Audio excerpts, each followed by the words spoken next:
My name's Regan. I work for Anthony J. Lyon Detective Bureau. They call me the Lion's Eye.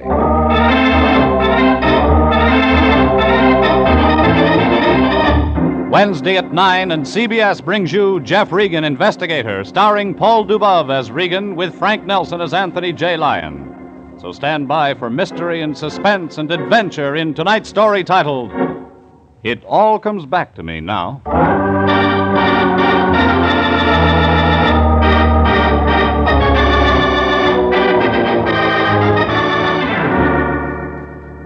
She was about medium size, brunette, beautiful, and bewildered. She couldn't remember where she'd come from or where she was going. Couldn't remember her own name. Just one thing she could remember. She wanted to commit murder. She was in the office of my boss, Anthony J. Lyon, that Friday morning, sitting there across the desk from him, holding onto her battered purse like it was the last thing in the world she was sure of.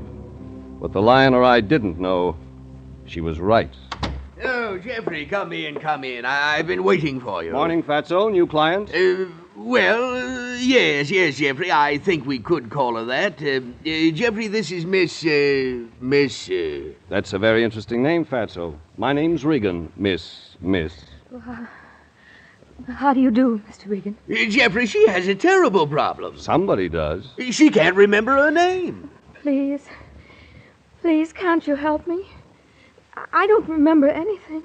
You remember how you got here to our office? No, not anything. From when? From now. Except, there was a door. It said detective agency. I walked in. Yes. Jeffrey, what are we going to do about Miss Smith? Smith? Well, we've got to call her something, haven't we? All right, Smith. Jeffrey, this is a matter for the police, a Bureau of Missing Persons. Surely if no, Mr. Lyon, please. Not the police. What's that? Oh, please, Mr. Regan, please don't let him call the police. People who can't remember their names usually can't remember they shouldn't go to the police, Miss Smith. But Oh. Look, lady, if you don't want to go to the cops, there's got to be a reason. Well, then, look at this. Jeffrey. .32 caliber revolver, Smith & Wesson. Loaded except for 2 empty shells. You see, Mr. Regan. The gun's been fired, Jeffrey? 2 bullets missing. Miss Smith? I don't know. Jeffrey, that settles it. We call Lyon, the I police. think Miss Smith hasn't quite finished her story. The gun in her purse isn't the only reason she doesn't want to go to the police. That right, Miss Smith? Mr. Regan, I try to remember. There was a house somewhere. A small house. I was in a room. Go on. No, I can't. Keep trying, Miss Smith. I was going somewhere. Alone. I wanted to see someone. I think I was on my way to kill someone. Fatso, get some water. She's fainted. Here, water? Jeffrey, don't just stand there. Call an ambulance.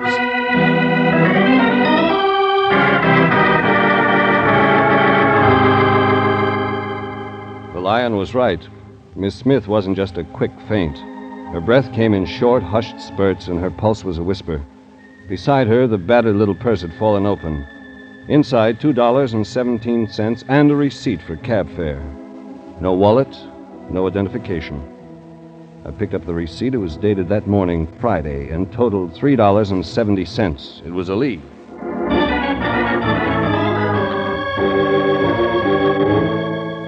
I sent the Lion with Miss Smith in the ambulance and then headed for the main office of the cab company. It took me 2 hours to get what I wanted. The receipt was for cab number 702, one of the new cars the company added, and it was usually driven by one Joseph Rupnick. Another hour passed, and he pulled into the cab stand out front of the main office. Joe Rupnick? Who else? Let's drive. My flag is down. Where to, Mac? Did you drive a medium-sized brunette this morning, Joe? It'd be a pleasure. Think. Fair complexion, good-looking, very good-looking. Carried a little black leather purse. The fare was $3.70. $3.70, huh? You know, it's a nice fare. What'll it buy, $3.70? Well, let's see. $3.70 should ought to take you out to Westwood. You got a record of your stops today. What about Westwood? Yeah, I guess I have. Hey, Mac, what do you know? She was lovely, she was engaged, and she used my cab. Oh, what a dish. Bewitched, bothered, and brunette. I seen her, and I'm glad. Never mind the tone poems. Where did you pick her up? In Westwood, where else? Okay, let's go there.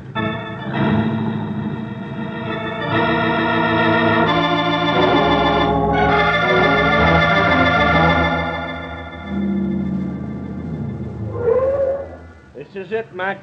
Right here on this corner. She was standing here. Naturally, I stopped. Naturally. Thanks. See you around. No, you're welcome, but I'm staying. Staying where? Now, look, right here, Mac, look. You don't have to be a mind reader to spot you for a private eye, shamus, or gumshoe. This means the jackpot. My cab is at your service. That's your business, Joe. Only keep your flag up. Shouldn't worry about a thing. Besides, when else do I get a chance to check the horses at Tanforan?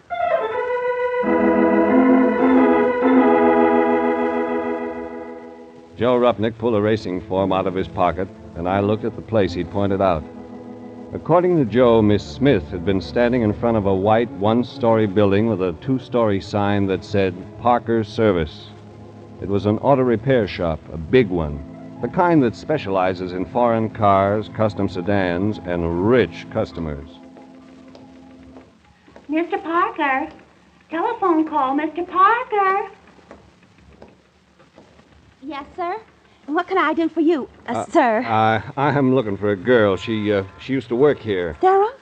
You're looking for Sarah? About medium-sized, good-looking. Yeah, that's Sarah. Well, she quit yesterday. She was in here this morning to pick up her check. Me, I'm just taking her place.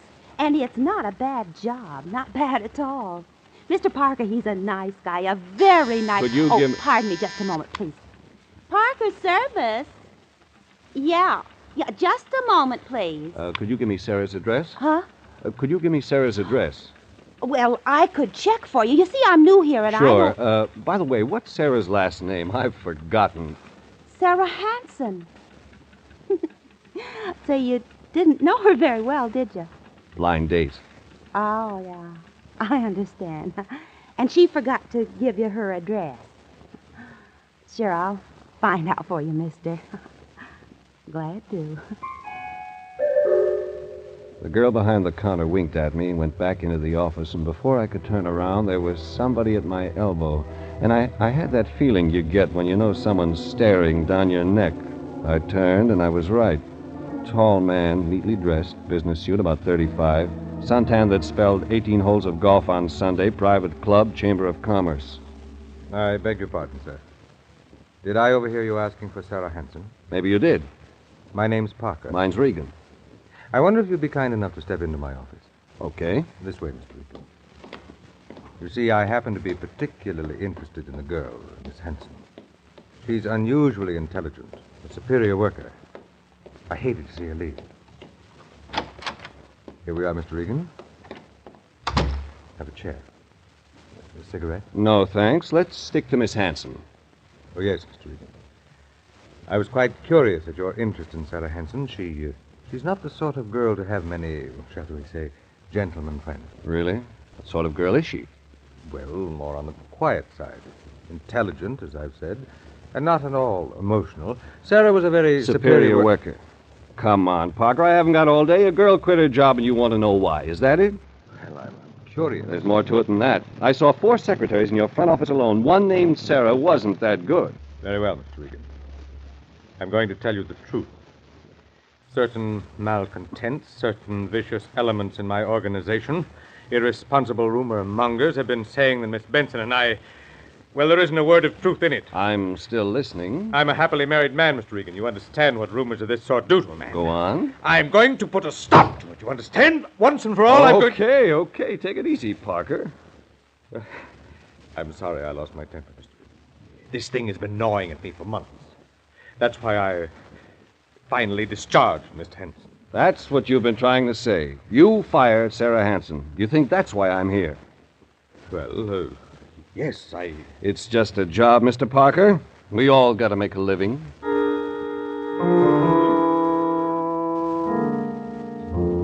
Somewhere in it, a story was beginning to take shape. Parker apologized again, and I left his private office. Out front, the receptionist had Sarah Hanson's address, and I took it.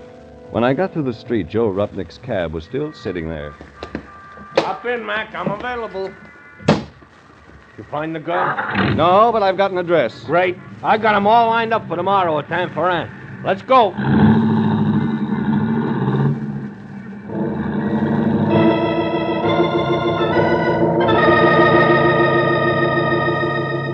It was past Pico on Bentley. Took us 5 minutes to pull up in front of a bungalow converted into a duplex. I left Joe with his racing form and newspaper and went up to the door that belonged to Sarah Hanson.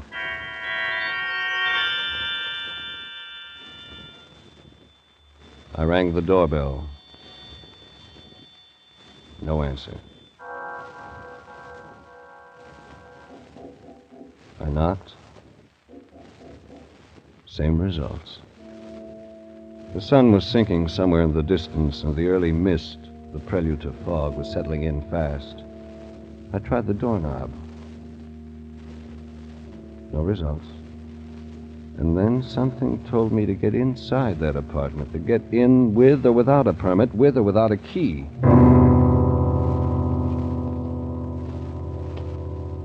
I walked around back until I found a window unlocked. The screen was easy, and I climbed up. My stomach scraped across the windowsill, and I was inside. Dark, dank, stale-smelling air. Something foul and disagreeable. I wanted to turn and leave and get out of the stinking apartment. But I didn't. Instead, I moved slowly along the wall in the darkness and fumbled until I hit the light switch. The lights didn't change the smell, but it told a story. Chairs upside down. Picture frame smashed to the floor. 2 dishes broken in 1,000 pieces. And the sofa cushions on top of each other in a corner. The whole place turned upside down, looking like a clapboard shack after a hurricane. I moved into the living room, picking up pieces, searching for anything. And I found something. In front of the imitation fireplace on the carpet, a pool of blood. Hey, Mac, you okay? Yeah, Joe. Look, Mac, I think I got something important. Be there in a minute. Never mind. I'll climb through the window. Hey, look, Mac, I want you to take a look at this. I was reading while I was waiting for you. Early edition of the afternoon paper. Yeah. Look on page 2. You find it, Mac? Yeah, I found it. I found it. Story on page 2. The body of a girl found washed up on Will Rogers State Beach, tentatively identified as Sarah Hanson.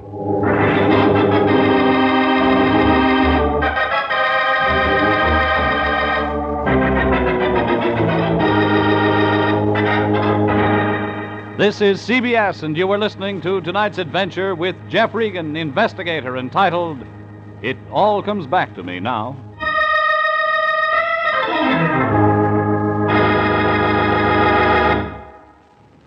CBS brings you many of the most exciting programs on the air. For example, Sundays at 5:30. A Face in the Shadows, a blood-stained burnoose, a beautiful dancing girl may set Rocky Jordan on an exciting adventure in ancient Cairo. Follow Rocky Jordan as he moves through the dangerous streets of the capital of Egypt. Meet Rocky Jordan this Sunday at 5:30 on CBS. And now, back to tonight's story titled It All Comes Back to Me Now, and Jeff Regan, Investigator.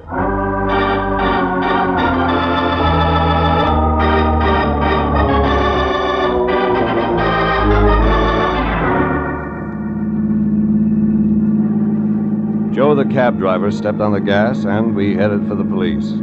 I sat in the back seat, the folded newspaper in my lap, and tried to make sense out of a story so twisted even the principal characters no longer made sense.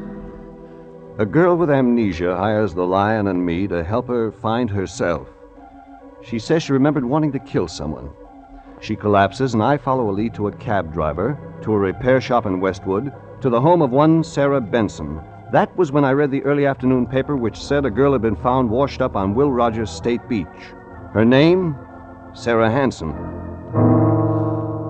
It was getting late. Streetlights turned on, traffic jamming and honking its way up Sunset. But that didn't stop Joe Rupnick from hitting 40 between the cars.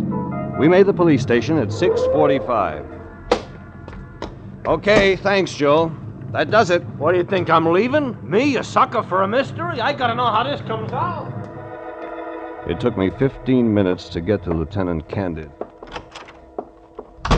Hi, Regan. Candid, I got a couple of questions. Regan, I am tired to the very bottom of my large, flat feet. Let's make it tomorrow. It can't wait. All right, Regan. What's her name? Listen, Candid, all I want to know is where you got your identification for Sarah Hansen. Sarah Hansen, age 27, height 5'4", weight about 117, hair blonde, eyes brown. Blonde. That's what I said, wasn't it? You fished her up off Santa Monica? Will Rogers State Beach. We didn't find her. Some swimmers did. They called. You weren't looking for her? Looking. We didn't know Sarah Hansen from my friend Irma.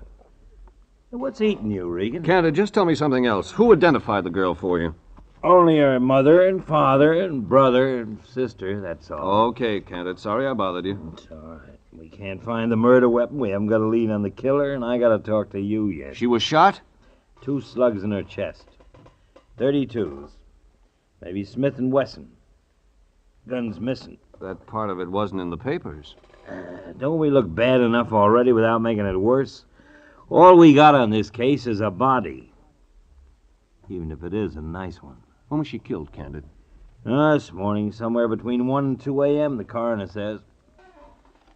That isn't all. What else? Well, from the tire marks they found up the beach, there was another idea. We think maybe she was shot somewhere else and then driven down to the beach. This Sarah Hansen, she worked? Yeah, a place out in Westwood.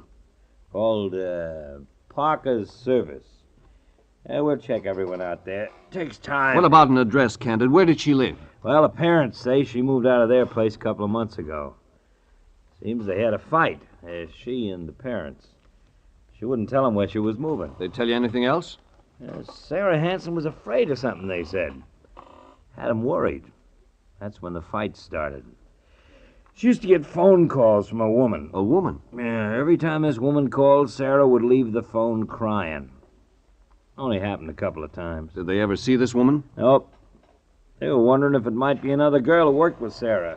Feud. Only you haven't checked the employees yet. Like I said, Regan, it takes time. The shop opens up first thing in the morning. My men will be there. Thanks, Candid. Thanks a lot. Hey, Regan, where do you fit in this? Client, Candid. You know how it is. Maybe I don't, Regan. If you know something... I don't know anything, Candid. You wouldn't lie to me, would you? Sarah Hansen was a good-looking dame. A real good-looking dame. I never met her. You sure, Regan? I'm sure. Okay, I'll take your word. She's a real nice-looking dame, like I said. Kind you hate to see turn up dead. You want to see her, Regan? All right, Candid. We'll see her.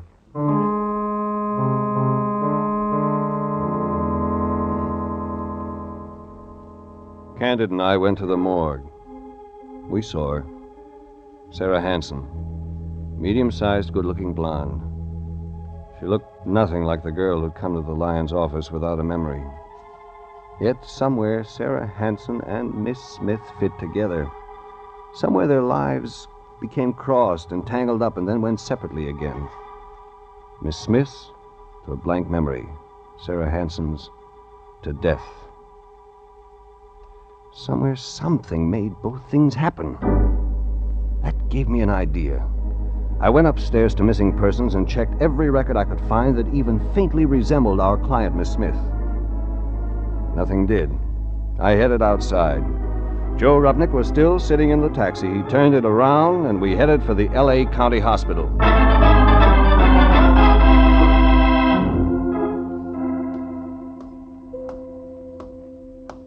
Jeffrey, there you are. Trouble, Fatso? Trouble? I've been sitting here all day, wasting time and money. How's she doing, Fatso? Is she? Oh, Miss Smith, fine. She's doing fine. Doctor says she was merely weak from too much tension brought on by the amnesia. Good, Lyon. I think we may have something. We may have something. You're darn right we have something. Hospital bills, doctors, nurses' bills. Every time the door opens to that girl's room, I add another $5. Jeffrey, this is ridiculous. We're not Fort Knox. How do you think the Lyon Detective Agency can pay for these bills? Take it easy, Fatso. Remember, it was your idea to bring Miss Smith here. So what if it was my idea? That's right, Lyon. You call the ambulance. Well, that's no reason why we have to pay. Mr. Lyon, I'll have to ask you not to raise your voice. Yes, Miss Wilson. Yes. Thank you, Mr. Lyon. Yes. Sitting here all day, wasting your time. Oh, now, Jeffrey, after all, a man has to do something. Sure, Fatso. You keep an eye on those nurses' bills. I'm going in to see our client.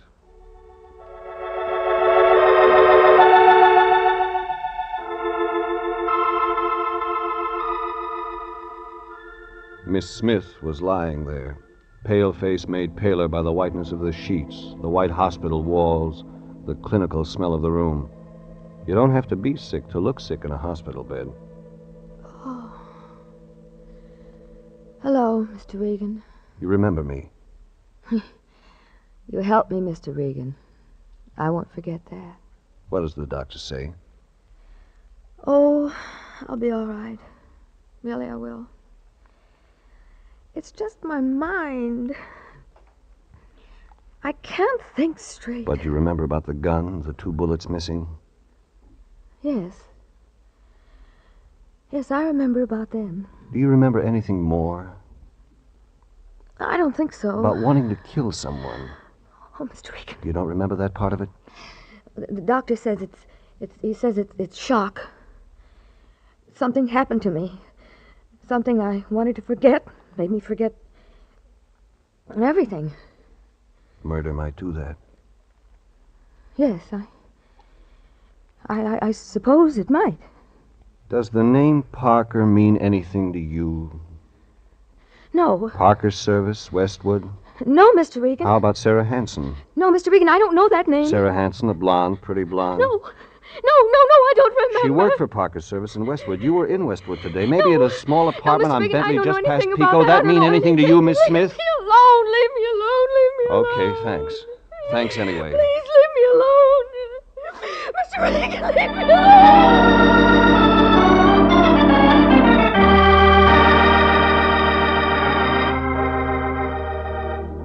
Somewhere the paths of Sarah Hanson and Miss Smith crossed. Somewhere their lives were woven in and out of each other until it was so mixed up, and then it made sense. Simple, quick, easy sense. I left the hospital in a hurry, the cab was there, and I got in, and we drove and drove fast. First for a drugstore and a phone booth, then for Westwood.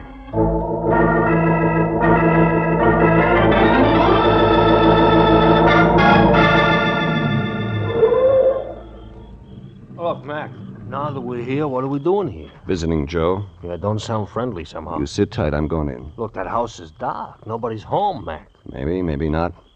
If I'm not out in 10 minutes, get to a phone and call the police. You got that? Yeah, call the cops. It was 50 feet back from the street. Not a mansion, not a little house.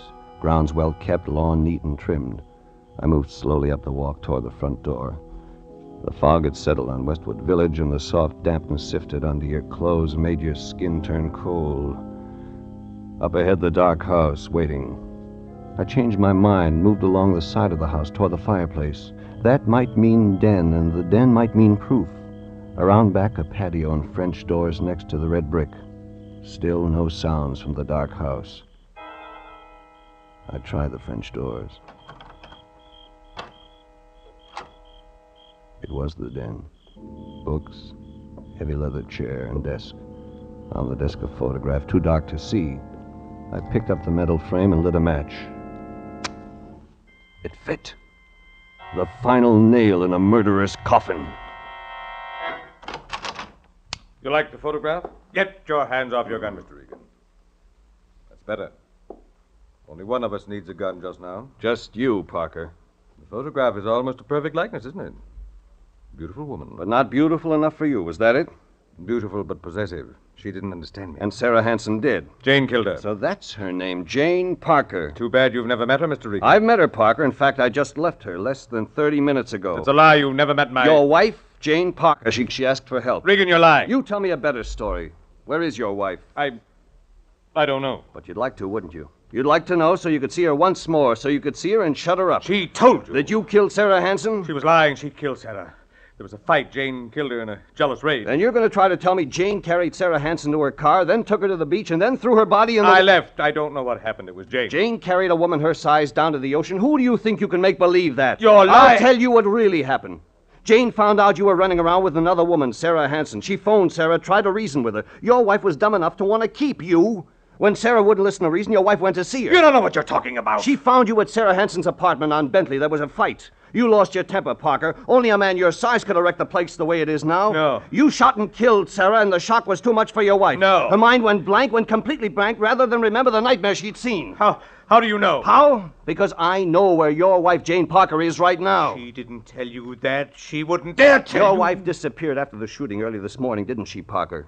You didn't know where she'd gone. That's what you really wanted to find out from me when I was at your shop this afternoon. You're making that up. You were afraid then, and you're afraid now. Yet you didn't report to the police that your wife was missing. I checked that. You didn't want them to find her either. She could tell the real story. Where is Jane, Mr. Regan? You're wasting time. Unless you tell me where my wife is, Mr. Regan, I'll put every bullet in this gun through your body. And that still wouldn't stop your wife from talking, would it, Parker? That still wouldn't give you the answer to where she is now. Tell me, Regan. Go ahead. Shoot, Parker. Shoot and read the morning papers tomorrow. The headlines will tell how every cop on the West Coast is waiting to shoot you on sight. Regan! So you won't need that gun! Let go! You pulled the trigger on yourself, Parker. Too bad your aim wasn't better.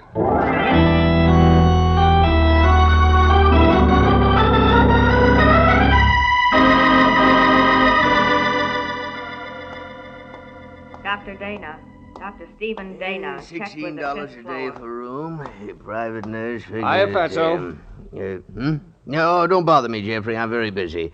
A room at $16 a day. How's our plus client, doctor, Lyon? She doing okay? $16 a day. Yeah, what's that, Jeffrey?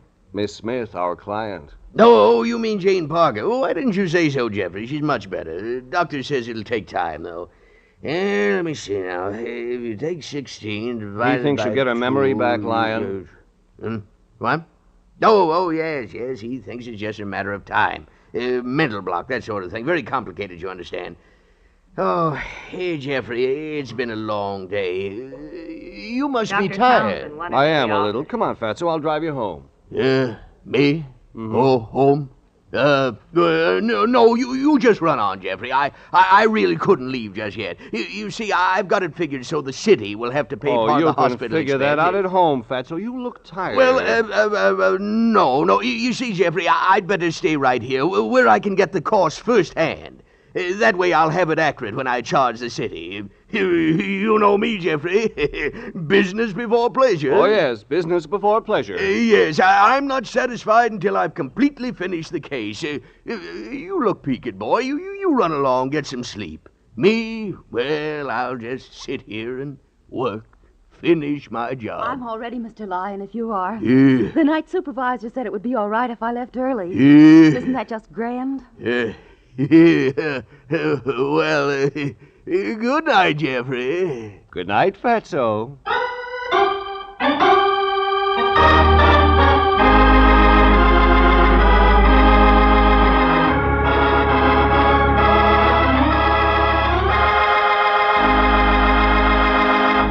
Jeff Regan, Investigator, was written tonight by William Frug, produced and directed by Sterling Tracy, and stars Paul Dubov as Regan with Frank Nelson as Anthony J. Lyon. Original music is by Dick Arant. Jeff Regan, Investigator, is heard each week at the same time over CBS, the Columbia Broadcasting System.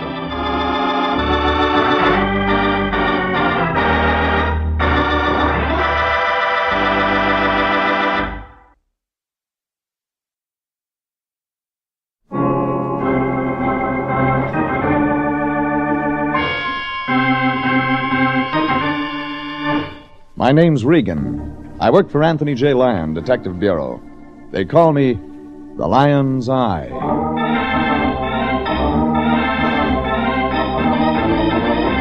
Jeff Regan, Investigator, starring Frank Graham as Regan with Frank Nelson as Anthony J. Lyon. So stand by for mystery and suspense and adventure in tonight's story of A Tree Grows in Encino.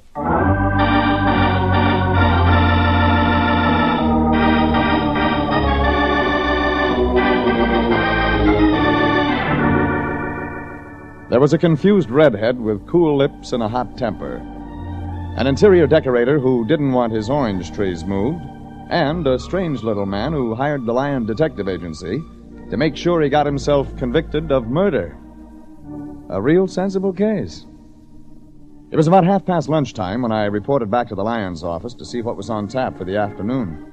Plenty was. Plenty in the form of a thin, haughty little man sitting across the desk from the Lyon. Anthony J. had his mouth wide open when I walked in. Jeffrey, come in, come in. I've been waiting for you. This is Mr. McMurray. Jonathan McMurray. McMurray, yes. Jeffrey, he thinks he needs our help. Not sure yet, Mr. McMurray? Yes, I am quite sure. It is your employer, Mr. Lyon, who is not sure. Well, now, I wouldn't say that, Mr. McMurray. Yours is a very unusual case. Suppose somebody tells me what this is all about. Jeffrey, Mr. McMurray... I will explain my own problems, Mr. Lyon. Yes. Yes, you explain them, Mac. Mr. Regan, it's quite simple. I want you to prove I am guilty of murder. What? Yeah, quite simple, Jeffrey. I have murdered my wife, Mr. Regan. I've gone to the police and confessed. They refuse to believe me. It's up to you to prove I'm right. Yeah, up to us, Jeffrey. Wait a minute, Fatso. Let's get all this story, Mac. You killed your wife and the police won't believe you? When? On the morning of April 3rd at 3 a.m. 3 years ago. 3 years? You see, Jeffrey, I told you this was Mr. Lyon. Yeah. I had gone to bed early the night of April 2nd. I heard noises several hours later. I assumed they were burglars. I went downstairs, taking my gun, of course, and saw a figure breaking in. Naturally, I fired. It was my wife. Your wife breaking into your own house? It seemed that way at the time. Perhaps I was not fully awake. We all make mistakes, you know. All make mistakes. Of course. I do not believe in murder. That is why I am here. The police wouldn't believe you. Nothing but a group of incompetent, immoral civil servants. Are we not paying them to establish law and order? I ask you, Mr. Regan, are we Finish not... the story. What happened after you shot your wife? In a moment of utter weakness, I lost my head. I fled the city. And for 3 years you've hidden out. Only your conscience got to bothering you. You finally decided to... Certainly not. The woman was dead. My problem was more basic, down to the very roots of nature. I wrestled, shall we say, with all the evil of the world, and won. Where? In San Francisco, where I had established myself in business. It was last week I decided that I must pay the price or live forever in a morass of sin. I have decided, Mr. Regan, to make an example of myself. Jeffrey, perhaps we'd better explain to Mr. McMurray that we're pretty busy this season. Maybe someone Wait a minute, else... Lyon. Mac, did you and your wife get along? We quarreled constantly. When I married her, I had assumed she was a woman of some inner dignity and spirit. I discovered she was no better What was than... his name? I beg your pardon. The other man. There was no other man. She had not sunk that low. We quarreled about her work. It kept her out nights. Her work kept her out nights? Exactly. She was an interior decorator. Lois, that was her name. Lois was one of those soulless moderns. Form follows function, that sort of nonsense. I take it you aren't modern. I, sir, am an architect. An architect of the old school. I believe in the established order of things. You, Mr. Regan, are morally obligated to see that justice is done. Jeffrey, do we have... Lyon, they can't all make sense. Gentlemen! Enough of this childish quibbling. I assure you, you are going to take my case.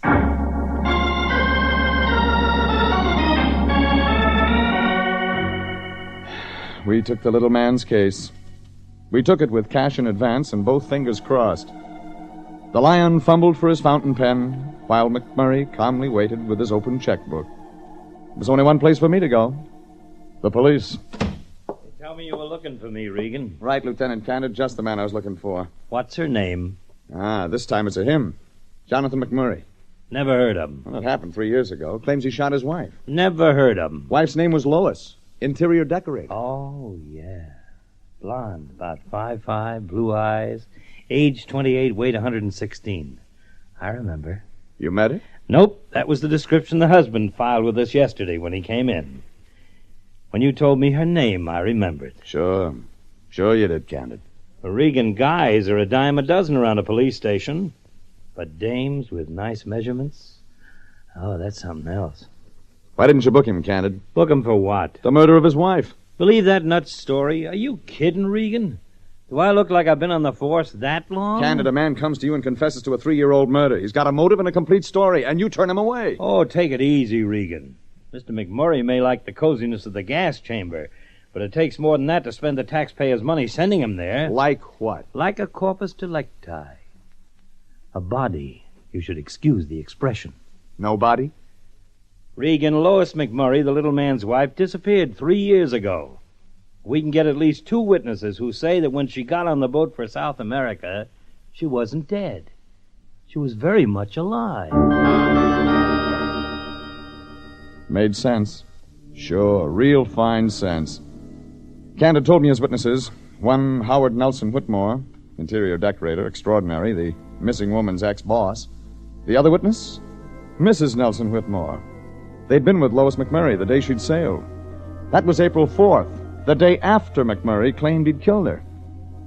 When a client buys $100 worth, you give him $100 worth. I checked the address of Howard Nelson Whitmore and drove out. Robertson Boulevard, Beverly Hills. There was chocolate brown and chalk white and twisted plywood and copper wire hanging from the ceilings. Average family could live a year on the cost of 1 month's rent. How do you do? May I help you, sir? Like to see Mr. Whitmore. You mean Mr. Nelson Whitmore. It's hyphenated, you know. How wonderful. Could I see Mr. Nelson Whitmore? Oh, didn't I tell you? He's in conference with his wife. And we won't discuss the matter again, Howard. Is that clear? Well, for the last time, it's absurd. Absolutely absurd. We'll see how absurd it is after it's done, and it will be done, you understand? This is the last time I'll put up with any of your fantastic schemes. Now, get out! You lame brain nincompoop ought to... Well... Hello. Hello. Where did you come from, stranger? You're Mrs. Nelson Whitmore? For the time being, but then, of course, all things change. You know that, don't you? Sure. All things change. Maybe you and I could talk about that. Oh, I'm sure we could, Mr. Regan. Jeff Regan. I'm sure we could, Mr. Regan. My card. I'll be at home in an hour. Encino, just off Ventura. You can't miss it. She was medium size and red hair and medium size and red hair. She drifted out of the place like a pneumatic cloud looking for a bolt of lightning. The secretary watched her leave and swallowed a couple of times and looked at me and swallowed a couple of times. You may go in now, Mr. Regan. I went in. Mr. Howard Nelson Whitmore looked florid behind his desk, his face flushed and his eyes liquid anger. He was holding a long steel letter opener, which he tapped steadily against the desk. My secretary said you wished to speak to me, Mr. Regan. Maybe I ought to come back later. You can discuss whatever you wish to discuss right now. Your wife always like that? I said we could discuss your business now. Sorry, old man. Forget it. It's just that sometimes she drives me nearly out of my mind with her schemes, her stupid, idiotic schemes. Like what? We have a small orange grove out in Encino. I shouldn't say grove, really. Only 10 trees. She doesn't like oranges? No, she wants them moved. Can you imagine that? She wants those 10 trees uprooted and transplanted to some other part of our land. She says they'll blend into the landscape better. And you don't think so? Of course I don't think so. Planted those trees myself 3 years ago in the spring. And planted them where they are because that's where they belong. Trees belong certain places, is that it? I will not have you questioning me this way. I planted those orange trees where I wanted them planted, and that's that. They've been there for 3 years, and they'll stay there. Okay, Mr. Nelson Whitmore. They're your oranges, and it's your land. I don't know what's gotten into me, Mr. Regan, letting a few orange trees upset me this way. It's just that I don't like people digging around my yard. That's a good idea. Never know what they might turn up. What's that? Nothing. I understand you and your wife were with Lois McMurray when she sailed for South America a few years back. No, sir. Afraid I didn't get the name. Mrs. Jonathan McMurray. Lois. Used to work for you. Why, yes. Yes, of course. Been so long since she left us. For South America, that is. Yes. South America. Yes, my wife and I went with her to the boat. Funny thing, her husband claims she's dead. Her husband? Jonathan McMurray. Yes, of course, the architect. Blundering idiot if ever I met one. You like people, don't you? I like decent people, not narrow-minded bigots like that McMurray fellow. He's still living in the dark ages. Yeah, but as far as his wife's concerned, Lois, she's gone. Out of the country. Yes. As far as I know, it was 3 years ago. Yes. 3 years ago this week. Maybe there's more? More? What else do you mean, Mr. Regan? More that you know that you aren't telling me? Like, why did she suddenly leave for South America? Mrs. McMurray sailed to South America with an admirer. In other words, she ran out on her husband. Precisely. Not that I could blame the poor girl. McMurray never gave her a divorce. She was literally forced into it. It all fits. Except for one little item. Yes? McMurray claims he shot his wife on April 3rd. You claim she sailed for South America April 4th. Somebody's lying.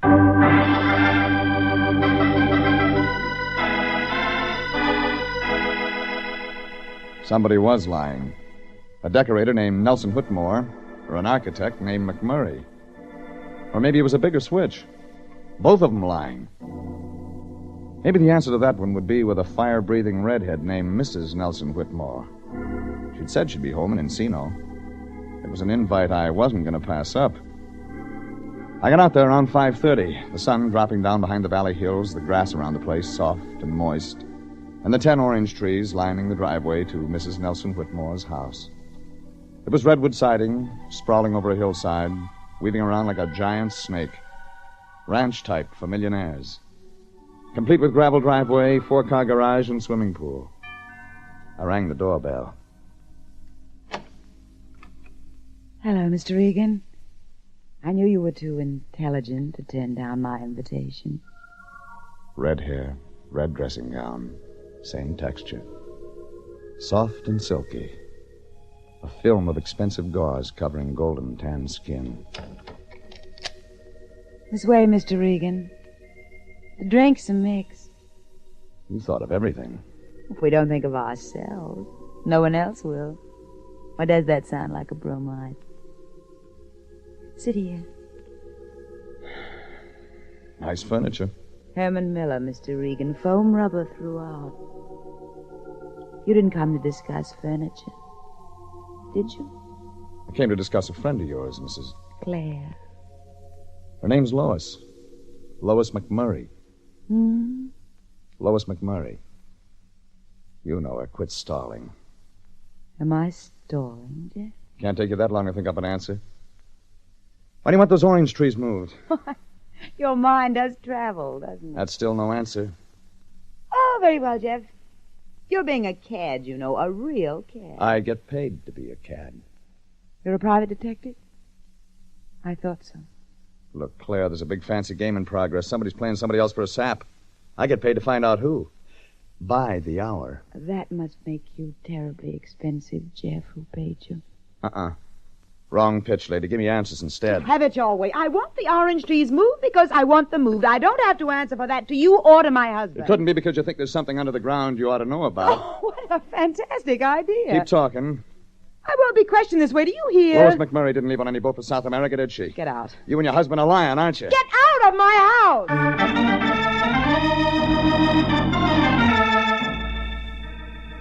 I got out. Out of the Redwood Mansion. Out down the gravel driveway past the orange trees toward my car. When it happened.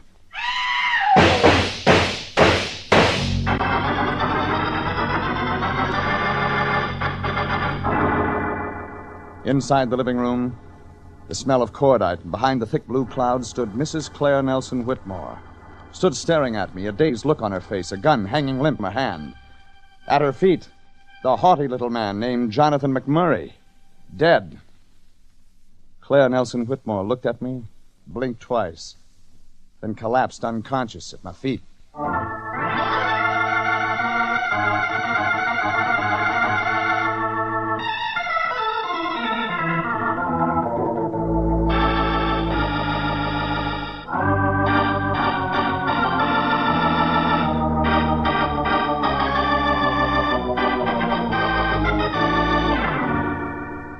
It started when the Lion and I were hired by a self-righteous little man named Jonathan McMurray. He claimed he'd shot his wife 3 years ago and wanted us to prove it. Only I met an interior decorator and his wife who claimed they'd seen the McMurray woman leave on a boat for South America, very much alive. The only thing that made sense was that I was standing in the living room of the decorator's wife, Claire Nelson Whitmore, and she was lying unconscious at my feet. And next to her was my client, Jonathan McMurray. Not unconscious. Dead. I called Lieutenant Candid down to police headquarters and waited for Claire Nelson Whitmore to supply some answers. Thanks. Thank you, Jeff. You killed McMurray? He came at me after you left the house. He came through the back door. He had a gun. You had a gun? I was frightened. Just before you got here this afternoon, I heard a noise. I thought it was a truck backfiring from the highway. But it scared you enough to get a gun? He shot first. Mr. Regan, he shot first. Yeah, he shot and missed, and then you fired back. I had to, Mr. Regan. I had to. It was self-defense. There's 2 guns on the floor, Claire. Yours and McMurray's. Both of them hot. The police will decide. Police? Well, you could save some time by talking now. Jeff, I'm confused. I'm terribly confused. I don't know where to turn. Well, that makes sense. I didn't mean anything earlier today. I didn't mean anything, Jeff. All in fun. A great big pitch like that. All in fun. It was self-defense. I shot him in self-defense. Police. Oh, Jeff, you gotta believe me. Not me, lady. The police. They're the ones who gotta believe you.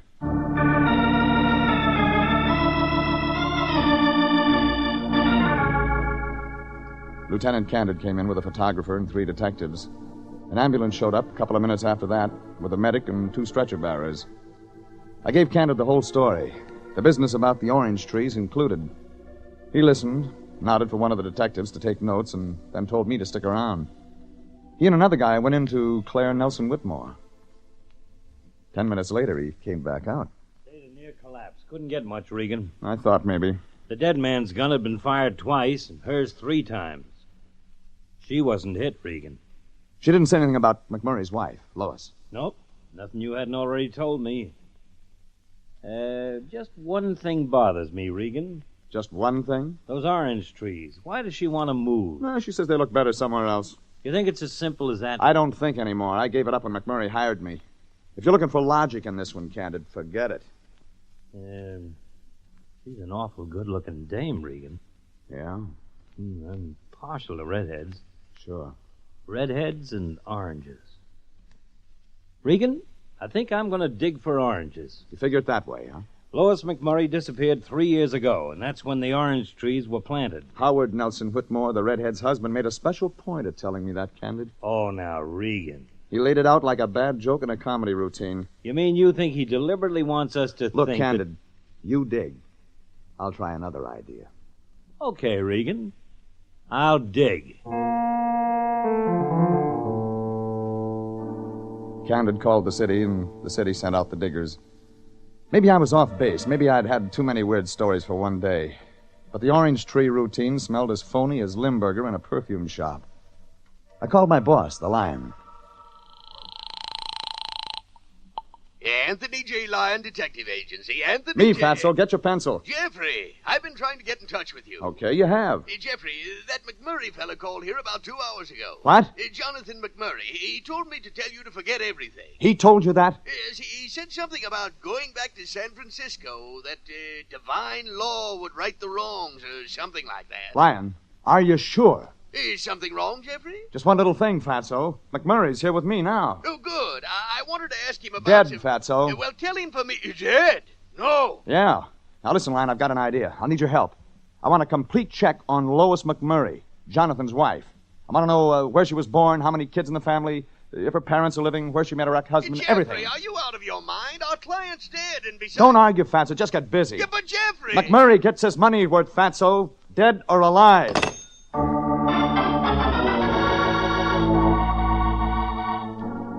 I went outside. Candid was watching the diggers. How many trees, Candid? Well, we dug up 4 of them. 6 to go. Find anything? Dirt.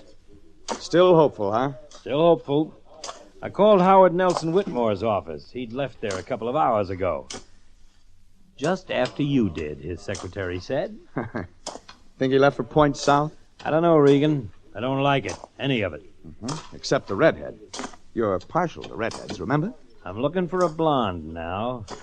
A deceased blonde. Who left for South America. You told me about her. All right, so maybe she didn't leave for South America. Maybe she's dead, Regan. Dead and buried. Buried under one of those orange trees. No, it's a good guess. You got anything better to offer? Nope. See you around, Candid. That's when I got an idea. A halfway idea that kept growing until it was a big, full-blooded 100% idea. Claire Nelson Whitmore said she'd heard a noise, like a truck backfire from the highway. She said that's why she'd gotten out the gun.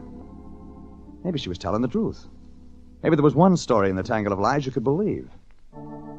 I decided to believe it, and that was an answer in itself. Behind the house, the garage was built for 4 cars. It was loaded. Servants' quarters, and then, over a couple of yards, swimming pool. I headed that way, checking the garage, trying the door to the servants' quarters, finding bushes, shrubs with nothing behind them. Up the hill, the swimming pool. Quiet. Still, like a mirage in the desert. Emerald pool, tile and brick, oval shape, expensive. Claire wasn't lying. She'd heard that noise. I found her husband, Howard Nelson Whitmore, in the swimming pool. In the swimming pool with a hole in his back.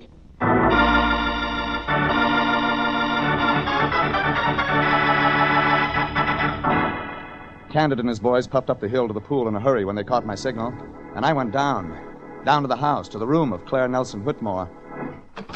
Jeff. Don't get up, lady. You and I are going to have words. But, Jeff, you know how bad I feel. Yeah, you may feel worse. But the police said I could rest. Yeah, that was before they found your husband dead in the swimming pool. What? You didn't know about that, huh? Howard, When they pulled him out, they found a bullet in his back. Oh, no, Jeff.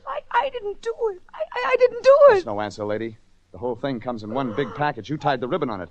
Give me the phone. No, Jeff, no, I didn't. I can tell you a few things, baby, but I want to be sure. Real sure. But, Jeff, Just give me the phone. Yes, Jeff? Oh.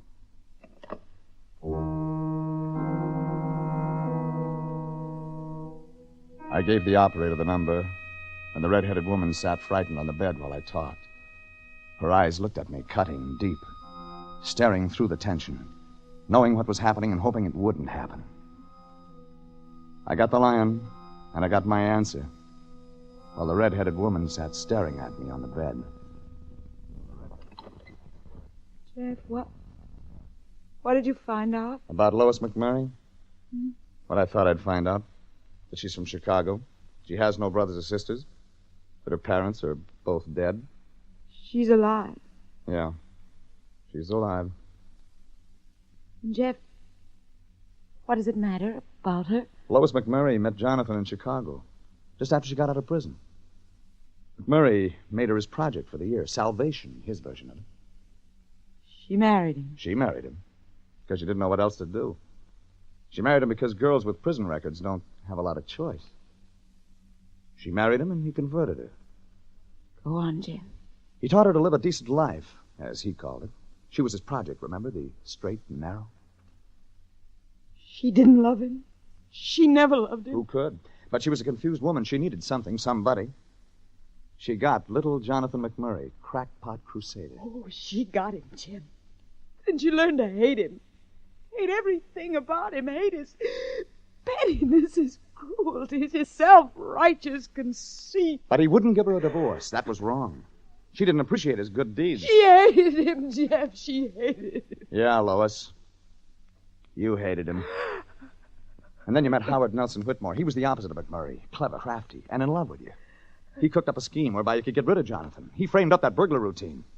Jonathan fired at a shadow that night 3 years ago. Only when the lights came on, you were on the floor playing dead. I had to, Jeff. Don't you see? I had to. I couldn't stand it anymore, living that way, being a prisoner of the man I hated. Anything was better than that. And just like Howard figured, Jonathan ran. He ran a long way. But he came back, Jeff. Why did he have to come back? Because he wanted to make an example of himself.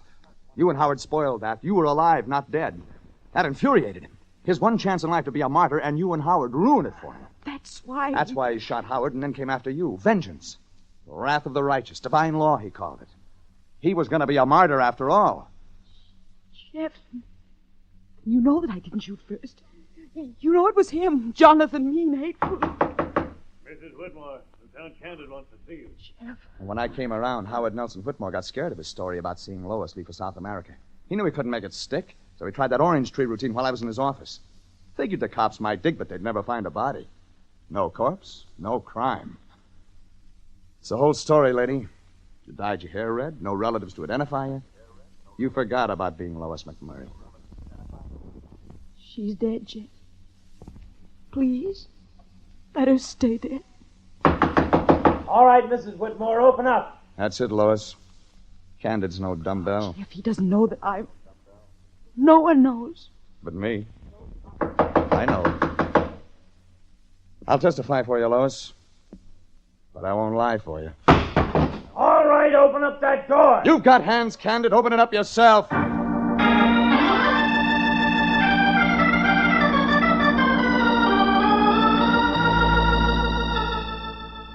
They took Lois McMurray down to headquarters and got the full story from beginning to end. Sure, she was booked on a couple of accounts, but nowhere in it could they stick a murder charge. That made Lieutenant Candid an unhappy man. After all, he figured maybe the chief would begin to think he was partial to redheads. But when I got to the office the next morning, my boss, Anthony J. Lyon, looked as cheerful as a kid with the measles. Hi, Fatso. Oh, hello, Jeffrey. Nice day, huh, Lyon? Real nice day. Is it, Jeffrey? I didn't notice. What's eating you? We just wrapped up a $100 case. Just like that. Yes, Jeffrey, I know. $100 case. Hey, wait a minute, Fatso. We did get paid, didn't we?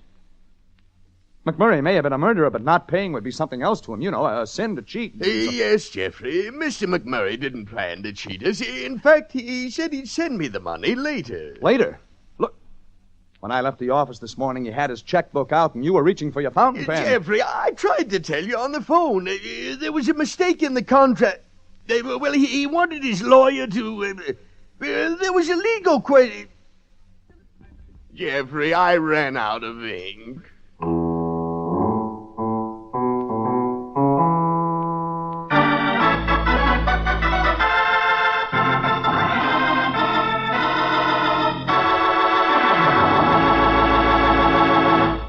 Jeff Regan, Investigator, is written by William Frug and William Fifield, produced and directed by Sterling Tracy, and stars Frank Graham as Regan with Frank Nelson as Anthony J. Lyon. Original music is by Dick Arant. Bob Stevenson speaking, inviting you to be with us again for more suspense and mystery and adventure with Jeff Regan in...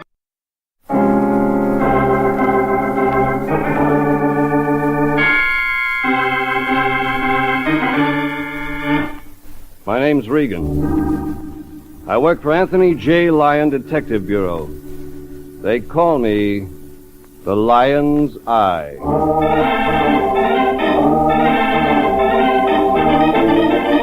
Jeff Regan, Investigator, starring Paul Dubov as Regan with Frank Nelson as Anthony J. Lyon. So stand by for mystery and suspense and adventure in tonight's story of The Man Behind the Rod.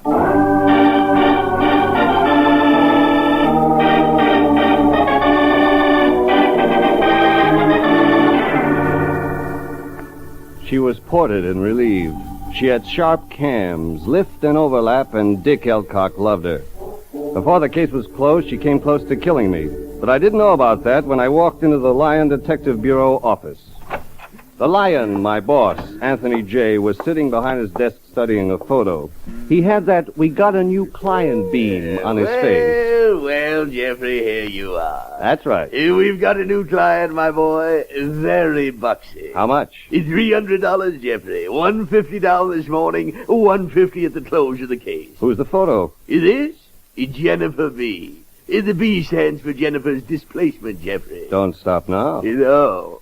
Well, Jennifer displaces 230 cubic inches, you see, so of course she's B. Of course. As to foot-pounds of torque, now let me see. Mr. Elcock told me when he was here this morning, but I don't seem to Elcock, who's he? Our new client, Jeffrey. He wants us to get his son, Dick Elcock, away from Jennifer here. Let me see that photograph. Certainly, my boy. Here you are. So that's it.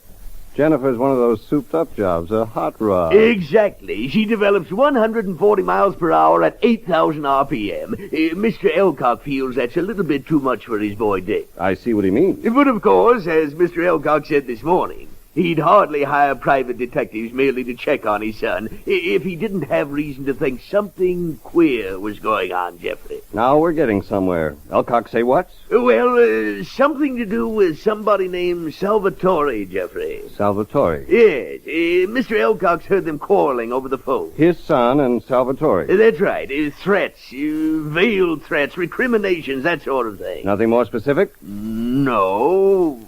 Well, you know how it is. Father doesn't like to eavesdrop. That is, not too obviously, Jeffrey. Guess not. Salvatore. Well, that's the start, I guess.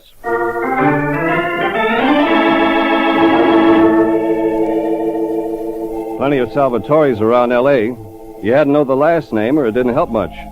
I phoned our client, Mr. Elcock. He didn't know Salvatore's last name.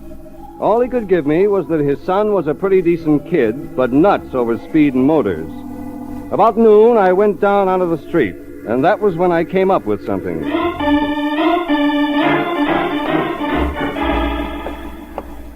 Paper, Mr. Regan? Afternoon edition's just out. Yeah, okay. Here you are, Mr. Regan. Thanks. There you go. Keep the change. Gee, thanks, Mr. Regan.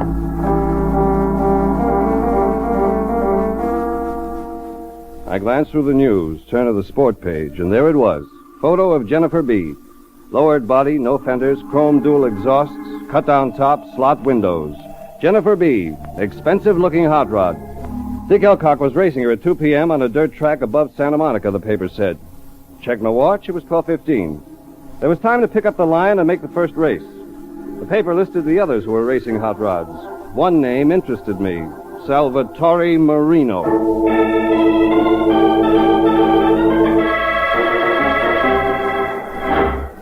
Over this way, Lyon. Yeah, I'm right with you, Jeffrey. Here, through the crowd. Yeah. There, that passageway goes out to the track. Oh, you want to find Dick Elcock before the races start. Is that it, Jeffrey? We've got a quarter of an hour before 2 o'clock. Might as well use it. Yes. Hey.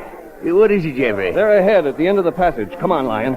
Yeah, but, Jeffrey, that's just a young man, one of the hot rod races. Dungarees, T-shirt, white crash helmet, driving goggles shoved up on the crash helmet.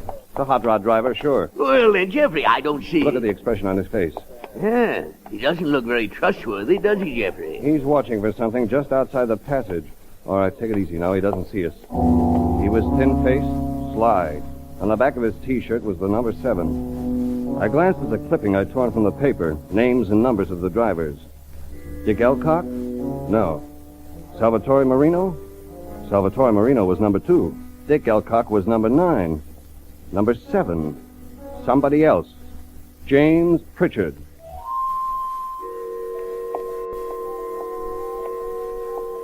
Lyon and I got 3/4 up the passage before we saw in Pritchard's hand a long reaming tool, pointed, steel, sharp. That was when... Salvatore! I got business, Pritchard. No, hold it. Keep out of it. This fight between Elcock and me. Number 2 hot rod driver in the passageway, Salvatore Marino. Then another driver in the passage, number 9, Dick Elcock. Salvatore Marino jumped him. Come on, Lyon, grab Marino. I'll get Elcock. Now, Jeffrey, don't be hasty. Come on, you keep out of it, Pritchard. I ain't in this. Come on, you two. Wait, get up. No, get up. Leave us alone. He's been after me a month, and I'm going to clean him up. Yeah, sure, Dick. You're going to clean me up. You and MacArthur. Yeah, come on and fight, and you'll see. See what, jerk? Come on, Lyon. Get him. Take it. Sal, all right. Now, boys. What's this all about? Well, Sal jumped me, Mr. Miller. He's been asking for it. I haven't. All right. We all know it's because of the girl, Francie Pritchard, huh? That reminded me. I looked around. James Pritchard had disappeared. It is because of Francie Pritchard, isn't it? Yes, Mr. Miller. Yeah, it is. I thought so. Oh, you gentlemen, who are you? My name's Regan.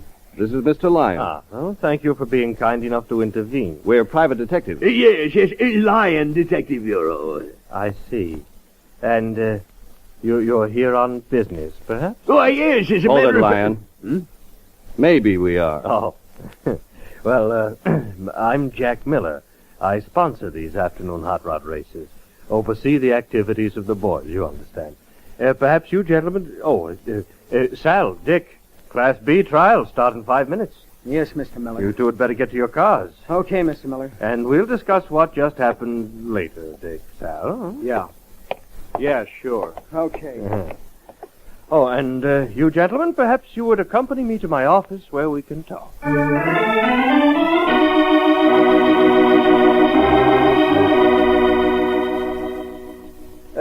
Cigars, gentlemen. Oh, thank you, Mr. Miller. Yes, we're racing Class Bs this afternoon.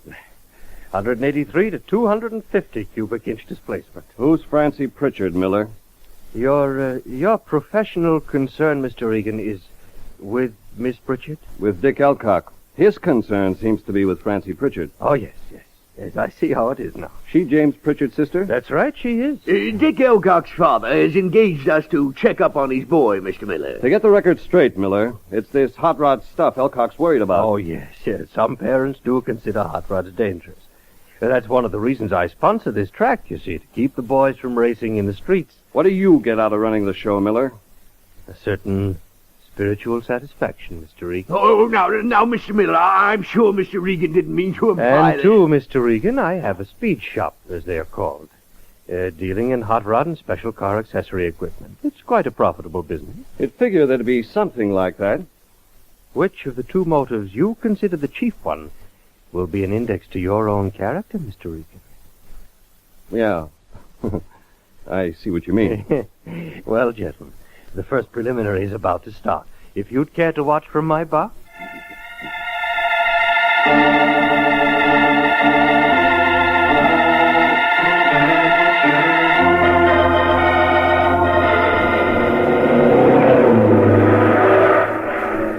Look there, Jeffrey. There's Jennifer B. Dick Elcock's hot rod. I didn't know the cars carried passengers, Miller. Sometimes. That hot rod 2 cars over from Elcock at the wheel, Salvatore Marino. Jeffrey, Salvatore Marino's passenger is a girl. Yeah. Francie Pritchard, Miller? Oh, yes, that's Miss Pritchard, Mr. Regan. Hey, that's Jennifer B. moving to the front now. And right beside Elcock's car, that's Salvatore Marino. Hey, Jeffrey, did you see that? Marino tried to sideswipe Elcock. You let your kids get away with that stuff, Miller. Marino ought to be disqualified. No, gentlemen, you understand a certain amount of leeway. Naturally, high competitive spirit of the boy. Sure, competitive for Francie Pritchard. Look what's going on out there on the track. Hey, Jeffrey, those boys are going to crash if they're not careful. It wasn't just Marino that ought to be thrown off the track. Our client, Elcock's son, too. Marino and Elcock were battling it out at 60 and 70 miles an hour, skidding, gunning, slewing dirt. Well, it was a clean-cut case. You didn't have to be a genius to see it was a love feud. Elcock and Marino against each other. Motive, love for Francie. Sure, it was simple. All of a sudden, I thought of something. Dick Elcock trying to smash Marino's car because Salvatore Marino was his rival for Francie. Yeah, Marino driving, but Francie a passenger in the same car. Elcock would have to crack up Francie to crack up Marino on account of Francie. You put it that way, and it didn't make sense.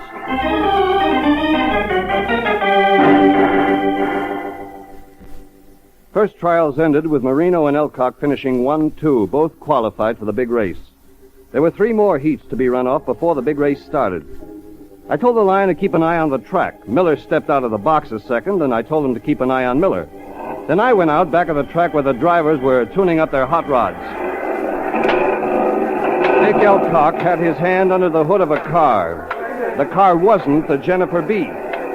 Dick, don't butt into it. Don't. I'm not doing anything. That's Marino's car, isn't it? Oh, who are you? Name's Regan. Well, what have you got to do with I heard him tell Mr. Miller, Francie. He's a detective. Oh, well, then you know, Mr. Regan. I know about you, Francie, and Salvatore Marino, and Dick Elcock here. What about the rest? Rest? Gimme. Oh, no, I... Don't tell him anything, Francie. No, Dick, no, I won't. Listen, Elcock, your father hired me. That's why I'm here. He doesn't like you messing around hot rods. After watching your prelim, I see what he means. I'm old enough to do what I want to. Your dad put up $300 to my agency that says you aren't. Now give it to me. Why did you try to run Marino off the track in the preliminary? Well, because of Francie. That's what I thought at first. You and Salvatore rivaled for Francie. That checks, huh, Francie? What? Yes. Sure, love triangle. Only, Elcock, you couldn't hurt Salvatore out there on the track without hurting Francie. They were in the same car. So what was really on your mind? Oh, I was sore at Salvatore. You stick to that. A minute ago, you had your hand under the hood of Salvatore's car here to mess it up because you're sore at him? Yes. That all of it? That's all of it. Listen, Elcock, you're into something. Maybe way in over your head. That's true, Mr. Regan. You keep out of it, Francie. No. Listen to him. Listen to Mr. Regan, Dick. I know what I'm doing. You and Marino were jamming each other out there on the track, and Miller isn't going to disqualify you for the main race. Why? You won't answer that one, huh? Well, maybe Miller will.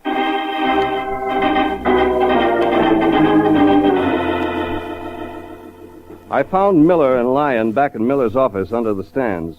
Miller wouldn't disqualify Elcock and Marino. Hedged, put on a cool smile, said he didn't feel it justified. I told him my job was to protect Dick Elcock. That was what Elcock's dad had bought himself, a $150 down and $150 to come. Mr. Regan, why don't you ride with Dick Elcock in the race? Huh? Each driver will have a passenger. That's not a bad idea, Miller. Jeffrey, it might be dangerous, very dangerous, my boy. You know, Lyon, you're right. Well, Jeffrey, are you sure you really ought Gotta protect Elcock. That's what we're hired for. And besides, Miller, there's something screwy going on here at your track.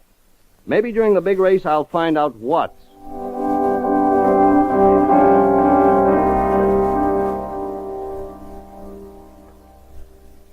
I went back out to where the hot rods were warming up before going to the start of the main race. Something screwy was going on at Miller's hot rod track, all right.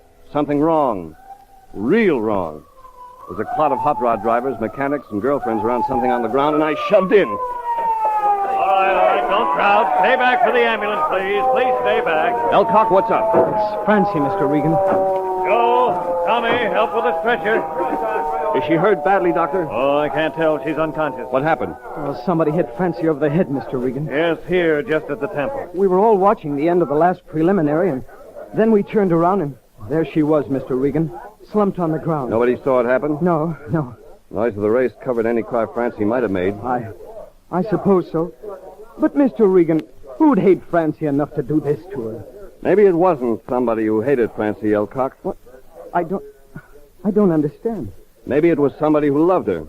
Knocked Francie out so she wouldn't ride with Salvatore Marino in the big race. Just in case, Elcock, anything should happen to Marino's car.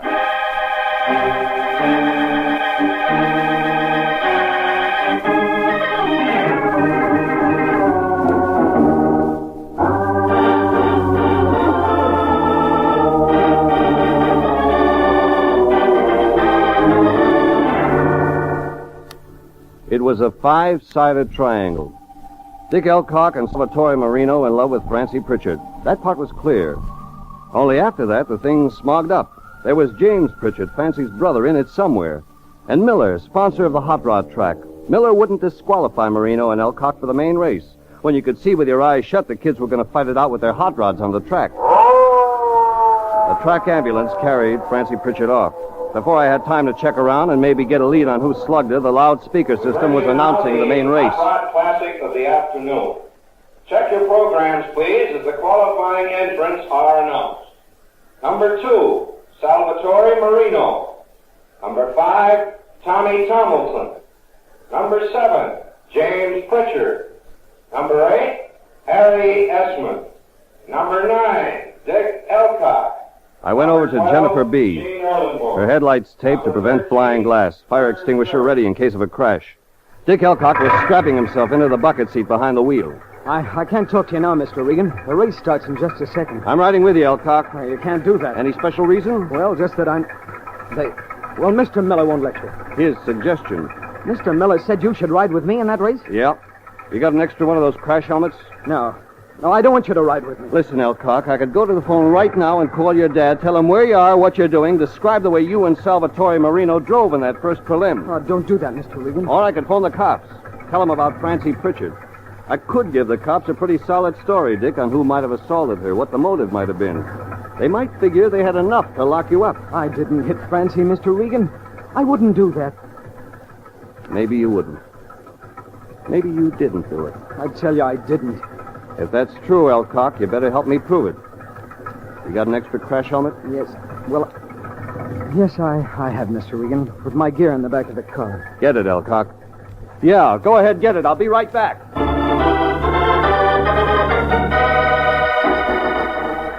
The Lion was standing up in Miller's box 20 or 30 yards on up the track, signaling me. I went over, and the Lion was alone in the box. Hey, Jeffrey, I've got to talk to you a minute. Shoot, Fatso. Well, Jeffrey, something very strange is going on here. Where's Miller? That's just it. We came back up from the office, and then he excused himself, said he had to go back down under the stands and speak to some of the track officials. Go on. Well, when he didn't come back, I went down to see what had happened to him. I've checked everywhere, Jeffrey. Mr. Miller has disappeared. Fatso, you saw the ambulance go up to the other end of the track a little while ago. Yes? Somebody knocked Francie Pritchard cold. Jeffrey? Lyon, did Miller leave his box before or after that? Right, it was afterwards, Jeffrey. Yeah, after Francie was hit. Yeah, well, maybe that fits. Hit? Jeffrey, I'm not sure I follow you. Listen, Lyon, I got to get back to Dick Elcock's car for the race. Yeah, but Jeffrey... Try to find Miller. Jeffrey, I told you he's not here. Yeah, but wherever he is, find him, Lyon. It's important.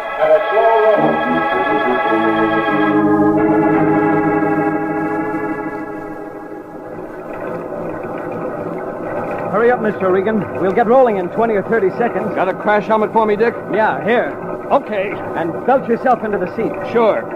Anything I can do during the race? Well, this is the fire extinguisher clipped here under the wheel post. We crack up and get pinned in the car. I get the picture. When we get the signal, we go into a roll in low gear, the whole field. And when we hit the start and get waved into the race, we run the gears. Then hold high, wide open. Yeah. There, she's sounding swell. Maybe we'll win the race, Mr. Regan. Maybe, if we finish it. Here we go. A line of hopped-up jalops moving in low toward the start. Car next to the Jennifer B, close, driver hunched under white crash helmet, goggles covering half his face, but you could see the driver was Salvatore Marino. Marino turned and yelled at Elcock. I'm gonna crash you, Dick, for what you did to Francie. Before Elcock could answer, we hit the start of the race.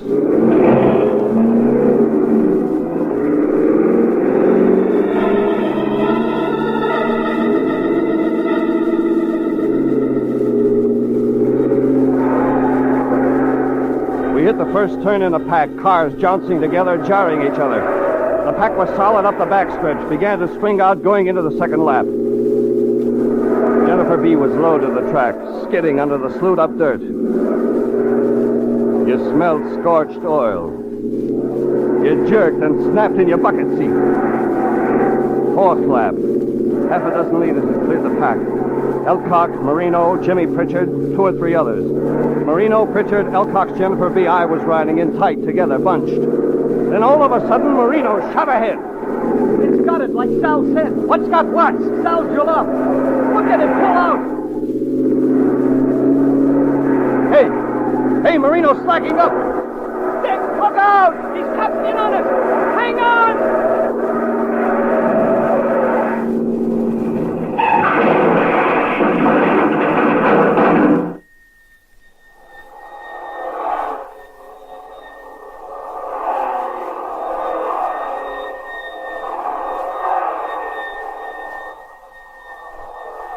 Mr. Regan. Mr. Regan. Huh?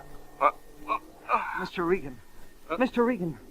We've got to get out of the car. Yeah, that's right. My side's jammed against the rail. Marino drove us into the rail.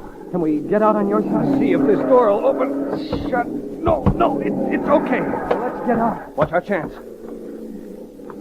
Not now. As soon as they get past. Okay. Inside cars flashing by a foot or two from the smashed-up Jennifer B.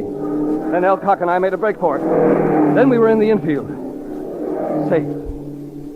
The funny thing, when we were safe, fear came.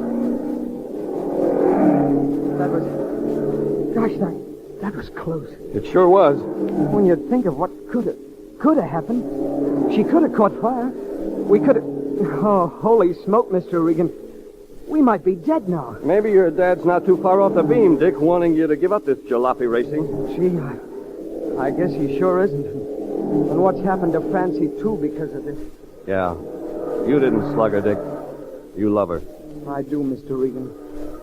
Yeah, but you said... Said maybe whoever slugged Francie did it because he loved her. Yes, Mr. Regan. Well, watch the race. The race? Watch Marino's car.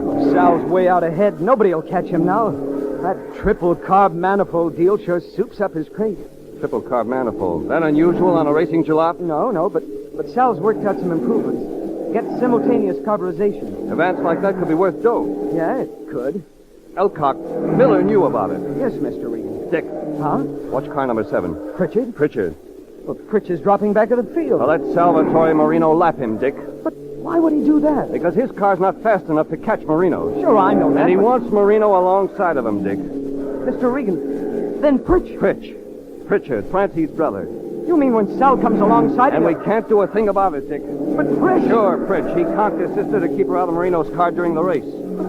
I didn't think that... You knew Miller was in it. Yes, Mr. Regan. Yes, I did. That was why you tried to block Marino out of the running in the prelim. You wanted to put him out of commission. You knew Miller wanted him smashed up. Francie told me she heard him talking. You figured a little smash up in the prelim would be better than a big one in the main event, because you thought Francie would be riding with him. Yes, that was it, Mr. Regan. But why, Mr. Regan? Mr. Miller, and now you say Pritch. What have they got against Salvatore? Nothing, Dick. Nothing? That's it. Nothing. Oh, but that doesn't make sense. Look, Dick. Marino's lapping Pritchard now. Pulling alongside him. Pulling alongside. Mr. Regan, he's going to crash him. Oh, no!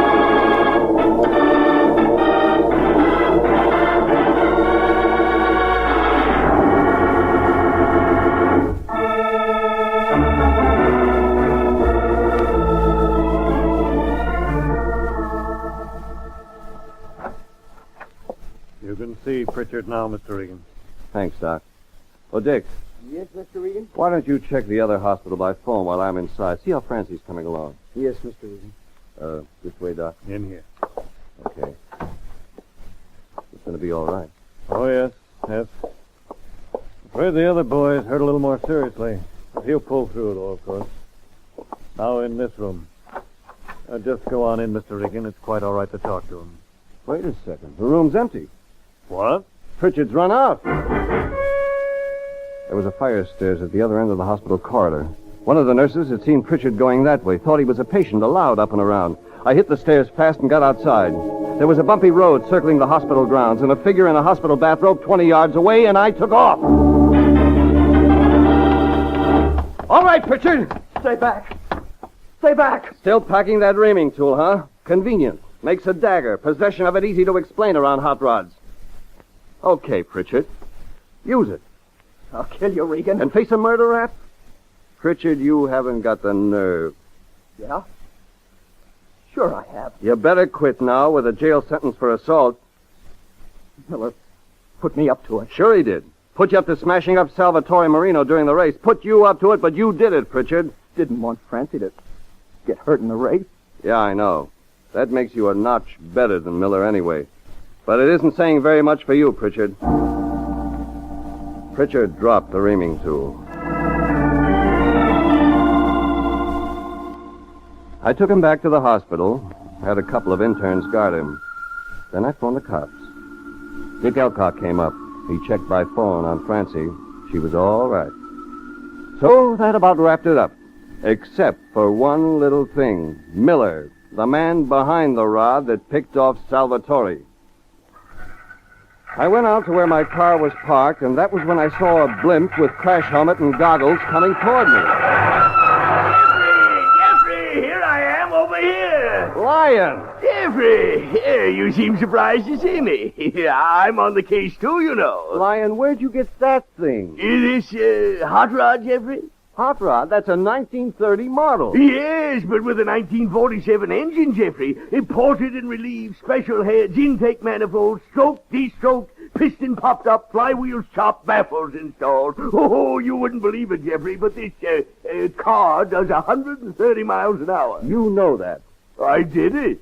Huh? Well, Jeffrey, it was like this. It began to appear that Mr. Miller was implicated in this case. Uh-huh. Go on. And you asked me to find him, Jeffrey, wherever he was. Sure. So, realizing he had a head start, my boy, I borrowed a car from one of the spectators at the track.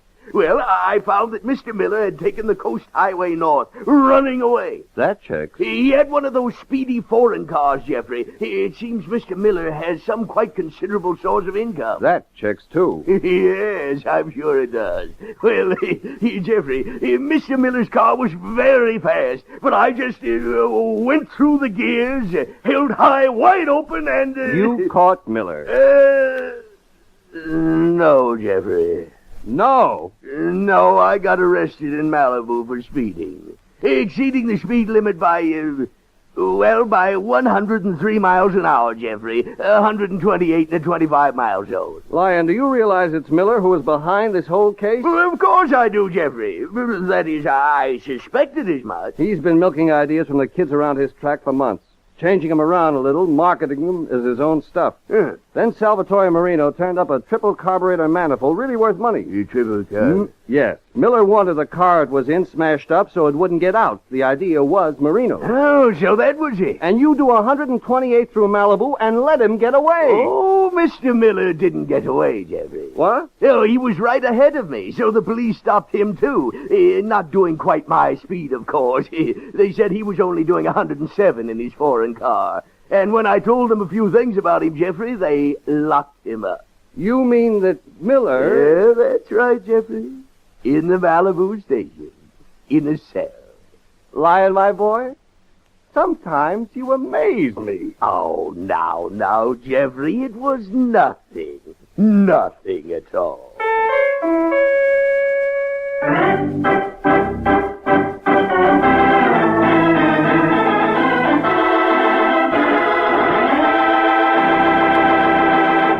Jeff Regan, Investigator, is written by William Frug and William Fifield, produced and directed by Sterling Tracy, and stars Paul Dubov as Regan with Frank Nelson as Anthony J. Lyon. Original music is by Dick Arant. Jeff Regan, Investigator, is heard each week at the same time over CBS. Bob Stevenson speaking, inviting you to be with us again next Wednesday at 9 for more suspense and mystery and adventure with Jeff Regan, Investigator.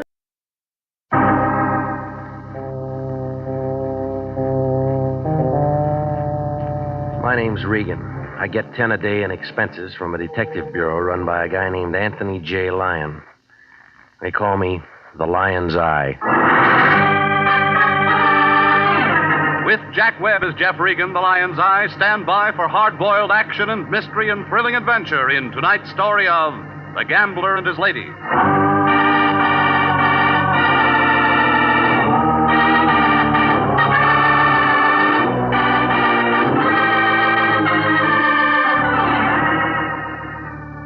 You find it in Hollywood, on Taft Avenue. 4-story apartment building, the color of a rainy afternoon. They call it the Havenwood. It sags in the middle like a tired frankfurter. That's where I live. Apartment 3K. 2 rooms with a pull-down bed and a pair of windows that stick when it's hot. Oh, the view isn't much. 6 strands of telephone wire and the head of a shaved-off palm tree. Beyond is the city, L.A., spread out on the map like a raw egg with a broken yolk. Oh, the town's all right, I guess, if you can afford the sedatives. The Lion likes it. He set himself up as a receiving clerk for trouble, and I work for him. It was about 11:15 Tuesday night when my phone began making itself felt. Turned out to be the Lion breathing hard. It figured he was running his fingers over a greenback. Want to hear the sound of a brand new $50 bill? Send me a record. What's the matter? You sound like you're flat on your back. How do you sleep? Who's sleeping? I'm working, and that's what you're going to be doing. Try me tomorrow. Throw on some clothes. You're going down to Venice Boulevard to see a lady. She's got daughter trouble. Well, marry her off. She didn't pay us $50 for that. The problem goes deeper. How much? She'll tell you. I want it from you. I don't know it all for sure. Don't you ever check into things? I do the general work. You get the details. Yeah, you drag a wet rag over the 50, and if the ink stays on, we got a client. That's insulting. How would you know? Regan, you don't want to keep a lady waiting. Now get a move on. Give me the name. This is Eleanor Bascom, Pierpont Hotel. Yeah? And phone me after you talk to her. What for? I want to be sure it's legit. Do you care? Better make that call to me tomorrow after 10. I'm sort of going to be tied up till then. Doing what? Sleeping.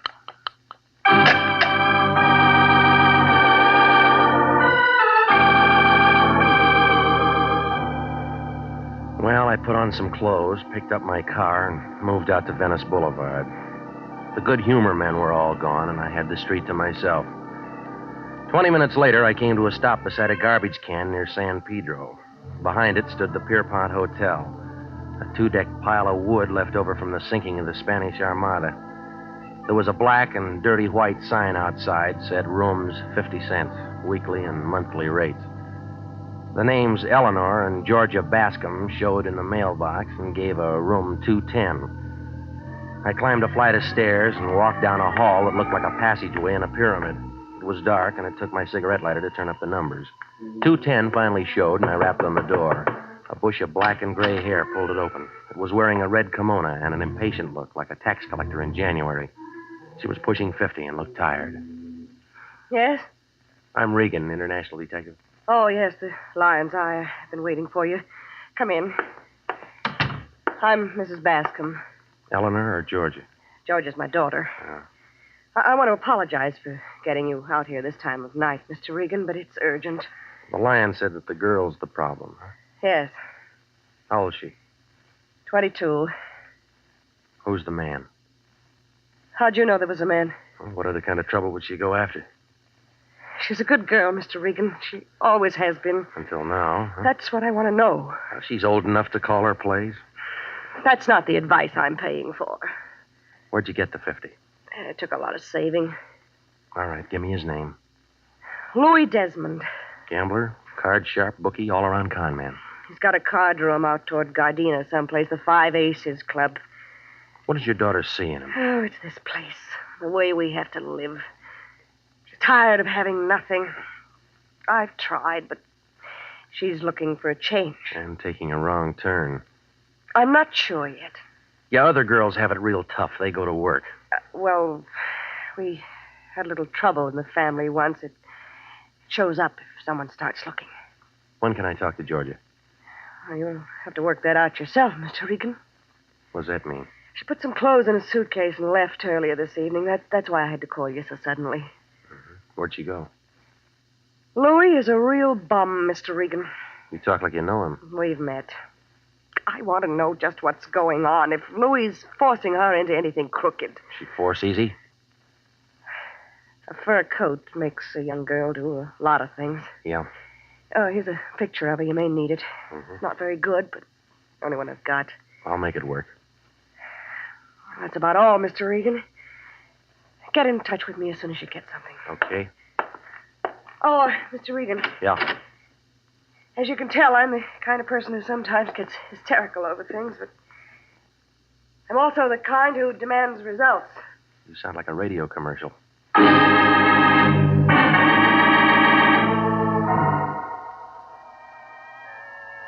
It was after midnight when I followed the fog out Vermont toward Gardena. The yellow lights were pressing, but they were doing about as much good as a pint of bourbon at a Shriners convention.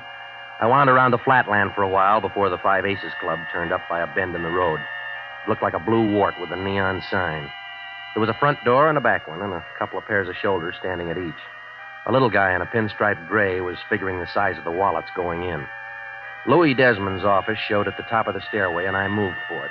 But a muscle looking down on 6 feet was playing frontman. He put a knotted hand on my arm, and when he spoke, it sounded like a gear factory doing double time. Slow down, Pilgrim. The room you're looking for is the other way. Yeah, well, this one says office. That's the trouble with you guys who read. Can't take hints. Spell it out. Beat it. Not until I see Louis Desmond. What's your business? I'll tell it to him. You owe him some dough? No, I don't. Then he ain't interested. He will be. Listen, Junior, Come on, get him off of me, punk. Hey, what's all the noise, Patsy? Sightseer without a ticket. My name's Regan. Cup? Maybe. You want me to bounce him down the stairs, boss? Maybe. What do you want? Talk. That's always a waste of time. Not if it's about Georgia Bascom. Come on in. Never saw you around here before, Regan. No, I can't afford it. Oh, don't say that. Some people go out of here with more than they come in with. Yeah, you. Guess you're right at that. Cigar? No, thanks.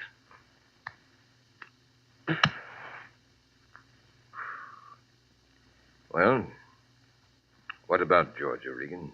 You tell me. That doesn't add. You came to see me. She's got a worried mother. They're all like that. Now, this one figures you're doing a little forcing. Oh. You'd know more about that. Give me a clue. Blackmail, maybe? You're a kick. Arthur Godfrey'd love to get a hold of you. I come too high. Let me give you some good advice. Go home and pull a blanket over your head and say it's all a bad dream. You know, you talk a lot, mister, but you don't say much. What's the hold on Georgia? All right, wise guy. Honey. Come over here, baby. Regan, you know this girl? I've seen a picture. Georgia, this is a peeper named Regan. He come to rescue you. But what for, Mr. Regan? $50? My mother gave you that to come and take me back? Something like that. But I can't go. Why not? Well, Go ahead. Show him, baby. look, Regan. 3 carats.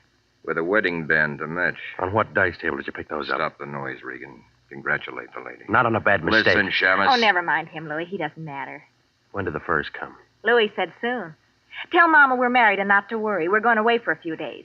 Ensenada for some gambling and fishing. You won't enjoy it. Sure I will. You'll be in L.A.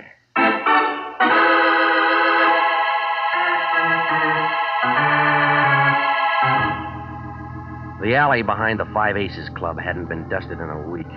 My brown flannel suit fixed that. Well, I picked myself up and made it for the car. Moving north on Vermont, I tried to add a couple of things. There was a funny smell in Louis's office when I first walked in, like rope on fire. Somebody'd been there before me who smoked cubebs. Desmond worked on cigars. Georgia held a king-size Pall Mall. Well, whoever it was still played it coy.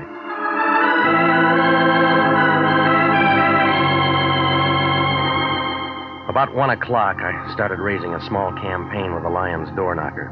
His dream must have been a real good one because it took him 10 minutes to get to the door. He was wearing a nightgown, and he looked like a poor imitation of the Fisk tire ad. All that was missing was the candle. Regan, I told you not to bother me until after 10 a.m. It's no bother. Get out of here, let a man sleep. Your dreams will be bad. What do you mean? You just lost a client. What's the matter? The money phony? Georgia Bascom married Desmond. There's nothing I can do about it. Well, think of something. Say you married her first. You're out of your mind. So it's a bad idea. Get a good Yeah, I already have. What is it? You give Mrs. Bascom her case back. Well, you can't do that. Try me. Think a minute, Regan. She's come to us for help. A lonely woman with no place to turn entrusts her trouble to International. You got that 50 spent? It's not the money, it's the moral obligation. Oh, stop it, will you? You don't give blood anymore since you found out somebody'd pay for it. You're getting out of line. You're the only guy in town who can turn a shaving cut into a bankroll. That's enough. Well, let's do it this way. You go over to Mrs. Bascom and give her the lowdown. Let her decide if she wants you to carry on or not. You sure go to a lot of trouble for a 50. I need a lot of new stuff around the place. Well, it's close to Christmas, right to Santa Claus.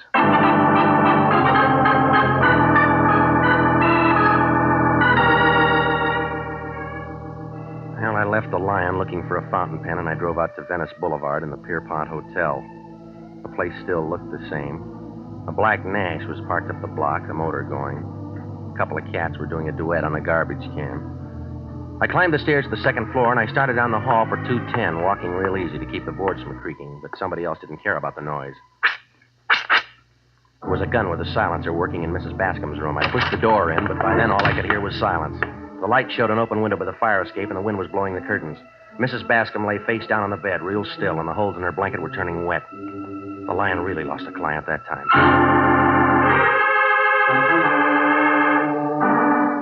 Well, it didn't take Sanducci and the boys long to get there. The fingerprint man and the photographers went to work in the room. Sanducci picked me. He had a grouch on like a fat lady in an upper berth. What's the matter, Regan? You get lost? What do you mean? You're pretty far from home. Well, I get around. Who is she? Name's Eleanor Bascom. I know that. What'd she do? Where'd she come from? I don't know. What were you doing out here? She called in the Lion. Her daughter ran off with Louis Desmond. Oh, he in it? How far? Ask him. Mrs. Bascom wants you to bring her daughter back? She wanted to know if the girl was moving into a racket. Was she? I haven't found out. I should have known better than to ask a detective. Why didn't she call us? She was behind on her taxes. What do you do, Private? Sit up nights figuring ways to make my job harder? You through with me? No. Who killed her, Regan? I don't know. Bad choice of words. Go check a black Nash parked up the street. Got a license number? No, I haven't. Thanks a lot. Look, I'm no medium. I didn't know she was marked. Any other big ideas? A few. Well, keep them to yourself. They're all wrong. Now get out of here. Yeah. Say, Santucci. Yeah? The Lion can handle another client now. So what? Want to sign up?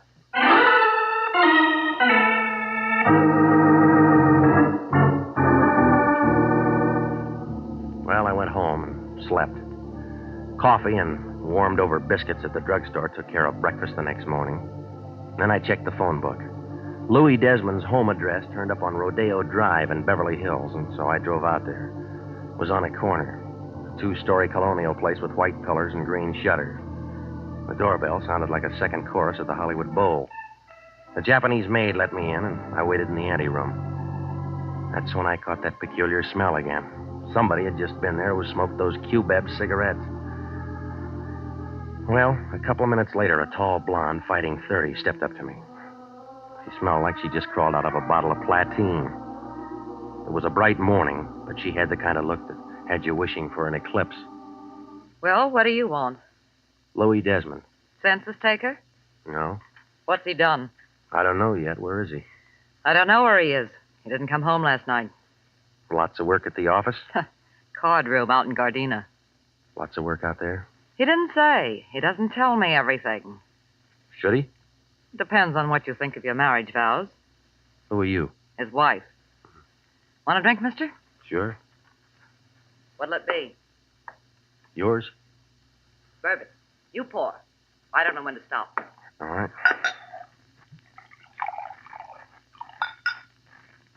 Here you go. To marriage. It's a mess. Cigarette? Never touch him. Interferes with my drinking. Who smokes the Q-Bebs? Is that what that stuff is? Yeah. The little guy walked in here looking for Louis and smelled up the place. Hiya, Stella. Oh, hello, Patsy. Just in time for a drink. Company? Yeah.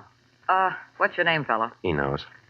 You learn hard, don't you, Regan? What's going on? He's an eye. So what? So he gets a bounce. He's my friend. Beat it, Seamus, or I'll split you. Stay right where you are. This is my house, and I'll entertain who I want. With the boss's liquor? I've got some rights. Well, figure out what they are and try 'em on the boss. I don't like you, Patsy. Beat it, Peeper. Get your paws off of me. Come on, get him off. Stop it, Patsy. Stop it, I said.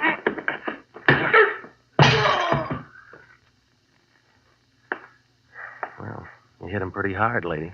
No, I didn't. His head's soft.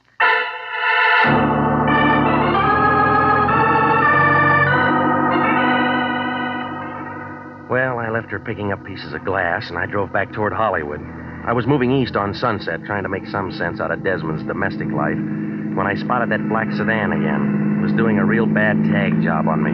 I pushed the pedal closer to the floor, but the sedan had better gas. It caught me going around a bend past Beverly Glen and started pushing me.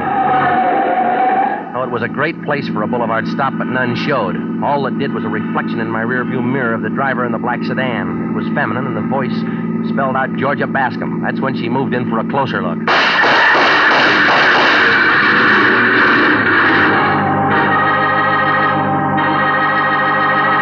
You are listening to the story of the gambler and his ladies, tonight's adventure with Jeff Regan, Investigator.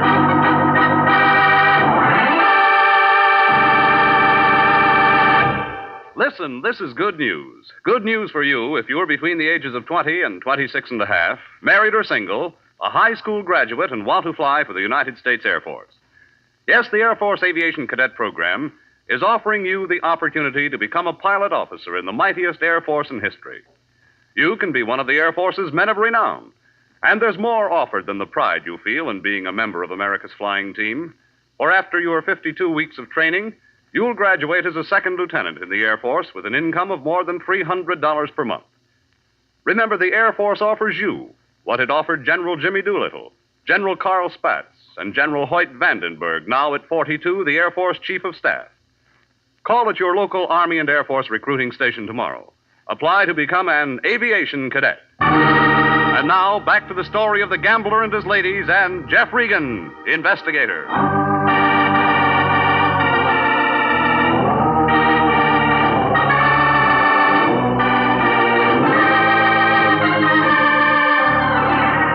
Well, things were moving as fast as the last reel in a Western movie. The Lyon sent me out to see a lady who was having daughter trouble. Georgia Bascom had done a tie-in with a gambler named Louis Desmond. Only it looked real permanent. She was wearing his wedding ring, and the mother ended up carrying a couple of bullets, and homicide moved in. That's when I met a blonde at Desmond's house who said she was Louis's wife. Well, I was working on the mess when a black sedan with Georgia at the wheel ran me off the road, and the slugs began to fly. I peeled myself off the side of the hill, and I got in touch with the police. Sanducci took over and invited me to headquarters for some more talk. He put me in a little room with pale green walls and sat behind a big desk chewing a dead cigar. He was taking me all in like a Hoover vacuum cleaner on a dirty rug. Well, how do you feel, Regan? All right. You shouldn't. Why not? Looks to me like from here on in, you're a marked man.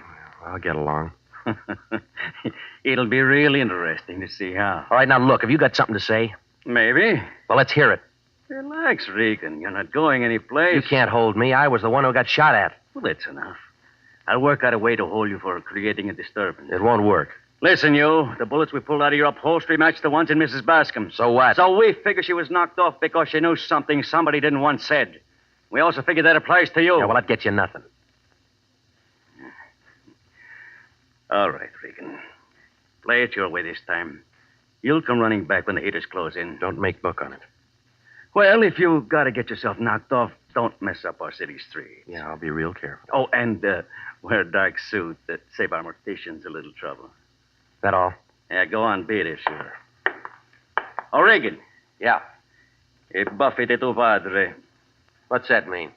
Your father's mustache.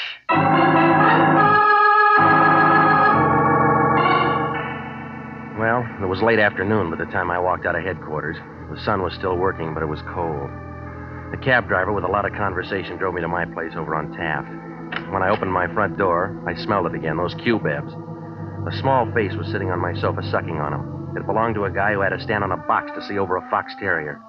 When I shut the door behind me, he ground the cigarette into an ashtray and turned on a nervous look like a pig in a football factory. Your landlady let me in, Mr. Regan. I hope you don't mind. I have to talk to you. We met before. We did? I don't remember. Just me and your cigarettes. Huh? Oh, you mind if I smoke? You just finished one. Oh, yes, so I did. May I have a drink then? Just a small one. All right. Thank you. I generally don't drink, but tonight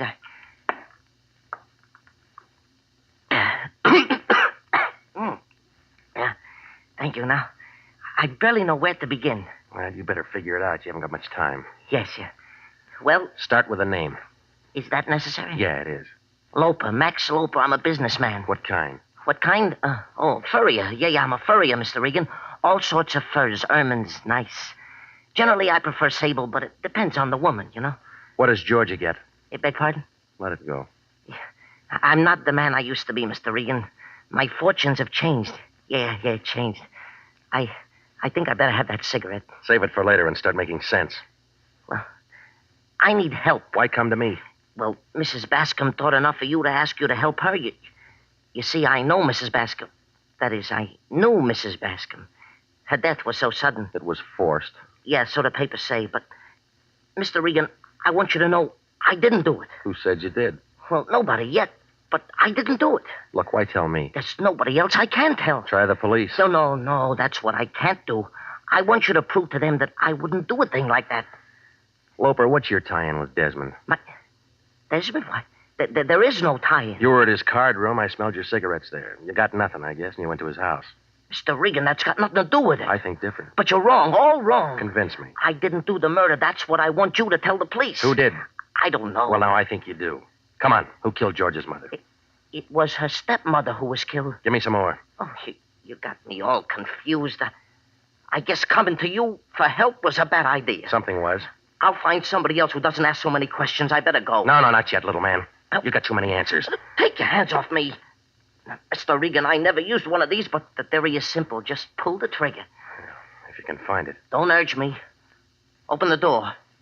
Go on. Sure.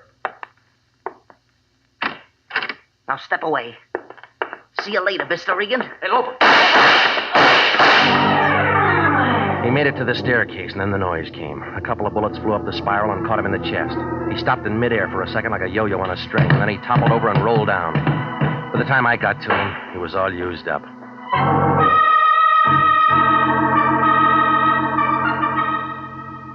Well, I called into homicide, brought some of the boys out, and they took care of him. A fat guy with a head like a plunger took him pictures for a paper, and a girl with a leaky fountain pen got the story. It took about an hour and a half to clear my place. But the minute the crowd moved out, the Lyon moved in. He had a sheet of paper in one hand, and his face was lit up like an old maid at a cocktail party. This concerns Louis Desmond and Georgia Bascom. You interested? Yeah?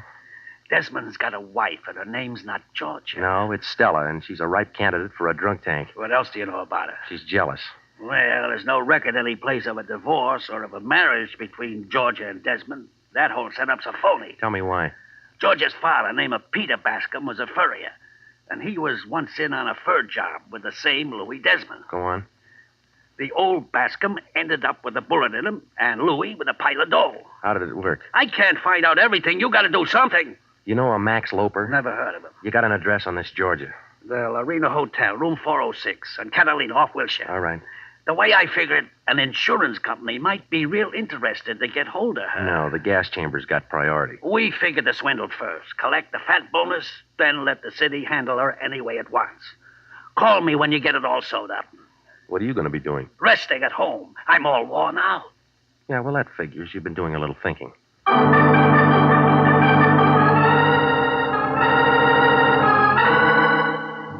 The Lorena Hotel, 6 stories of plush carpet and gold paint. It was night when I got there and the neon was on. The buzzer brought the door open and Georgia Bascom stood there carrying an overcoat. She had her purse under her arm and it figured she was leaving. When she saw me, she turned on a surprised look. Oh, Mr. Regan. Moving out? Just a little errand. It'll keep. Shut the door. Now, see here. Shut up. Well, that's a lot of nerve. Don't let it bother you. There are bigger things. Like what? A fur job you and Louie are working on. What are you talking about? And a little murder. Throw your purse on the sofa. I will not. Come on, lady. It's getting heavy. Now open the closet door. Come on. There. I hope you're satisfied. I'm not much on fashions. Read them to me. 3 airmen, 3 sable. 10,000 apiece. More. Max Loafers. Yeah. Well, you can't wear them all. You got a friend? I don't need one. All right, sis. What is it? Nothing. That's your version. You could be wrong. When'd you marry Desmond? Last week. Bad answer. He's got a wife named Stella. Bigamy will get him in trouble. Well, that's his problem. No, it's yours, too, if the courts can prove you knew. All right, I didn't marry him. Then why the wedding ring? Hey, you ask a lot of questions. Yeah, I do. Why don't you get out of here? Louie's not new on fur jobs. He knows how much work it is to palm 'em off. You're talking to yourself. Loper never got to outlive a double cross. What are you going to do with that? Nothing. Homicide will work it out. I didn't kill anybody. You'll work up a sweat proving it. Louis did it, honest. He killed my stepmother because she knew how the job worked. He gave it to Loper, too. He would... Hiya, friends. It must be raining. The worms are coming to the top. Hello, Louis. Regan's got it figured. I was just stalling him till you got here. Sure, Georgia. I know. Honest, Louis, honest. I didn't mean to say you did the knockoffs. We'll talk about it later. You better finish it now. You're not going to be around. We'll see. They got a spot all staked out for you up north. Isn't that interesting? Regan, I got a set of instructions for you.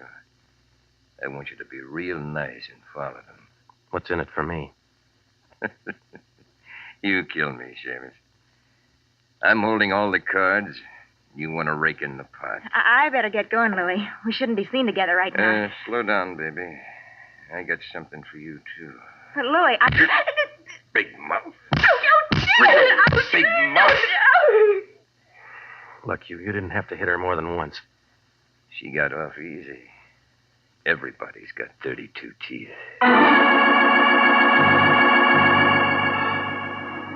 Desmond moved us out of the apartment and down the hall. Georgia was beginning to sob, but Desmond wasn't impressed.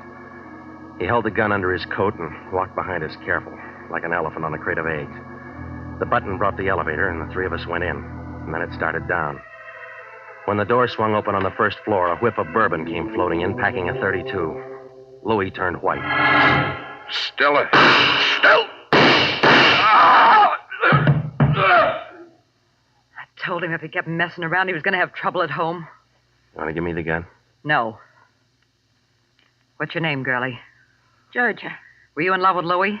I don't know. Well, go find out. You want it now, Regan? It's empty. You know, lady, you fixed nothing. What do you mean? Where you're going, you'll all be together again.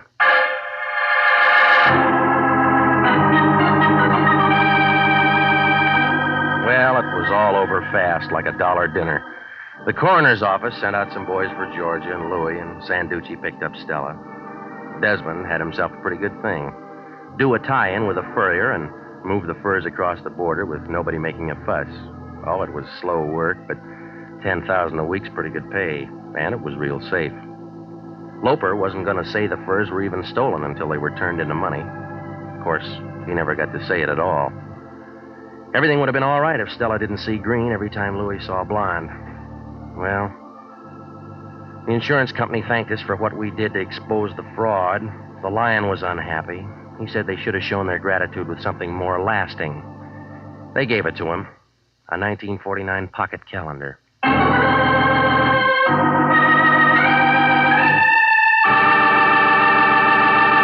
Jack Webb is featured as Jeff Regan, with Herb Butterfield as Anthony J. Lyon. It's CBS at this same time next week for more hard-boiled action and mystery with Jeff Regan, Investigator. Written by Larry Roman, produced by Sterling Tracy. Included in tonight's cast were Mary Lansing, Marvin Miller, Pat McGeehan, Lorette Philbrandt, Jack Petruzzi, Yvonne Patey, and Sidney Miller. Original music for this program is by Milton Charles. Bob Stevenson speaking. This is CBS, the Columbia Broadcasting System.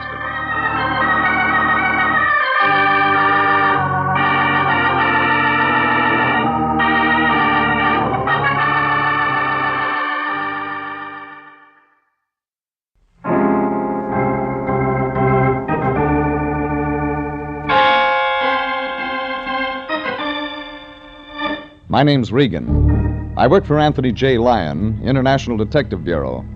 They call me the Lion's Eye.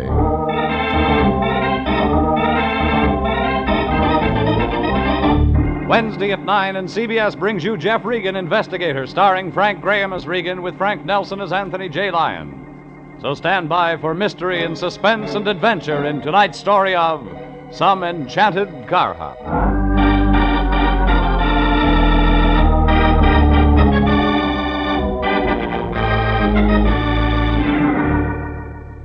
It was just an ordinary drive-in hamburger joint on Vermont off Sunset, but they called it Hamburger Heaven. And just to carry out the idea, they'd hired 6 angels to wait on cars. 3 blondes, a redhead, and 2 brunettes. I was lucky. I drew the redhead. Only she didn't serve up what I ordered. All she brought me was trouble. The whole thing started when there were only 8 more shopping days until Christmas. I fought my way through the necktie and socks set, and by the time I reached the office, I was ready to start celebrating New Year's. But my boss, the Lion, had other ideas. When I walked in, all 280 pounds of him was up on an office stool. He was tacking a dried-up sprig of mistletoe over the door. Jeffrey, my boy, come in. The festive season is at hand. How's that again? I said the festive season is at hand. I'm filled overflowing with the Yuletide spirit. Yeah? Well, you better take those nails out of your teeth before you spring a leak. Oh, yes. Yeah, I guess you're right, my boy. I got carried away. Yeah, sure. You and Tiny Tim. We're, expecting women clients? Women clients? Oh, you mean the mistletoe. Well, Jeffrey, you never can tell when a sweet young thing might accidentally happen in. Stop drooling, Fatso. You dropped out of the mistletoe set 50 pounds ago. Well, maybe so, but I still believe in Santa Claus. Yeah. Now, where was I? You were up on the stool with berries in your hair. No, I mean about the new client. What have I told you so far? That the festive season is at hand? Huh? Oh, then I haven't told you about our new client. His name is Ward Hamilton, Jeffrey. He was in just a few minutes ago. Fine figure of a man. Well-dressed, distinguished, prosperous. That explains the Christmas spirit. How much? Jeffrey, the Christmas spirit cannot be measured in terms of money. This is the time of goodwill toward men of unselfish devotion. Sure. How much unselfish devotion did he buy? $50 worth. It's something about his niece or daughter or some friend or something. What about them? Well, it seems this girl's been receiving packages, flowers, candy, that sort of thing. Well, what's so mysterious about that? Doesn't she know it's Christmas? Well, for some reason or other, Ward Hamilton says she's worried about them. He'll tell you all about it when you see him. The address is on the desk. It's out on Iredell Road in North Hollywood. So I find the Santa Claus that's been sending the packages. Say, that's right. This case does fit right in with the season, doesn't it? Sure. And Merry Christmas to you, too, Fatso.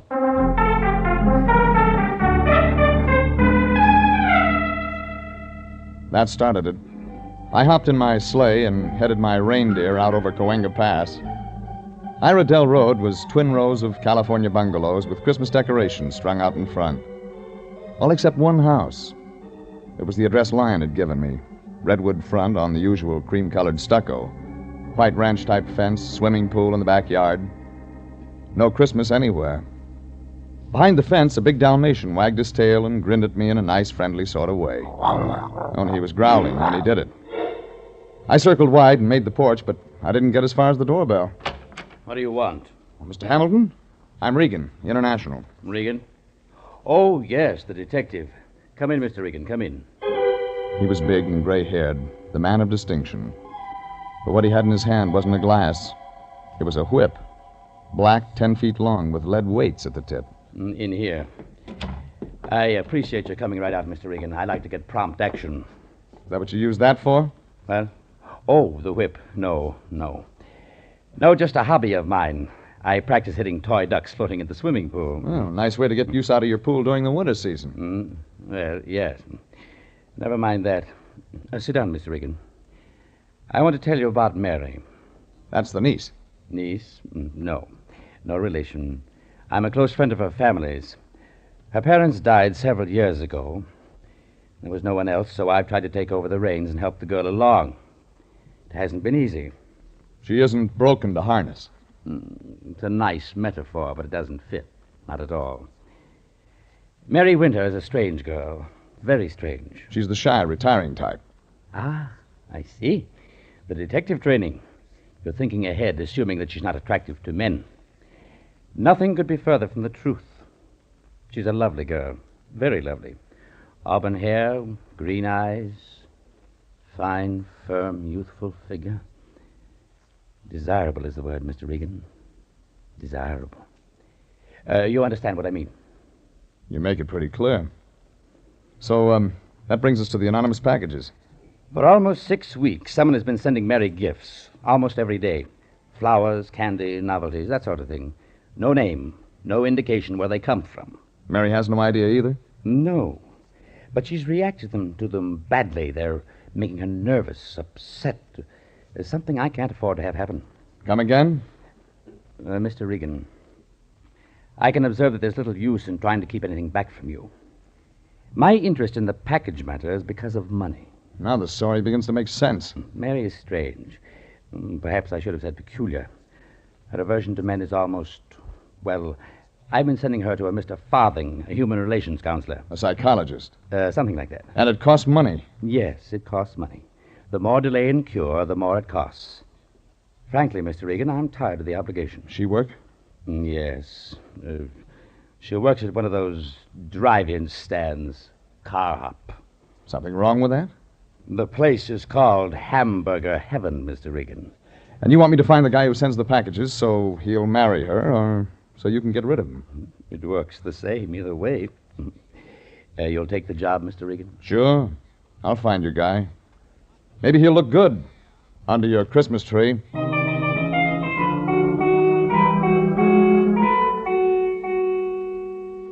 Ward Hamilton gave me the girl's address in Hollywood. It was a tired stucco 4-flat just off Kingsley, the home of Mary Winter, the girl who hated men. And then it was too easy. Standing out front near the curb was a little man in a trench coat.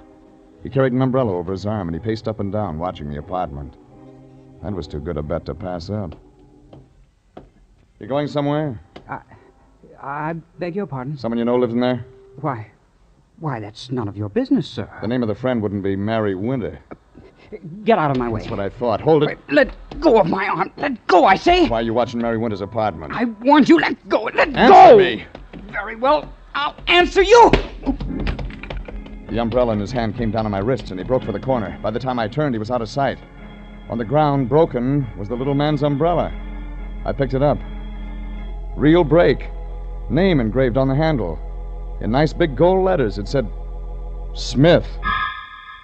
I headed for Mary Winter's apartment.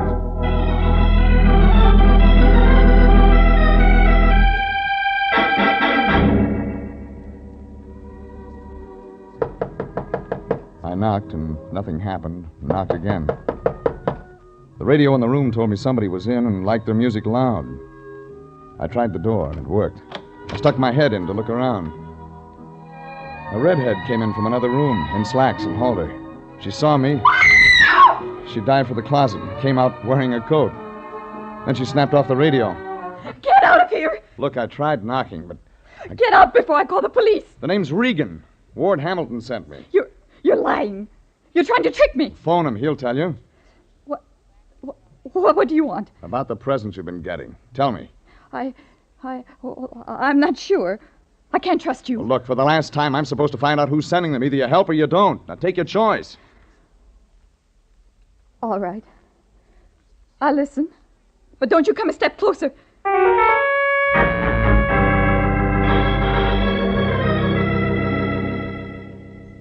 I sat down. One corner of the room. Redhead, other corner. She was tall, graceful, beautiful. Everything a guy could want. Except for the look in her eyes. Scared, hunted. I waited for her to start it. They began several weeks ago. The presents. I don't know who is sending them or why, but Any card? Identification? No, nothing. You sure? You think I'd accept gifts from a stranger? Take it easy. Nobody said that. What did Farthing tell you? Farthing? This human relations counselor you go to. Oh, you know about that? Yeah, I know about that. What did he say? That I shouldn't worry. That I should find out. Is that all? Oh, you don't understand. You're like all of them. Get out of here! One question. You know a little guy about 30 carries an umbrella, wears a trench coat, shy? No. Are you sure? Think. A little guy. No, I don't know him. I've never met him in my life. Get out! I left the redhead sobbing softly to herself. Maybe a lot of flowers and candy would be kind of nice to a lot of people during Christmas, but not to Mary Winter. She was mixed up, inside and out. I headed back to my car, and then I was mixed up. It had looked easy until I got to my car. That's when I got complications. A big complication. Fat, 40, with a gun. Get in, Shamus. Now what? Your choice, Shamus. Like what? The Winter Dame, Your property? Not my type. Belong to the boss? Question, Shamus, Beat it, will you? I'm not through with you. Okay, get through. Stay away from Mary Winter or you get trouble. Real bad trouble. Any questions now, Shamus? Yeah. Who pays you? You shouldn't have asked that question.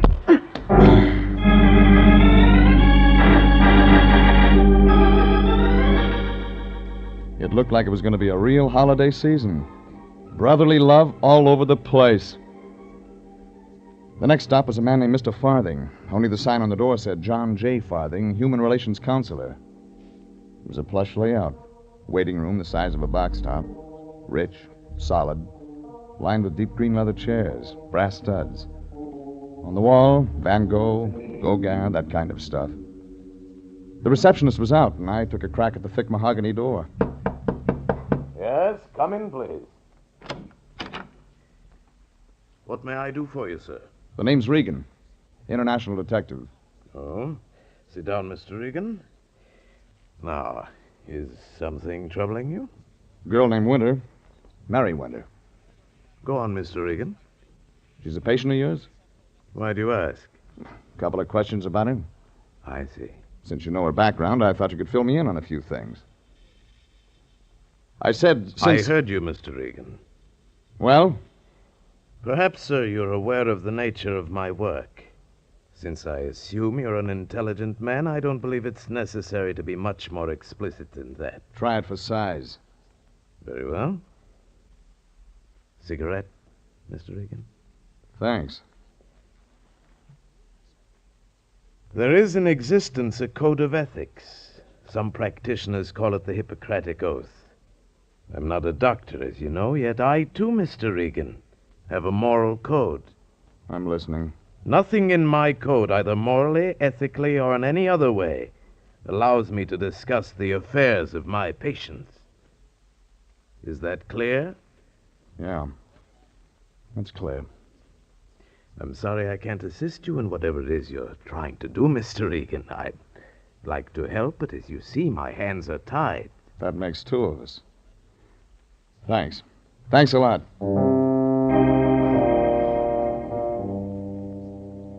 Mr. Farthing, gray suit, ivory cigarette holder, and gold cufflinks, stood up and shook hands solemnly. I left. He'd given me nothing. And there was only one thing wrong with that. Mr. Farthing was right.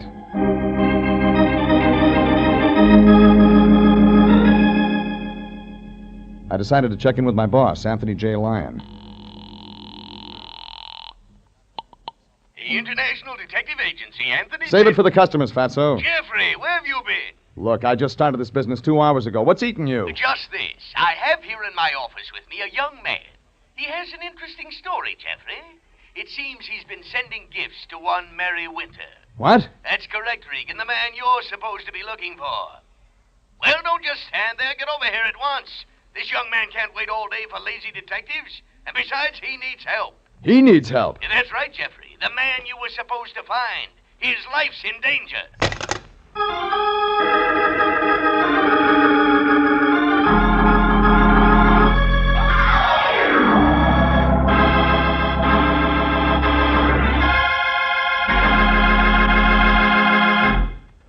This is CBS, and you're listening to Jeff Regan, Investigator, and tonight's adventure, Some Enchanted Car Hop.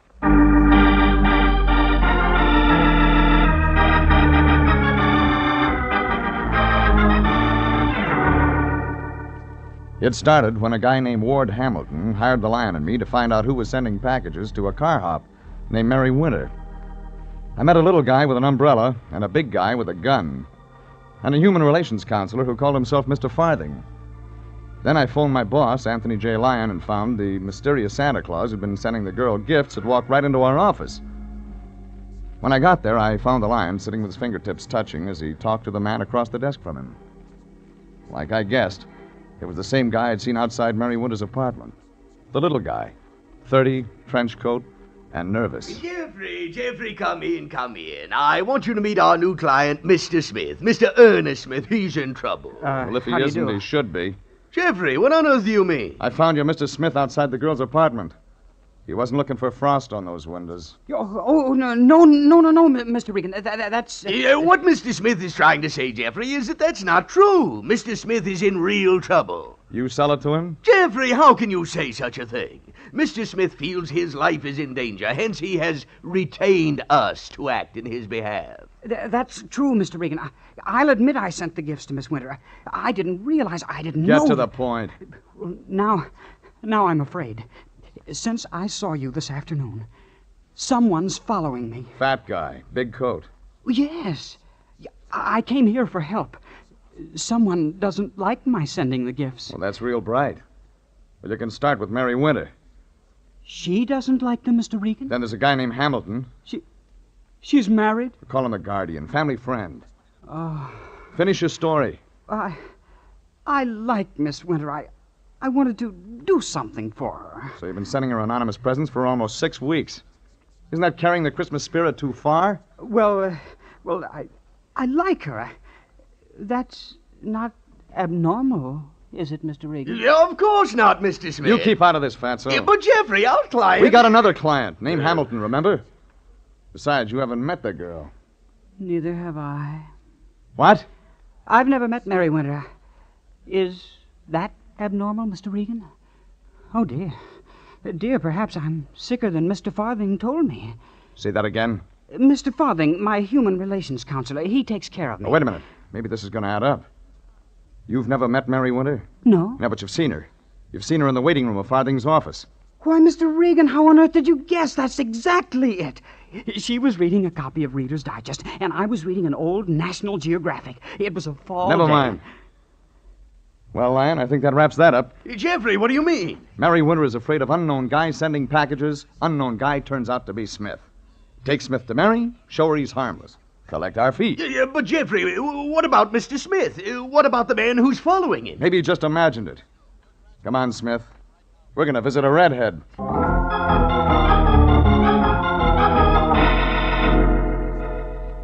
The Lion didn't believe Smith imagined it any more than I did. But he only sputtered, and I loaded Smith into the car and headed out to Mary Winter's apartment. It looked simple, then, like a glass of mild eggnog. What I didn't know was that somebody had slipped me a zombie. It was turning dark when we pulled up in front of the place. Smith stayed at my heels like a sheepdog. I knocked. This time she opened the door. Oh, Mr. Regan, what are you doing here? Brought you a Christmas present. Only this one's harmless. Oh, no. Take it No! easy, sweetheart. Just a guy named Smith. You might even like him. No, please go away. Please go away.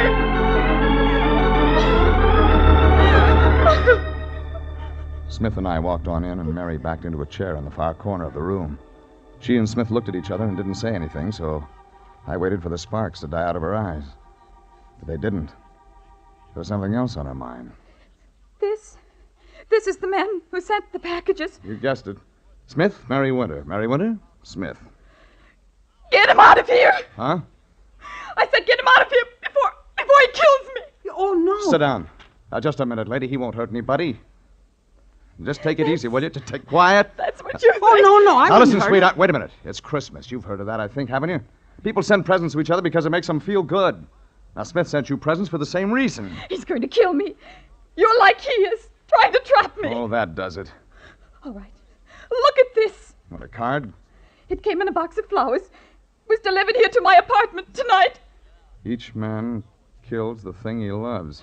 Well, Regan, try and explain that. Try and Shut prove up. Did you send this, Smith?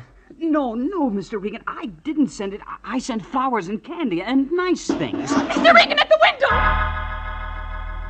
I left them with their mouths open and ran for the hall, and then outside. The girl may have had an overworked imagination, but her mind didn't knock over that garbage can. It was dark and peaceful and still outside. Me and a half moon and nobody else. And then I saw him, thick-set, crouched, moving away from the window. I dove after him.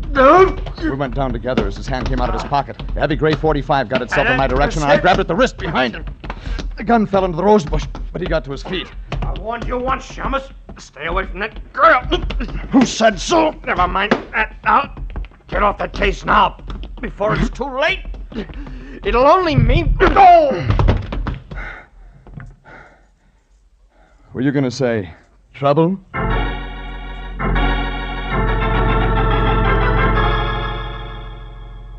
The big guy was 200 pounds of unconscious as I bent over him. A heavy camel hair coat was wrapped around him. The same guy I'd seen before. I unbuttoned the coat, figuring some identification might help, only when it came open, I didn't need any more. He was wearing a tailored starched jacket. It wasn't the kind you see every day. It was white. That gave me the lead I needed, and I headed fast for my car. 10 minutes later, I stopped at a drugstore on my way out to the valley. I phoned the Lyon and told him to check on Farthing. Then I headed the car out Cahuenga. The pass was crowded with home-from-work traffic. It took me 25 minutes to make Iredell Road and the home of Ward Hamilton.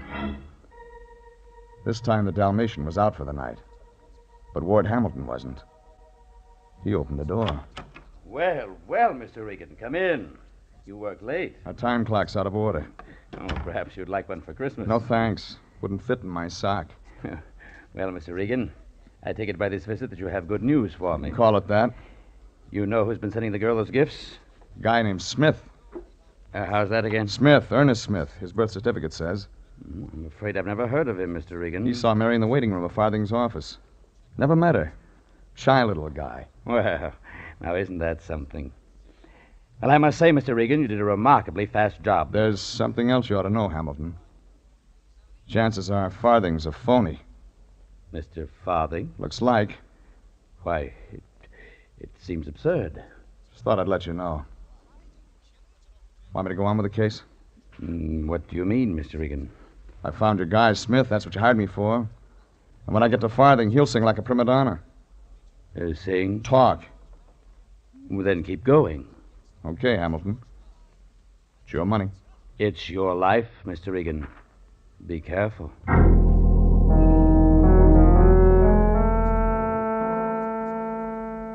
I made a fast phone call to the Lyon on my way back into town, and that tied it up.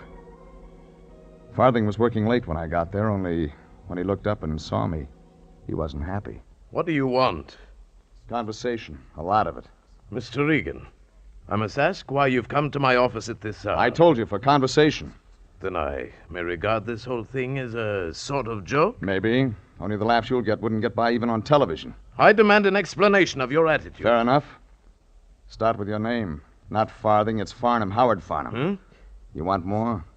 Where did you get that? I had a phone conversation with my boss. He's got ways of getting things. Like your record. 5 arrest bunco, 1 arrest forgery, 1 arrest fraud. No convictions. You were lucky.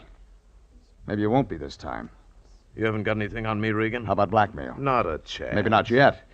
Only you were getting set for a job. I believe the guy's name was Hamilton. You can't prove it. Well, it was your mug, the big guy in the white jacket. He meant business. Does he do your legwork? Listen, Regan, you can't pin blackmail on me. Sure, maybe I had ideas, but I don't claim I'm a doctor. I don't hand out any pills. Just advice, Regan. That's all. Just advice. That's too bad. You know, there are a lot of people that take phonies like you seriously, Farnham. A lot of people that could use advice. Real advice. Mine's real. They say, should I marry him? And I say yes or no, depending... On how much there is in it for you. What do you want from me, Regan? Who paid you to put the B on Mary Winter? Never mind, Farthing. You won't have to answer that. Come on in, Hamilton. I've been waiting for you. You're bragging, Mr. Regan. It made sense if I could get you to join Farthing and me. You might have something to say. You're showing up. Check my story. What story? Like this. Man named Hamilton's supposed to look out for a young redhead named Mary Winter. Only Hamilton takes one look at this number and suddenly he's not fatherly anymore. He decides to move in for himself. It's absurd. Is it? You convinced the girl she couldn't trust any man in the world but you. Should have been the other way around. You're the one she couldn't trust. Isn't that right, Farthing? Leave me out of this, Regan. I run a legitimate business. Leave you out? Well, that wouldn't be fair. You were the guy Hamilton came to with money. He paid you to tell Mary Winter who's the man for her. Am I right, Farthing? You're lying, Regan. No, I'm not. Everything worked fine until along came a nice, shy little guy with an umbrella, Mr. Smith. Met Mary in Farthing's waiting room, starting sending her presents. You know, that must have really stopped you, Hamilton, trying to figure out who was cutting in on your Romeo act. Regan, I've had enough out of you. I thought you were getting nosy. You hired me to find the guy, and I did. End of story. Except if anybody should happen to tell Mary Winter what kind of a guy you really are, Hamilton, you might suddenly find yourself out of a lifetime career. You'll never tell her, Regan. I'll see to that. Forget one item. For a last touch, you send Mary a threatening note. Really put the pressure on. You're washed up, Hamilton. This revolver says I'm not, Mr. Regan. Farthing, come over here, out of the way. We're going to take care of Mr. Regan. Self-defense, not a chance with Farthing's record. Am I right, Farnham? Do as I say, Farthing. Go ahead, Farnham, go ahead. Murder will look good on your list. I won't play ball, Hamilton. I told the girl what you wanted, but I'm not in this. It's your fight. I can make it yours. Don't try it. I am as good with this gun, gentlemen, as I am with a whip. Farnham, watch out.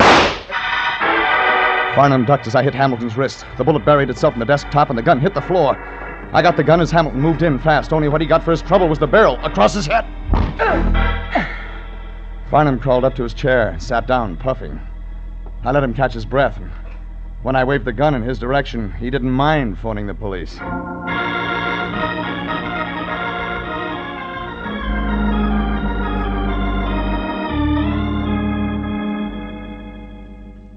The heavy guy in the white jacket showed up bright and early for work the next morning, and the cop greeted him with a pair of handcuffs. He got off with assault and battery, and Farnham, alias Farthing, made the blotter for a light charge. Hamilton wasn't that lucky. His read assault with intent to kill. It was noon when I got to the Lyon's office. He was admiring the Christmas tree stuck in the corner. And from the sounds that came out of his mouth, it looked like his holiday fever was becoming serious. Nowhere. Born is the king of... Oh, hello, Jeffrey. They're looking for a replacement for Vaughn Monroe? Jeffrey, how unkind. It's the season for songs. Sunday is Christmas, my boy. And today is payday. So it is. Well, perhaps I could manage a small token, a sign of my gratitude. Thanks. Yeah, by the way, what about Mary Winter, the car hop? How is the girl, Jeffrey? Oh, I left her with Smith last night when I went after Farthing's mug. Jeffrey, you didn't. Alone together? And that girl hating all men, and that boy shy, backwards? Jeffrey, how could you? How cruel. It's too late now, Lyon. Maybe we'll read about it in the afternoon paper. Double murder. Double hamburger. What did you say? I drove by Mary's drive-in this morning. There was a car parked there. Jeffrey, you mean... Little guy behind the wheel. Trench coat, umbrella. He looked an awful lot like our boy Smith. Then you talked to them? For a minute. Oh, wonderful, wonderful. Tell me, Jeffrey, tell me. What did Mary say? She said, with or without onions? Merry Christmas, Lyon. Merry Christmas, Jeffrey.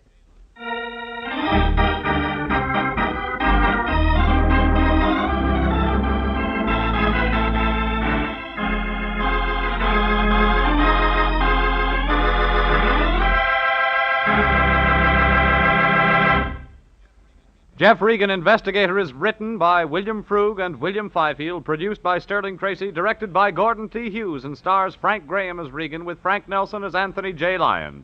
Original music is by Dick Arant. Jeff Regan, Investigator, is heard each week at the same time over CBS.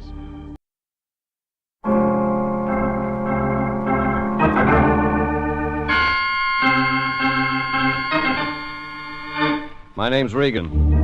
I work for Anthony J. Lyon Detective Bureau. They call me the Lion's Eye.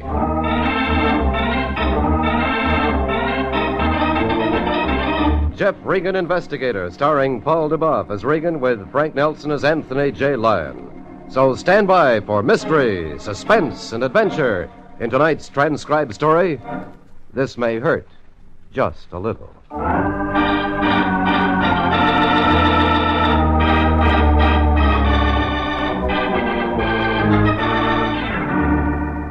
It began with a toothache, the lion's toothache, and a dentist, a laughing dentist.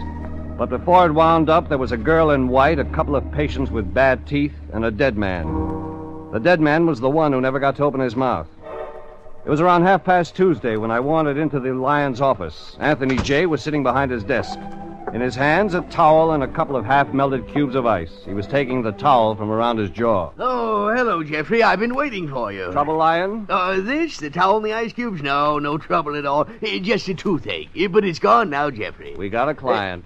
Why, yes, Jeffrey. Just what I was going to say. Okay, out with it. Well, you see, I was feeling under the weather, the bicuspid acting up again, and so, well, I called a dentist. And that's when the toothache began to get better. No, in fact, it was terrible. I was suffering the tortures of the damned. Well, Jeffrey, I finally got in touch with this man, Dr. Beauregard. Beauregard? Yes, Jeffrey. Jolly Charlie Beauregard, easy credit terms? No money down, Jeffrey. Oh, no. Well, Jeffrey, business hasn't been going well. Remember, our last fee turned out to be stolen money, and then there was the rent. Okay, Lyon, get on with it. You called Jolly Charlie Beauregard, the friendly credit dentist, and he said what? Well, that's what's so remarkable, Jeffrey. When I said I was president of the Lyon Detective Agency, he said, could I send a man right over? And you said it was your tooth. Yes. No, I said, of course, Dr. Beauregard, right away. And he said it was important, but he'd rather not talk about it over the phone. It had something to do with $100,000. That's when you got rid of your toothache. Oh, well, Jeffrey, think of it. $100,000. To have a toothache when a man's discussing something like that is sacrilege.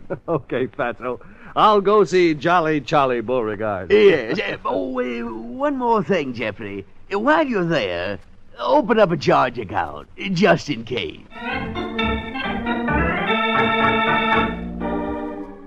The Lion got out a pad and pencil and started calculating how many teeth you could have filled for $100,000. I headed for the main office of the Friendly Credit Dentist. It was on Broadway, in a building old before the invention of dental floss, and Jolly Charlie had a suite on the second floor. In case you didn't catch the number in the building directory, 5 neon signs told you to come right up and it wouldn't cost you a nickel. The last neon sign showed a smiling character waving what looked like forceps with the word welcome flashing on and off. I checked the gold in my fillings and walked in. Won't you be seated, sir? The doctor will be right with you. She was blonde and soft and smooth and slender, and she smiled once. A long, lingering, help me make up my mind for me smile, and the total effect was like a shot of Novocaine between the eyes. She drifted out, and I sat down and thought about it. I was still thinking about it 10 minutes later when she came back out. Do you have an appointment, sir? No, but the doctor's expecting me. May I have your name, please? Jeff Regan. And may I ask who referred you to us? With all those neon signs? Please, I do need the information for my record. Tell him Mr. Lyon referred me. He'll know. Mr. Lyon? Like in zoo, only with a Y.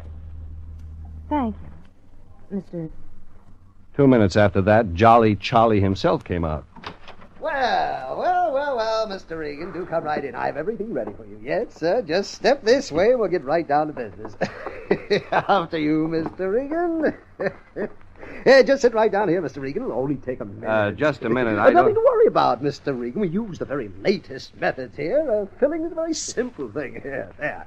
Hey, Doc, you got the wrong idea. Now, just sit still. This is going to hurt. Look, Just Doc. a little. Look, Doc. Look. You may close the door, Miss King. Listen, Doc. Listen here, you. No, Mr. Regan. We have to take every precaution, don't we? We don't want Miss King to know you aren't a patient, do we? Of course we don't. Every private detective must travel in a cloak of secrecy. I know. This has got nothing to do with my teeth. Oh, I know that, Mr. Regan. You're the lion's eye. I talked to your boss only this morning. In fact, he called me. Isn't that a coincidence? Of course it is. You always answer your own questions? Now, here's the case. You're going to be interested because it's a very interesting case. Of course you are. You see, Mr. Regan, I'm being sued for $100,000, and that's a lot of money. Of course it is. I mean, sure. This sure. young man is suing me for damaging his mouth. He's a singer. He claims he can't sing anymore because of some work I did on him. But he hasn't got a case. On the contrary, he's got a wonderful case. But I just can't afford to pay him $100,000. Where do I fit in? Well, it's like this. I did do some work on a young man, but I don't think I did what he says I did. Is that clear? Sure, I remember a couple of fillings, a little bridge work, cleaning job, but no extractions, no surgery. That's the part that puzzles me. Go on, Charlie. That's all. I'm stuck. Unless, of course, you visit this young man and straighten him out on a few things. Wait a minute. You want me to strong arm for you? Is that it? Well, not exactly. I simply feel the young man is lying about something, and I want you to get him to say so. Wrong guy, laughing boy. Hire yourself a gunsel, not me. Now, Mr. Regan, don't get excited. I'm going to give you an open field. You handle it any way you like. Just talk to this boy and see what he's up to. If you don't want to go any further after that, just come to me, say so. No obligations. Now, isn't that fair enough? Of course it is. What's his name? Robert Warner. He lives in Hollywood. I have all the data in my records. And, Mr. Regan, for merely talking to this young man, I'll pay a fee of $100. A nice fee. Of course it is. Of course. If, in your opinion, Robert Warner's an honest man, the case closed. I'll simply have to make the best settlement I can. Can't afford the bad publicity, you understand. Yeah, I understand. Well, call me when you get anything. Well, now that wasn't bad at all, was it, Regan? Jolly Charlie gives the patient quick, sure attention. Yeah, thanks, Doctor. Oh, just one more thing, Mr. Regan. Yes? You will be on time for your next appointment. Good day. Robert Warner, the man who was suing Jolly Charlie, turned out to be just off Gower and Franklin. Big house sliced up into 4 apartments. His was ground floor left, and I rang.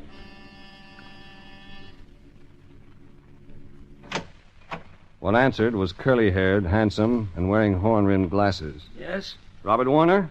That's correct. Who's calling, may I ask? Jeff Regan. You got a minute? Excuse me. It's important, sir. It is. Dr. Beauregard sent me. What? Beauregard. You'd better leave. No, wait a minute. I'm not his lawyer. Better get out, Mr. Regan. In. Oh. Now, sit down, Warner. We're going to talk. I said you'd better get out. I said sit down. I hate to be difficult. You're suing Beauregard for $100,000. You know that. Your voice. You can't sing anymore because of him. If you're here to make trouble, I'm Regan... here for one reason, Warner. If you're telling the truth, you're a rich man. If not, you're in trouble. It's that simple. But I am telling the truth, Mr. Regan. My voice, I was a singer. I had a career until... Until what? Till I went to him. Had a cavity in my tooth. He treated me. He told me to come back again. Like a fool, I listened to him. I went back again, and again, and again. Then what? I can't sing anymore, Mr. Regan. Don't you realize what that means? That's my life. Just stick to the story, Warner. Oh, he said something about the roof of my mouth being too small. He performed an operation. That's all there was to it. Except for one thing. What's that? I paid him $200 in dental bills to destroy my voice. Take it easy, Warner. You got an attorney handling the lawsuit for you? Why, well, yes. What's his name? Well, it's not important. Doesn't matter. I said, what's his name? McLeany. He's in Hollywood. You're going to see him, Mr. Regan? Got any good reasons why I shouldn't? Mr. Regan, that's not all this fiend Dr. Beauregard has done to me. Go on. Well, something more. Something terrifying. Get to the point. Come, look outside my window. Look, across the street. A truck.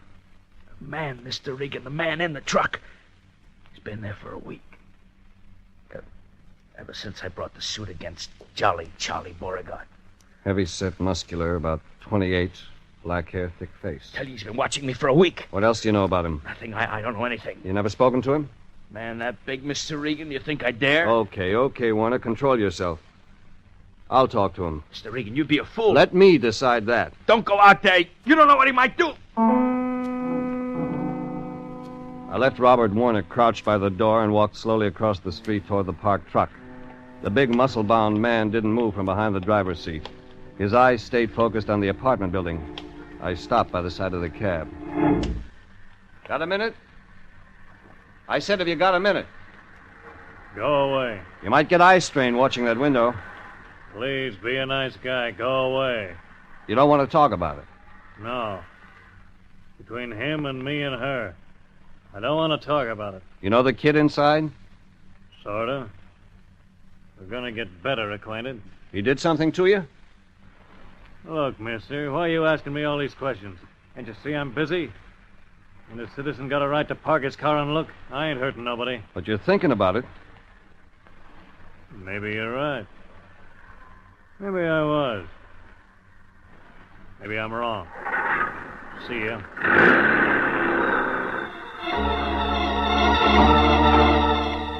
The man behind the wheel of the truck didn't look back. He swung the thing around the corner, and on the back was painted Mills Lumberyard. I made a note of that and got in my car. Next stop, the law office of a man named McClaney, Hollywood.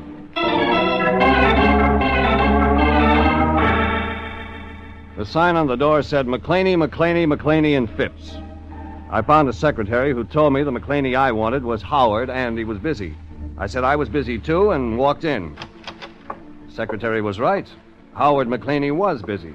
When I walked in, he was just starting on a new case.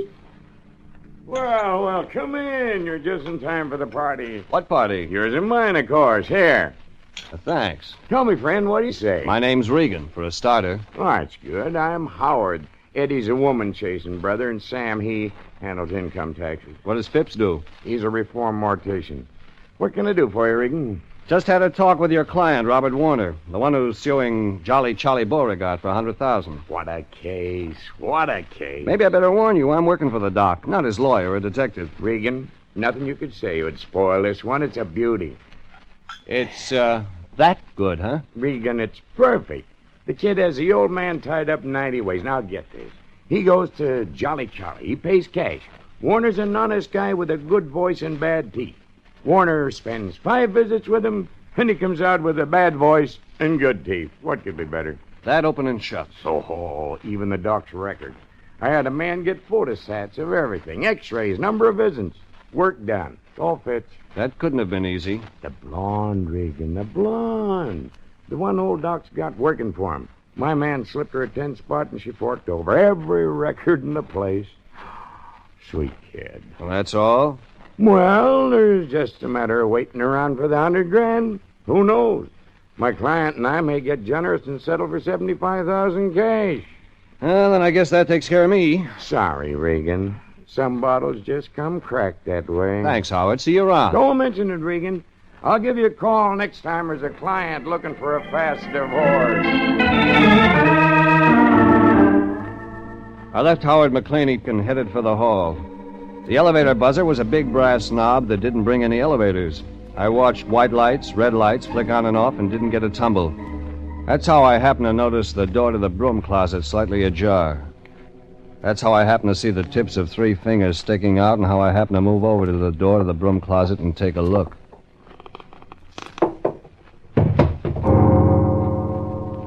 The man who fell against me, hand at my feet, was big and burly and dark-haired. He was the truck driver who'd been tailing Robert Warner. Dead.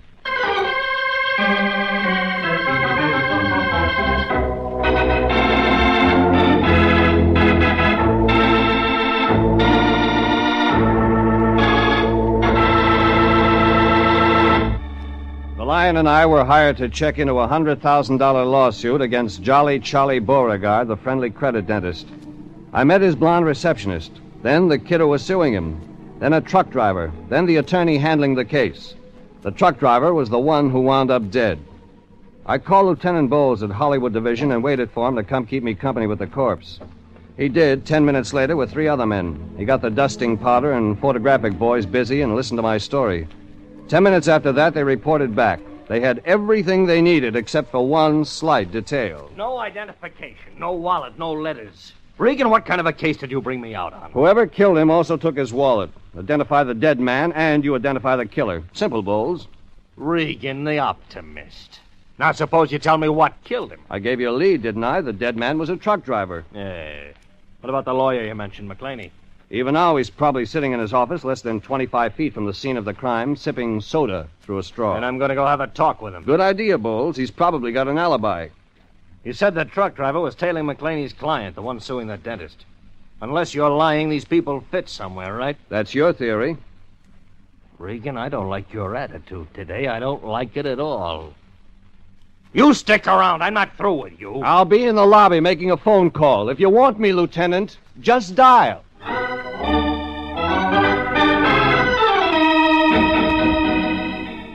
That's the way it was with Bowles, the friendly type. I headed down to the lobby of the office building. An idea was buzzing around somewhere in my head, and I had to get it out.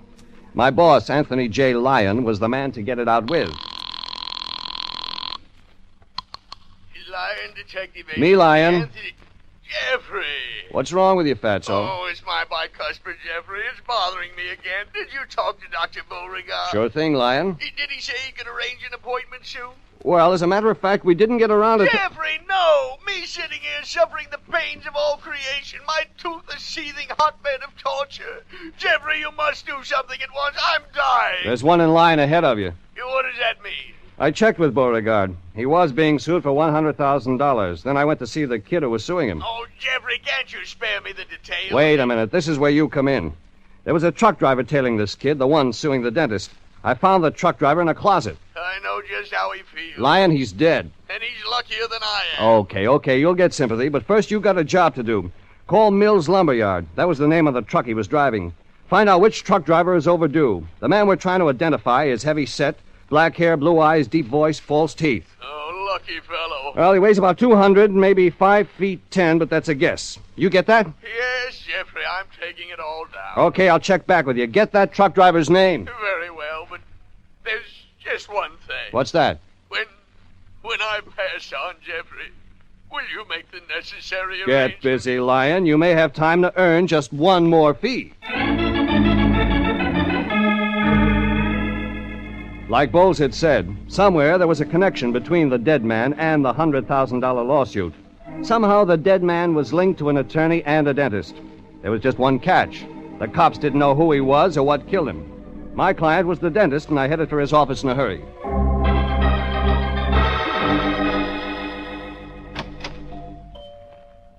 Oh, Mr. Regan. Did you have another appointment this afternoon? This one's ad-lib. The doctor in? Well, Dr. Beauregard is busy with a patient. But then if you don't mind waiting, perhaps we might squeeze you in. You don't have to ask me twice. Mr. Regan. How long have you worked here, Miss, King. Louise King. I've been with the doctor almost 6 months. Remember a patient named Robert Warner? Yes. Yes, I do. He's the one who's suing the doctor, isn't he? He's the one. Tell me, Louise, how many times did Warner visit Beauregard? Well, I'd have to check the records for that, Mr. Regan. I'm sure they'd give a complete... You mean the records you loaned to Warner's attorney so he could photostat them? Why, Mr. Don't Regan... play coy with me, Louise. Warner's attorney told me his man got every record he asked for. He had them photoed and returned them to the files. It cost him $10.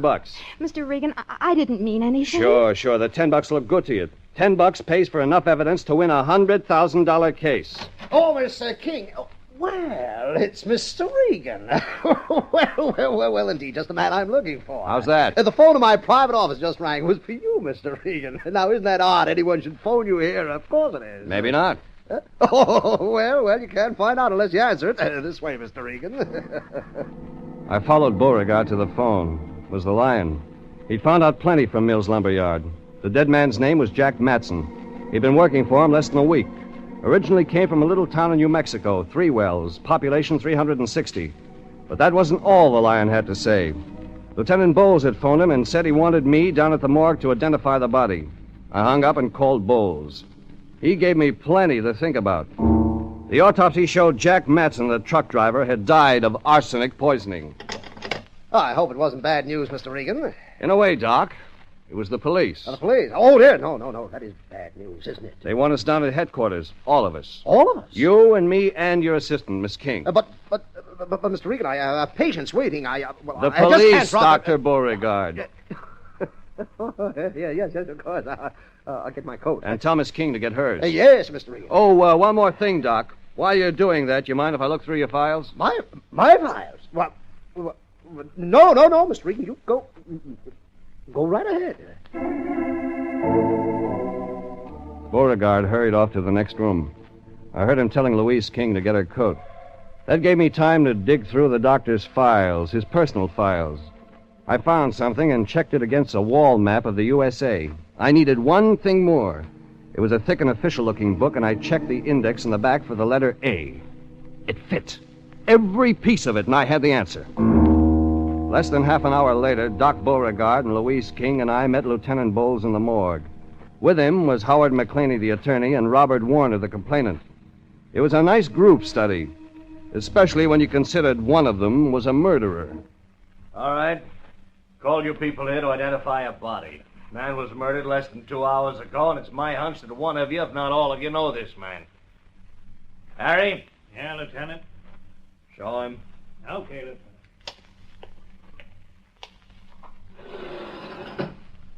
Yeah. Over there under that sheet is a dead man. Who's first? All right. Somebody got to start it. You know this man, step up and say so. Take a look, make up your minds. One by one, they moved over to the slab, looked, grimaced, then moved back quickly. First the lawyer, McClaney. Then the kid, Robert Warner. He said it was the same guy who'd been tailing him, that's all. Then Louise King, the dentist's assistant. Then Jolly Charlie Beauregard. It was the first time I'd seen the doc without a smile. Then Bowles turned to me. Okay, Regan, you're next. I found him, remember? Take a look, just to be sure. Okay.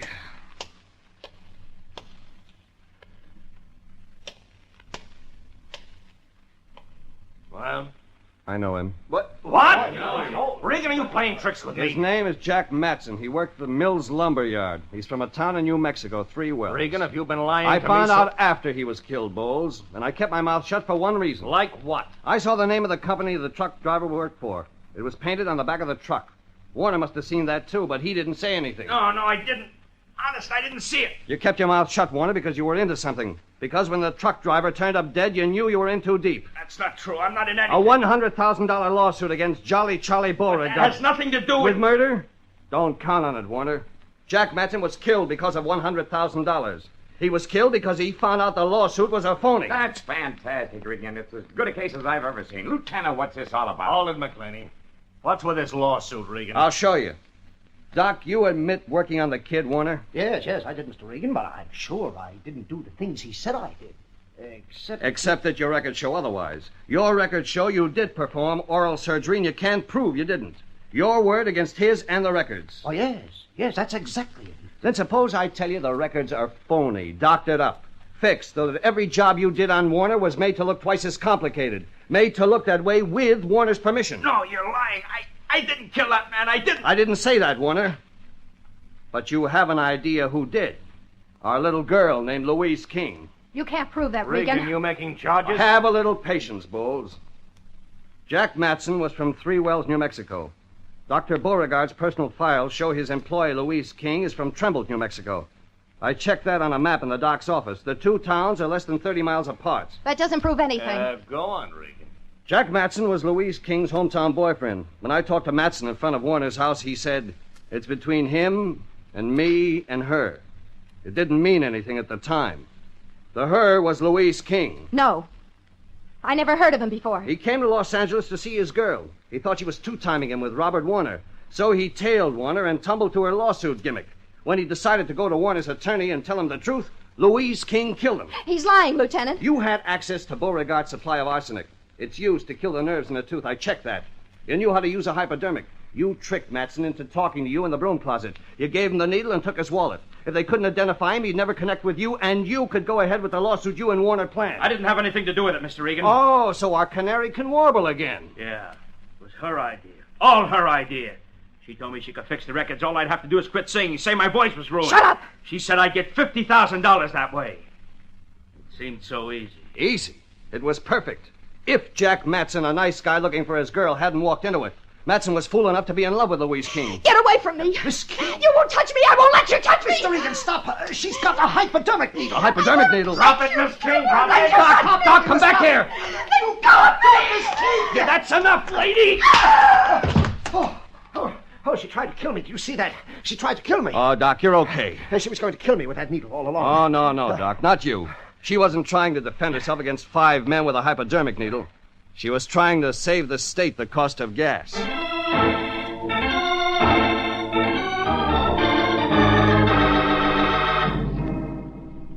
Louise King got up and went quietly. Robert Warner wasn't far behind her, but at least he could count on seeing daylight sooner than she would. Doc Beauregard and the attorney Howard McClaney and I went up to the doc's office for a drink. McClaney left about 6, but the doc kept me cornered with stories of bravery above and beyond the call of dentistry until close to 7. That's when the door to Doc's private office burst open. So here you are, you scoundrel. Anthony J. Regan, you dirty rat. Me waiting back at the office alone with my aching bicuspid and you just sitting here. I might have known you wouldn't do anything about my tooth. Doc, this is my boss, Anthony J. Lyon. Lyon Doc Beauregard, the friendly credit dentist. No money down. I'm pleased to meet you, Mr. Lyon. I've heard a lot of nice things about your bicuspid. You what? I've been telling the doc how you suffer. He's interested in your case. Really, Jeffrey?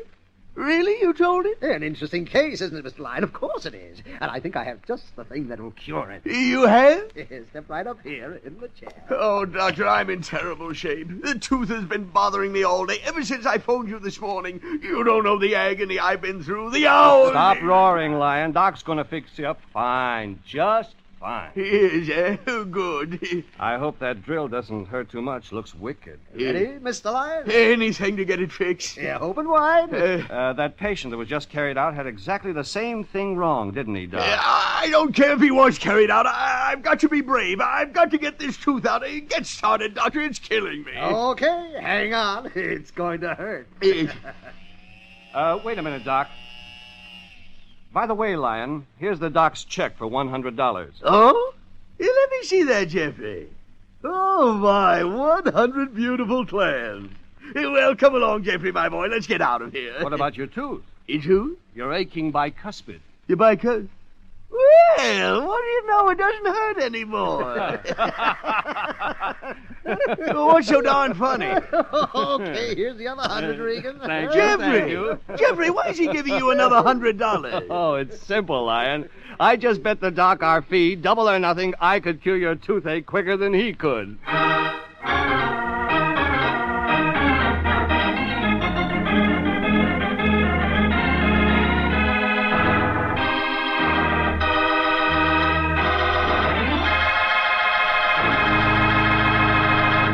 Jeff Regan, Investigator, is written by William Frug, produced and directed by Sterling Tracy, and stars Paul Dubov as Regan, with Frank Nelson as Anthony J. Lyon.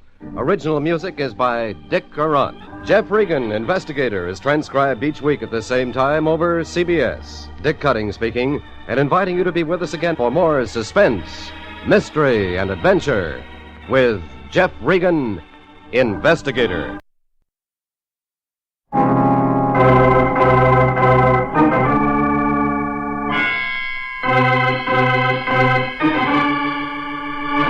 My name's Regan. I work for Anthony J. Lyon Detective Bureau. They call me the Lion's Eye.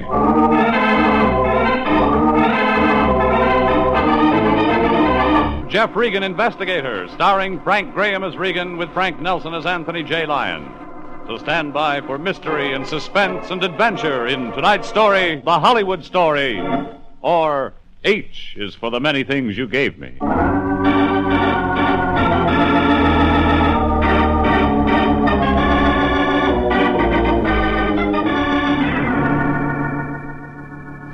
It was a great day for the Lion. Money all over the place. Motion picture money. Hollywood money. And all we had to do for it was stop one guy from seeing another guy. A very simple job. Except when a guy got in the way of the wrong bullet. The Hollywood story got underway along about noon in the Lyon's office. He was sitting behind his desk, engulfed in a cloud of 50-cent cigar smoke. But through the smoke, the gleam in his eyes cut like a Sunset Strip searchlight announcing the opening of a popcorn stand. Jeffrey, come in. It's a wonderful day. Looks like. Rich uncle die, Fatso? No, Jeffrey, but something wonderful did happen. We got a client. Yes. What else?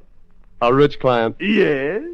Go on, Jeffrey. Look, Fatso, I'm no mind reader. What's the story? Jeffrey, the big moment has come at last. We've been hired by Progressive Pictures Incorporated. Movie money, huh, Fatso? Oh, more than that, Jeffrey. This case has all the earmarks of a big thing. I happen to know that the famous movie star Larry Winters is involved. You see, Jeffrey, we're getting on the inside of things. Thank you, Hedda Hopper. Yeah, I also happen to know this case involves a $2 million picture and a real future for the Lyon Detective Agency. Think of it, my boy. Us being on the lists of the big producers. But which list? Now, you run right out to Progressive Pictures, Jeffrey.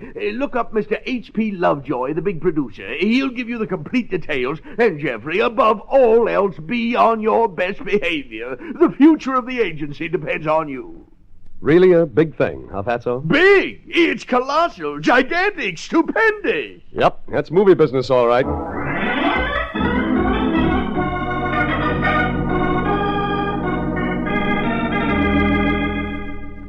There was a girl behind a wire cage who summoned a big studio guard with a bigger gun. The guard, dressed in enough gold braid to worry an admiral, took me down the studio lot to a door with an electric eye.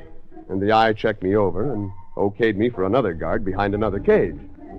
A couple of cages later, I got to a secretary. And 5 secretaries after that, a door opened without benefit of an electric eye, and I stood staring into the worried, bespectacled face of H.P. Lovejoy himself. You're Regan. Come in. Been waiting for you. Sit here. Have a cigar. No thanks. I'm going to get to the point, Mr. Regan. It's about my boy, Larry Winters. Your son? No, of course not. Larry Winters, the big star. I called him my boy. I discovered him 4 years ago. He and Kitty Train are the 2 biggest stars we've got. I don't want to see anyone miss clutch. No calls, no interruptions, but send Sid Rainier in. Well, that takes care of that. Now, where was I? You were about to tell me about Larry. Oh, yes. Oh, sent for me, H.P. Yes, this is Regan. Regan, this is my assistant, Sid Rainier. Hello, Regan. About the Winters matter, huh, H.P.? I checked the files on it again. Definitely dangerous. Yeah, sit down, Sid. Let me see. Now, where was I, Regan? About your actor, Larry Winters. Yes. I said I didn't want to talk to anyone, Miss Clutch. That includes you. Now, let me see here. You were about to tell Regan about Larry, H.P. Oh, yes, so I was. You follow me so far, Regan? Oh, sure. Good. I like a man who can follow a conversation. Now about the fee. Just one little thing, Lovejoy. Yes? What about Larry Winters? What? Why, I told... Oh, that's right. I didn't tell you that part of it. Yeah, that part of it. Well, Regan, Winters is a model star, except when his pal Stubby Adair comes to town. Stubby and Larry were in the Army together. Check. And when Stubby shows up in Hollywood, he looks up his pal Larry. And that's where the trouble starts. You know how it is with old Army pals, Regan. One drink leads to another. Sidney! You know Larry Winters never touches the stuff. Yes, that's what I said. Larry never touches the stuff. But he can't stay away from Stubby's screwy deals. Last time it was a lost gold mine. By the time Stubby got through convincing Larry what fun they'd have, nothing. Larry was gone for a week. Stopped production on the picture he was shooting. Cost the studio a fortune. And Stubby is in town again. This guy's real bright, H.P. Stubby Adair is in town again. But Larry Winters is in Long Beach on location shooting a big South Sea Island picture. $2 million budget. We've got to finish that picture on schedule. A lot of money invested, Regan. You understand? Sure, I understand. Now, here's the assignment, Regan. Keep Stubby Adair away from Larry for 1 week. Just 1 week. And there's $1,000 in it for you. You collect after the picture's finished. Well, that sounds fair enough. But wait a minute. It won't be easy. Larry's got a new contract coming up. If he finds out we kept Stubby undercover, he won't sign. It's got to be cautious, Regan. Very cautious. You got to handle Stubby with kid gloves. Show him a good time. Treat him nice. Don't let him know what's happening to him. That's it. Okay. You've bought a detective. Where do I find Stubby Adair? Hotel Ritz. Hollywood Hotel Ritz. We got him a suite there. He arrived this morning.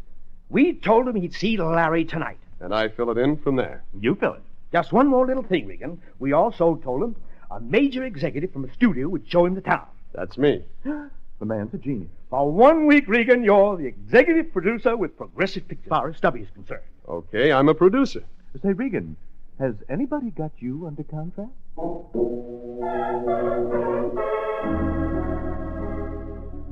Well, that's the way it started. Just me and a character named Stubby Adair. I got to the Hollywood Ritz about 1:30 and knocked on the door to room 709. My week's work peaked out. Yeah? Mr. Adair?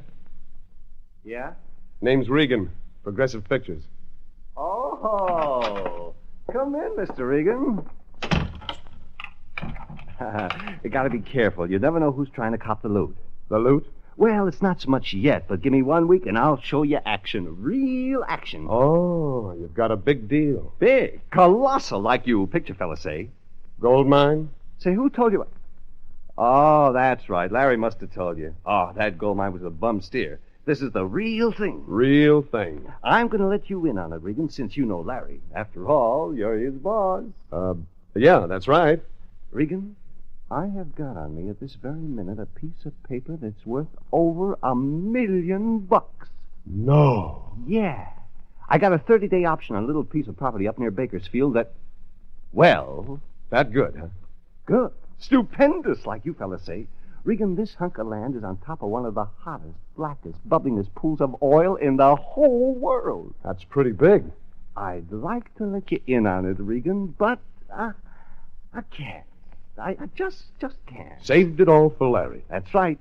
For my pal Larry. Him and me was in the Army together, Regan. We're pals. And you're going to let him sink a few $100,000 in drilling an oil well with you? For old time's sake? No, it don't take that much. Maybe 60, 70,000. A drop in the bucket compared to what's coming out of that well. That's pretty friendly of you, Adair. Just call me Stubby. I'll tell you what, Regan. I like you. I like you fine, and you're a friend of Larry's. So you're going to let me invest in an oil well? Well, it's the least I can do for a friend of Larry's. How much are you going to let me invest, Stubby? Oh, I thought maybe you could come in for, say, maybe 20,000. I'm saving the big slice for Larry, but you can have some. That's very considerate. It's nothing, really. You see, my option on that oil land is up in a week. 1 week from today. So I either got to get the dough to extend it and start drilling, or... All is lost. Exactly. It's tragic. Unless, of course, I see Larry. He'll back me, you can bet on that. Him and me was in the Army together. Yeah, sure. Well, how about lunch, Stubby? Good idea. In fact, I got a still better one. I'm listening. Seeing as how you're a big shot at the studio, Regan, I figure I'd let you tour me around. Do what? Show me the works out at Progressive Pictures. You make like a guide, Regan, and me, I'll be a hick.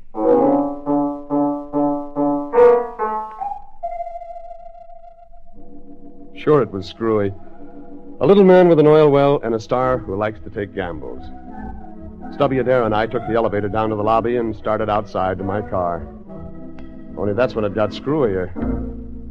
A tall, narrow guy drifted away from one of the pillars in the hotel lobby and ambled out the door behind us. Stubby and I turned left. So did the tall guy. I passed my car and led Stubby into a drugstore. Hey, what are we going here for? Cigarettes, Stubby. Take it easy. The tall, narrow man was wearing a brown suit and a brown felt hat. He was with us in the drugstore. Outside, he was still with us. And Brown Suit looked in a shop window and watched us as we got in the car. He couldn't figure it but one way. Somebody'd put a tail job on Stubby Adair.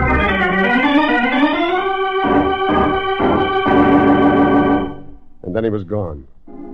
Brown suit, brown hat, melted into the crowd. Stubby climbed into my car expectantly, and we headed out to Progressive Pictures.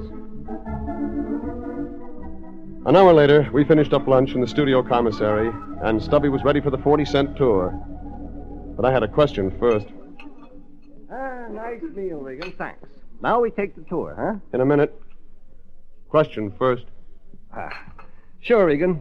You want to know about that oil well, huh? I knew you'd get bit by the bug. I want to know about a tall guy in a brown suit and a brown hat, Stubby. The guy who tailed us when we left your hotel. You kidding or something? Don't play dumb with me, Stubby. You've got eyes. Regan, honest. You saw him in the drugstore. I saw you watching him. Oh. You gotta know, huh? Yeah. I gotta know. Okay, Regan. Seeing as how you're practically a partner of mine, I saw the guy in the brown suit. He's been tailing me since this morning when I got in town. That's why you were cautious back at the hotel when you opened your door. Yeah, that's why. Who is he? I don't know.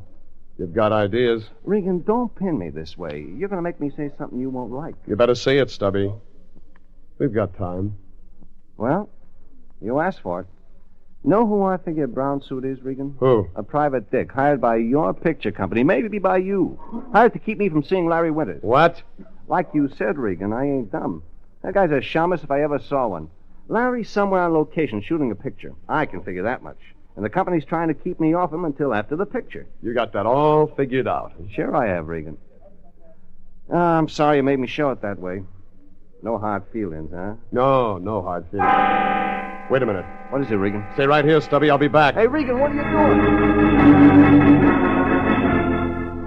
doing? Paying his check, walking out the main door of the commissary, was Brown Suit, the tail guy. I left Stubby Adair looking puzzled and walked after Brown Suit.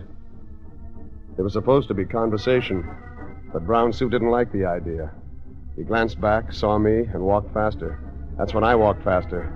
That's when Brown Suit started to run. And that's when I followed. Anybody too scared for conversation had more answers than I'd thought. Brown Suit slid through an alleyway, and I was behind him. Medieval village, cobblestone streets, and knights in armor. And then Brown Suit swung across the set and onto another one. It was Old West, dirt streets, cowboys spitting tobacco. It was a chase through the land of make-believe until suddenly Brown Suit headed for another alleyway, and this one was no set. Big executive office building on the left, dressing rooms on the right. And at the end of the road, dead end. That's when Brown Suit suddenly turned, looked at me like he was seeing through me, and grabbed at his shoulder holster. I dropped down, grabbed for mine, and we both leveled guns at the same time. Brown Suit folded in a heap, and the gun in his hand fell to the ground. I moved down to the end of the dead-end street beside him. Brown Suit's gun was cool, unfired. My gun, cool, unfired. Brown Suit was dead, but neither he nor I had fired a shot.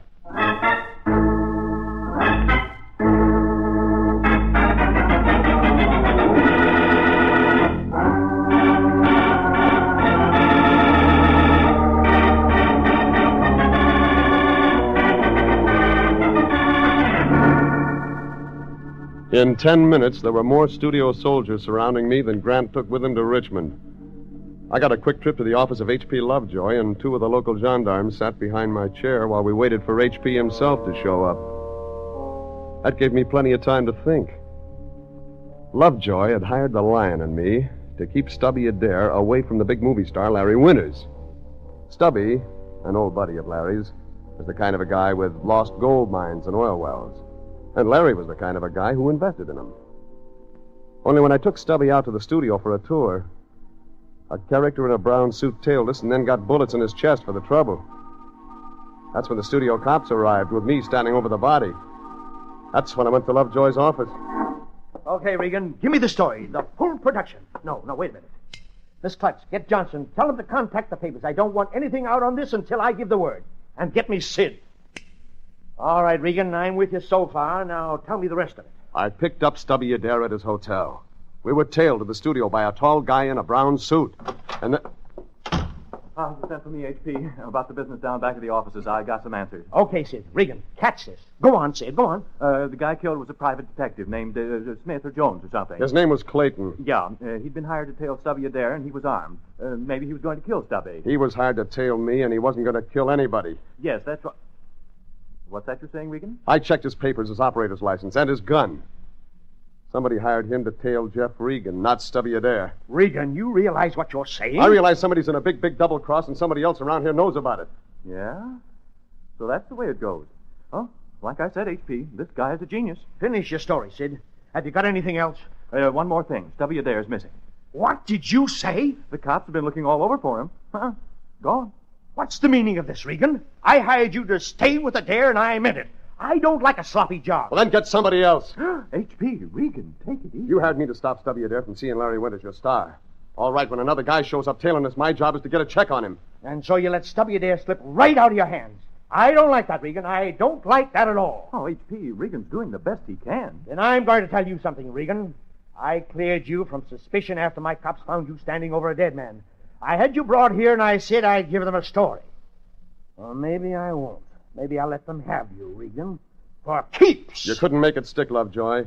Not even you. But I'd try. Regan, I'm giving you until midnight tonight to find Stubby Adair. If you don't, I let the L.A. Police Department have you for as long as they like. You understand that, don't you? H.P. Yeah. Yeah, I understand that. Thanks, Lovejoy. Thanks for all your help. Regan, you'll need it. You'll need it.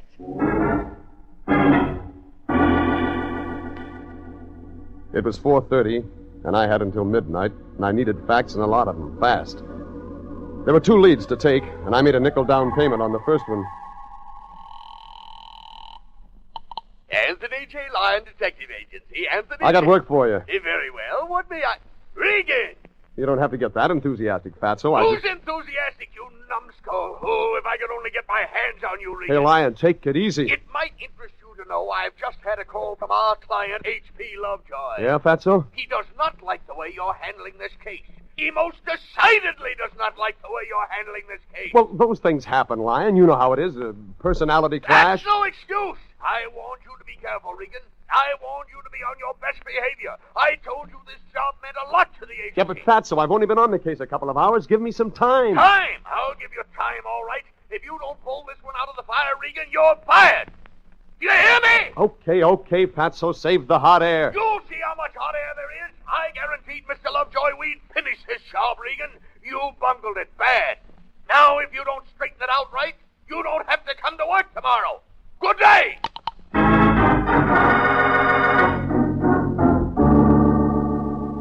Well, that took care of any help from Lyon. So I moved on to lead number 2. Clayton, the private dick who'd been tailing Stubby Adair and me, was shot from one of 2 places. From a window in the office building on the left of the dead-end street, or from a dressing room door on the right. When he turned toward me and reached for his gun, he was looking past me, looking at somebody behind me who killed him. 5 doors with numbers on them. 4 of them were nothing. The 5th was. And I tried. It worked. Well, come in, darling. Don't just stand there. You know, you kept me waiting. Kitty Train. Progressive Pictures gift to American males. She drifted out from behind the screen and looked me up and down. That made us even. She was tall and brunette, and thin in some places and not thin in others. And her eyes sparkled like hot comets with no place to go. Well, come in, darling. I'll tell you everything. Everything? Well, that's what you want to know, isn't it? An idea. When Kitty Train gets through with you, darling, you'll know everything. Well, let's see, I was born on a small farm in Iowa. My mother and father were very poor. I milked cows, helped plant corn, joined the 4-H club at a very tender age. My mother encouraged me in my career. She sent my picture to a Hollywood beauty contest. Soon the studio executive came along. Wait a minute. Am I going too fast, darling? Look, lady, I didn't come here to get the story. Oh, one of those. Well, darling, if you insist. I wasn't born in Iowa at all. I was born right here in Pomona. My father ran a barber shop. My mother ran up with a bald-headed tuba player. I worked as a waitress until somebody gave me the name of a good agent, then I thumbed a ride to Hollywood. Look, all I want is a few answers. Oh, very well, darling. I might have known that you'd never be satisfied with a routine interview. I'll give you an exclusive. My last marriage ended because John didn't like the way I did my hair. It broke me up, darling. It really broke me up. That's when I began to see Dr. Heidegger. Dr. Heidegger?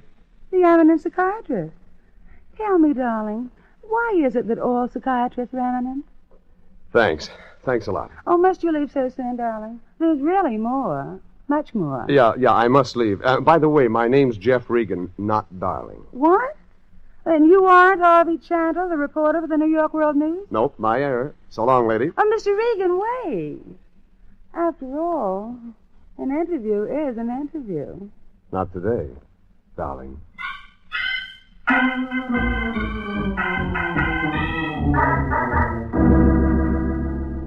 That took care of lead number 2.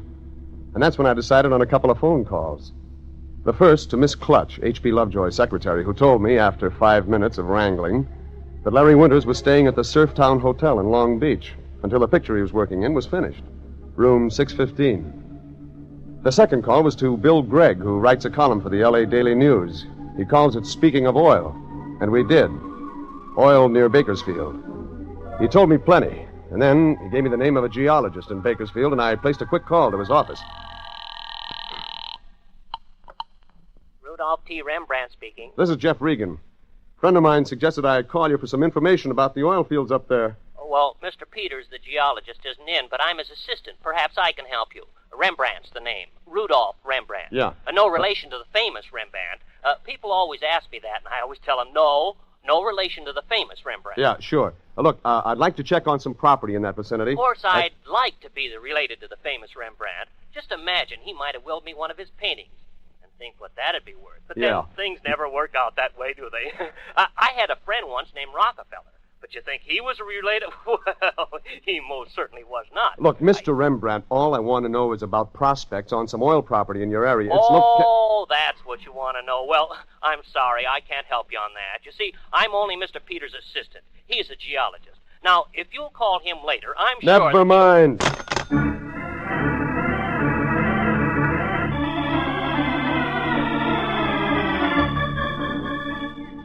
I headed for Long Beach. Long Beach, sailors and fog and two-bit rides. Carnival wheels and con men and electronic bingo. And popcorn, always, everywhere popcorn. A kind of salt-sprayed joyride with built-in safety features. The Surftown Hotel, 11 floors of steel and glass, was at the end of Ocean Avenue. 2 marble dolphins guarding the door. I went in, and that was it. Slinking near the elevators, little guy, stooped shoulders.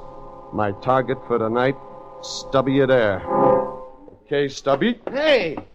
Oh, hiya, Regan. It's a nice night, huh? Love that ocean smell. Never mind the ocean smell, Adair. Where you been? You're asking me after you ditched me to the commissary? Fine pal you turn out to be. You know what, Regan? I may not let you invest in my oil well. Listen, Stubby, quit playing games. A guy was killed this afternoon. You know that. Killed? You're kidding, Regan. I heard about you Hollywood guys. Great kidders. Nobody's kidding anybody, Stubby. Brown suit. The guy following us was shot to death. Yeah? What movie was that? Oh, I remember. Night Must End. Larry played the detective. He was great. Come on, give, Stubby.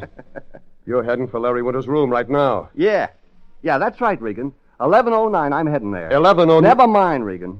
You guys have been trying to keep me from seeing Larry. I know that. Now, no more tricks. Listen, Stubby, Larry Winter's room number isn't 1109. Yeah, well, for your info, Regan, I called H.P. Lovejoy's office myself and got the number, so don't hand me any... Lovejoy gave you Larry's room number? He left a message with one of the secretaries. Told me Larry'd be there at 7 tonight, and that's now, Regan, and you ain't stopping me. Stubby, listen to me. Something's wrong. Real wrong. Larry's in room 6... I told you no more tricks, Regan. Now get out of my way. Somebody's pulling tricks all right, and you're it.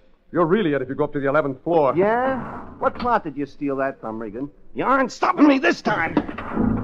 The elevator door slammed shut before I could turn around. When I did, there was a little light above the door clicking off floor numbers.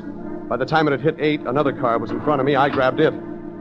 It took maybe a minute to make the 11th floor, but it seemed like an hour. And down at the end of the hall, a door was closing quietly. The number on it said 1109. I drew my gun and ran for it. I didn't have time to be polite.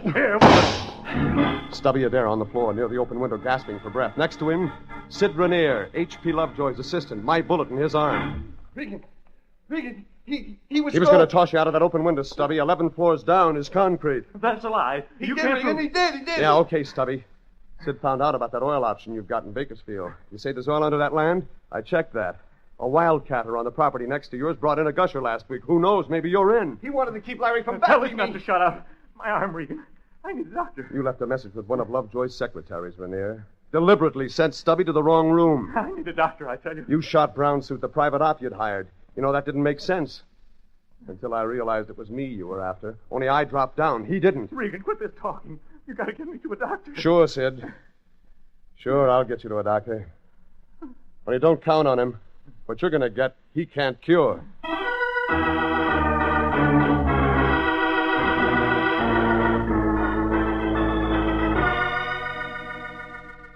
Stubby Adair kept his option, and Sid Rainier went to jail.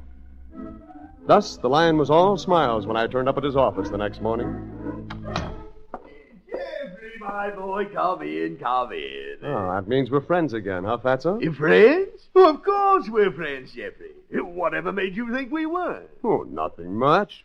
Just that you were about to fire me last night. Oh, that. Well, that's all changed now, Jeffrey. Everything came out just like I said it would. What came out? Why, the new movie business. Remember I told you if you'd stay on your best behavior, Jeffrey, we'd be in line for more movie business. Well, now we've got it.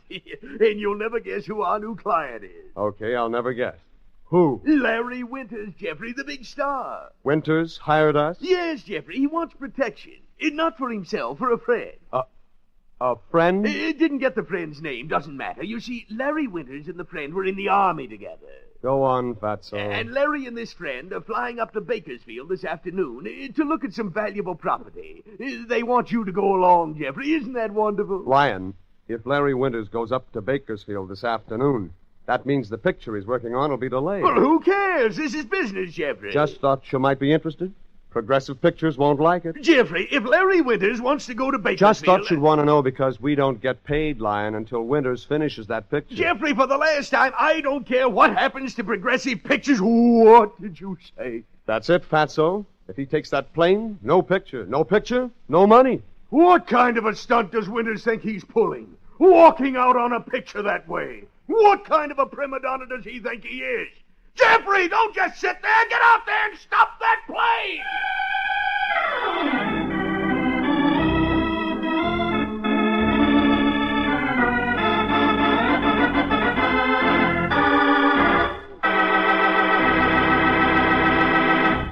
Jeff Regan, Investigator, is written by William Prug and William Fifield, produced and directed by Sterling Tracy, and stars Frank Graham as Regan with Frank Nelson as Anthony J. Lyon.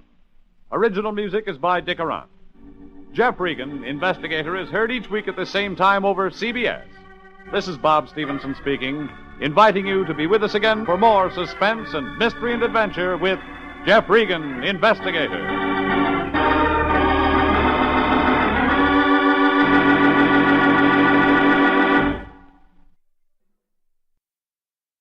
When Anthony J. Lyon cashes in on somebody's trouble, it means money for him.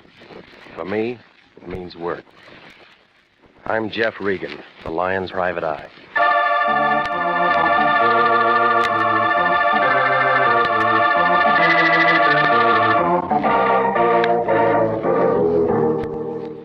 Here's the kind of program you've been waiting to hear. Hard-boiled action and mystery as told by Jeff Regan, Investigator. So stand by for trouble. Stand by for suspense. Stand by for adventure. In tonight's story, The Lady with the Golden Hair.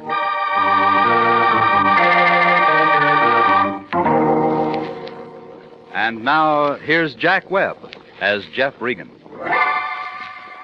Well, this is the way it started. I was sitting in the Lion's den waiting for him to get off the phone so I could ask him about my expense sheet on that New Orleans thing. He was playing the usual games with his lawyer, and just about the time he hung up and turned his chair my way, the office door opened. All right, Regan, what do you want? Aha! A little curly-headed man, about 40, dressed in a black suit, was standing there. He was holding a stack of $50 bills, a gold-headed cane, and a red card in one hand. In his other, he had a black derby with a hole through the top of it, a pair of suede gloves, and a white carnation.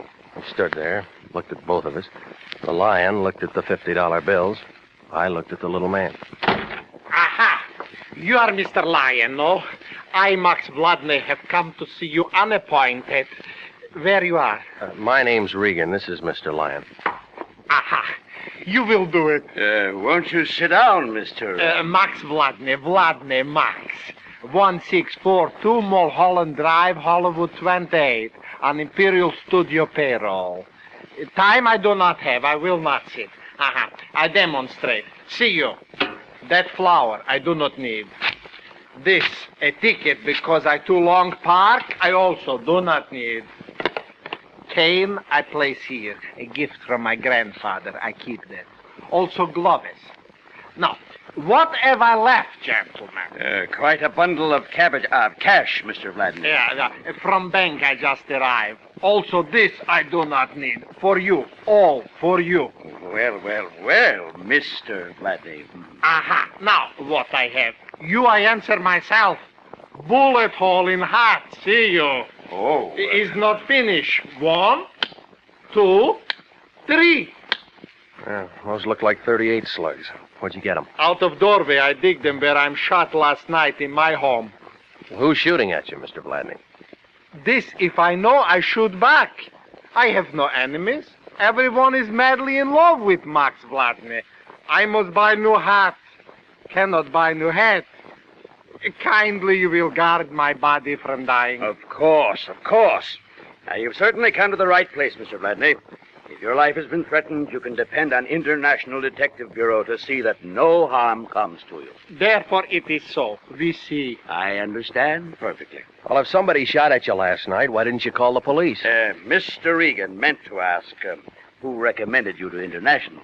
I explain.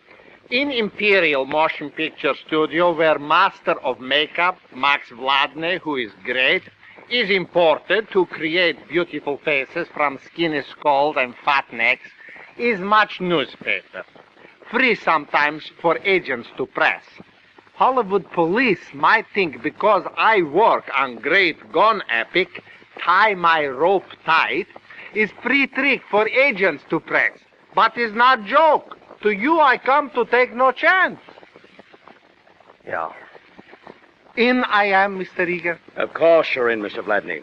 And Mr. Regan here will stick right by your side until we can get to the bottom of all Now, this. wait a minute. If I have to, I'll use every man on my staff to protect your life, Mr. Vladney. All the resources of International Detective Bureau are behind you. Regan, I'm entrusting you with Mr. Vladney's life. Already better, I feel. We start. And call me, Regan. Call me. I know. Call you if I run into trouble. Come on, Max.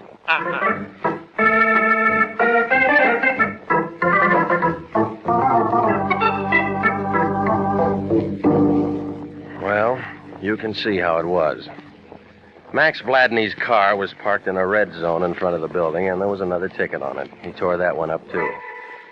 On the way out to his house, I tried to get a little more information, but it didn't come to much. He couldn't figure out why somebody was shooting at him or who was doing it. It was about 6 o'clock when we pulled up in front of his house on Mulholland Drive, one of those little places with a big sun porch in front of it and an egg-shaped swimming pool in front of that.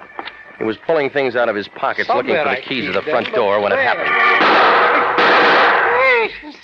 See what I tell you. All the time shooting at Maxie, someone. All right, get on. What I tell you, my heart is full again of hope. All right, shut up. You aren't hit. He's frightening. Well, unless he's got a machine gun, he can't find anything more. Wait, where go you? You leave Max to be killed. I'm going after him. Stay right here. You'll be all right. I started for the heavy brush outside the clearing of the house where white gun smoke still hung around the trees. And then I saw him. He was a gray-haired man, stocky build, glasses, about 100 feet away, running down the hill waving the gun. I went after him, but I couldn't get a clear shot. Oh, he was quite an acrobat. He dived over a wooden road bracer and went skidding down the embankment. By the time I got there, he was climbing into an old Chevy convertible, and he took off in a cloud of dust. I couldn't see the license plate on the car.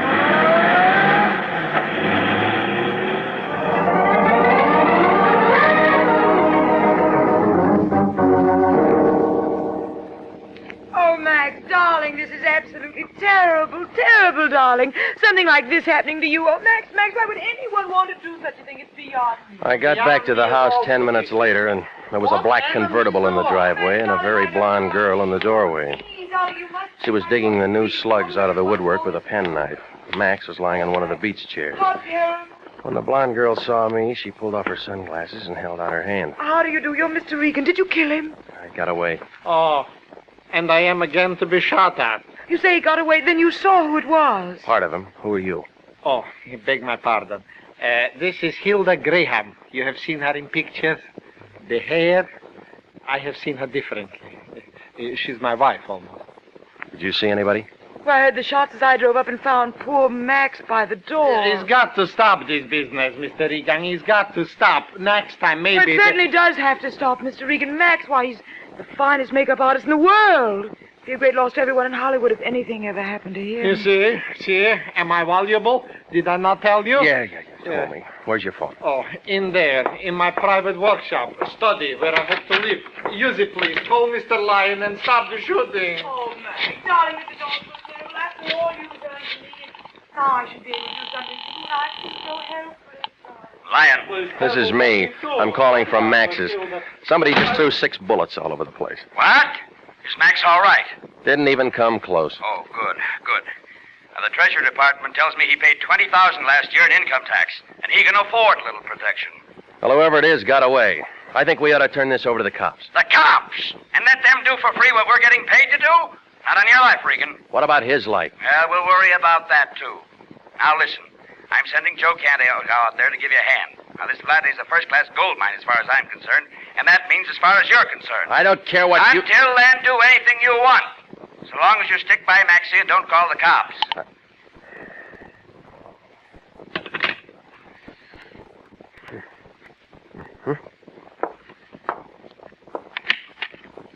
I figured. It's a fair label.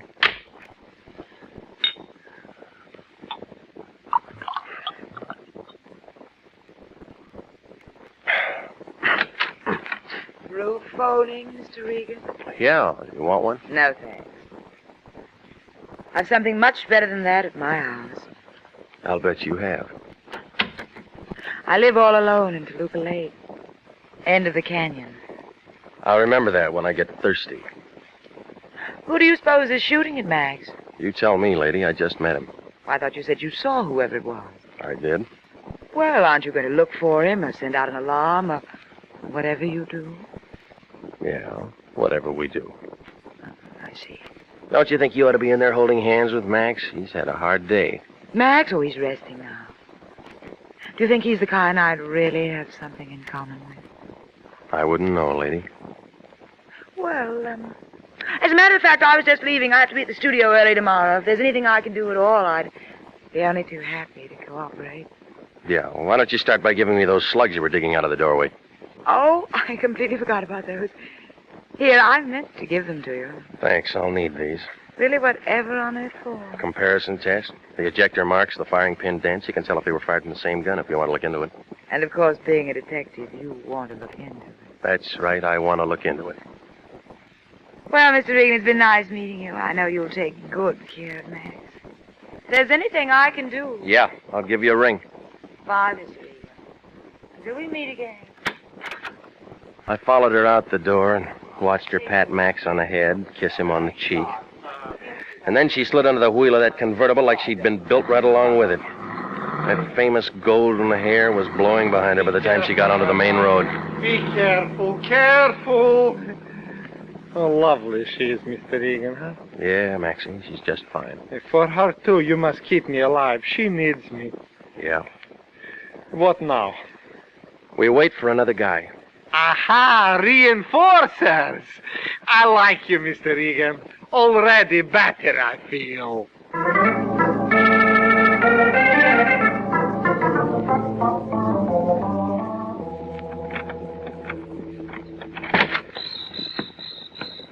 Only me, Regan. Take it easy. Oh, Canto.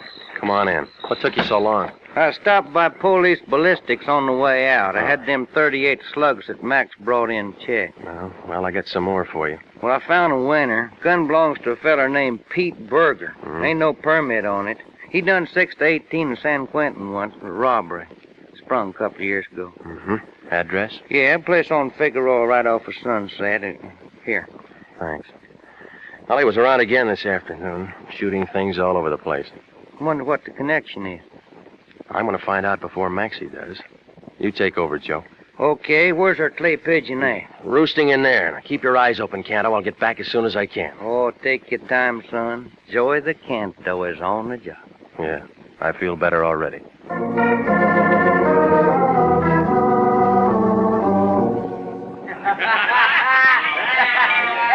do you know how to play Carolina in the morning? What about Carolina in the evening? Well, if there isn't a stranger in our midst, boy. Get a look at that. Wear your white shirt and off. Curly-haired. Maybe he's 16. They sure shine. He's got big feet. Yeah, awful big feet. What'll it be, mister? Mum champagne or beer? Neither one, lady. Well, we ain't got either one for you, copper. You picked wrong tonight. Flossie never picks 'em wrong. I can tell by your feet. You're paid by the city or you're a private peeper and somebody else pays you. Makes no difference to me, all spelled copper. What do you want? No fuss with you, Flossie. I'm looking for Pete Berger. Who? Pete Berger. This is his last address. Ain't never heard of no Pete Berger, and neither's anybody else. And he ain't never lived here, and you got a wrong steer. That door lead to rooms upstairs? Yeah, that door leads to rooms upstairs. Mind if I take a look? I mind a lot of things, Seamus, and taking a look is one of them. All right. This Pete Berger you don't know, never heard of, was throwing a lot of lead around yesterday and today, and I'm going to take a look anyway. Wait. Hey, you can't go up there. I was only halfway up when a man in a gray sweatshirt backed over to the top of the stairs. There were 3 red holes just about the center of the sweatshirt. He turned around and tried to say something. I saw what was going to happen, and I hugged the side of the banister. Oh, Pete! Pete! Oh, Pete, oh, Pete, honey. She ran over and was kneeling beside him, holding his head in her arms, rocking back and forth.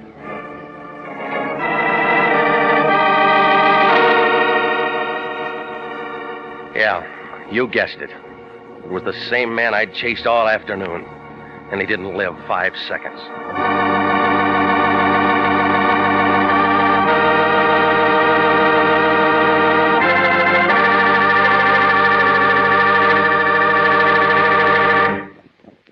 We'll return to Jeff Regan, Investigator, in just a moment. But first, here's an important message from the Adjutant General's office.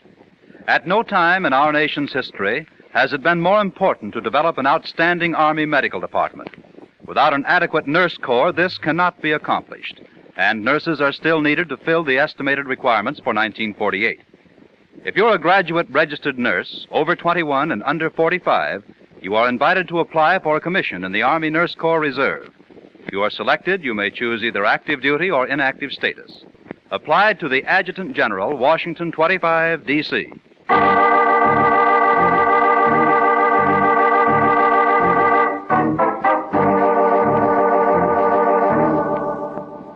And now, back to the story of the lady with the golden hair.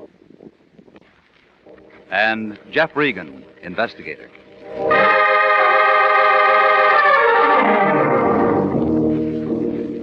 Well, after he came falling down the stairs at me and Flossie had a good cry over him, there wasn't anything to do but to call Central Homicide. They got there a few minutes later and went over the whole place, taking pictures and prints. Finally, a wagon pulled up, took what was left of Pete Berger down to the morgue. Detective Lieutenant Salvatore Wendetti, up to Homicide, asked everybody a lot of questions, and shipped a couple of people downtown for a couple of different things, and finally got around to me. Regan, I think you ought to get yourself a new job. Every time the Lyon growls, you wind up with a corpse someplace and somebody has to ask you a question. Well, it wasn't my idea, Sally. I might have to book you on technical charge. Oh, stop it, will you? You know I didn't have anything to do with him getting When shot. the next car named Pete Berger gets topped off just before a private dick gets around to asking him a few questions, I got to ask the private dick some questions myself, or else the chief is going to ask me some questions. Make sense? All I know is that somebody's been shooting at a client of mine. Mm-hmm. And that somebody's Pete Berger. How do you know? The bullets came from a gun owned by Pete Berger, so I came down to see him. Only he walks out all loaded down with 45 slugs and dies before you can say hello. Isn't that the bunk? Who's your client, Regan? Do I have to tell you? No, but you will. Company policy. Company policy. Confidence in a client, Regan. Can you arrest me for anything? Depends. Material witness, maybe. While it's pending, I'll get a hold of the Lion, he'll get a hold of Harry Presidio, and then I'll bet you $10 I'll be a writ of habeas corpus at the station by the time you get me there. All right, you're clear. This is a murder case, Regan. That's a serious crime in anybody's town. I don't know any more than I just told you, Sal. You know the name of your client? Okay. Why was Pete shooting at him? That's what I was going to ask Pete. Oh, now just exactly where does that put us? My client's safe and sound in his home, and Joe Canto's keeping an eye on him. When Canto was pounding a beat for the department, some guys got away from him. A lot of guys get away from a lot of cops, but not when the cop's watching. Canto's good at that, you know him. Oh, sure. But it's a thought. Well, it's no good. Before Pete Berger went to San Quentin, he was never very handy with a gun because his eyes were so bad he couldn't see his hand in front of his face. He didn't hit anything yesterday or today, but he was sure trying. Now, Flossie told me Pete's been playing stuntman in pictures, making a buck at it. It seems he learned all his tricks while he was in the clink. They have a nice gym up there. I never tell what they'll do next. Still, can't understand why he'd all of a sudden go around shooting at somebody. You figure it's Sally maybe Youngling. there was something personal and Pete had to do it. And whoever Pete was shooting, I got kind of sore. Turn around and plug Pete tonight, huh? My client's home, safe. Shoot. Cato's good. Almost forgot. Pete Berger was a perfect setup for a wise guy. An ex-con who done 15 years, who learns his lesson, wants to make a straight dime, gets mad when anybody bothers. Blackmail. It's been done before. Pete had a good, healthy bank balance. I guess he was saving up for his old age. But some wise guy finds out Pete's a con, says, I'll tell your boss unless you kick in. Then maybe Pete starts shooting to scare him into shutting up. Make sense? Sounds like an old fairy tale, Sally. But screwy enough to be the answer. Only this wise guy Pete's shooting at thinks Pete might be meaning business. So he just comes over here tonight and plugs Pete. And who's the wise guy? Your client. You aren't going to tell me his name? I can't involve a client in a murder. Oh, yeah, company policy. I almost forgot. Regan will find out in the morning. We got some lawyers, too. I know. Couldn't tell me now? I'll phone you in an hour, Sally. Okay. Okay, Regan, you can talk to him first. But phone me. Good night. Night, Regan. See you around. My watch said 4 o'clock by the time I got to the hills back of Laurel Canyon and started up Mulholland Drive. The usual fog was in the usual places, doing the usual things to trees and houses. And when I pulled up in front of Max's house, one light was burning in the window. The rest of the house looked dark. Everything was quiet. The first thing I noticed was cordite. It smells black, and it means that guns have been fired. The whole room was full of it.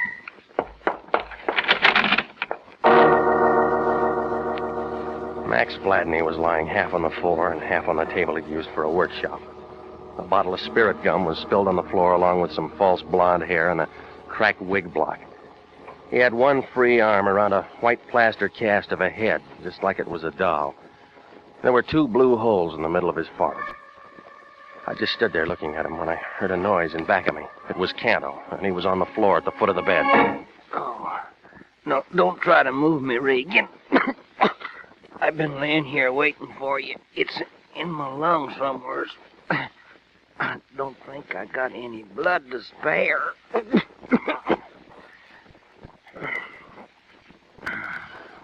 Joey boy let you down, huh? It happened an hour after you left.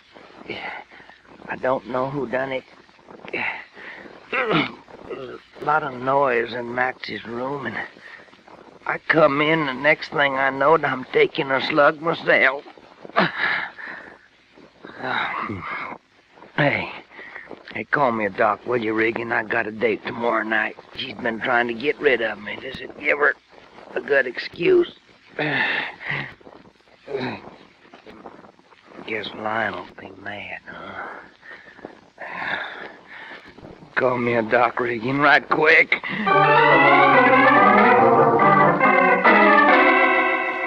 Well, I made a lot of phone calls before it was all over. Hollywood Receiving Hospital, Windetti, Central Homicide, and I got the Lion out of bed and told him what had happened. He said he'd meet me at the hospital. I hung around a while and talked to Windetti. He didn't have much to say. When he got through poking around, he gave me a lift as far as the hospital. The Lion was standing around the hall when I got there. It was the first time I'd ever seen him look tired. Hello, Regan. I just talked to the doctor. This is going to cost plenty. How bad is it? $25 a day for a room, plus surgery. No, I mean Canto. Oh. Well, bullet penetrated upper lobe of his right lung.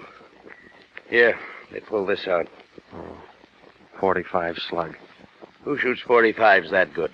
Lots of people. Same kind of people who go around killing Pete Berger and Max Vladney. Yeah. Canto getting himself shot's going to eat up every penny we might have made on this thing. Is money all you ever think of? What else is there to think about? If you got it, you're fine. If you haven't got it, you're nothing but a bum. One of your own men is lying in there wondering if he's ever going to live or die, and he took that slug because you sent him on the job. Everybody dies. I'll give him a citation. Oh, you big pile of blubber. I ought to push you out a window. Now, talk like that isn't going to help anything. No, but I know what now, is. Wait a minute, Regan. This is a police job. Oh, now it's a police job. Yeah, like I told you. And you can't go running around sticking your snoot into a couple of killings and giving International a lot of bad publicity. Now, get this, Fatso. I'm going out and find the guy who plugged Canto. Now, you listen to me. And I want it down in the books and the papers and any place else that an international operator brought in the guy who killed one of their clients and shot one of their men. Well, I won't be responsible for anything that happens. Okay, if you don't like the way I do things, you can pull my license right off the wall and get yourself another boy. Hey, where you going? Come back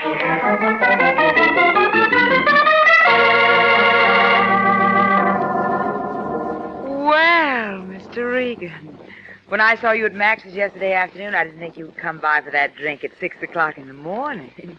Well, come in.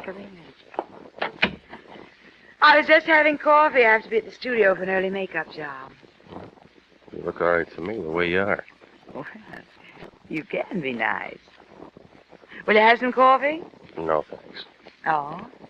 I just stopped by for a minute. I'm afraid I have some tough news for you. Max. Something happened to Max. He's dead. Oh, no. Not Max. Oh, Max. Somebody shot him 3 hours ago. Why would anyone want to kill Max? That's what I'm going to find out. Max expected me to marry him. So many plans. What can I do to help, Mr. Regan? What can I do? All right, now look. A smart cop named Wendetti is going to be knocking on your door pretty soon. He's going to ask you a lot of questions about Max. Give me the answers first. Would you mind terribly if we sat down? Max was all I had. I want to be near someone. Sure. I know I'm acting silly about this. What is it I can tell you, Mr. Regan? Did Max ever mention a man named Pete Berger? No, never heard that name before. Well, he worked at the same studio. He was the one that shot at Max yesterday afternoon. And he killed Max? No, he's dead, too. He was shot to death an hour earlier. I was there. I'm not very good at this kind of thing. What are you trying to tell me, Mr. Regan? Both of these killings were done by an amateur, and not very good jobs. But there had to be some reason. I don't know. I've been in the business a long time, lady. Too long. People kill for money or love or just for the crazy feel of blasting a gun at somebody. This has been a lot for you. You know, if you find a reason, you find a killer. What kind of work would a makeup man be doing at home? I don't know. Max always tried to improve his work. I suppose that's why he made the money he did. He might have made a plaster cast of a head so he could study a face. I suppose so. Yes. Your face? Yes, I suppose so. Why? Oh, it's a nice face. I've seen it in pictures. Most press agents think my hair is nicer. Yeah, it is. Long, golden hair. Does it feel soft and warm? The way you hoped it would feel? Yeah, it does. And my lips?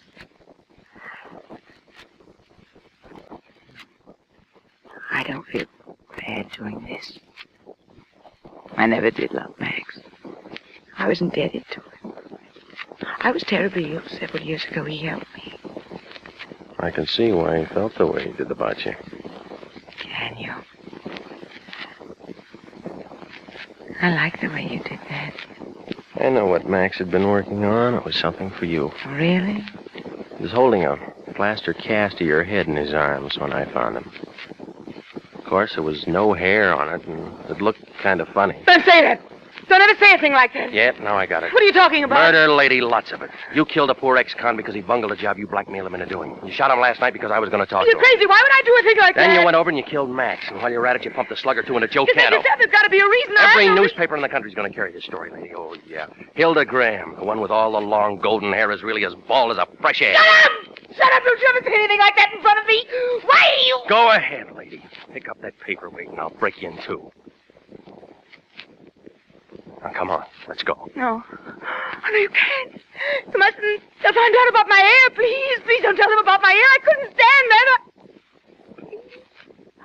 Oh, please, please. You know how nice I can be. Lady, you're a bum.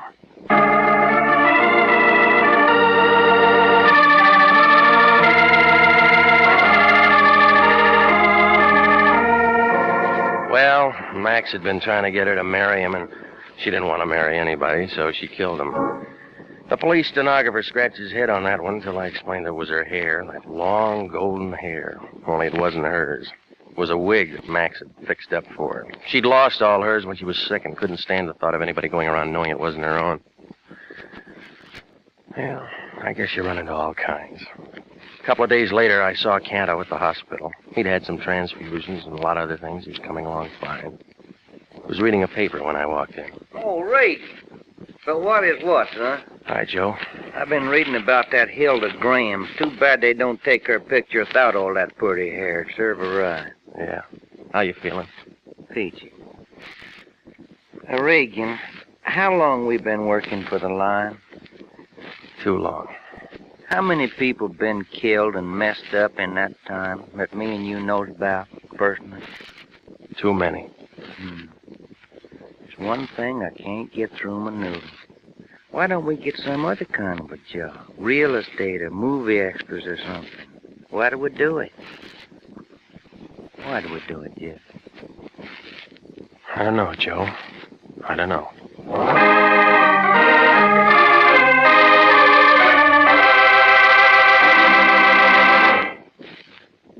Jack Webb is featured as Jeff Regan, with Wilms Herbert as Anthony J. Lyon.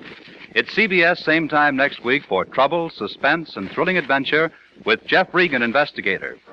The role of Max Blatney was played by Hans Conried, with Barton Yarborough as Joe Canto. Betty Lou Gerson was Hilda Graham. Jack Crucian was Wendetti. Marlo Dwyer was Flossie. Jeff Regan, Investigator is written by E. Jack Newman, produced and directed by Gordon T. Hughes, with special music by Del Castillo.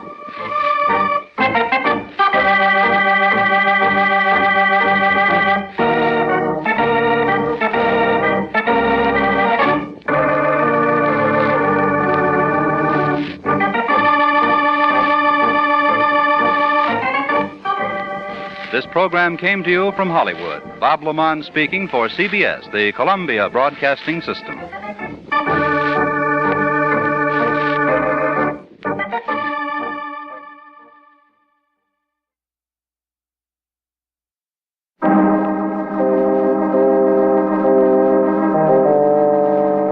My name's Regan. I get 10 a day and expenses from a detective bureau run by a guy named Anthony J. Lyon. They call me the Lion's Eye. With Jack Webb as Jeff Regan, the Lion's Eye, stand by for hard-boiled action and mystery and thrilling adventure in tonight's story of the Pilgrim's Progress.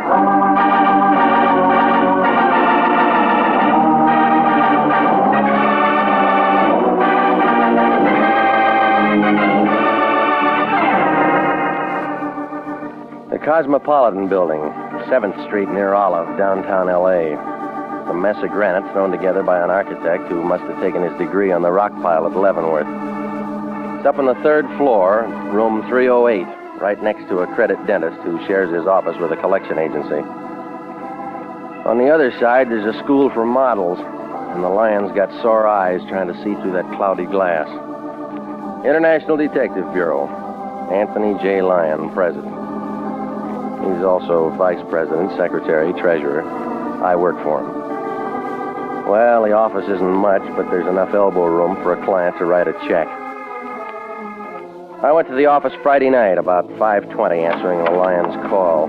He was sitting behind the desk, sucking on a quarter cigar. He looked real pleased, like a fat lady locked in a cream puff factory. Man I know had a baby. Plumber named Broman or Groman or something like that. Mazel tov. Cancel any arrangements you got for the night. I got something for you to do. Got your car? It's in the lot. Gas it up. You're taking a trip. Where to? Calabasas. A man wants to see you. I got no friends out there. Friend of mine named Hendricks. He counts his money with an adding machine, and his finger's always swollen. What's the problem? I don't know. He didn't say. Just called and told me to send out a man. How much did he give you for a retainer? When an important man like Hendricks calls you, don't insult him by asking for money. Oh, stop it, will you? You're the kind of guy who'd steal pennies out of parking meters. That's enough, Regan. If one of them turned up empty, you'd sue the city. Here's the Hendricks address. Now get out there. All right. Regan. Yeah? Remember, do a good job and I'll give you Thanksgiving off. And I'll pay you. With what, cranberries?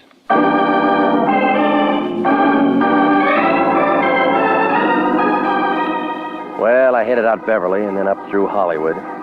You know, it's only November, but Santa Claus is breaking out all over the boulevard. I fought my way over Cahuenga Pass, and by the time I was dodging station wagons on Ventura, it was dark.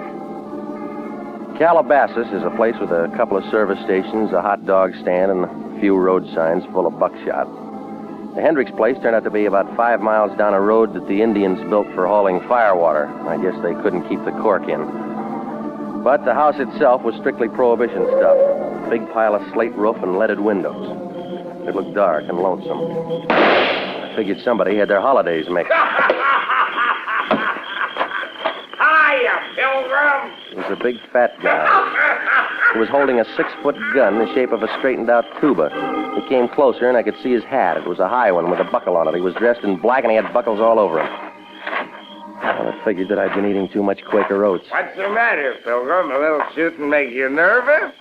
That's a big gun there. Shoots musket balls. Good for Indians. Well, I'm no Indian. Oh, I wasn't aiming at you. Well, that gun wouldn't know the difference. It's a blunderbuss. Great weapon. Is it? I'll show you. You prop it up on a crutch. You keep fooling with that thing, and we'll both need one. Now, let's be quiet. Load the barrels. Lots of powder. Look, why don't you give that thing back to the museum? She does this. More powder. Gotta use lots of this black powder. Buster, you need black coffee. Come on, give me that thing before it blows up in your face. Oh. You broke a window. Oh, it's all right. It was only the attic. You live here? Of course not, Pilgrim. I'm Miles Standish. Well, where's the rest of the party? They're all inside, talking to John Holden. Yeah, sure they are. Oh, you just think I'm kidding, don't you? Pilgrim, you just haven't got the Mayflower spirit. No, you drank it all. It's just cider. Nothing better on a cold New England night.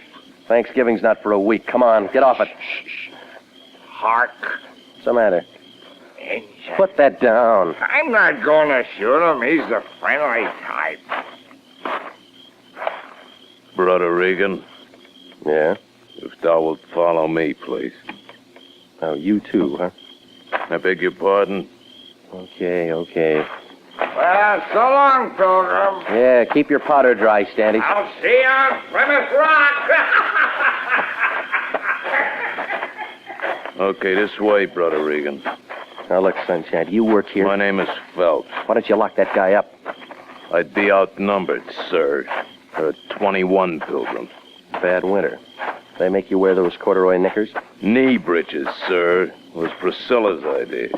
You need a union. I need more shapely legs. Through here. Now, that's quite a place you got. Well, looks better without the decorations, sir. Yeah. How do you keep from stepping on these pumpkins? It's only when they use them for bowling that it's difficult. Come on, fill me in. What's this all about? Thanksgiving, sir. 1621. Okay, this room here, sir. Go right in. Okay. Shut the door. Shut it. Mr. Hendricks around? He's not here. Come over, sit down. Who are you, Priscilla?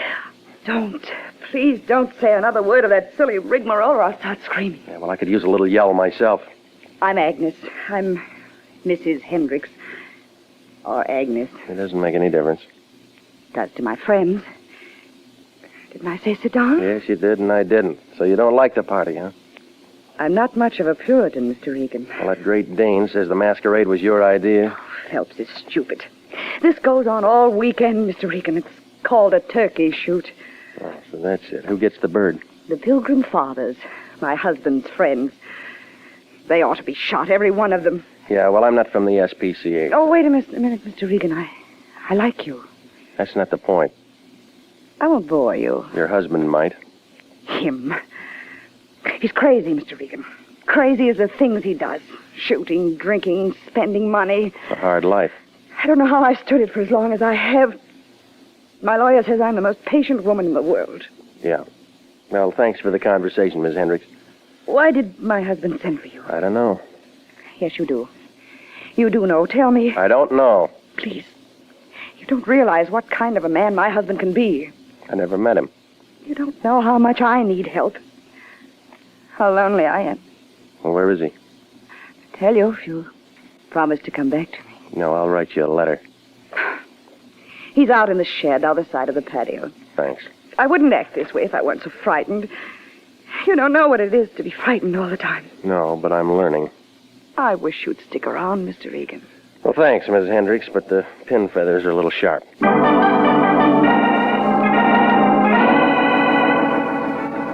Mrs. Hendricks went back to her worrying, and I wound my way through the house looking for the back entrance. My legs got tired before it finally showed on the other side of the pantry. It poured out into a flagstone patio as big as the Palladium. A walk took me to a shed. It was a 2-story redwood place that must have made a loud noise on the cash register, and alongside, fenced in with chicken wire, was a whole population of turkeys.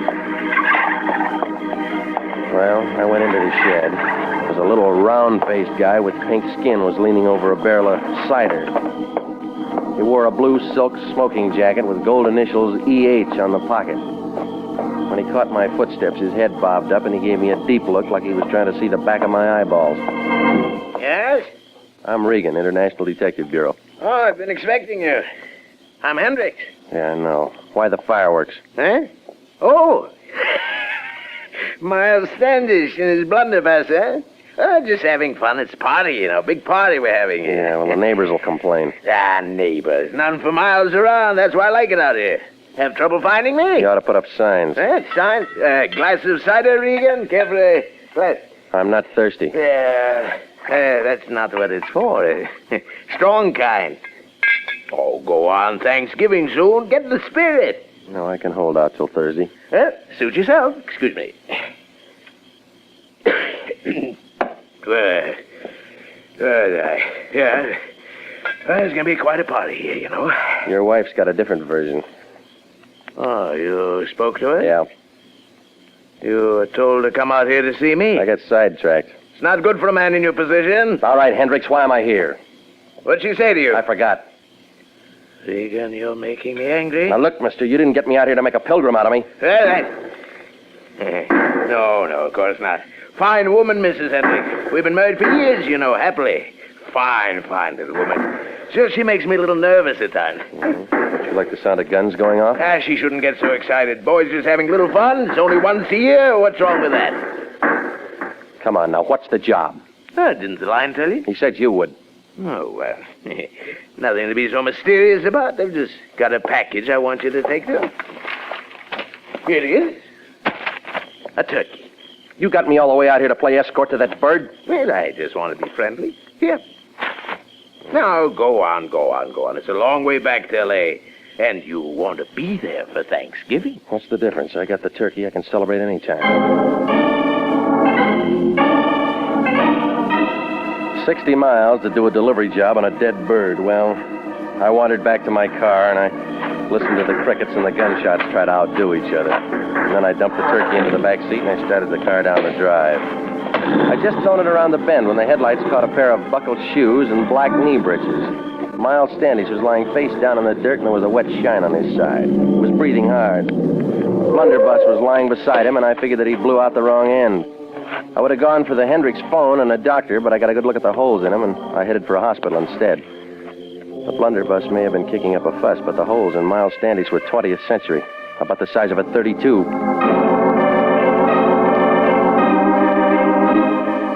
Well, I turned him over to an emergency hospital, and I put a call into the sheriff's office. I gave the story to Lieutenant Robinson, and then I headed back toward town. At the Lyon's place, the lights were still on, so I figured he didn't have company. I rapped on the door, and he flung it open before the echo could die away. He had a carving knife in one hand, and he was wearing an apron. His eyes were big, and he had an eager look like a college couple on Mulholland Drive. Regan, You're back. Well, now that takes a big brain. I've been waiting for you. You know, I had a chance to go to a classy party tonight. Russian caviar and champagne and favors to all the guests. Know why I didn't go? You lost your crash suit, huh? I said to myself, is it fair to go out and have a good time while my employee is working real hard for international detective? The answer came out yes, but the party was called off. Well, as a matter of fact, it was. But I wouldn't have gone anyway. Where is it?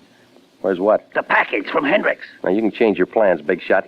You're getting a bundle of trouble instead. What do you mean? Turkeys aren't the only thing they're knocking off out on that ranch. Huh? Somebody's handy with a .32, and he's found a target. You've been drinking? Check the county emergency hospital. They'll show you the holes. I send you out on a simple little job, and you come back with a crazy story about a shooting. You're out of your mind. Now, listen, you. There's a big smell out in Calabasas. What about my turkey? The sheriff's office are going to have a lot of questions. You got the answers? I don't know anything. I was miles away. Well, then find out something. Check into the guy who shot. Find out who he is, what he does, and what he was doing out at Hendricks.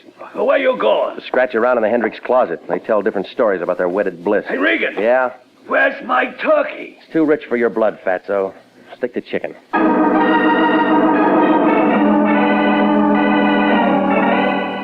Well, I left him standing there with his apron hanging out. Miles Standish might get enough wind through that extra hole to say who shot him, but more likely not.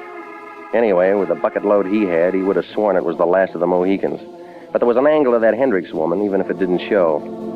So I walked up the street to where my car was nuzzling a lamppost, and the turkey and I were just going to wake up a newspaper office, only something changed my mind. A newspaper. It was wrapped around a bundle, and the bundle was under a guy's arm, and the arm was shutting the door of my car. Good evening, Pop. Hi. You going somewhere? Sure. Just find a place to sleep, that's all. Want a cigarette? Say, I don't mind if I do. Thought you was a bull for a minute. You mind if I take two? No, help yourself. My brother smokes too. And not much in the streets these days. Yeah, it's bad all over. Yeah, something ought to be done. No, stick around, Pop. No, Sonny. You give me smokes. I don't hit you for cash. It's a rule I got. I'll make the touch. What's that? What's in the newspaper? Russia. Inside. Funny paper. Yeah, sure. Well, now take it easy, boss. The guy's got a right to his privacy. You weren't sleeping in my car. Oh, so that's it, huh? Yours, huh? Small world, ain't it? Yeah, come on, let's unwrap. Now, it's Thanksgiving, Mac. Ain't you heard of Thanksgiving? I'm gonna plug my ears. Give. Oh, please, Mac, show me the spirit. Once in my life, both drumsticks. Oh, stop it, you're breaking my heart. I mean it, Mac. Let me have it. I'll break the wishbone for you, Sonny. I will. You ain't got no use for all that meat, have you? Oh, you have, huh? Oh, so long, Mac. Hey, wait a minute. Hold it. No, let go of my arm. That was a pretty dance, but you should have changed your shoes. What's that? You didn't get those buckles in the bread line. Oh. Now, come on, change the record. Who are you? That's none of your business. Let go of I me. said talk. I will not. You're from the Hendricks place, aren't you? You're from the... Oh. Thank you, Phelps. That's all right. Got the bird? Sure. Let's go. Yeah. Nighty-night, Pilgrim. You are listening to the story of the Pilgrim's Progress, tonight's adventure with Jeff Regan, Investigator. Commissions are still available in the Army Nurse Corps. Graduate registered nurses between the ages of 21 and 45 may qualify for service with this fine organization. If you are interested in joining the Army Nurse Corps and believe you qualify for a commission, apply to the Adjutant General, Washington, D.C. And now, back to Jeff Regan, Investigator, and the story of the Pilgrim's Progress.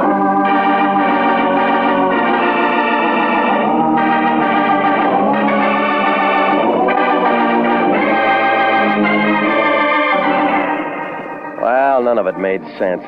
The Lyon sent me out to pick up a turkey on the Hendricks Ranch in Calabasas, and the Mr. and Mrs. were having an old-fashioned turkey shoot, and all the guests carried blunderbusses and dressed like pilgrims.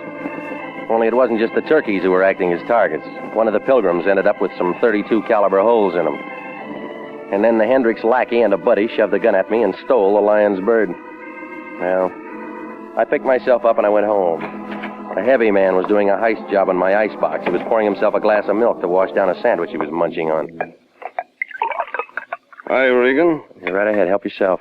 Yeah, thanks. I didn't know how long I was going to have to wait, and I was getting hungry. There's a restaurant just up the block. I like it better this way, homemade. Fix you a sandwich? Pretty good deviled ham. Come on, let's close the box and open your mouth, buddy. Why not? We had a date, remember? Robinson, sheriff's office. That's what I figured. You don't mind me coming in like this, do you? What if I did? I'd leave. Sanctity of the home, you know. You can throw me out even though I got a badge. Let's cut away the fat, mister. What do you want? Answers to a couple of questions. What were you doing at the Hendricks place? Picking up a turkey? Well, that's a new one. Now, look, you ask him. I'll answer him. Never mind the feature page. How long have you known the Hendricks? Never met him before. Wrong answer. What do you mean? We found this out at the Hendricks house. A page torn out of the yellow directory with a red circle around International Detective. Well, that doesn't say a thing. Maybe yes, maybe no. I'm still scratching around. It'll ruin your manicure. You know, Regan, you don't seem to realize the seriousness of this. That pilgrim you dragged in died. Well, that figured. We don't like unsolved murders messing up our record books. Well, then you're wasting your time here. I got lots of it. I don't come up for pension for 12 more years. What was that pilgrim's name? Well, he gave me Miles Standish. Sounds like a fake. Well, don't count on it. I once knew a John Smith. Give me the real name. I don't have it. All right. He's an out-of-town boy, but we'll track him down. Now, straighten out something for me, Regan. How long did you say you knew the Hendricks? Now, look, I gave this to you once. Nothing's changed. How come we find a $5,000 check in that joker's pocket made out to cash and signed by Hendricks? Go ahead, answer. Just don't make a date. You may not be available.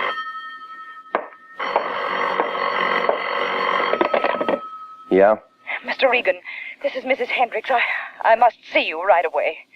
Who did you say? Mrs. Hendricks, you remember? Charlie? No, there's no Charlie here. You must have the wrong number. Sort of annoying, isn't it, Regan, when you get a wrong number late at night?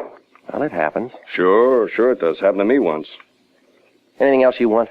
Another deviled ham sandwich? Kitchen's closed. Pretty rotten hospitality. Well, you weren't asked. Okay, I gotta move anyway. See you later, Regan. Keep the mud off your shoes.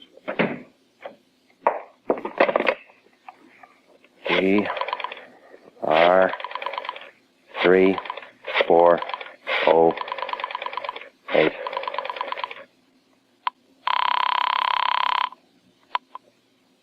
Hello? Mrs. Hendricks, this is Regan. I just called you. Well, I couldn't talk. What do you want? Can you come out, Mr. Regan? Right away. You're still lonely?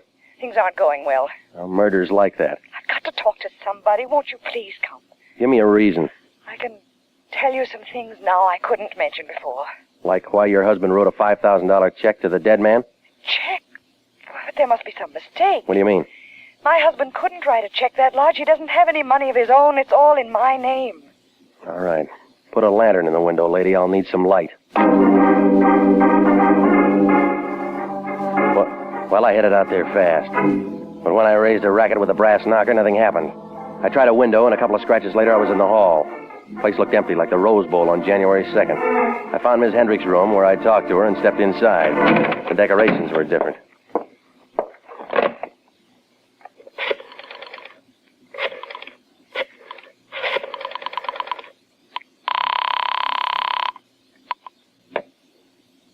Sheriff's office. Robinson. This is Regan. I got something for you. It better be good. You're going into overtime. What do you mean? Bring some boys out to the Hendricks place with a wet rag. Somebody blew out Mr. Hendricks' fuse. Well, I backed out of the room, and I made it for the bar trying to turn up a bottle. In the corner, something else turned up instead. Another dead body. The turkey Phelps and his buddy had stolen from me. Somebody real eager had done a carving job on it before it was even cooked. They'd torn it apart like they were looking for something.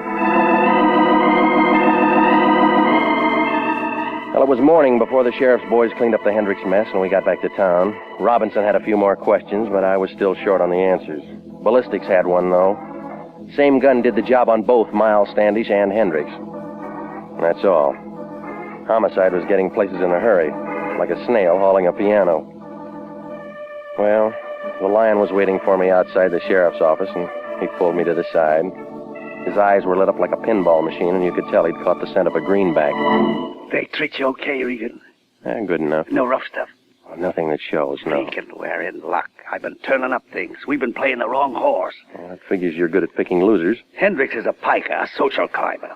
He's a dead one. I'll send him flowers, but I'm telling you, he could only write checks for 5 G's. With a big bounce. Somebody else in this thing can write bigger ones. Well, let me guess who. Mrs. Hendricks, that's who. Oh, I tell you, Regan, it pays to keep up your connections. How high can she go? The sky is below sea level. What else you got? Standish is a phony moniker. That's grammar school. Real name Jeffrey Kelly, age 42. He's a wholesale jeweler. He had a little business with Mrs. H. $250,000 worth. That's going to run up his taxes. He can handle it. What did he do for her? I drew a blank, but he deposited her certified check in the bank yesterday morning. Mm-hmm. How does Phelps figure? I don't know. Well, who's the little man in the big overcoat? I can't do everything. You gotta do some work, too. Yeah, sure. Now, find Mrs. Hendricks. Offer her the services of international detective at our usual nominal rate, but don't underplay it. Now, get busy. Where are you going? Home to bed. A man's gotta get some sleep. Well, the time was ticking out, but the game wasn't over yet. I figured to have a fast finish, and the Lion had a pretty good idea about catching some shut-eye. So I moved for the office and to stretch out on the couch. But through the glass, I could see there was a light on. Company was inside. Crestview 2045. Phelps, no luck. I looked all over. I told you, I tore the place apart. Nothing's here. I'm trying my best. Stop harping. Oh, well, it must be someplace else. Okay, right away. Leave a nickel, Buster. Huh? Oh, Regan. You looking for something? You, Pilgrim. What else? Plymouth Rock. Come on, punk, level it. All right, coax me. All right, Nickers, you've been crying for this. Now, flatten out. Well, it felt good to watch the big guy fall. He folded in like a steeple in an earthquake. When his head bounced on the Lion's carpet, it figured he was due for a long sleep, so I went through his pockets. Ticket stubs from the prize fights, the gun, and a pocket knife I dumped into the safe. There was a pass to the Dons game on November 25th. He must have swiped that from his boss, so I filed that in the Lion's desk for future reference. But this guy Phelps had taken orders from somebody besides Hendricks. I just heard him do it on the phone. So when I turned up an old envelope with 832 North Palm scratched in the back, I crossed my fingers. He'd been calling a Crestview number, and the phone book said that I had a lead. North Palm was in the Crestview Exchange area. So I called for the cops to sweep up Brother Phelps, and I climbed back onto my broomstick. I drove out through Beverly Hills. I wound up in front of a big Spanish house with potted $10 bills on the driveway. There was a new Nash sticking out of the garage, and I walked around to take a look. But honest John had beat me to it. Who's there? Now stick around. I want to talk to you. Stand back. Stand back. You like cars, don't you? Maybe you want a hot rod. No, you don't. Get away from me. Hey. Well, it was the little turkey fan that I'd last seen in an overcoat. Phelps' buddy. He took out of there like a cow in deer season, so I let him go. No license. Well, I took a look around the car he'd been sniffing, but nothing showed except the registration. It said Mrs. Agnes Hendricks. I went to the house and rang the doorbell, and she answered. Oh, what's you? Mr. Regan. All right, I'll ask myself in. Yes, come in. Who are you expecting, John Alden? No, I'm glad to see you. You know, I don't like girls who break dates. Oh, that. Yeah, that's one thing. I couldn't help it. I couldn't wait for you to come all the way to Calabasas. You got impatient on account of a body in the house. You saw him? Yeah, after I tripped over him in your room. I didn't do it. Did I say you did? You've got to believe me. Relax. I look like a jury. You got multiple vision. Oh, Mr. Regan, I was so frightened. I didn't know which way to turn. We've been through all that woman driver routine. You don't like your husband. You wanted to get rid of him. But only in Reno. All right, now let's get back to page 1. You gave 250 G's to a jeweler named Kelly. You bought a rock. What? A rock, Plymouth Rock. It's a diamond. It's got to be. Well, why'd you do it? Who'd you buy it for? Myself. My lawyer said I should get it for myself, that's all. He likes you pretty, huh? No, it was a community property thing. He said I could keep my husband from knowing how much money I had when he asked for a divorce settlement. Only hubby got wind of the deal. I guess so. You're making sense. Only why did he write a check to Kelly? Well, it was a small one. It must have been for a paste imitation, don't you think? It's not my business. Keep dealing. I mean, maybe he planned on switching them and getting my real one. Yeah, that's been done. But he actually did it. Because all through this, there's been a diamond in the place where I always keep it. All right, you got a strong boy, Phelps. Had him out looking for the real diamond. What? And the other guy, the old man, was out in the garage. No. Phelps tore up my office, phoned here to you. Mr. Regan, Now, look, please. there's been 2 guys killed. Mr. Regan... Good evening, Pilgrim. Where's your overcoat? Stand still, please. Yeah, my foot's in a crack. Mr. Regan, this is John Alden. Oh, can it, will you? I've seen him act one part already. That's true. Mine is the only name that's real. This is my house, Mr. Regan. Lawyer? Yes, I came here to see him, Mr. Regan. I just got here before you did. Be quiet, Agnes. Well, I got it all now. You won't keep it. Phelps took his orders from you. It's a waste of testimony. You started this. Spotted the gem switch. Figured to cash in. You're losing your chip. Shut up, will you? I got aces. Hendricks outfoxed you. You never found the real diamond. Five in the hand draws blood. Mr. Alden, don't... Now, you keep out of this, Agnes. She's not in it. You are. That's all, Regan. All right, come on. Drop it. Drop it. Go with that.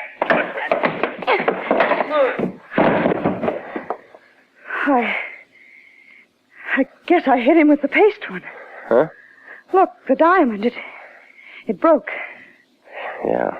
It was just luck. I have the other one, too. I thought Alden was honest. I came to tell him I found it in my husband's cider. Well, that tears it. Come on, Priscilla. That docks the Mayflower.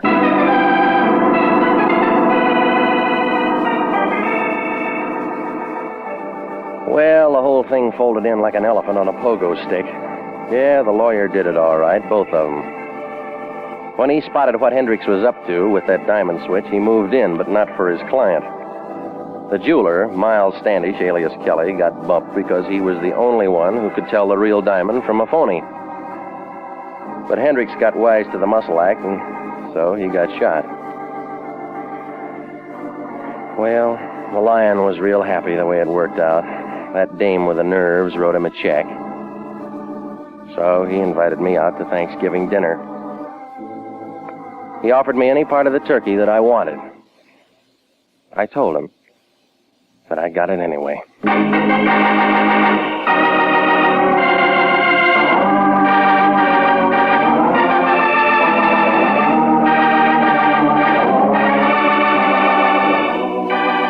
Jack Webb is featured as Jeff Regan with Herb Butterfield as Anthony J. Lyon. It's CBS at the same time next week for more hard-boiled action and mystery with Jeff Regan, Investigator. Written by Larry Roman and Jackson Gillis, produced by Sterling Tracy.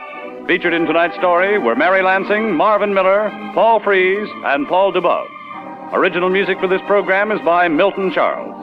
Bob Stevenson speaking. This is CBS, the Columbia Broadcasting System.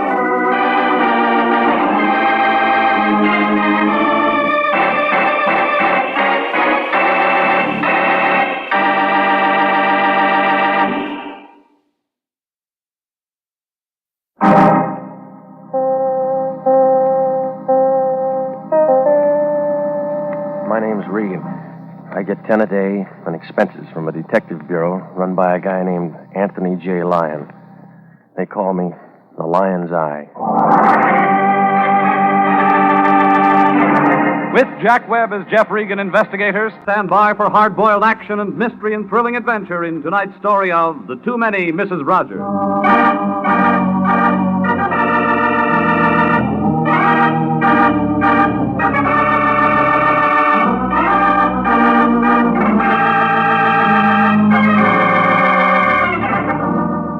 7th Street, near Olive. That's where it stands, downtown L.A. Cosmopolitan Building. A big chunk of granite poking its way up through a parking lot. That's where you'll find International Detective Bureau, Suite 308. A good bargain counter if you're shopping around for trouble. Anthony J. Lyon, the guy I work for, pays the rent. Can't be very much because sunlight and those office walls have never said hello. The Cosmopolitan Building. An air shaft runs right up the middle of it. Suite 308 is wrapped around that ventilator like a donut around a hole. Figures that the Weather Bureau ought to run a separate survey on that office. Because we get all the blow-by from the Acme Incense Company, 3 doors down the hall. Los Angeles smog had come in second best if they knew about it. Well, it was last Tuesday, the day that Cleveland won the pennant, that I walked in. The Lion was there pecking around on that same old Remington. Somebody had broken the period key, but he didn't seem to mind. He talks in commas anyway. I don't know who he was writing to, but there were a couple of cereal box tops at his elbow and a contest blank. He was writing something about why I feed my children your breakfast food. The Lion's a bachelor. Regan, who do you know in Battle Creek, Michigan? Jack Armstrong. I may win this contest.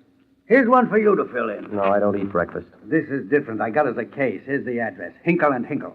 Well, they make pills. It's a funeral parlor, one of the best in town. I'm healthy. I want you to be very careful how you talk to these people. Who, the customers? Hinkle and Hinkle, father and son. They got a fine establishment, and all the best people go to them for the final right. Well, I'm fresh out of shrouds. They got problems, Hinkle and Hinkle have. What's the trouble? Hop over there and they'll tell you. I'd rather get it from you. Regan, I can't do that. Why? You've read our business card. Anything told to an international man is in the strictest confidence. I wrote that and won't double-cross a client. Well, that's a new twist for you. What do you mean? Every day you dump these phony cases in my lap and I go out on them. All I do is play tag with homicide. You won't get caught. A lot of canned tuna felt that way. You know I take care of you. That's what I don't like. Hinkle and Hinkle are expecting you right now. Yeah. Jump in your car and get over there. What do I say to them? Just say hello. They'll pick it up from there. You know, someday I'm going to quit. If you do, you'll starve. So what? You'll still wind up at Hinkle and Hinkle.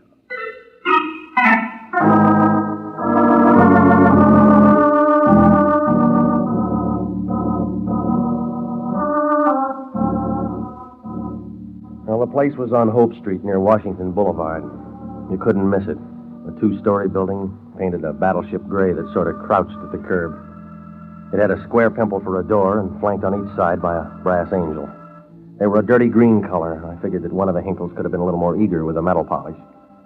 The glass door was draped with white satin, and it fluttered as I walked in.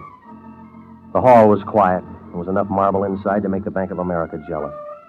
Another angel, this time with the wings folded back, was pointing toward the reception room. I followed directions and moved on.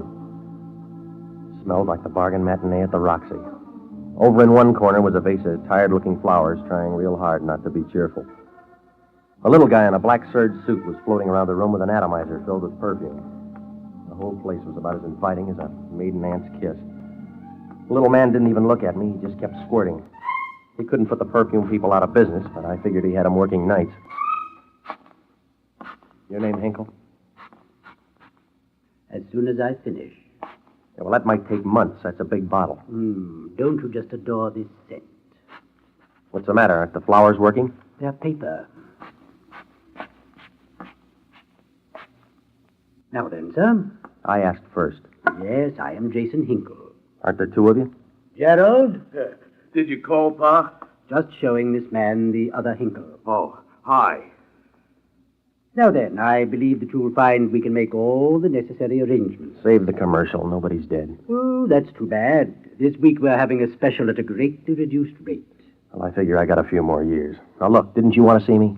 Oh, you from Atlas? Who? Atlas Casket Company. We have plenty on hand. Penicillin has practically ruined our business. My name's Regan. I'm with International. Oh, of course. You're the Lion's Eye. I'm glad you got here. Well, tell me, and we'll both be happy. Hey, Pa, he don't look so tough. Well, you do, Buster. You scare me. I'll bet I could break you in the middle. Never mind, Gerald. I'll have to apologize for him. He lifts weights. He'd have to carry that head around. Just say the word, Pa. Gerald. Now, Mr. Regan, if you'll step in the back room. All right. I have to be careful about Gerald. He's just a junior partner. He ought to be the silent one. He didn't learn to talk till he was almost 9. I paid him for 6.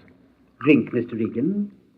No, thanks. I stopped drinking that stuff in 32. Oh, you mean the formaldehyde label. Yes, I have to hide it from Gerald. All right, now we've been through the family album. What's the job? Do you know a Mrs. Rogers? The phone book's full of them. Mrs. Rogers has been most unfortunate. Poor dear woman, they were married such a short time, and they were ecstatically happy. Her husband died? She lost him 3 days ago. Hinkle and Hinkle are handling the last rites. Poor Mrs. Rogers. She's so young. She want a shoulder to cry on? Mrs. Rogers wished her husband taken to the family plot in La Jolla. We're furnishing the limousine, and she's requested someone to accompany her. I'll try a Pullman Porter. They like to travel. This whole thing has most unusual aspects.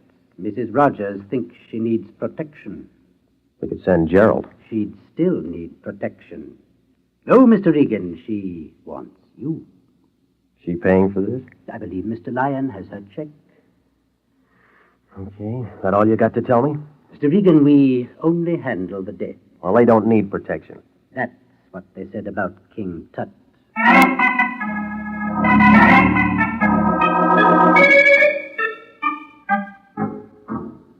Hinkle gave me her address. It was over near Westlake Park. It was one of those new modern apartment houses painted an elephant pink.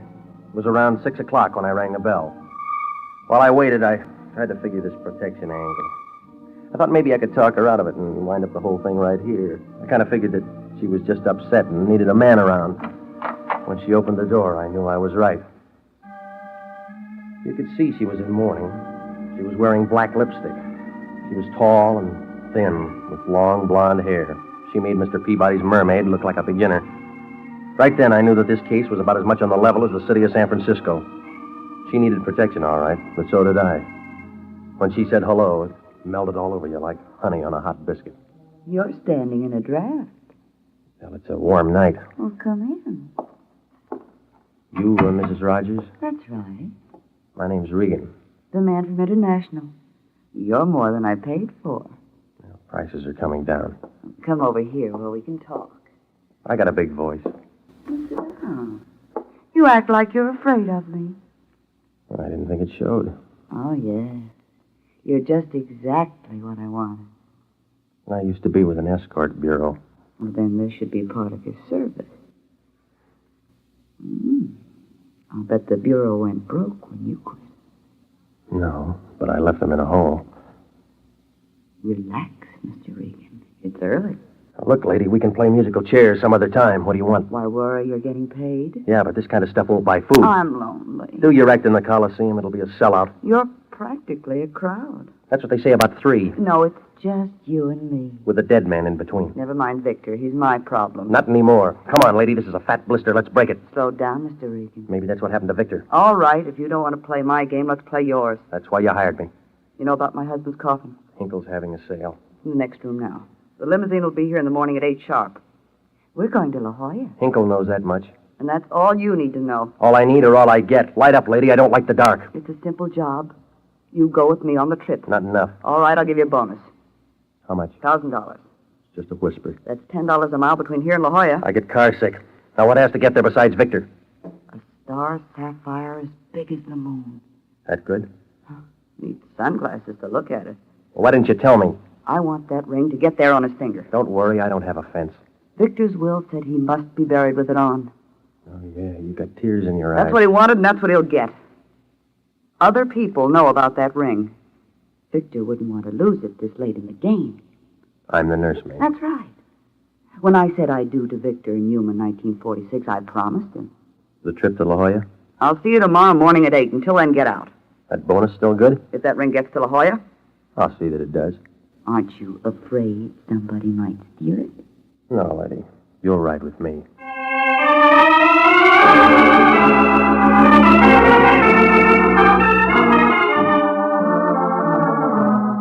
Well, I began to get an uneasy feeling, like a steer on the way to Kansas City. I left Helen Rogers and walked outside. There wasn't much traffic. It was a warm night, and all the canoes in Westlake Park were full. I headed for an all-night coffee spot on the corner. If I'd have taken one more step, I'd have been in the back seat of a new Nash convertible with the top down. There was a brunette with long black hair in the driver's seat. She was thin and figured to be tall the way she was wrapped around the wheel. There were 2 things different. She had bright red lipstick, and her hair was black. She was wearing a dress the color of a boulevard stop, and she flipped the right door open. One look at her, and you knew that Dallas was wrong about their women. Want a lift, soldier? No, I only got a weekend pass. Plenty of time. You can go AWOL. No, I'm bucking for sergeant. Get in and I'll tell you about the atomic bomb. Short ride? No, I think a long one. Okay, I'll buy the gas. Won't have to, Mr. Regan. I've got a credit card. Now, don't tell me you're lonely. You're in trouble. What kind? Bad client. Why? You should be working for Mrs. Rogers. That's who signed the check. I'm Mrs. Rogers. That blonde's got a license to prove it. Yuma, 1946. I've got priority, Mexico City, 1942. No divorce? Victor was a poor Boy Scout. He could only tie one knot. He went for the chorus line. And played for keeps. But I loved him. Helen didn't. How do I know? I don't care if you do. All right, what do you want with me?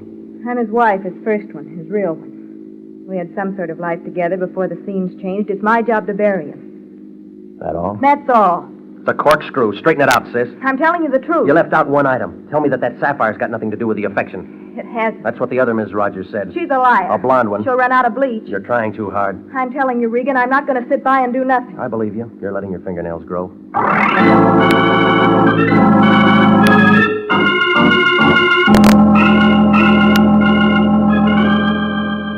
Well, the brunette's name turned out to be Catherine Rogers.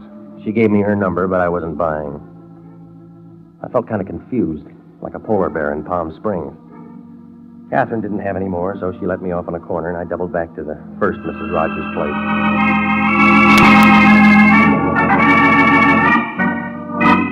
It was about 20 minutes later when I rang Helen's bell. No answer. The door was unlocked, so I went in. The room was dark, except for the neon sign outside the bedroom window.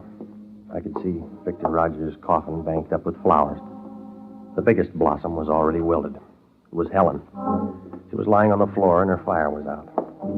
I went back to the living room to call homicide. Then I smelled taboo perfume. She made a real good reflection in the mirror behind me. This one was a redhead. She had long hair. She was tall and thin enough to slip under the door. She had a little hand, but her finger could reach the trigger of the gun that she had in my back. I couldn't tell too much about it, but if I'd known her in college, my homework would have suffered. Don't make a date. You're not going to make it. She'll wait. It may be forever. Hang it up. Did you do the job on the blonde? Maybe. Too many going for that sapphire. Maybe. Which one are you? Rita. Where'd he find you? South America. Different places, different girls. That's it. He'd make a good advance man for the United Nations. Just the female department.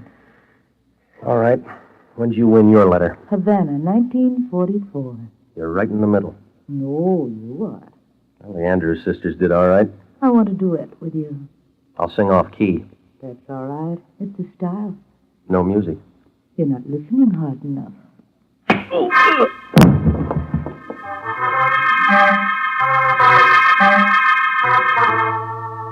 Well, South America took it away.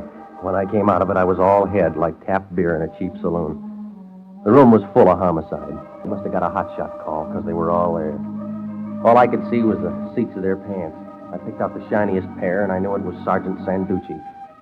He was standing over me with a notebook.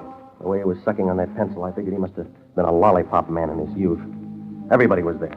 All the newspapers. The fingerprint men were dusting everything. I had about as much chance as a Christmas tree salesman in July. Sanducci leaned into me. Borderline anemia? Oh, huh? Kind of tired? Yeah. Anybody would get tired lugging a heavy gun. What gun? This 38. It pushed a hole in that blonde. That's not mine. Who cares? The hand is yours. That's where we found it. Hey, Sanducci, let me shoot a picture of the eye, will you? Go ahead. Look happy, Regan. I got a bad smile. Oh, we'll retouch it. Good. Now look like a killer. That's enough. Oh, come on. Let's see your teeth. Beat it, punk, or you'll spend the rest of the night picking yours up. How do you like that, McGrattan?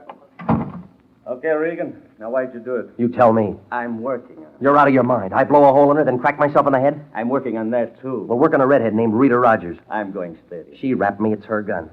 Your forehead is wet. Work on a brunette named Catherine Rogers. She's grubbing around, too. I told you I already got a date. You couldn't see a frame in a picture gallery. We walk in and find a warm blonde in a deep freeze. You're lying there with the murder gun in your hand and you're yelling Patsy. What were you doing here? I was on a job. Yeah. The Lyon sent me over to Hinkle & Hinkle, 2 needle pushers out in Washington. They sent me over here. I was supposed to go to La Jolla with that blonde. On Lyon's time? I said it was a job.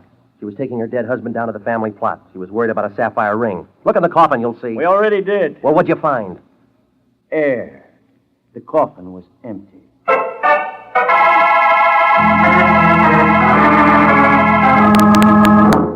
You are listening to the story of the too many Mrs. Rogers, tonight's adventure with Jeff Regan, Investigator.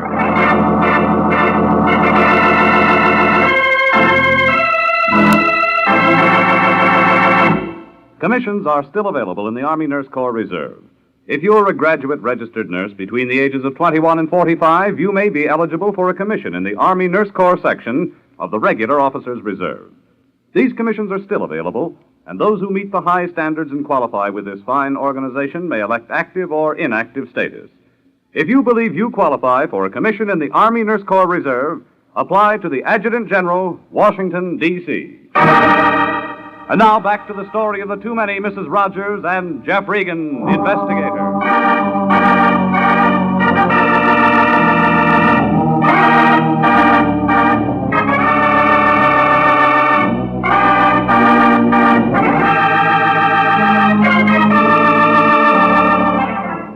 Well, I had about as much chance as a snowball in a Turkish bath. The Lyon sends me to a funeral parlor run by two guys named Hinkle and Hinkle. They bank me off to a blonde, Mrs. Rogers, who wants protection taking her husband's body to La Jolla. He's being lowered with a star sapphire on his finger. Everybody's scrambling for it. But Victor Rogers was a collector of long-legged ladies, and the blonde turns out to be just a single in the crowd scene. There's two other Mrs. Rogers, a brunette and a redhead. You can't tell one from the other without a program. The next thing I know, the blonde is dead. I'm holding the murder gun, and an alibi is full of as many holes as a piece of cheesecloth. There's no star sapphire, no body in the coffin, and Sanducci of homicide is pounding away at me. Well, the police finished in the blonde's apartment. The prints were lifted, and the gun was wrapped. It was Sanducci all the way. Come on, Regan. Say why. You're pressing. I just work hard. You got nothing. You'll be saying that in the chamber. You're bluffing. How you figure? The setup's so strong, even you can smell it. I got silence. Well, you're not taking me in. Well, who said I was? Okay. We'll be around for you when we're ready. Retirement will set in first. I'll sign for another hitch. Look, if you got to keep beating your head against the wall, come over to my place. What for? It's brick.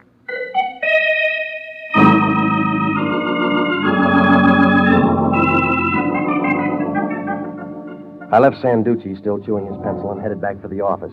I knew homicide wouldn't let the matter drop, so I wanted to see if maybe the Lyon could do me any good. I didn't have any supper, but somehow I'd lost my appetite. When I walked in, the Lyon was still working on that contest blank. He was keeping late hours, and the only reason he doesn't go to his hotel room is he gets a reduction in his weekly rate if he doesn't sleep in the bed. Regan, where you been? Dating Sanducci. You're in trouble. Yeah. How many times have I told you to watch your step? Well, you never check before you send a guy out on a job. What have you got? Well, she's beautiful. What else? She's dead. That's no way to run a business. You got your advance. I was thinking of public relations. Oh, stop it, will you? Somebody mentions dough and you're there with a basket. That's enough. Let's drop this case. Not until the wind dies down. I got another job for you. I'm still with the old one. The case is closed. Oh, I'm opening You it. do as you're told. Now, listen, big shot. You eased me in on that hook. Now, let's see you work backwards. Regan, you're getting out of line. Get a trace on Catherine and Rita Rogers. Who are they? A brunette and a redhead. What else? Victor Rogers' wives. What about Helen? His record broke on I Do. We'll get going and clear this thing up. Would you like to give it a whirl? Regan, don't you like working for me? I'll answer that when we both got more time. Well, I left the Lyon, picked up a cup of coffee and a sandwich, and went home. Then I tried to figure the mess. A guy with 3 wives drops dead and is going to be buried with a fortune on his finger. All the hens start clawing around. That figures. One of them gets the axe. I happen in. A setup for a patsy. That figures. But what doesn't is why is the coffin empty? Somebody pulls a knockoff to grab a sapphire and takes the stiff with it. I was getting nowhere, like a pickpocket in a nudist colony.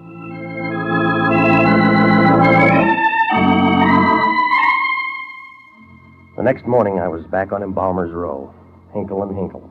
I went inside. The little guy in the black suit and his son were standing in the entrance hall. Old Hinkle came toward me kind of slow, like an ant with a super chief in tow. You're back so soon, Regan. Everything all right at Mrs. Rogers? Your business is picking up. I don't understand. Neither do I. You fill it in. Now, there's no use taking that belligerent attitude. Now, listen, you. I played Patsy long enough. Hey, Pa, shall I mash him? You heard Gerald, Regan. Now get your paws off of me, quick. Oh, we're backstage now. Your grease paint's off. I don't know why you came back here. We don't know anything about it. That's your version. Look, Regan, I'm going to try to let you down easy, so pay attention. You were called on a routine job. We played our part, now you play yours. Take that trip to La Jolla. We're going to need a bigger car now. I told you all I know. Now beat it. Homicide wants somebody. I'm going to give him you. You're on a treadmill. That's all right. It's slowing down. I'm tired of this small talk, Regan. Now get out of here before I sick Gerald on you. Is that all you got to offer? That's it. Now blow. Okay. Next time I'll bring homicide. Just won't give up, will you? Gerald. Yeah. How do you want him, Pa? Broken, too? You handle it. I'll be in the back room. Fist or gun butt, Pa? Hold butt. still. You should be glad Pa didn't say fist. It's harder. See? I dreamed about you last night, Regan. Must have been something you ate. I dreamed I broke you in two. You're still walking in your sleep. You say funny things, Regan, but your face don't go with it. Get away from me, you big ape. I seen a clown in a circus once. He had a big red nose like this. And he didn't have no teeth. And he had little teensy eyes way back in his head. Yeah, you make a swell clown now. I was getting nowhere, like a skyrider in a high wind. Gerald must have got tired. He stood over me grinning like a Notre Dame gargoyle. I tried to get up a couple of times, but it would have been easier to get to Ohio on a pogo stick.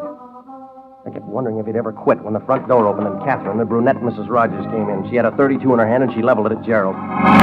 Stop it! We're going to the circus. Stop it or I'll kill you! All right, you heard her. What about the circus? Come here, you. There ought to be a place for you in the sideshow. I got tired waiting for you to come to me. Yeah, thanks. Shall we go where we can talk? What do you want? You. So did Junior here. My hands are softer. Your gun isn't. You can hold it. It's not good enough. Still don't trust me? No. I'll go in your car. Well, it gets better.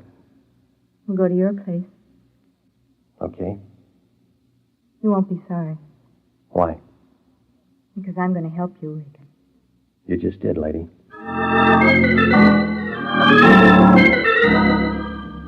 We left Hinkle and Hinkle and drove up Washington to Vermont and then north toward Hollywood. Above Beverly, we had to detour for the freeway coming in. It made me kind of mad. I'd been detouring since the beginning. Well, she didn't say much, and I tried to figure. The last time I saw her, she gave me a choke act about being the only one who ever loved Victor. And the next thing I knew, I was set up like pins in a bowling alley, and Sanducci was going for 300. We pulled to a stop in front of my place and went in. Inside, there was company. She wasn't invited. But the red-headed Rita, the South American bombshell, was lying on my bed. Somebody had set her off. She was dead. This the kind of help you mean? I didn't know she was here. Oh, come off it. You're not Bergman. I didn't. She's past convincing. I'm talking to you. So am I. Regan. No go, lady. You knocked her off, got me over here, worked the gun into my hand. No. You did the first job, too. You let me out of your car, doubled back to Helen's before I got there and fogged her. No, you're wrong. Right me. I did double back to Helen's apartment and got there before you. Looking for that sapphire. Looking for a showdown on Vic's burial. It was my job. You said that before. We argued. Pulling hair. I didn't touch her. Go on. When I left, Rita was coming up the stairs. She didn't see me. I stepped into the shadows and watched her go into Helen's apartment. They began screaming. I looked in and saw Rita kill her. Then I heard someone coming and ran. That'd be me, huh? Yes. Moving in to play Patsy. Then I heard the police thought you did it. That's right. So I looked for you. Tell that to homicide. I will. You make it sound good. It is. Cleans up one, but you're not through. Why? It's a double-header. Who killed Rita? I don't know. What happened to the sapphire? I don't know. Where's Victor's body? What do you mean? It's not in the box. I... Oh, sure. Wind it up and make it good. I don't know. The wrong pitch. You still don't trust me. Not until you clean up the rest, no. She can't, Regan. I've got the broom. Victor. Nice of you to remember, Catherine. How do you remember? I got a card file. You can throw away some pages. That's what I figured. I've been tagging after the two of you for some time. So you're Victor. Well, it's beginning to clear. You got Hinkle to help you play dead. Tell me why. You tell me. I'm moving up in society. I have to unload. Oh, yeah, it all figures. You're dead, the wives start working for the loot. In the scramble, they take care of each other. The redhead gets the blonde. You get the redhead. And take care of what's left. Now, let's close the book.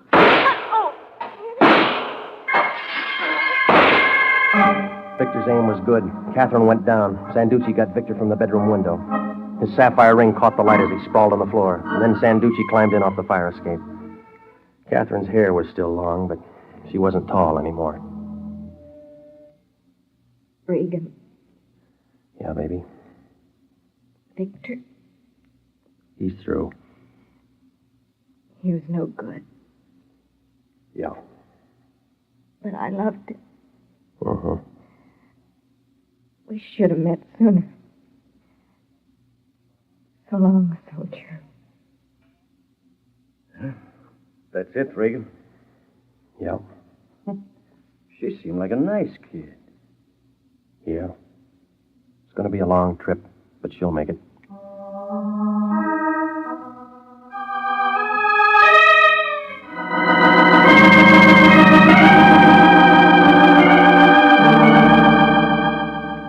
Well, that was it. Victor was ambitious.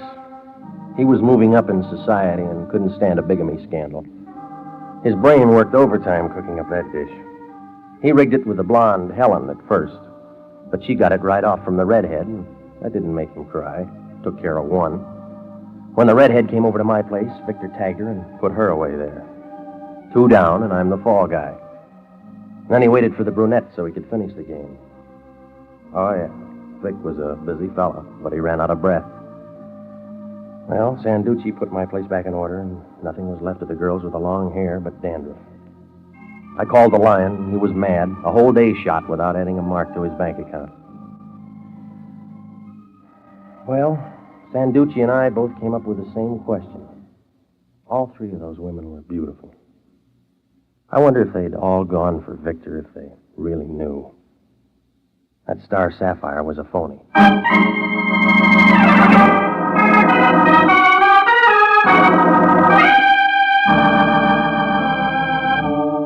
Jack Webb is featured as Jeff Regan, with Herb Butterfield as Anthony J. Lyon.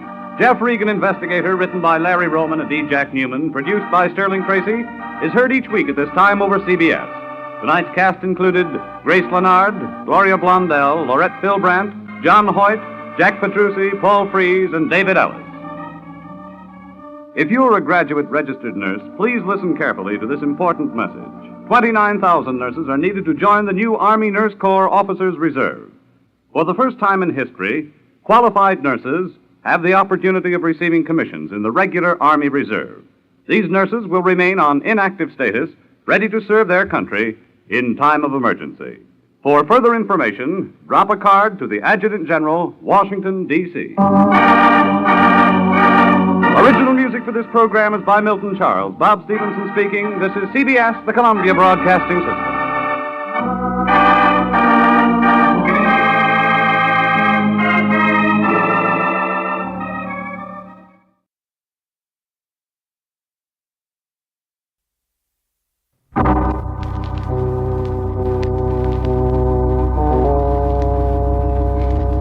Regan.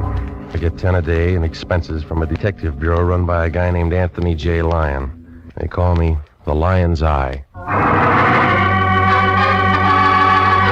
Jack Webb is Jeff Regan, Investigator, as CBS offers you hard-boiled action and mystery and thrilling adventure in tonight's story of the man who lived by the sea.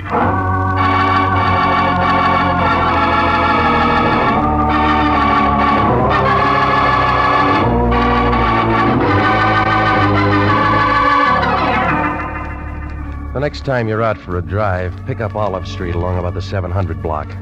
You can't miss it. It's a big building made out of white granite. The Cosmopolitan Building.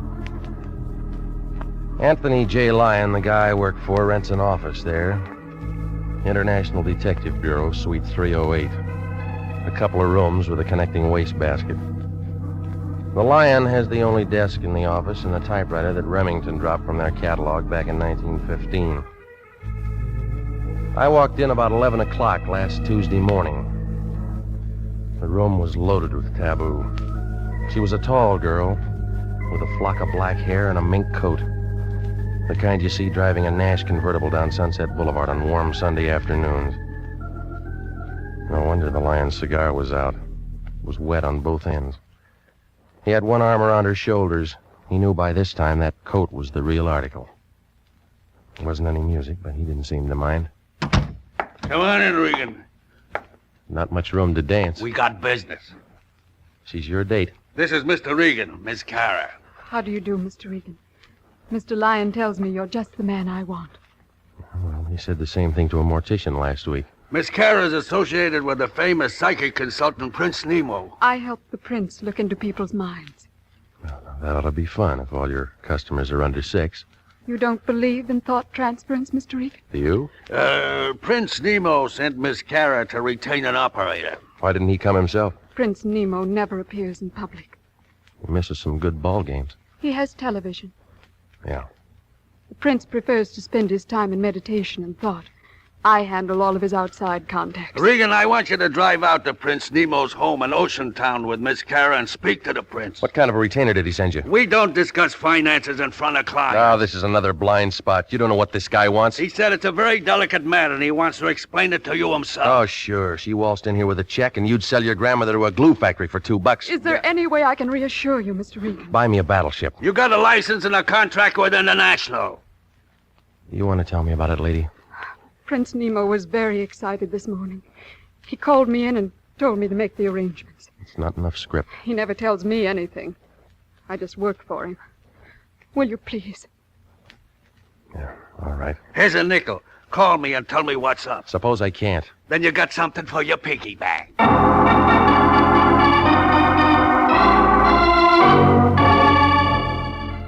The Lion stood there and watched us leave. He looked happy, like a hobo in a bubble bath. Well, we went downstairs. We climbed into her convertible. The guy in the parking lot had to take a walk around the block when she flashed him a smile. I asked her about lunch. She said no. I asked her about dinner. She said something that meant no. It's like that sometimes. The flag's up, the meter's ticking, and you get nowhere. But from a couple of things she told me, I got the idea that she was doing more than help the prince read minds. His place turned out to be a good hour from Los Angeles up 101. A couple of stories of glass and concrete leaning out over the ocean. Inside, a guy in a white turban and some pants that looked like oversized diapers put his hand on a big curved knife he had in his belt. He was wearing tennis shoes. Right this way, Mr. Regan. Butcher? That's Guinea, the prince's manservant. He's from India. I bet the Indians were glad to get rid of him. Guinea's harmless, tongueless, and he doesn't hear. I like you, Mr. Regan. And this is the prince's study. Come in. Oh, come in. This is Mr. Regan. Of course. Welcome, sir, welcome. The Lion's Eye. I'm honored, sir. Please sit down. That'll be all, Lena? Of course. I'll be in my office. Charming girl, Lena. She handle all your outside contacts? Except for those matters I must attend to personally. Mr. Regan, I'm in trouble. It's paid for. I want you to save my life. You look healthy. I am healthy, let me assure you. But my life has been threatened. They got police departments. I thought you understood. This is a delicate matter. We aren't here to discuss me. Who's the guy? It's a lady, Mr. Regan. A very beautiful and lovely creature. And she'd like nothing better than to see my carcass go out with the tide. How do you know? She's erratic, ill-tempered, and ruthless. Any more? Yes, she called me this morning and told me what she intended to do. You got a chance to reach for your gun. To reach for you, Mr. Regan. Now, I feel the entire matter could be settled amicably if you were to call on her and inform her you are my personal bodyguard and that you are here to protect my life. What makes you figure she'd go for that? It's worth a try.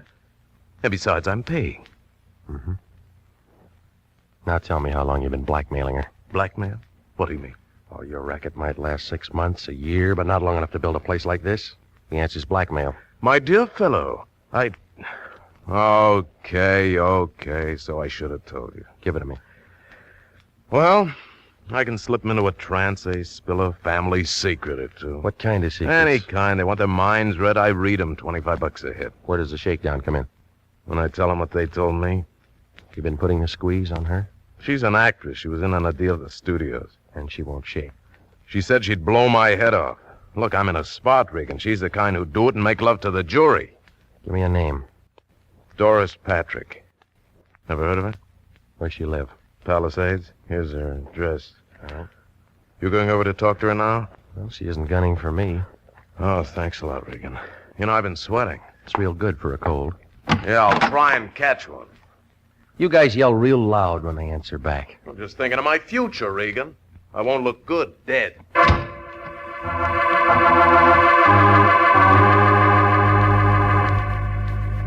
I left him sitting there scratching his bald head under his turban. He looked unhappy, like somebody'd fed him a Vaseline sandwich. Well, I climbed in my car and I followed the highway to the turnoff back to Sunset. The Malibu fog was coming in for the winter, and by the time I got to the address Nemo'd given me, I was looking around for my hands. Doris Patrick's place was too big for a marble game and too small for football. There was a wire fence all around it and a sign every 15 or 20 feet or so that said, "Not to trespass." I parked in the boulevard and walked up the driveway. It was about then that a guy in a blue suit showed up. He was tall and heavy, and he thought a lot of his hat. He pulled down on the brim, blew smoke in my face, and kind of nudged me with his shoulder. Move on, Pilgrim. We don't want any. How do you know? We're waiting for the 49s. Scram, huh? You aren't even on the list. All right, we'll wait for the 50s. Blow. I came to see Doris Patrick. Yeah, what for? You her? Sure. What do you want? Business. Shop closed. You always like this, or you missed lunch today? Look, I don't know who you are, Pilgrim, but you don't understand English. Well, I know you. There's something about a guy in the lineup. Yeah? He memorizes easy. Cop? Private. Private or city, you all smell the same to me. Hunting season's over. You always carry a .38, do you? Oh, that's showing? Well, maybe you got a broken rib. Well, I met all kinds of funny guys. I said I wanted to see her. Ain't in. Watchdog? Now you're getting smart. Well, you aren't. What kind of crack is that? Just this. I'm going in. Trick I learned a long time ago. You shoot a guy in the knee and he don't ever walk straight again. Ever done it, punk? Oh, sure. That's how I learned. That's when I learned, baby.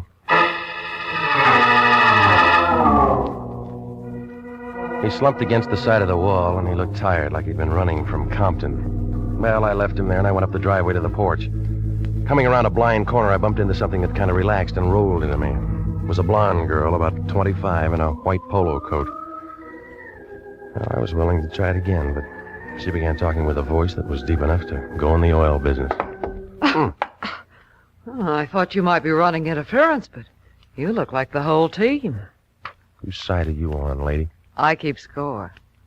Doris Patrick? You're on the right field. Where's the locker room? Maybe I like you. Where do you come from? Right here. Didn't know we raised your kind anymore. Or did you go wild?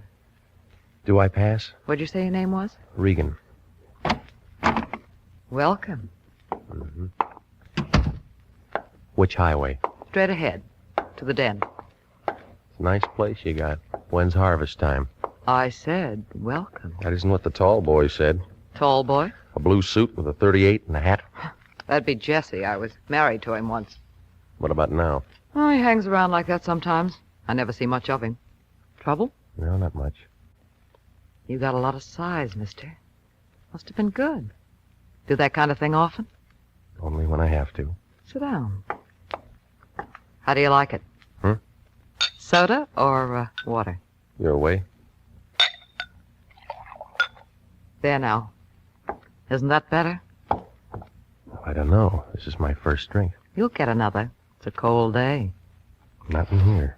You're quick. Must have a good straight man. His name's Prince Nemo. Must we talk about him? He thinks you're dangerous stuff. What do you think? Right now, or when I'm a couple of feet away? Now. Hey, now look. Remember me? I just got here. Your name's Regan, and we're going to get along. Yeah. It's in the cards. You got a fast deck. Go ahead. Deal. All right. How much time between rounds? Yes? Who? Oh, just a minute. You know somebody named Lyon? Yeah. He has quite a roar. Here. Yeah. Who's the dame who answered the phone? Nemo's friend. Sounds like she's a friend of yours. All right, you got something to say? It's all off. Check bounce? It was certified. Nemo called 10 minutes ago and canceled the contract. Well, what happens now? Finished, come back to the office. Who told you I was here? The prince. It was a quick change. We got paid. Well, I already started something. I don't care what you started. You finish it on your own time and expense sheet. Bad news? Well, I'm through working for the day.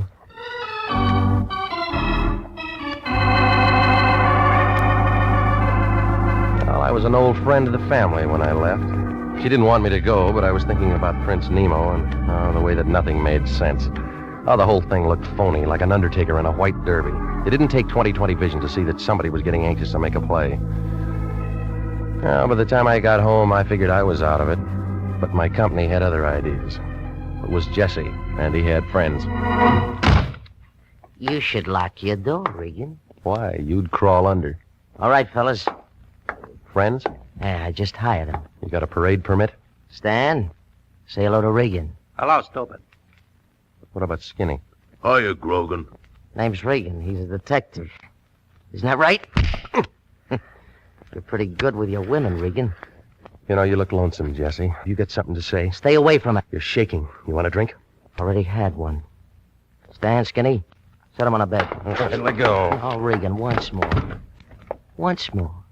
Stay away from her. You said that before. I want to make sure you understand. Stand, Skinny. Hold his arms. I've said all the right words. Maybe my punctuation's bad, huh? Lay off. Period. Lay off. Period. Lay off. Period. Okay. Okay, leave him on the bed. Hey, he rolled off. Oh, that's fine. Fine. Now he won't have to change his sheets. Oh, Jesse was good. When I got up, my face looked like a relief map of Pasadena. He was wearing a signet ring. He left out some of the boulevards, but the Rose Bowl was right out in front. I found a drink in the cabinet, and I started for the mirror to see what was left. It was about then I heard a knock on the door. He was a little guy in a cab driver's suit. It figured that he got the job because they ran out of big uniforms. They double-crossed him on that cap. If it wasn't for his ears, he'd have been wearing a snood. Hiya. Yeah? Football? What do you want? Your name Regan. That's what it says in the mailbox. I met a friend of yours today. Get to the point, will you? A dame. Named Lena Cara. Yeah, Lena Cara. Some dish. All right. You're in the register. Wait, that ain't all. She wants to see you. What about? Didn't say. Just said to see if you was home. You home? Yeah. I got her down in my cab. We'll send her up. I don't think she can make it. What do you mean? She looks kind of funny. Maybe you better come down?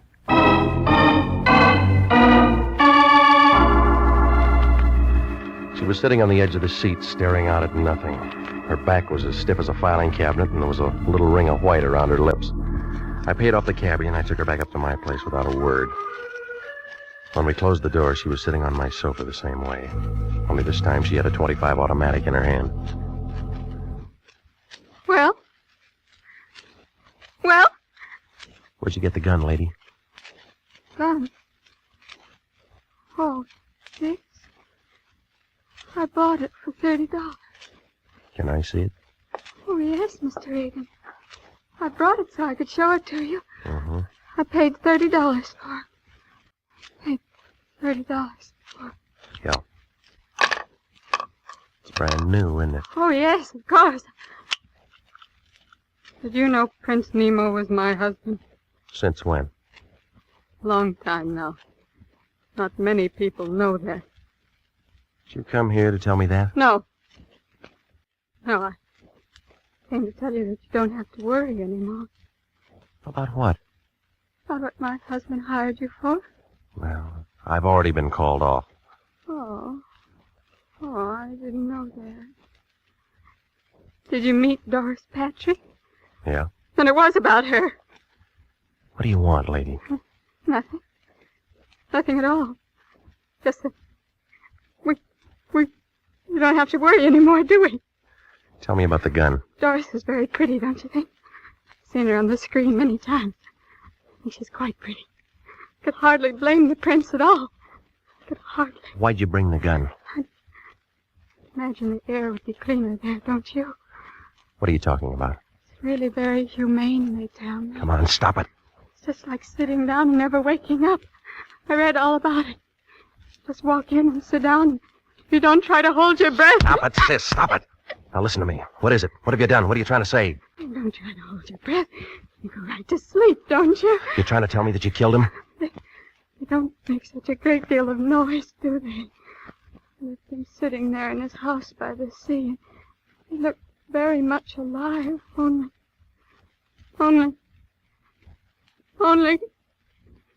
He isn't alive at all! Tell me, Mr. Regan, tell me! Do I make a good murderer? Do I?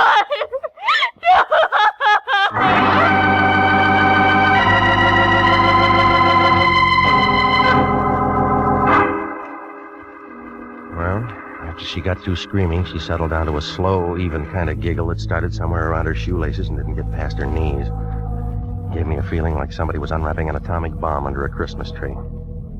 Well, she wasn't going to do any more talking, so I went downstairs and brought back a doctor friend of mine named Sammy Wing. He had his little black bag with him, and he gave her a shot of something. She wilted like last night's orchid and went to sleep. Sammy wrote down a couple of things, and then he looked up at me. Some playmate. Wish I'd have been here for the party. How is she, Sam? You know her better than me. Oh, is she going to be all right? In 4 or 5 hours, she'll wake up and want some water. And then what? She might ask you what happened, or it might start all over again. By the way, what was it? I don't know. She came over to see me. I should have visitors like this. I've been working too hard. She said she killed a guy who was a client of mine. Maybe I'm lucky at that. Why the past tense? The Lyon called me off the case. Official, huh? Yeah. You got nobody to protect. Where's the corpse? At a house in Ocean Town. Here, call the police. And you and me can go out and do our Christmas shopping. Oh, she said she used this gun. A .25, it killed people. No, Sammy, there's a bullet jammed in the chamber. Dames don't know how to reload. It hasn't been fired. Ballistics got better ways of telling. She's pretty and she's nice, and I'll bet she looks like $1 million in a bathing suit. But if I'd have met her within the last 3 hours, I'd have run for help. Was that professional? Acute hysteria. The kind that pops off guns and people and does a lot of things they can't remember later on. Call Sanducci. Look, it doesn't figure she'd do it with this. Maybe she had another one. While you're at it, call the coroner. Tell him to go out there with some DOA forms. No, I'm going first. Corpse hunt? Just an idea. Labrucherie had an idea. Yeah. This dame's bipped somebody, and she's told you her story. Well, I don't like it. What do they do when a private eye messes up an open and shut murder case? Sammy, stay with her, will you? There's some bourbon out in the kitchen. Maybe both of us will get our pictures in the papers. I left him sitting there. He looked sad, like a water buffalo caught in a drought. I pushed through the fog for about 40 minutes, and I pulled up in front of Nemo's place in Ocean Town about 9:30. It was dark enough to give a ghost the creeps. I used that ring of keys that I'd taken from her purse, and I went inside. It smelled dry and still, like somebody was waiting for the world to fall apart. I clicked on my flash, and I walked down the long hall to his office.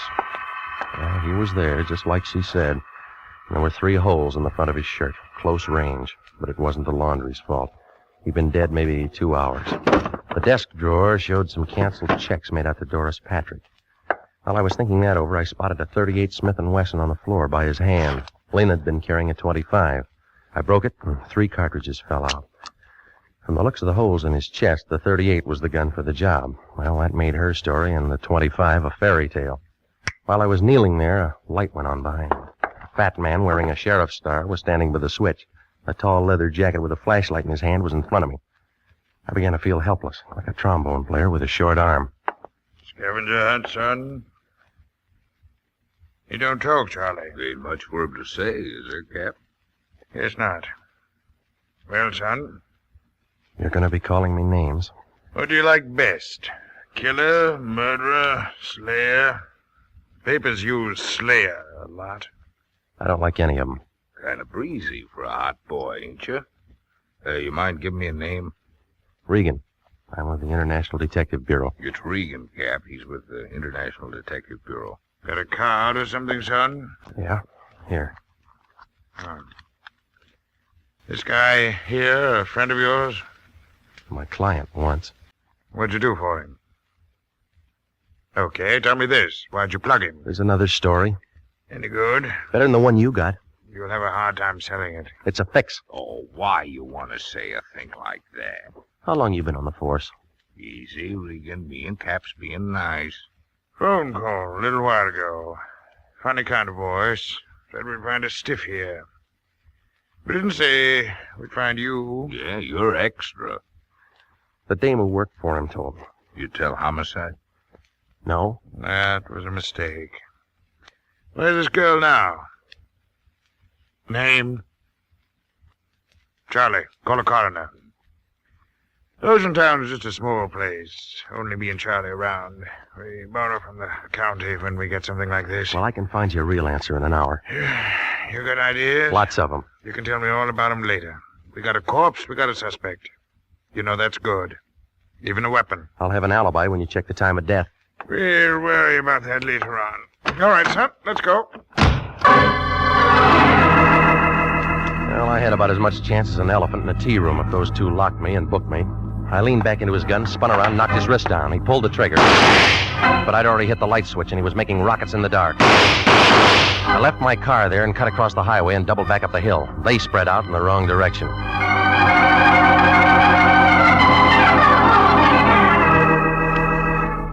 An hour later, I was standing in front of the Lyon's door. He was wrapped in a bathrobe big enough to keep all the silkworms working overtime. What do you want, Regan? Information. You been drinking? I've been working. That Lena Cara see you? You sent her. She called me and said she wanted to hire you for something else. After Nemo canceled the contract. Yeah, why? You gave her my address. I thought you ought to talk to her. What she want? She told me that she killed the prince. She can't do that. We got a contract. Well, it's already been done. We're in a spot. Yeah, I figured that'd get through to you. They'll be asking me all kinds of questions. Well, why didn't you think of that before you signed? What are we going to do? You're going to find out where this 25 came from and if anybody fired it. Huh? She was carrying it when she came to me. I don't want to get involved. Well, you're in it up to your ears. I went out there and found the prince. Only a 38 might have done the job. Yeah? Well, that cleans her up. Not yet. The Oceantown sheriff and a guy named Charlie are looking for me. What for? They think I know something. Do you? Not yet. There was a tip-off. Somebody was supposed to be a patsy. Where's Cara now? My place with Sammy Wing. I'm going to get a lawyer. It'll look good. All right, give me the keys to your car. Why? I got a date. Find out who fogged Nemo and we won the championship. Yeah. You'll have to give the cup back. You cheated.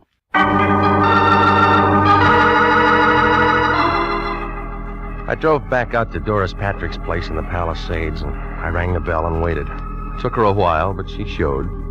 She was wearing a filmy kind of a thing that made a spider's web look like canvas. I began to feel warm, like a sun lamp on a picture set.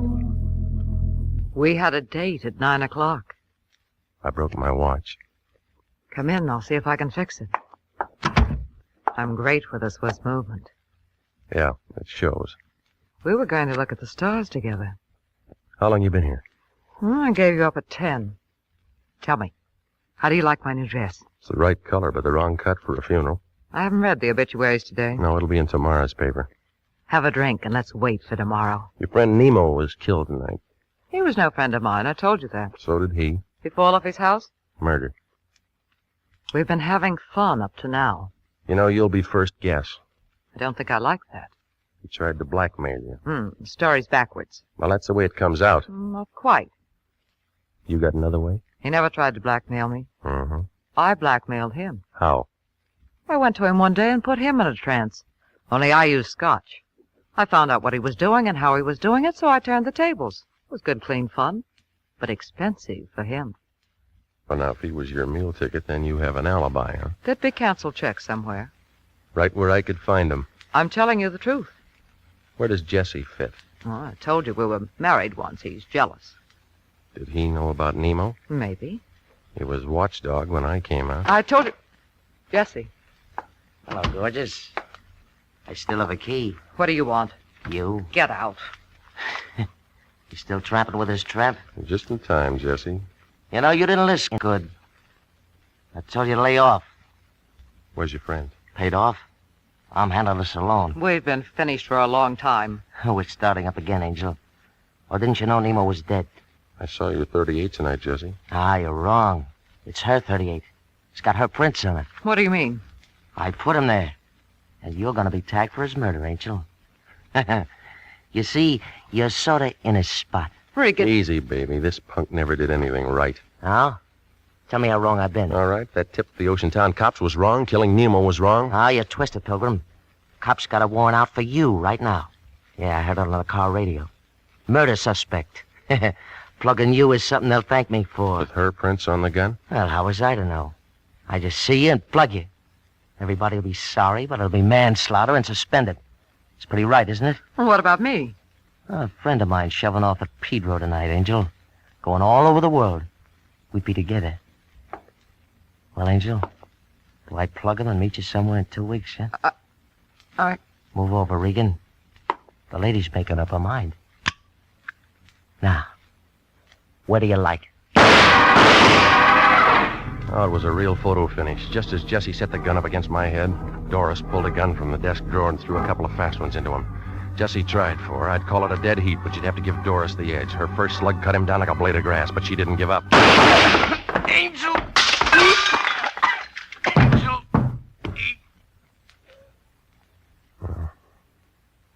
all used up. Never shot anyone before.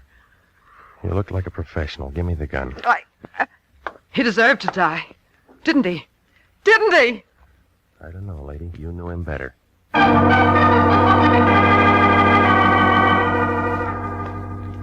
Well, it all unwound like red thread in a Levi factory. Nemo told me his phony story so he'd have a good self-defense angle when he finally got around to killing Doris Patrick some afternoon. Jesse worked for him to keep me out, but I bounced him and got inside. When Jesse phoned Nemo about it, Nemo called the Lion and had me jerked before we could compare notes. I guess Jesse went kind of crazy when he saw how well we got along. He got an idea and killed Nemo and made Doris a patsy with those fingerprints. Lena Cara? Well, she went kind of crazy, too.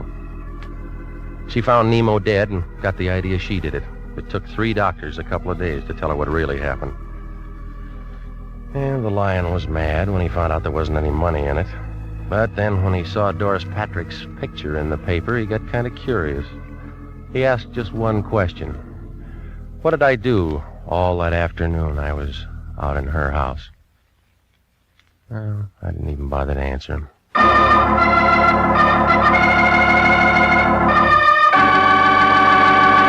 Jack Webb is featured as Jeff Regan with Herb Butterfield as Anthony J. Lyon.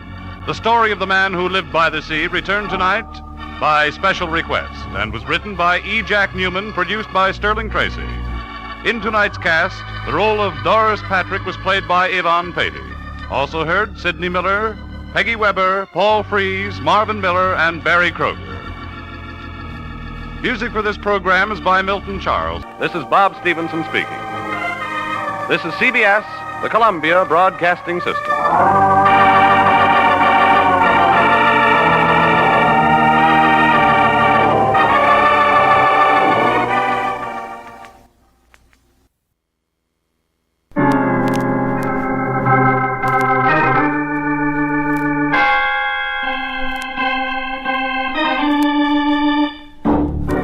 My name's Regan. I work for Anthony J. Lyon, International Detective Bureau. They call me the Lion's Eye.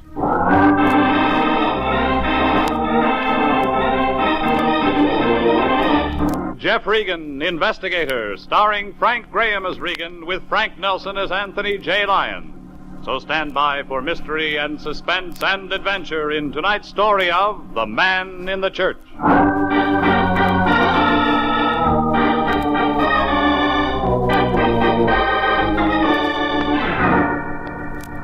You'll find the Cosmopolitan Building on 7th Street near Olive.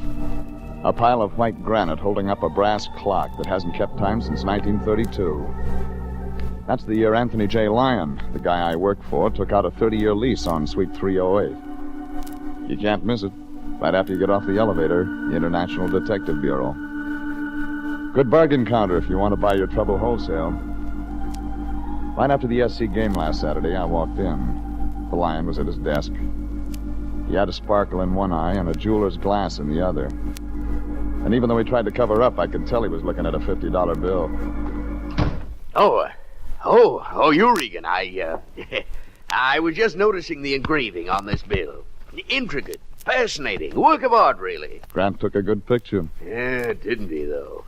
Ulysses Simpson Grant was one of our greatest presidents, Regan. So you're starting a collection? I've already started one. This is my first showing. All right. Who's the new client? Client? Oh, I didn't get this from a client, really. Rather an old friend. Just a little errand. Yes, I called you in because I want you to do a favor for a friend. Last time we did a favor for a friend, he turned out to have a record as long as a rolled-up kite string. Oh, Pencole's not like that. Not at all. Pencole? Yes, Charles Pencole, my friend. He wants a bonded, licensed operator at his place at 6 o'clock tonight. Capitol Hotel on Aliso Street. And just what does Charles Pencole, Capitol Hotel, Aliso Street, want this bonded, licensed operator to do at 6 o'clock? Now, see here, Jeffrey, there's no need to take that attitude. All Pencole wants is someone to deliver a cash amount of $5,000. You took another job without asking any questions, didn't you? What do you mean, ask questions? When a man who lives in a 2-bit hotel on Aliso Street needs a licensed operator to deliver $5,000, there's questions to be asked. Well, I ask questions. Well, then give me some answers. All right. So I lied to you a little about his being an old friend. He isn't that, really, but the man asked for help. I couldn't turn him down. He touched me in some way, Jeffrey. Here. There was a look about him. Gentle. Soft. A $50 look. I tell you, Mr. Penco was a distressed soul when he came in to see me. If you could have seen him so disturbed, so helpless. It was our opportunity to help a brother in distress. Charles Penco is our brother, Regan. Come on, answers. Start talking. All right. I'll tell you what I can. Penco has a problem, but it's in strictest confidence. I told him I'd give him our best operator, you, Jeffrey, but I had to swear I wouldn't divulge details even to you. But I promise it's nothing illegal, just a simple little job. My word, Jeffrey. If you're lying to me again. I'm not. Go see this man, Jeffrey. Take one look at him. You'll see I'm telling the truth. Now, I told him you'd be there. The reputation of the agency's at stake. You took his $50. Yes, I took his $50. And we're on the hook. Yes, we're on the hook. Okay, Fatso, I'll see him. Just see him. But you stay right here. Stay here? Why? Because if this ball has a curve on it, I'm coming back here to ram that $50 right down your throat.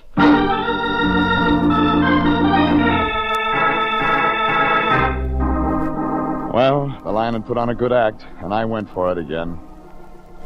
Maybe it was because I figured he lied so much he'd accidentally have to tell the truth once in a while. Or maybe it was because he looked different when he was describing Charlie Penco. Anyhow, it was dark on Aliso Street, and it was trying to rain when I found a white blister over the sidewalk that blinked out Capitol Hotel, rooms $1 and up. I walked through a lobby that smelled like last year's laundry.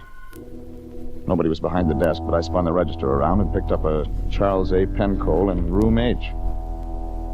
It was upstairs, in between a broom closet and a fire escape. But I didn't have to knock. A tall, big-boned man with a lot of gray hair had the shorter one by the lapels. Right, you should do things this way. You've been out of touch. Yeah, Johnny, I've been out of touch, but I know how to handle a punk like you. Now listen to me. Get in my way once again, and I'll break you in half. Look, I'm warning you, kid. Shut up! All right, big shut up. Don't try a gun, you crazy. Drop the heater, Buster. I said drop it.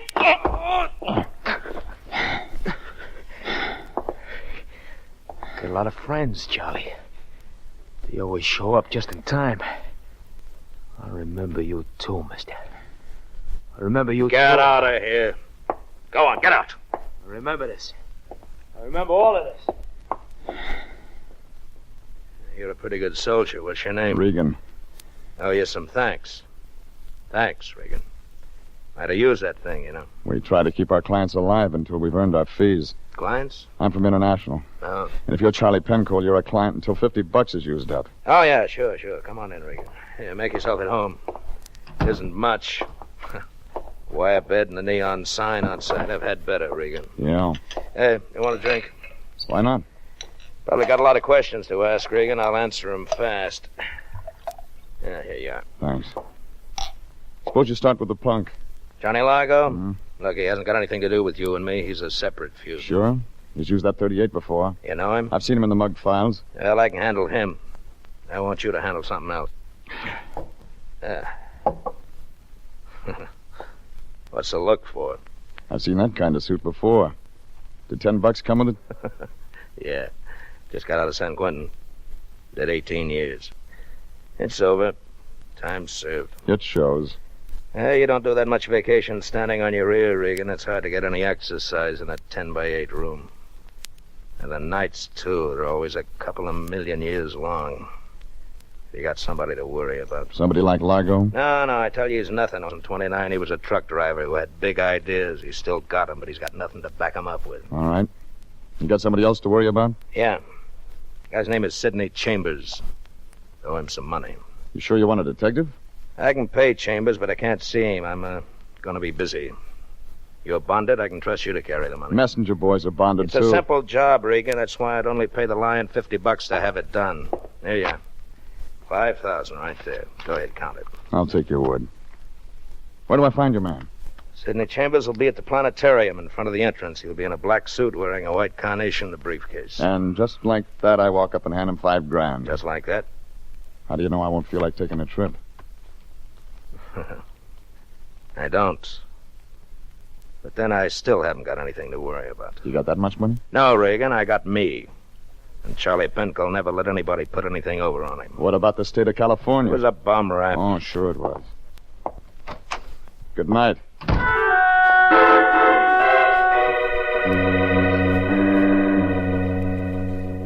I left him sitting there.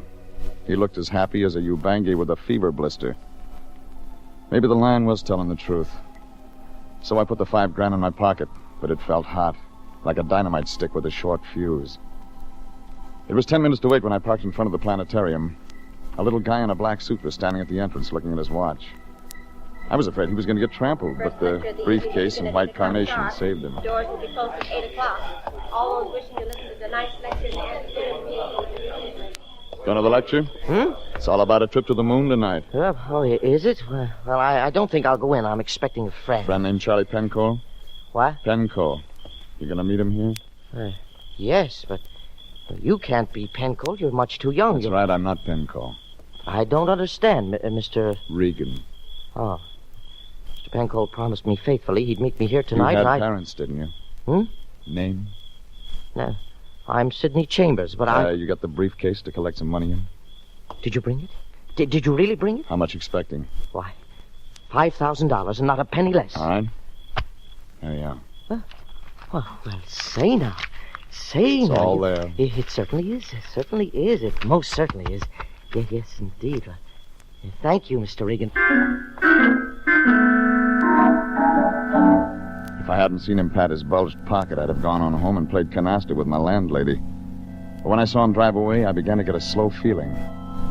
Like all my troubles were already started.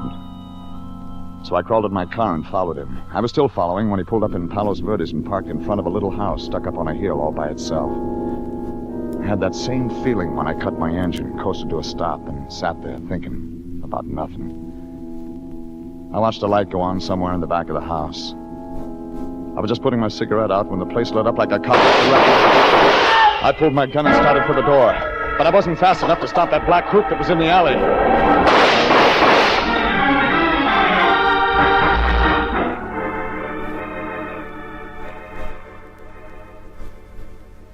I found Chambers wrapped around the dining room table.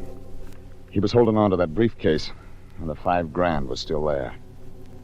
But he'd never get a chance to spend it. He was all used up. Anthony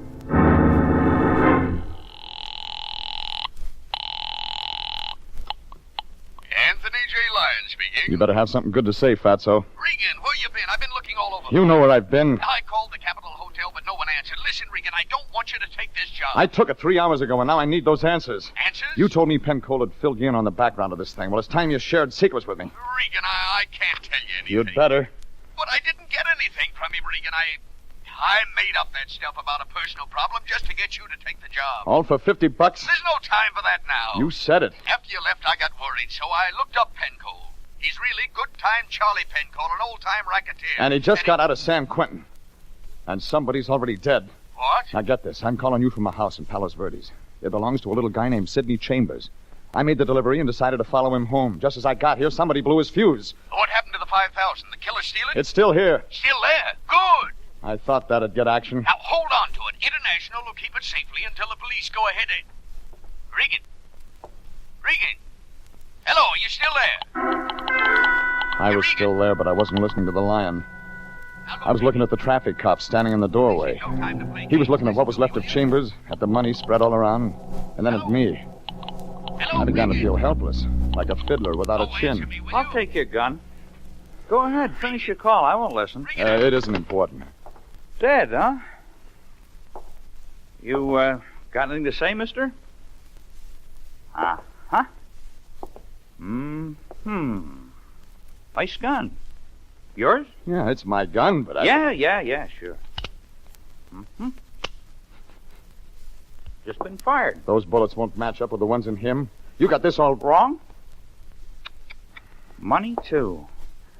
Well. Weapon, motive. I'll be in plain clothes this time tomorrow. Look, the guy who did it's making time right now. You'll be surprised the kind of drivers we have around Los Angeles. I'm working Palos Verdes. I stop a minute, I hear noises like guns. And I just cruise around on my bike where I think I hear the noise. And I find you. All right, killer, move. My turn to make a call. I leaned into his gun, spun around, and knocked his wrist down. The bullets went wild, and I hit the light switch. Come back here, come back! That gave me time enough to get through the door. He lost me when I ran up the hill and back of the house toward the oil derricks. But I knew we'd keep right on looking. And so would every cop in Los Angeles.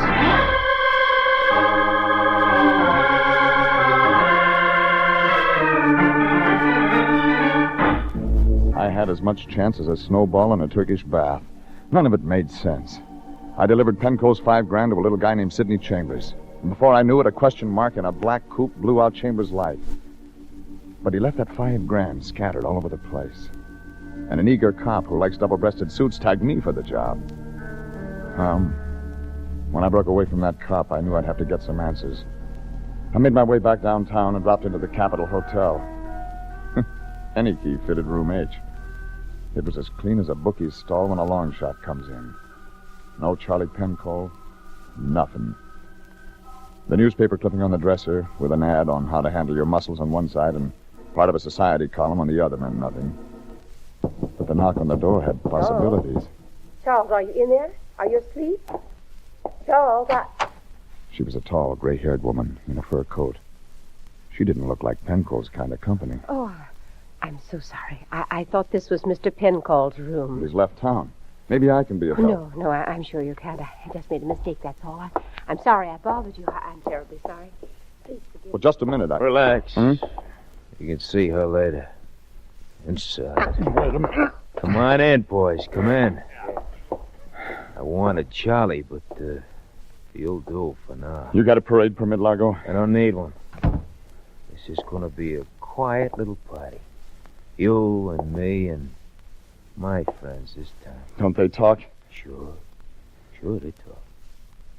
Boys, there's a friend of Charlie Penco. Hello. Hi. You see? All right, friend of Charlie Penco's. We had all the introductions. Now let's have a party. You took my gun away tonight. I told you I'd remember you. This is going to be fun. Hold him. Now, here we go with feeling.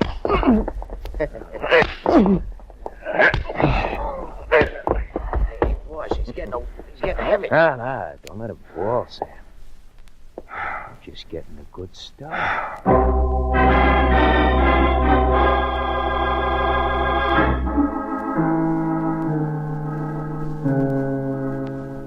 Well, it was almost morning when I started to come around. I was still in room H. Some cold water and a trip to the drugstore didn't make me feel any better, but I had some answers to find. The morning papers were full of the brutal murder of city employee Sidney Chambers. He'd run on to tell how he worked in the Hall of Records. My name was in the article. They'd matched the bullets, and my gun didn't figure. But Homicide had wanted some answers, and I didn't have any to give him. I started with that clipping I'd found in Penco's room. Wasn't much, but it had names. Something about a Meredith Gibbons and a Donald Townsend getting married. There was an address in the phone book, Sherman Oaks. Nice house on a nice street. Good morning, darling. I didn't expect you so... Oh, I'm sorry. I thought you were Donald. My name's Regan.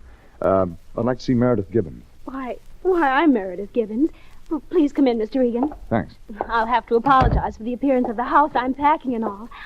I'm being married this afternoon. Yeah, I read about that. Oh. Mr. Regan, I'll have to apologize again. I don't believe I know you. No, you don't. Look, I won't take a lot of your time. I'm a private investigator. I'd like to ask some questions. Private investigator?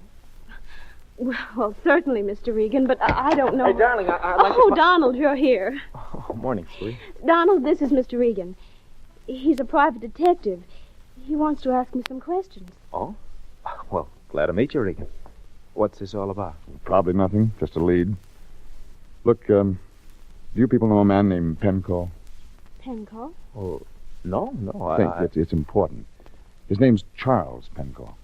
No, Mr. Regan, I don't. I'm sorry. Neither do I. All right. Does the name Sidney Chambers mean anything to you? No, sorry again, Regan. Nothing again. I can't think so well. I'm marrying her today. Oh, Donald. No, Mr. Regan, I've never heard that name before. You're looking for these men? One of them's dead. Oh? Which one? Chambers. He was shot last night. Oh, dear. I've got to find Penco. Well, sure wish we could help you more, but... tell me, Regan, why did you come here? I found this clipping about your marriage in Penco's room. Well, that's funny. Truly, Mr. Regan, I never heard the name Meredith? before. Donald, you have so many things to do today. Oh, Mother, I want you to meet Mr. Regan. He's a detective. This is my mother. How do you do, Mr. Regan? It was the same gray-haired woman I'd met the night before in Charlie's room. Had to hand it to her. She didn't raise an eyelash. She looked right through me like she was meeting me for the first time. I didn't give her away. There was something in her eyes that said, don't. Mr. Regan, I know you'll excuse us. We have so many things to do. Well, perhaps Mother can help you. Sure. Bye, Regan. I hope you find your man, Mr. Regan. They look like a real nice pair, Mrs. Gibbons. They're wonderful children, Mr. Regan. Wonderful. You know what I have to ask you. Yes, I know. Man's been killed. Sit down, Mr. Regan, please. Thanks. That lovely girl who just walked out of the door is Charles Penco's daughter. Oh. Yes. Charles married my younger sister in 1929. She never knew what Charles did for a living. She was in the hospital, Mr. Regan, dying while Charles was in court. And when his sentence was pronounced, his daughter was born at a hospital in Glendale. That'd be Meredith. Yes. Go on. Before Charles began his life sentence, he took what money he had left and established an irrevocable trust fund for her and for me. It was his plan. I adopted her legally. He promised that he'd never write or bother in any way, and he hasn't. Oh, after so much heartache for her real mother, he was trying to do one decent thing. It worked out? Oh, yes. Yes, he kept his word. He was paroled last week. I read it in the papers. And you went to see him at his hotel. I met you there. Yes. Yes, I went to see him last night. The parole officer gave me his address. A little man had been here last week on some pretext or another, and I was worried. I thought he was a friend of Charles who might want to make trouble. Nobody else knows about this adoption? No one, Mr. Regan. No one at all. Just Charles and I. My sister, well, she had the baby under my name. I see. I read the morning papers. The little man, the one who called on me last week and acted strangely, was murdered last night. His name was Chambers. I read about it in the paper. Yeah, that's right. And the police are looking for you, Mr. Regan. Mm-hmm. Oh, please, I can't ask you to continue being a fugitive. I know you didn't kill him, but if there's any way at all, Mr. Regan... Oh, listen to me. Meredith can't become involved in something like this. If there's any way to keep her out of it, Mrs. Gibbons, I'll do it. Oh, thank you, Mr. Regan. Thank you.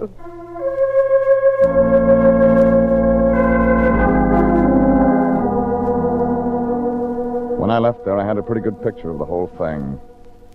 A check with the Civil Service Commission did the rest as far as Chambers' part fitted in. Besides working at the Hall of Records from 1932 on, he'd worked at the city morgue before. And before that, the county hospital as an orderly. And before that, a private hospital in Glendale. But that still left Johnny Largo on stage. The Lyon had part of it when I found him at the office.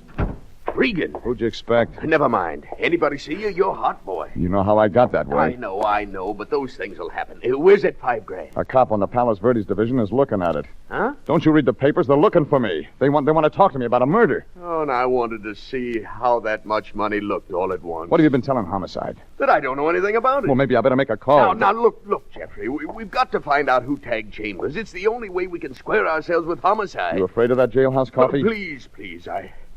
I had another one of my attacks today. Oh, knowing you were out there somewhere in this vast city, hunted, because of my indiscreetness. Jeffrey, I've done you wrong. You're going to drown in those tears. Oh, now, please, find out who killed that poor man Chambers. Square yourself with the police. Make a clean breast of everything. Well, then you start giving me more answers. I'll help you in every way I can, Jeffrey. All right, where does Johnny Largo tie in with Charlie Penco? Largo? Oh, it's an old-time feud. I went through the 1929 morgue files. Largo tried to kill Penco over some money or something. He claimed Penco held out on him. Nothing else? Nothing else. Why, you got a lead? What does Largo do now? He runs a joint in Gardena that fronts for a roulette wheel. Hey, where you going? To try my luck. By the way, what happened to your face? It got stepped on. Somebody had big feet. Yeah, 6 of them. Bye. I knew I was coming into the home stretch. I made Largo's place about 3 o'clock that afternoon, but I was too late. 3 squad cars were piled up in front, and the morgue wagon was there. I checked with the driver, looked inside, and saw that their customer was Largo. He was extremely dead. It was easy to see Penco was making the rounds. First, Chambers. Second, Largo. He figured to have one more stop, and I found it. That black coupe was in front of St. Anne's Church in Sherman Oaks. Inside, Meredith Gibbons and Townsend were kneeling at the altar. There were a lot of people watching. But the one I was interested in was the guy in the dark suit. He was standing in the back. Hello, Regan. I came to get you, Charlie. Yeah, I figured you would. They don't like murder in this state, no matter what it's for. And the state doesn't know Chambers was trying to buy that kid up there out of her life. So to keep your daughter from knowing who her old man was, you hired me. So you could get a line on Chambers, follow him, kill him. He was just a name on a phone to me. You had to tag him for me. It's the only way to treat him. Somehow he knew she was my kid. He had all the facts for blackmail. He waited 18 years to trap me. Largo was just a sideline. He was until he found out I'd killed Chambers. You see, he was following me that night in Palos Verdes. So you traded one blackmail for another. Yeah. And no way out. We'd better go, Penco. Now, just a minute, Regan. I want to see you walk.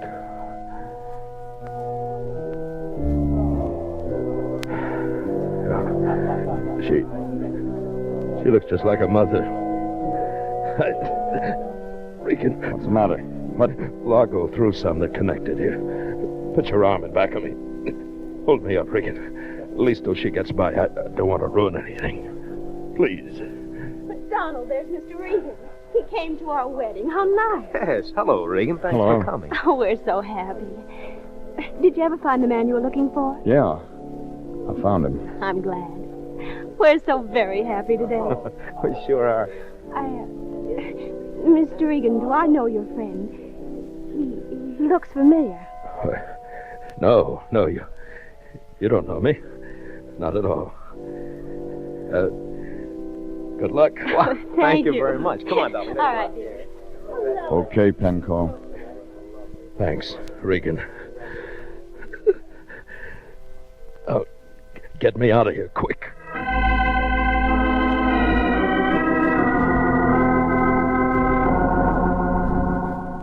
There were 4 of Largo's slugs in him. He died in the ambulance. Homicide knew about the old feud, and that satisfied them why Penco killed Johnny Largo and those 2 hoods.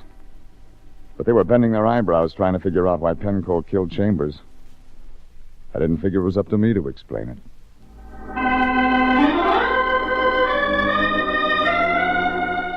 The next morning when I came into the office, somebody was just leaving. The Lyon had one arm around her shoulder. No, just part of our service. Glad to be of help, but...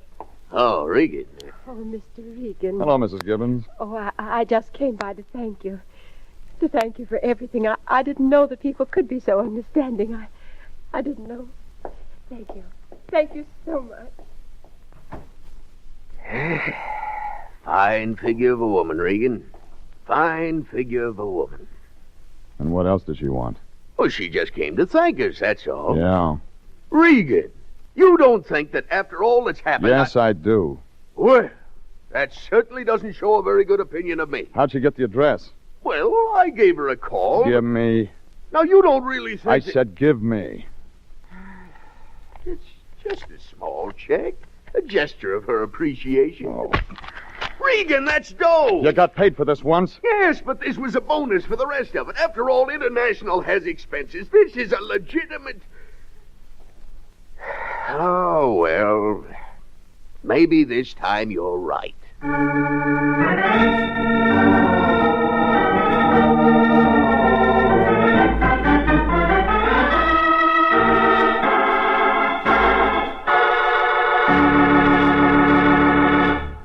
Jeff Regan, Investigator, is written by E. Jack Newman, directed by Sterling Tracy, and stars Frank Graham as Regan with Frank Nelson as Anthony J. Lyon. Original music is by Dick Arant.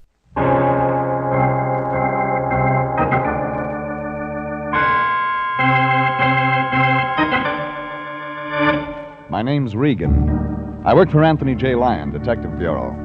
They call me the Lion's Eye.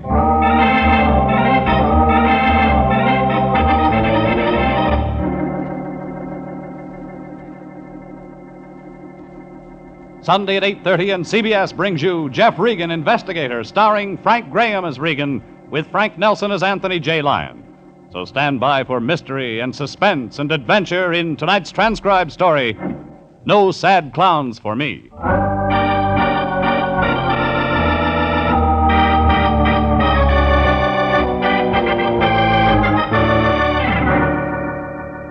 There was a tall clown and a short clown juggling this one, plus a sleek but overaged destroyer named Ruth that wore tights and trained tigers. All parts of a big circus playing a small town of 649 people.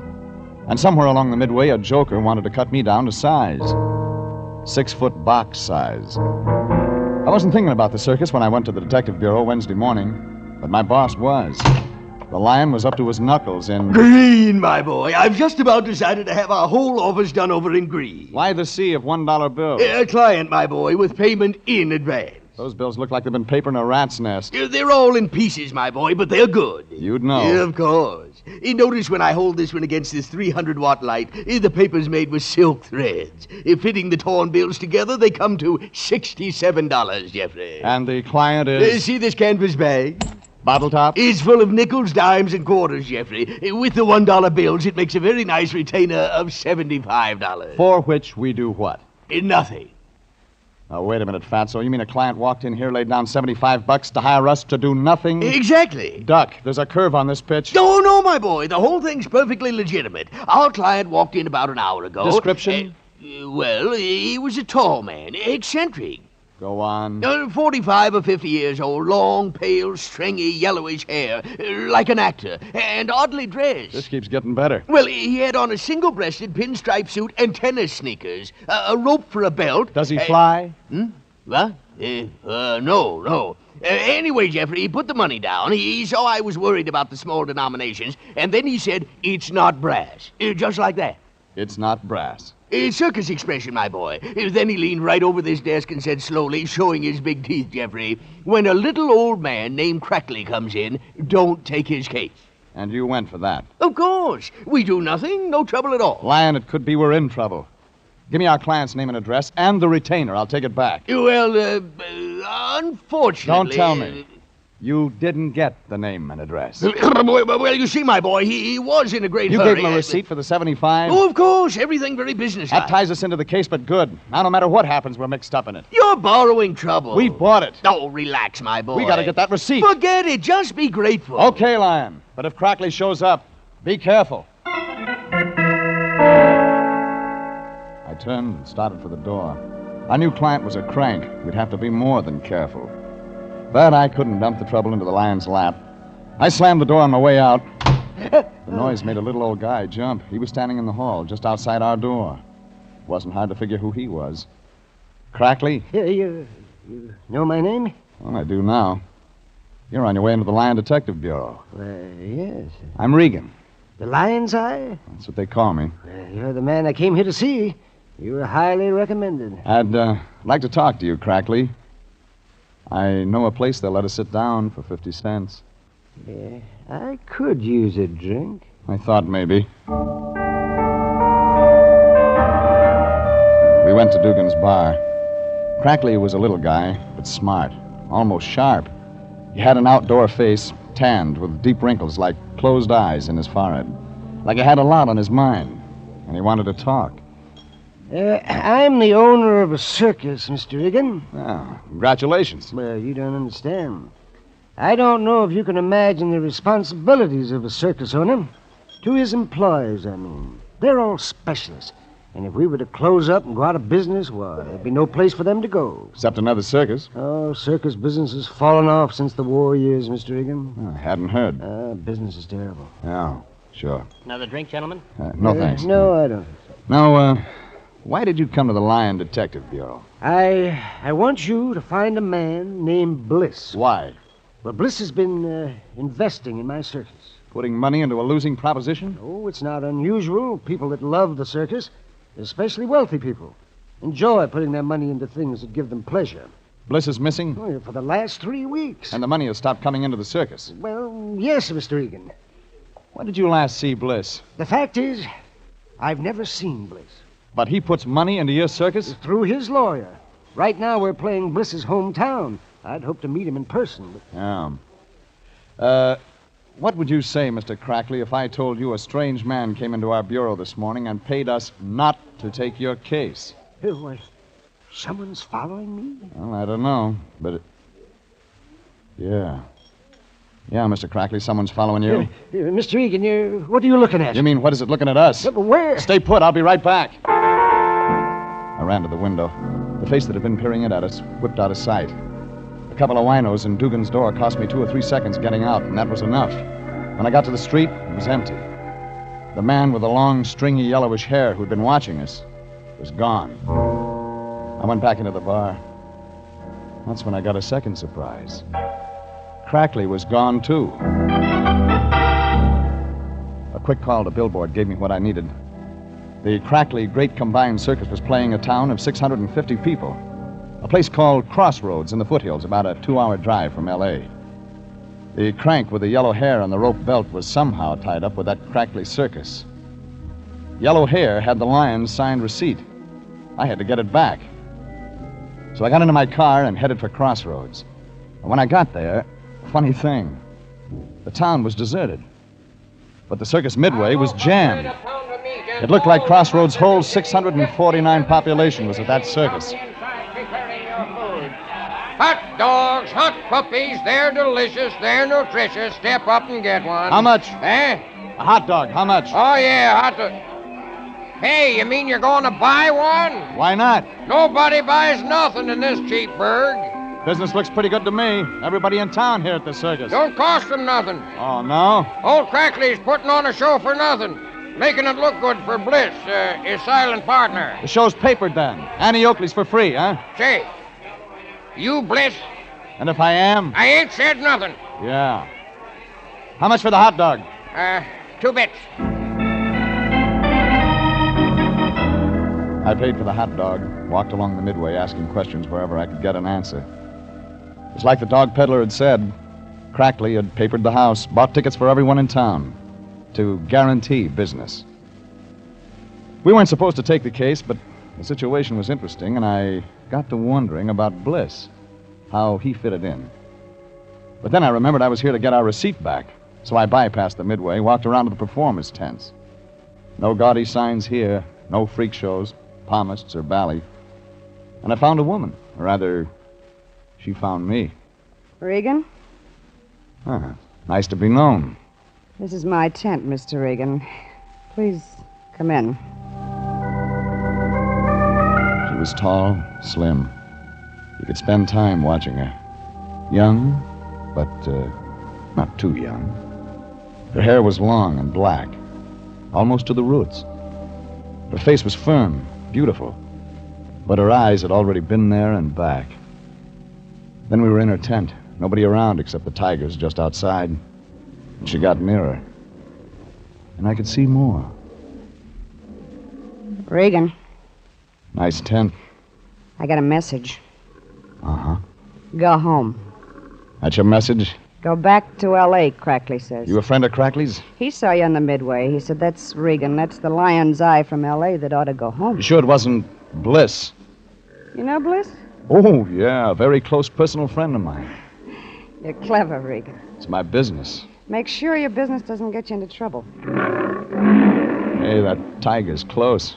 Yeah, I work the big cats. They hate me and I hate them. I like them kept near me. Gives me a chance to whip them through the bars whenever I'm feeling blue.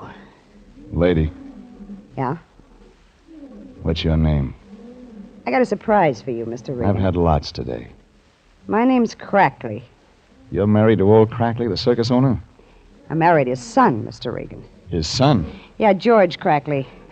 The little runt that's standing in back of you. I turned. George was there, all right. And he was little, maybe 4 feet 10 inches tall, wearing a clown suit. His face was in queer makeup, chalk white, bruised blue. He was supposed to look like a sad clown. And he was. What are you doing around here? Looking for a man. She look like a man? No. You're after my wife, too. You were standing real close. Guys fall in love with me, Regan. My husband's a poor sport about it. Oh, make sure you don't wake up dead, mister. Make sure you don't get dropped on. I'll be real careful. George, if you don't get out of here... Ruth, don't you think it's time you were getting into your costume? The walk-around will begin in 4 or 5 minutes. A tall clown filled the opening to the tent. When he spoke, Ruth began fumbling with the costume. Little George looked like he was going to cry, then walked out of the tent without a word. Ruth followed him. And I was left alone with a tall clown in makeup, with a red watermelon mouth and cold blue eyes. I hated to interrupt, Mr. Regan, but Ruth must dress for the walk-around, as we of the circus call our opening parade. You seem to have an effect on George, too. Oh, George and I are partners. He's the sad, bruised clown, and I am the cruel clown. I frighten him, maul him, beat and bruise him with various objects. It amuses people. Naturally. We're all sadists at heart. Maybe you can help me. I'll try. I'm looking for a tall, eccentric man. Wears tennis shoes, rope for a belt. Has long, stringy, yellowish hair, you know him? I said, do you know him? Of course. That would be Mr. Bliss. Where can I find him? As a matter of fact, Mr. Regan, I have a message from Mr. Bliss. He wants to see you. Oh? Who will I say sent me? Just the cruel clown. He'll know who you mean. Where do I meet Bliss? At his home. I'll tell you how to get there. He did. I got into my car and started the drive to his shack. I'd meet him on his own terms at his place.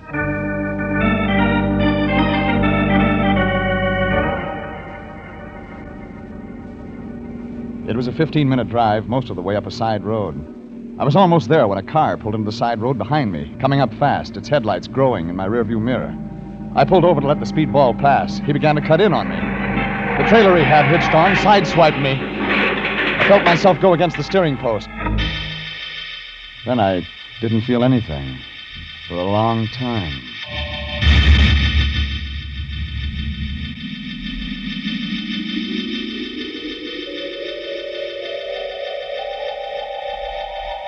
I'd been thrown clear of my car.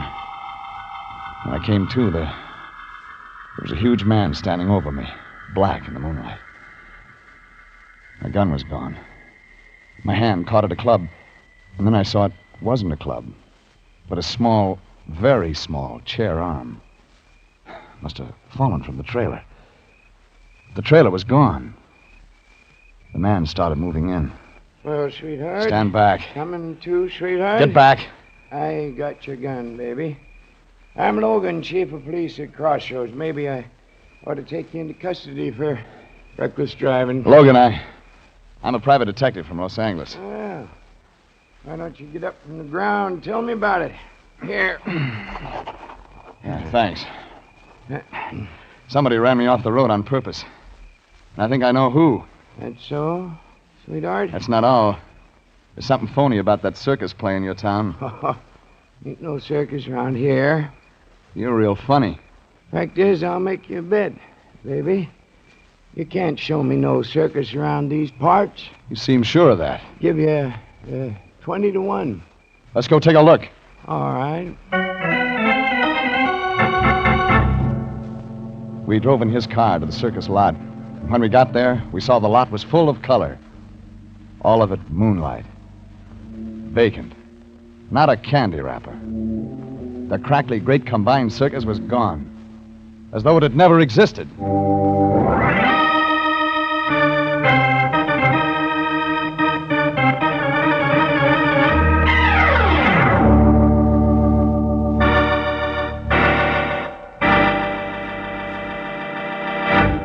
This is CBS, and you are listening to No Sad Clowns for Me, tonight's adventure with Jeff Regan, Investigator.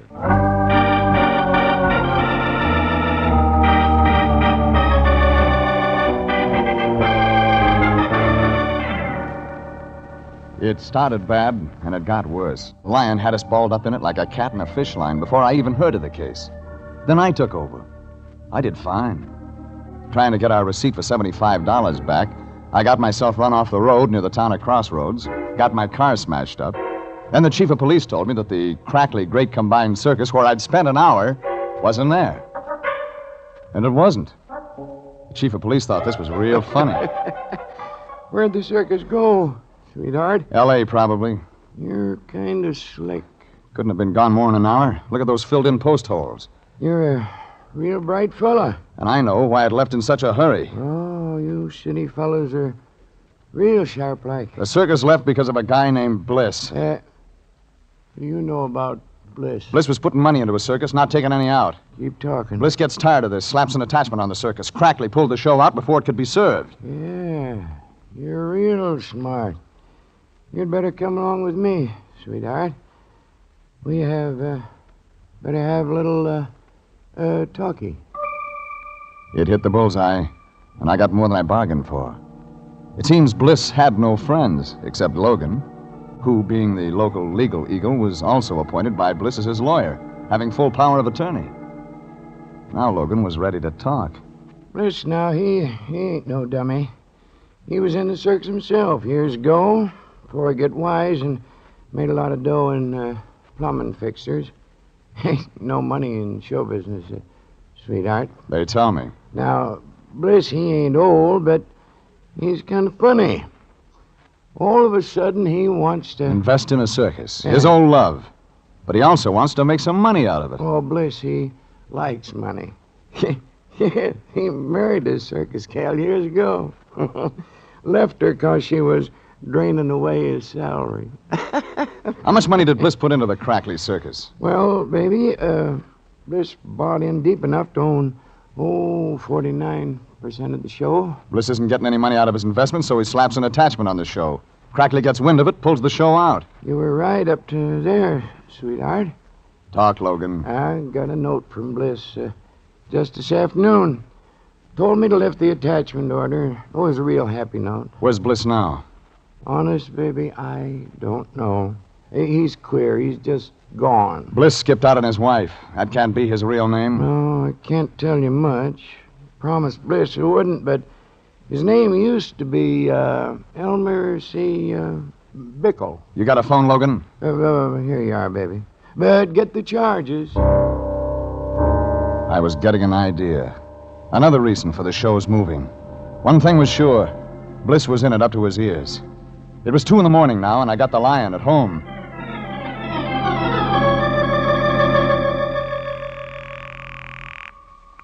Yeah, Anthony J. Lyon, Detective Bureau, Home Office. We never sleep. And why haven't you been asleep? Jeffrey. Well, I've had some very important work to do tonight. Such as? Pasting those dollar bills together, if you must know. You're graduating from kindergarten right now, Fatso. Get your car out. At this hour? I'm in Crossroads, California, slaving for the agency, and you can help. What can I do? Get all the stuff you can on a guy named Elmer C. Bickle. Bickle? Bickle. Oh. Joined the circus years ago, married somebody, left his wife. Check variety. That'll take all night, Jeffrey. You've got 1 hour. Oh, another thing, Fatso. Check the theatrical hotels, places where show people, circus people put up. Here's what we need. A line on anybody connected with the Crackley Great Combined... I can give you that, sweetheart. What? You what? I know where they probably hold in. Lyon, forget that last. But check Bickle. I hung up, and Logan said he'd heard the performers from Crackley Circus usually stayed at the Fossman Hotel in Los Angeles. So I called the Fossman Hotel. Oh, hello. The desk clerk sounded wide awake. Fossman Hotel? Has Mr. Crackley checked in? Who's asking? Regan, private investigator. Well, we certainly could have used a private investigator this morning. Why? Heavens, the circus came in without telling us. Everybody's so upset. You better make sure they pay in advance. Oh, well, Mr. Crackley paid everything in advance. He has the finest suite of rooms. Huh? But there's such confusion. I just don't know what to do. You wouldn't. Now, about Crackley. Oh, I'll ring. But he's probably asleep anyway.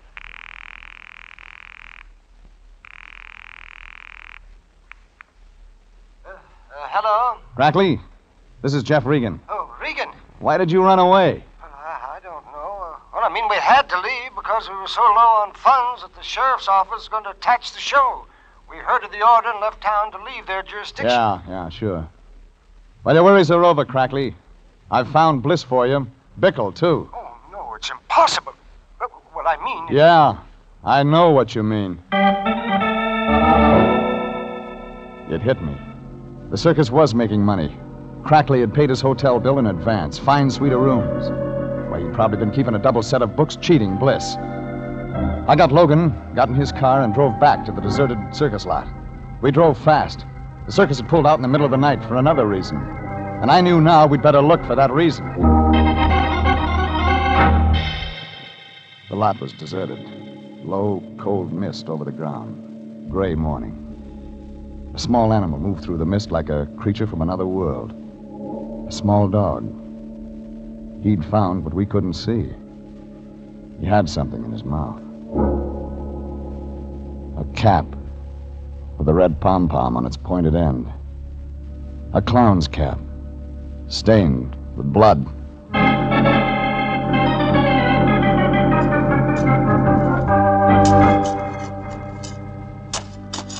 Logan had men digging within minutes.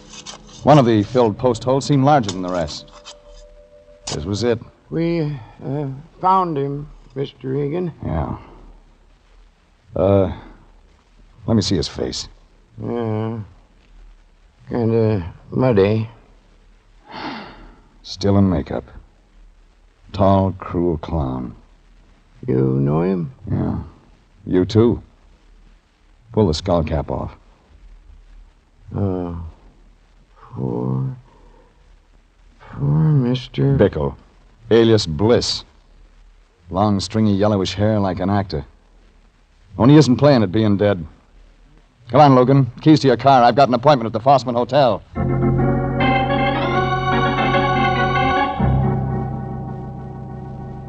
I took Logan's car, made the 2-hour trip back to L.A. I phoned the Lyon as soon as I hit town. I got the complete rundown on Bickle. Then I went to the Fossman Hotel. I asked the room clerk for old Crackley's room number. It was 203. I didn't wait to be announced.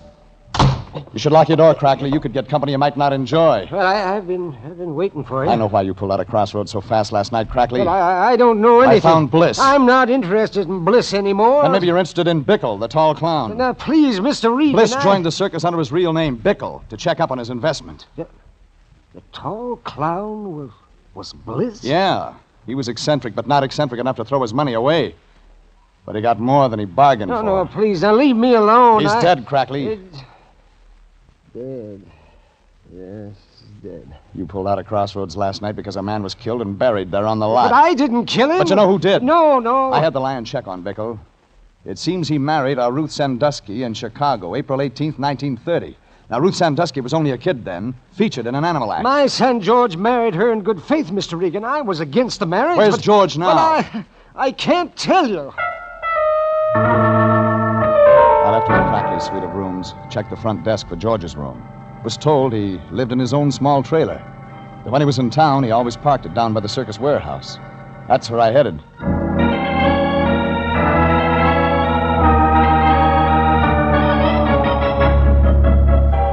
The circus warehouse was down by the tracks. It was a raw wood building that had fallen in on its bones. Most of the circus trucks had unloaded. Things were pretty quiet. I got out of the car, walked around. The rear of the warehouse was parked a small trailer, beat up. The one that had forced me off the highway near Crossroads. Inside, I found Ruth. Ruth Sandusky. Regan. Married Elmer C. Bickle in Chicago, April 18th, 1930. You're a real bright eye. You kind of like being married, don't you, Ruth? So much you get married twice.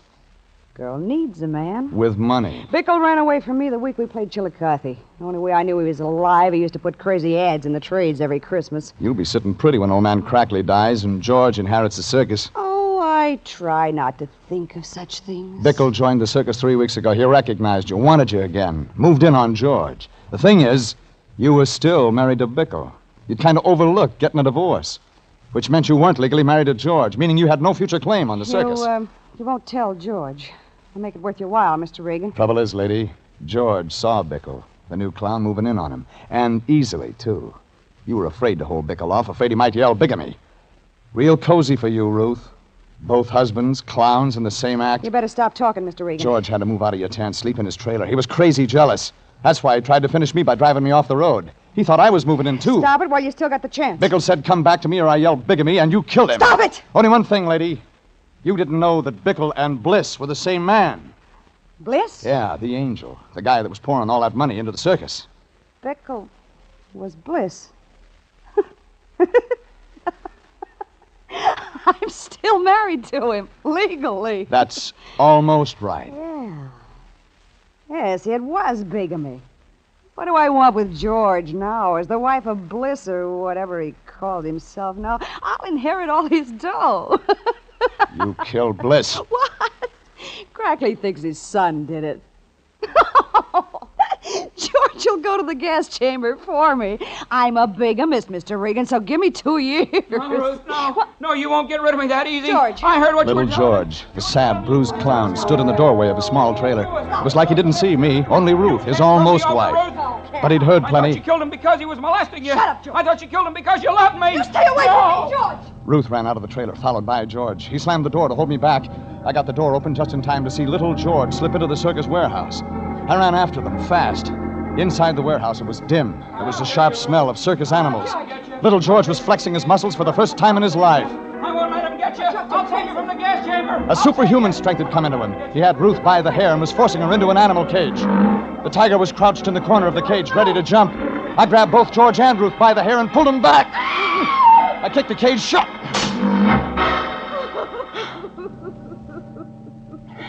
Why didn't you let me finish? Sorry, George.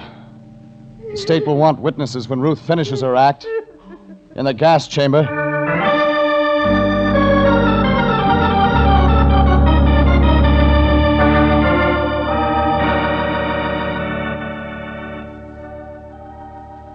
That wound it up.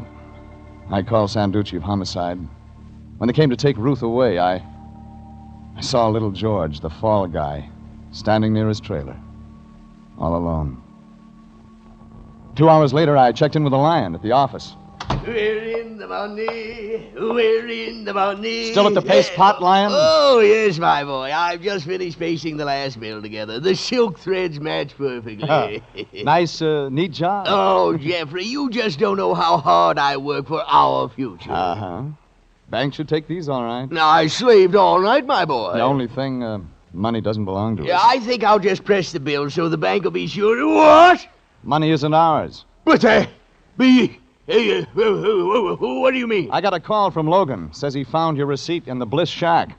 I had to tell him we got the $75 to keep us from taking the case. Oh. So the Bliss estate demands its money back. It's all your fault, Jeffrey. Yeah, I guess maybe. If you hadn't opened your Well, mouth... I guess I'll just have to keep this 100. Yeah. Well, what's that you have? $100 bill. Got 2 more, just like it. Jeffrey. But who... Old Crackley gave it to me. Well... He thought his son George had killed Bickle. When we proved it was Ruth, he gave it. Oh, how could I have ever doubted you, Jeffrey? Another thing, Lyon. Yes? Meant to tell you, those bills you pasted together? Oh, I worked so hard over them. Well, the bank would have fitted the bills together for you. Yes. Oh, no!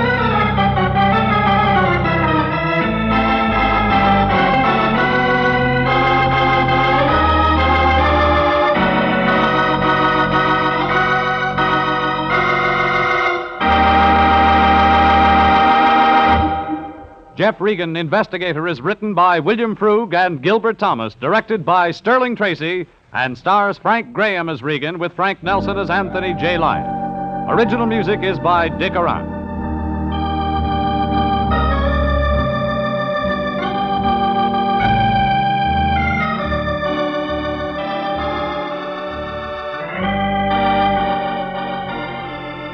Jeff Regan, Investigator, is transcribed each week at the same time over CBS. Bob Stevenson speaking, and inviting you to be with us again next Sunday at 8:30 for more suspense and mystery and adventure with Jeff Regan, Investigator. This is CBS, the Columbia Broadcasting System.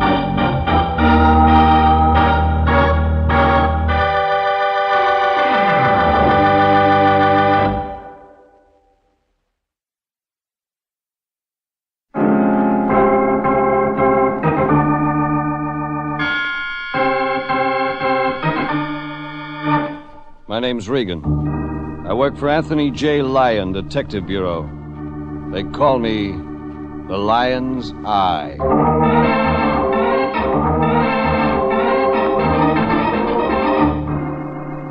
Jeff Regan, Investigator, starring Paul Dubov as Regan, with Frank Nelson as Anthony J. Lyon. So stand by for mystery, suspense, adventure in tonight's transcribed story, A Claw, a Corkscrew, a Coffin, a Crab.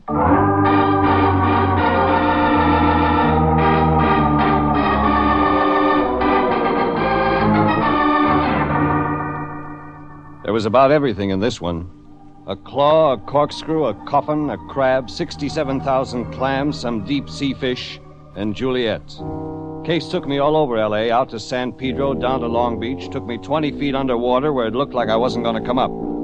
Yeah, but Juliet was where it started. Juliet Jones. Now sit down, Jeffrey. Sure, Lyon. Just the man I wanted to see. I was just about to phone you. Juliet Jones. Our new client. Our new client wants you out in Inglewood right away. Her life's in danger. That's so? Yes, she wants protection. A bodyguard, Jeffrey. Here's her address. Juliet Jones, 712 Garbanza Avenue, Inglewood. Oh, she was beautiful, my boy. Came here to the office an hour and a half ago. Lovely, lovely. And never, Jeffrey, in all my vast experience as president of the Lyon Detective Bureau, has it been my privilege to see such a gorgeous... and she had a voice, my boy. Well, it stroked you when she talked. And she smelled... As a matter of fact, Regan, she smelled of tea. Tea? She's a broken Pico tester. You don't tell me. Yeah, I do. She feels, smells, and tastes broken Pico tea. The very best, Jeffrey. Best black tea, of course. She wouldn't think of testing green or oolong, or so she said. Sure. Anything else that'll help? Well, there was one thing. Now, we mustn't jump to any rash conclusions, Jeffrey, but everything she had on, everything was brand new, and all very expensive. Very expensive. Maybe some guy likes her. Yes, I suppose that would be it. Look, Lyon, if you think she's a phony, we just don't take her case. Now, Regan, don't start that. What's the matter? She give us dough? Juliet Jones advanced us $400. That's a broth of clams. Yes, it is. Look here, my boy, just look. 1, 2, 3, 4. 4 $100 bills. Oh, Jeffrey, isn't life wonderful? Life was. I drove to Inglewood. She was there. It was like the Lion said. Hair tawny, eyes that were golden when she looked at you a certain way. And she looked at you a certain way. I found out the guy threatening her life was named Adam Garth. Then we found a place for dinner and danced. After 9 o'clock, I was on time and a half.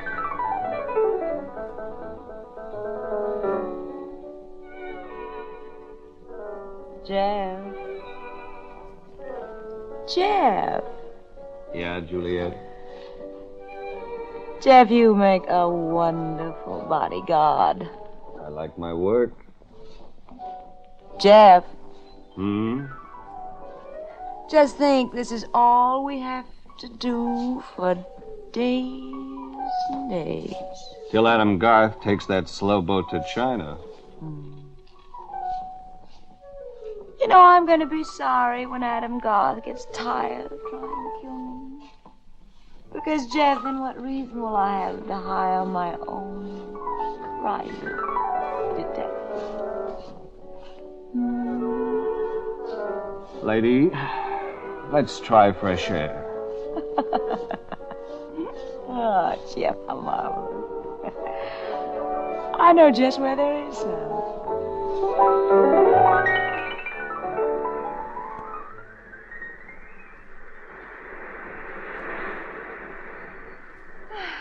Let's walk along another few yards so the lights of the Long Beach amusement pier won't blind us. Yeah. Juliet, Yes, Jeff. Adam Garth. Oh, Adam Garth. Maybe I ought to take off and hunt him up. You just stay right with me. Sure, it's nice work, but if Garth is gunning for Jeff, you... I explained. I looked at the guy once. He's a big lug, Jeff. All thumbs. In the brain, I mean. I looked at the guy.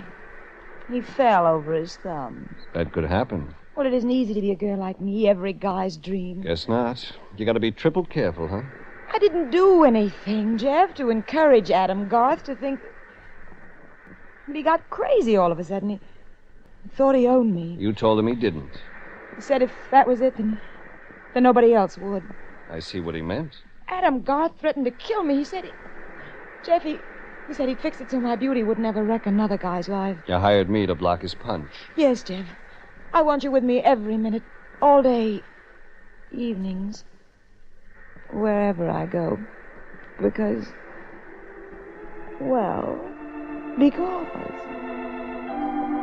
She stopped on the sand, stood in front of me, turned up her face. And that was when... Even Juliet's kiss didn't pack a wallop like that. Somebody sat me from behind. I whirled, half groggy. There was a black shape between me and the white cream of the surf. But I didn't even get my fists up. All right, Regan. Oh!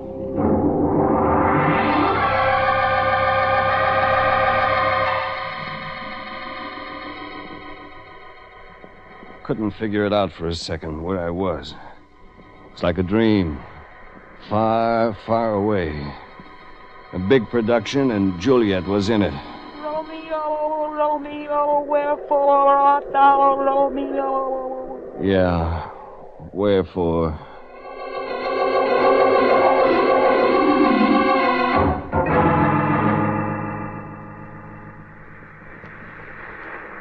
Coming out of it now, are you, Regan? Yeah. Yeah, I guess so. Your jaw where I hit you. All right? Oh, sure. Well, then you'd better get up off the sand, Regan. Yeah. Okay. You can stand up. Fine. Now, just sit down here on this bench. I'll stand in front of you. Thanks, I'll stand. Sit, Regan. Yeah. That gun in your hand, yours or mine? Mine. Yours is in my pocket. Sure, that's how it would be. Juliet take a walk someplace? That's right. She took a walk. With Adam, maybe? Why, yes, Regan. To get apples. Candied apples up on the amusement pier. Yeah, well, you're not Adam.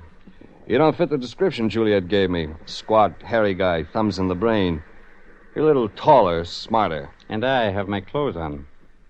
Regan, quit kidding. Where's the money? I got $4.75 in my pocket. Oh, that's enough, Lyon's eye. You know me. You're one of those private investigators. It'd be hard to do any kind of a job. This time you took the wrong assignment. Working for Juliet Jones. That's right. Regan, I want $67,000. Just don't happen to have it on me. I didn't expect you to, but wherever it is, get it. Bring it to me. Bring it to you like where? I told you not to kid. Oh, why? You know where. Oh, and Regan, the police aren't doing this job for me. Holding a gun on you, getting $67,000 from you. Maybe you're wondering why. Nope, hadn't occurred to me they might. Of course not. All right, Regan, I'll be fair with you. I have a reason to keep the police out. When you come with the money, make it $66,000. Keep $1,000 for yourself. Thanks. Here's your gun. Unloaded. See you around. He handed me my gun, walked off. He was a nice guy. Lovely. And he smelled. Yeah, when he came up close and handed me my gun, I caught a whiff of... I couldn't place it the first second, but then I remember what the Lion had said about Juliet Jones. He'd said she was lovely. Said she was lovely and smelled of tea. That was it. The tough guy that was 67,000 G's starved, he smelled of tea, too.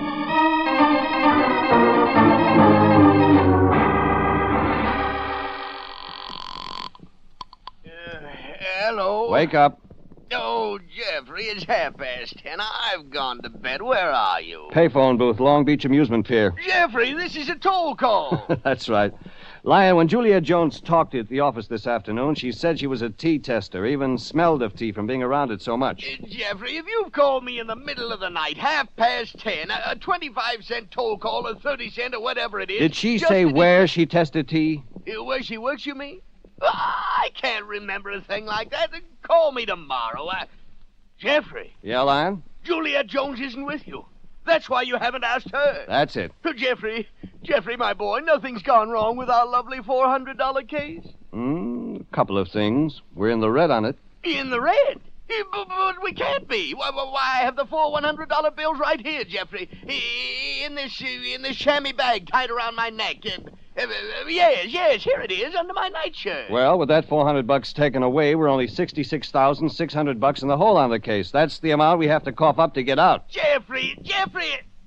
No, I understand now. I'm asleep. This is a nightmare. Regan, get out of my dreams! It's a nightmare, Lyon, only you're not asleep. So shove your pillow between your teeth, Fatso, to stifle your screams. I'm going to give you the rundown.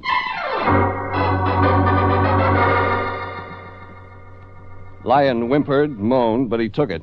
One thing, story shocked his memory into double quick. He remembered where Juliet Jones had told him she worked. The Phelan Great East Importing Company place was called. Tea Importers, San Pedro Docks. I phoned Juliet's house in Inglewood. Like I figured, nobody home. Tracks in the sand down on the beach hadn't helped much either. I just had one thing to go on. Phelan Great East.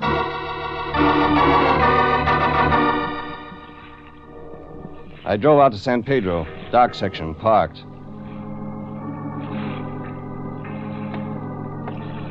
Dock's empty. Streetlights far apart.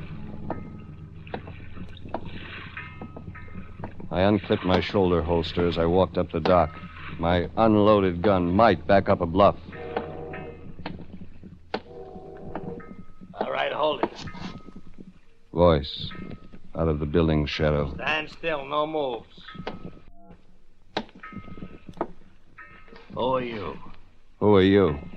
Private detective. Like You I too? said. Credentials? Sure, I got credentials. Trade your looks. Oh, well, that sounds fair. Over there, under the light. Here you go. Here you go. Regan, private investigator. Beckett's private investigator. Here. Here. Working tonight? Yeah. You? Yeah. Dock detail. Keep an eye on stuff for some warehouse owners.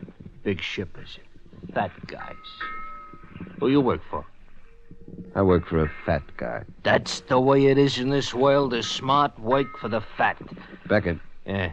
Phelan Great East warehouse around here somewhere. Yeah, that's it up there. Go up the stone steps, turn into the alley. There's a door in the alley. Yeah. See you, Peeper. See you, Peeper.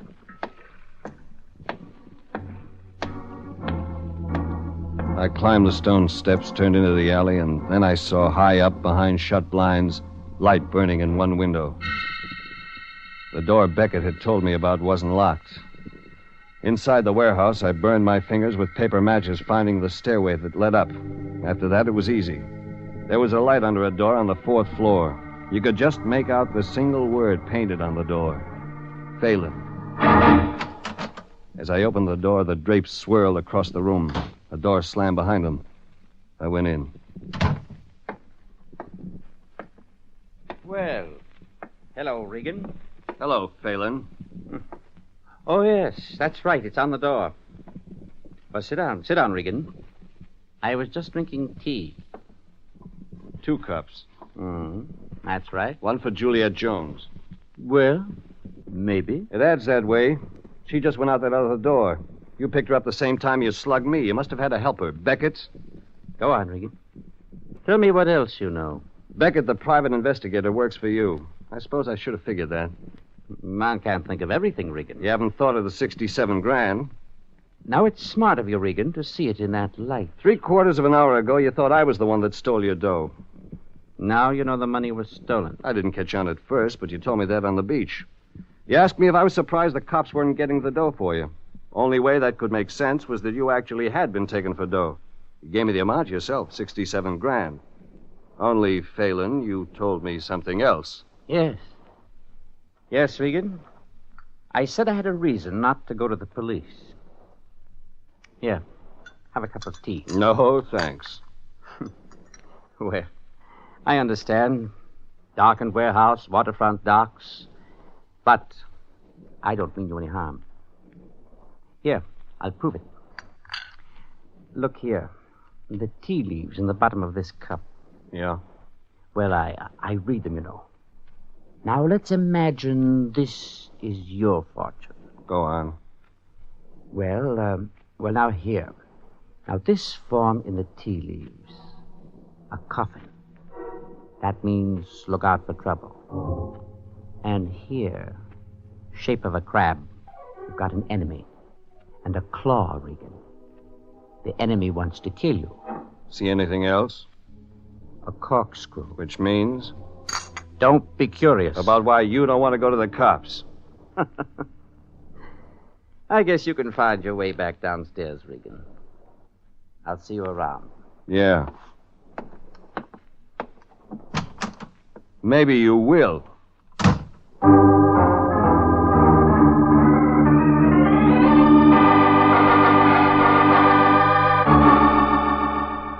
I had the pieces of the puzzle, jagged jigsaw pieces.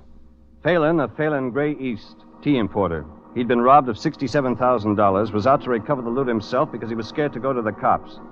My client, Juliet, was mixed up in it. That made sense. She worked for Phelan as a tea tester. She'd blossomed out all of a sudden in new clothes from head to foot. She had 100 clam notes to pay private detectives. Then there was Adam Garth, gunning for Juliet, Juliet said. I hadn't met him yet, but I didn't have to wait long. I let myself out of Phelan Great East warehouse by the door that opened on the alley. That was when I got a big surprise. Not who, but what she did. Jeff, Juliet, I knew you'd come out this way. I've been waiting. how come you beat it out of Phelan's office upstairs just when I got there? I'll explain all that later. Right now, there's something more important. The reason I've been waiting here. I've been hoping you'd get here in time. To what?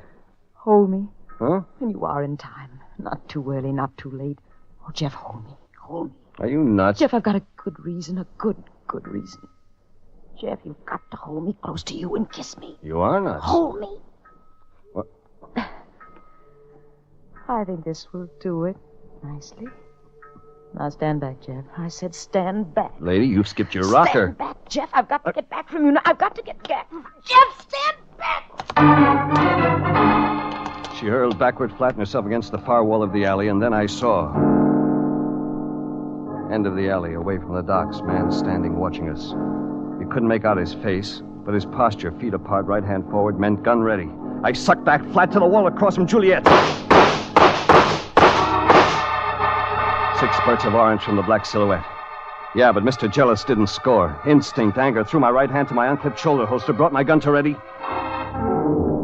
Then I remembered. My gun empty. Regan, why don't you shoot? No bullets, baby. Gun's not loaded. Oh, you stinking dumb sap. You dumb shamus, and I paid $400 for this. You did, huh? What do you mean? You let go of me? Oh, no, Juliet. Exactly what did you pay $400 for? Regan, let me go. Why, you little... Go! Juliet ran down the alley toward the docks.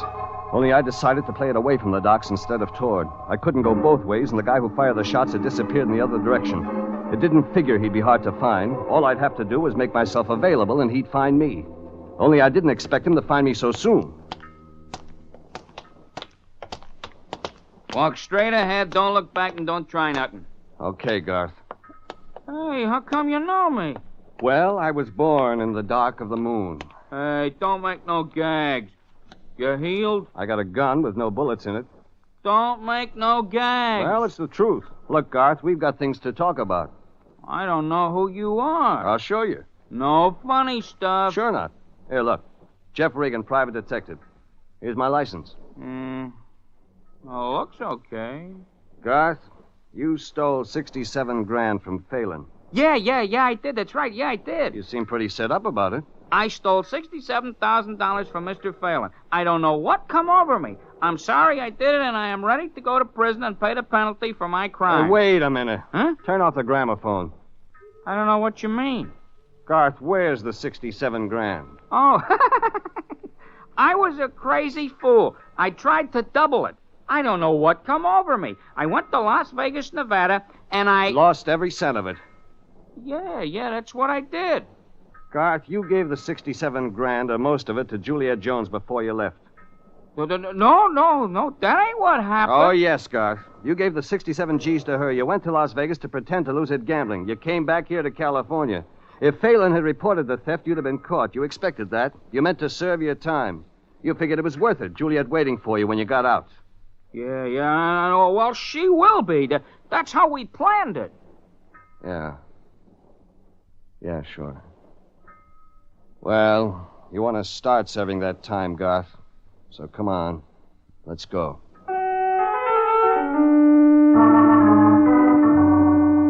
I drove him to the police station in Long Beach. I let him think Juliet's plan had just misfired.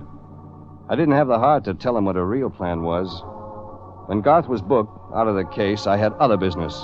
I wanted to see Juliet bad, and I figured I knew how to find her. She'd left her coat in the check room at the Long Beach place where we dined and danced. She'd be going there to pick it up. I'd wait on the pier and get on her trail. That's how it worked out. Hello, Juliet. Well, Jeff, how could you possibly have found me here? Not tough. You unchecked your coat just now at the dine and dance place.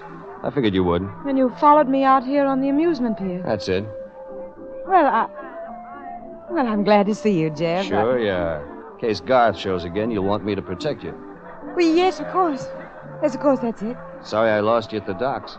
Oh, well, that's understandable, Jeff. The confusion. I took off after Garth. I don't suppose you found him. No, I guess like you said, I'm a no-good dumb shamus. Oh, well, now, Jeff, I was upset. I wasn't responsible for what I might have said, what I might have done, Jeff, just You at that knew time. Garth was in range, watching. Yes, that was it. Why you wanted to get close to me? Because Garth was around. Well, yes, Jeff, because I was scared. I wanted protection. Sure. Lady, you and I got things to talk about. Things, Jeff? Things. Like a fall guy, like a poor dumb cluck in Las Vegas, Nevada, pretending to lose $67,000. Like that guy being willing to come back here, get caught, service time, expecting you to be waiting with the dough when he came out. You did find Adam gone. I found him, and I didn't tell him all I knew. What else do you know, Jeff? Why you hired me. Oh? You wanted me to be around you all the time. Guard you from Garth, you said. Oh, no. You wanted to make Garth shooting iron jealous. Now, why on earth would I have wanted a thing like that? So he'd shoot, kill me, and go up for murder, or I'd kill him in self-defense. Either way, you'd have the $67,000 clear for yourself. Jeff,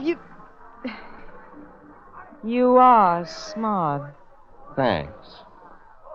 Come on, we're going to the clink. Jeff. Yeah?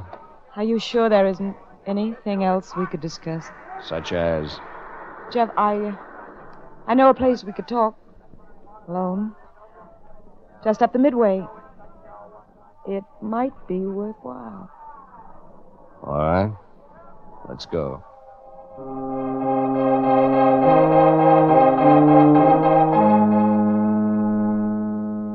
She was thinking of one thing, buying me off. I was thinking of something else. There was one little bit of the puzzle I didn't have, so I went along. She wouldn't get away. Not where she took me, anyway. There was a big steel tank at one side of the midway, tank full of water, water full of fish. And down into the water and fish, 20 feet down, spectators were lowered in a diving bell. Juliet and I bought tickets. Went down. The two of us. Alone. This one reminds me of you. That's a man-eater, isn't it, Jeff? Yeah. Long, sleek, beautiful. Tiger shark. Jeff, over here through this porthole. On this side of the diving bell. Look, Yeah, lady? over there in that corner of the tank. Octopus. Could that octopus suggest you, Jeff? I mean, tentacles reaching out in every direction. Reaching for whatever there may be to grasp. What you mean is, can you buy me off? I've got a lot to buy you off with, Jeff. 67,000 years. And good looks. Good looks, Jeff. And something else. A way you and I could make a lot of money. Blackmailing Phelan. That's what I came down to this diving bell to find out about. Yes? Sure, baby. So talk about Phelan. She talked about Phelan. Turned out all he brought in from the Great East wasn't broken Pico tea. In a couple of minutes, the last piece of the jigsaw was in place. I had leads that when the Federal Narcotics Squad had got its teeth in, would send Phelan to the pokey for an even longer stay than Garth's and Juliet's. So that wrapped it up. Yeah, it wrapped it up. All of a sudden, I noticed something. It was silent in the diving bell. The air tube had stopped hissing. There were a couple of windows in the outside wall of the tank come on for customers by letting them glimpse the fish and the diving bell down in the water inside. Face appeared in one of the windows, grinned at me. Beckett. Phelan's Gunsel. Beckett drew his forefinger slowly across his throat. I was as dumb a shamus as Juliet said.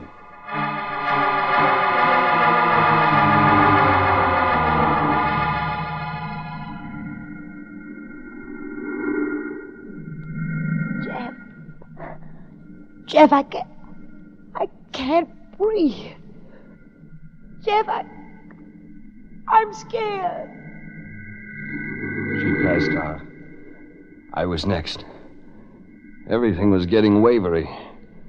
Water. Fish I saw through the porthole. Funny thing. One fish looked in at me.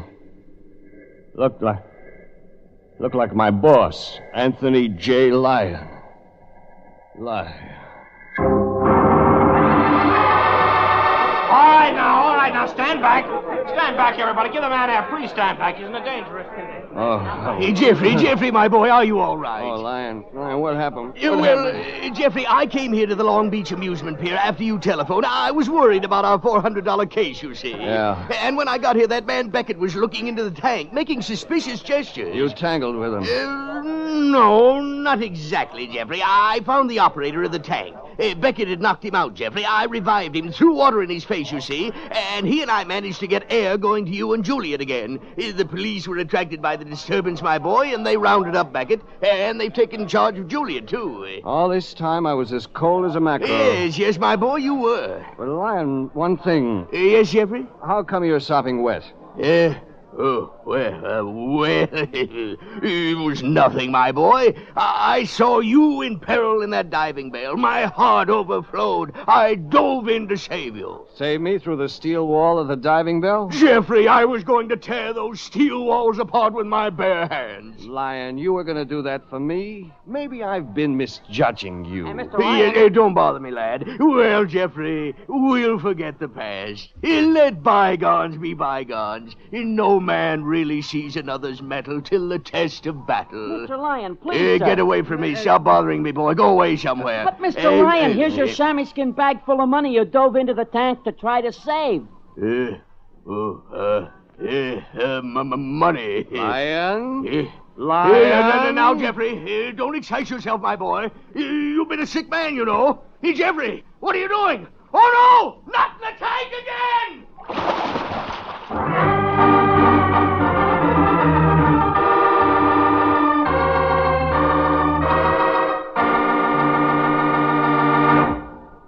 Jeff Regan, Investigator, was written tonight by William Fifield, produced and directed by Sterling Tracy, and stars Paul Dubov as Regan, with Frank Nelson as Anthony J. Lyon. Original music is by Dick Orant. Jeff Regan, Investigator, is heard transcribed each week at the same time over CBS.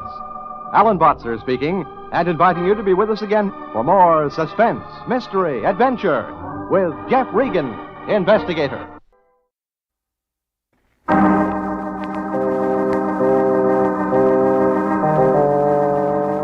My name's Regan. I get 10 a day and expenses from a detective bureau run by a guy named Anthony J. Lyon. They call me the Lion's Eye. With Jack Webb as Jeff Regan, the Lion's Eye, stand by for hard-boiled action and mystery and thrilling adventure in tonight's story of the man who fought back.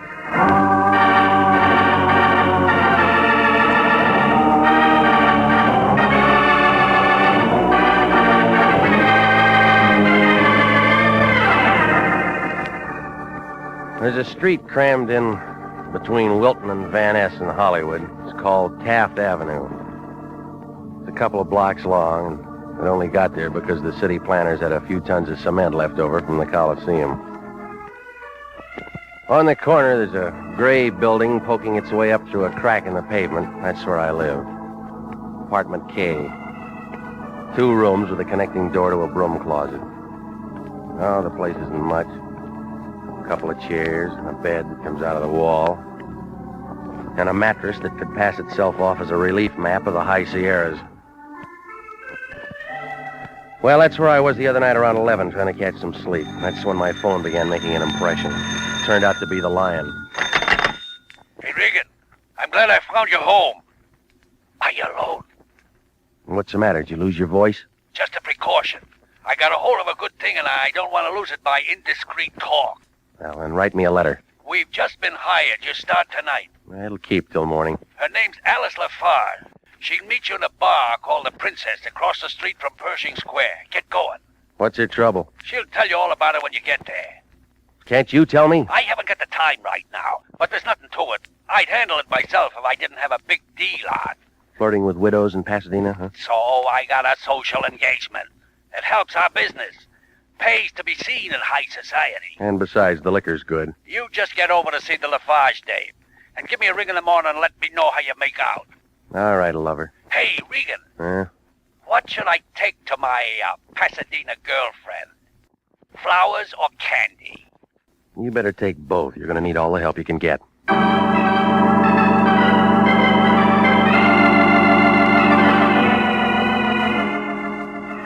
I threw on some clothes and I headed for town. My car found a parking lot off Olive, and I cut through Pershing Square to make it over to Hill. It was after midnight. A sailor was chasing a bow-legged Marine over the grass. He brought him down on about the 40-yard line. The Princess Bar showed up near the corner of 6th, a little place holding up 6 stories of granite. I went inside. A mustache was trying real hard on a piano. 200 pounds of bartender was moving a wet rag over the bar in slow motion. A girl was sitting on the far stool in a black purse with the initials ALF. Alice Lafarge. If you looked real hard, you could find her eyes. I gave up on her lips. I lowered myself onto the stool next to her. She looked tired, like a chorus girl on a Sunday morning. Yes? I'm Regan, international detective. How do I know? You will when you get the bill. You're late, Mr. Regan. Well, I didn't pick up any traffic tickets, if that's what you wanted. Well, it doesn't matter. We have a few minutes yet. What are we waiting for? 12:30. Can I buy you a drink, Mr. Regan? You're calling it. Bartender, What'll it be, miss? I'm not drinking. Serve the gentleman. Scotch? Bourbon and water. Got some pretty tasty scotch, buddy. Bourbon. Just trying. I get a commission on the scotch. All right, lady, now let's have it. You live far from here, Mr. Regan? About 20 minutes. Well, you better run home and throw a change of clothes into a suitcase. Out-of-town job? No, but you'll need a change. Bring along a deck of cards and a thick book. Anything else? Call off any dates you may have. You're going to be out of circulation for the weekend. Here's an address. It's a hotel on North Figueroa. Get there as soon as you can. You still haven't said anything. What's the job? You'll find out when you get there. I'll get tired of waiting. Come on, lady, let's open it up. Here, buddy, scotch. Hey, you leaving us, miss? Next one's free. Thanks, anyway. Okay. Now, look, beat it, you, and take that scotch with you. Okay. Drink it myself. I still get the commission. All right, now, come on, sis. Let's have the rest of it. I'm sorry, Mr. Regan. That's all I can tell you now. Just be at that address as soon as you can.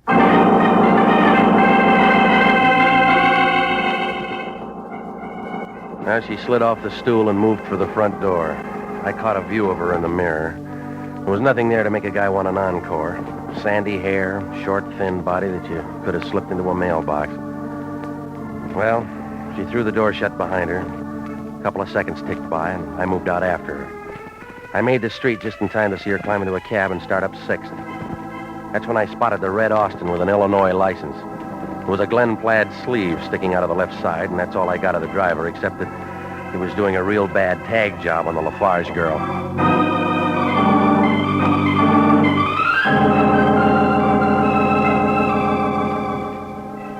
The North Figueroa address Alice Lafarge gave me turned out to be the Gladstone Hotel. A 2-layer pile of wood so old that the termites were getting indigestion. A short guy with a shiny head was catching up on his reading in the lobby. He put down the seat catalog long enough to tell me that apartment 3B was upstairs in the back. A couple of knocks on the door, and Alice let me in. Sitting in the corner was a bush of gray hair and a white face. Turned out to be a man with a worried look, like an alligator in a handbag factory. Shut the door, Alice. Yes, Dad. Thanks for coming, Regan. I'll let you know later if you're welcome. Take his things, Alice. No, I'm going to hang on to him for a while. Suit yourself, but your coat will get heavy in a few hours. What says I'm going to stay that long? Me? That's what you're hired for. What else? Well, lots of time to get to that. Let's get to know each other first. You got a name? I'm Bill Lafarge. Sort of fancy, but I like it. Give me some more. Not much more. Just an old joker with nothing left but a few years and a regular dud. Mm-hmm. You know, Regan, this isn't my real address. I just moved here. Yeah, the rent's low. That's not it. Bill Lafarge can handle more. All right, you can skip the bank statement, mister. Will you please try to be civil, Mr. Regan? That's not what you hired me for. It's okay, Alice. Can't say I blame him. All right, then. Let's throw it in gear, huh? Not much to your job, Regan. Just spend a weekend with me. I've had better offers. Yeah, I did too in my time.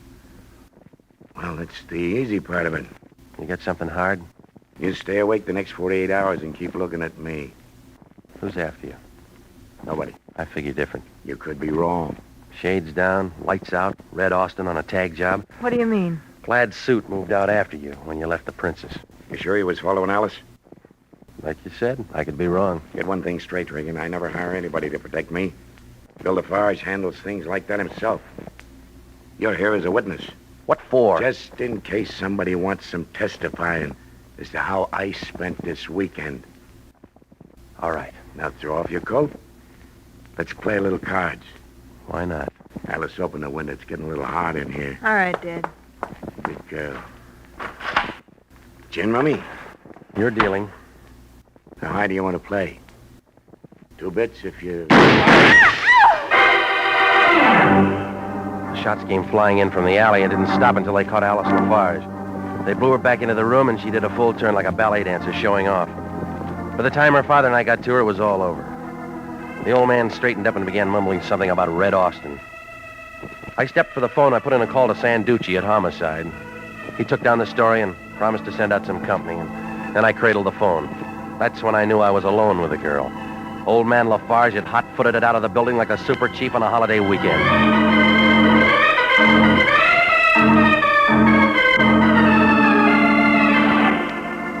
Well, the boys from Homicide showed in a couple of minutes, and they had a few questions. I gave them what I had, and Sanducci tabled the rest until the next day. So I went home to relax. You know, the Lion could have made a good detective. He always finds me. Regan, I'm not paying you to sit at home. Get your coat on and explain this. What? This newspaper story. There's a big lie in here about the Lafarge dame getting killed. Now, I know you wouldn't allow that to happen to one of our clients. It was real hard, but I managed. I give you a simple little job and you turn it into a murder. You getting a commission from Forest Lawn? You got your hands full, too. What do you mean? Sanducci will be visiting you with a pocket full of questions. I don't know nothing about a shooting. I was out in Pasadena all night playing a guitar, and I got a sore finger to prove it. Now, you listen to me, big shot. You better start sniffing around and turn up a Red Austin with a plaid suit behind the wheel. Whatever. Get some information on Bill Lafarge, the girl's father. Hey, what's that? You know, I bet if we open it, we'll find out. Well, I better get a move on. Just open the door a little bit, and I'll squeeze by. Yeah. Hello, Lieutenant. Nice to see you, Sanducci. Where's he going? Get in line for Notre Dame tickets.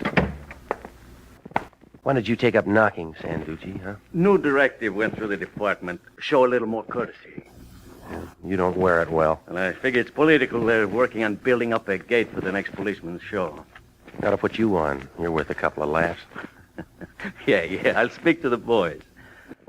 How did you sleep last night, Regan? Fine. You shouldn't have. The murder should have given you nightmares. There's always Ovaltine.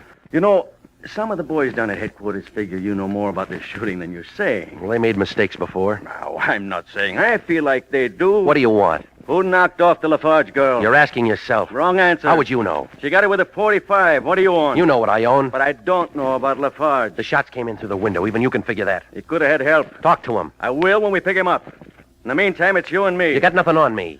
We found a roll of dough in a briefcase in the bottom bureau drawer. What was it doing there? I don't know.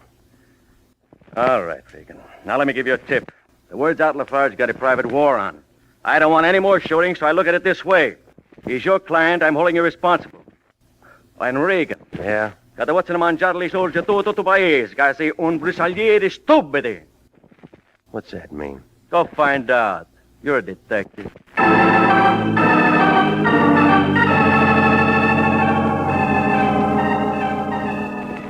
Well, I don't suppose I'll ever find out. He slid out of the room, and I washed up and had a short breakfast at the corner drugstore and went through the morning paper. The Lafarge murder rated a lot of big type, and there was a picture of Alice right next to the weather report, slightly cooler. After the bottom showed in my coffee cup, I went over to the Hollywood Library. The city directory gave William Lafarge an Orange Drive home address and occupation printer. The yellow phone book turned up a Lafarge Preston print shop on Santa Monica near La Brea. It was a small place, the color of stale peanut butter, and it was tucked in between a pet store and a beauty parlor. When I stepped inside the front door, the bell rang, and a couple of pair of tortoise-shell glasses covering a couple of deep blue eyes looked at me. She was a brunette with light skin and a voice that sounded like it was diving for sponges. The print shop smell got lost in all that taboo. Good morning, sir. May I help you? I'm looking for Mr. Lafarge. There's no Mr. Lafarge here. Sign outside says there is. It's an old one. Won't I do instead? Now, that's another chapter. Then turn the page. I think you'd enjoy it. You know, you ought to put out cards. Mr. Preston says business has picked up immeasurably since I started working here. Let's get back to Lafarge. I told you he's not here. Well, try Preston for me. He's very busy. Well, he can spare a couple of words. Now, wait a minute. You can't go in there. I'm sorry, Mr. Preston. I told him you were very busy. All right, Lois. Who are you? My name's Regan. I'm with International Detective. I got some questions about your partner. Of course. Please leave us, Lois. See you later, soldier. Cigar, Mr. Regan? No, I won't be here that long. Naturally, I'll be only too happy to tell you anything I can. It was such a shock reading about his poor daughter's death. A wonderful girl. Lafarge said that. Yeah, you'd say it, too, if you knew her. She was very good to him. Well, Mr. Regan, what specifically can I tell you? The book calls this place Lafarge Preston. Somebody's missing. Well, you see, Bill and I were in partnership for years. When he decided to pull out, I just planned to leave the name the same. When did he go? Just a few weeks ago. You give a reason? I don't know exactly. Implied he had enough money or was coming into some, I'm not sure. But it happened so sudden, left me a little short-handed. Still having trouble finding a first-class engraver to take his place. I left him sitting there chewing a panatella, and I moved out fast like a sailor on shore leave. It was about 11 and getting warmer. I picked up my car and went home. It took me 10 minutes to track down Sanducci. Yeah? Regan, What do you want me for? Fix a traffic ticket? look, I got something for you. Make it good. I've been talking with Preston down at the print shop. Yeah? Lafarge stepped out kind of fast carrying a roll. Mm-hmm. Now, look, he knew engraving. I figure you ought to take a good look at that money. It may turn up phony. I'm not impressed. All right, I gave it to you. Do what you want. Look, we checked into the dough already. It's absolutely legit. Now give up, Regan. Navy didn't. What's the matter, Regan? She turn you down? Who let you in? Stranger in town. Just catching the sights. Well, they're better outside. Ease off, Regan. You don't know who you're talking to. You know, the name's a blank, but you drive a red Austin. Yeah, it's not bad for a beginner. You got a drink around? Not for you, no. If I were you, I'd show a little hospitality to an out-of-town boy. Chicago. South Side, huh? You're not being very nice. You weren't invited. But now that I'm here, that changes some things, huh? What do you want? A drink. No sale. Listen, fresh Get guy. your hands off me, punk. Are you against this? 45 always stops him. Like it did that. How about getting old Gus a drink, huh? 3-finger will do. Skip the water. You better fix one for yourself. No, you're the type that drinks alone. Oh, you better have one, Regan. It's gonna be your last. How do you figure? Well, I look at it this way. A guy like me gets hired to do a job. Comes 2,000 miles for it, then pulls a boner. Like knocking off the daughter instead of Lafarge, huh? Yeah, that's it. Top that off with a witness sitting in the same room who spots my red Austin. Now, let me ask you something. Can I leave him around breathing good air? According to me, nah.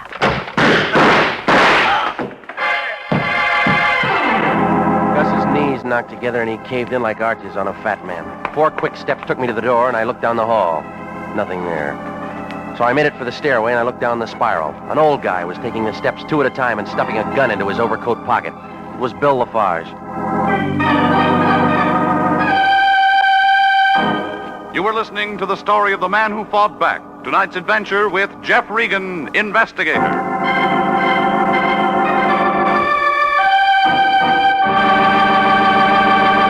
Commissions are still available in the Army Nurse Corps. Graduate registered nurses between the ages of 21 and 45 may qualify for service with this fine organization. Nurses may request active or inactive status. Those on active status enjoy the same privileges as regular Army officers. Those on inactive status may continue their civilian nursing duties, but stand ready to serve in time of emergency. If you are interested in joining the Army Nurse Corps and believe that you qualify for a commission, apply to the Adjutant General, Washington, D.C. And now, back to the story of the man who fought back and Jeff Regan, Investigator.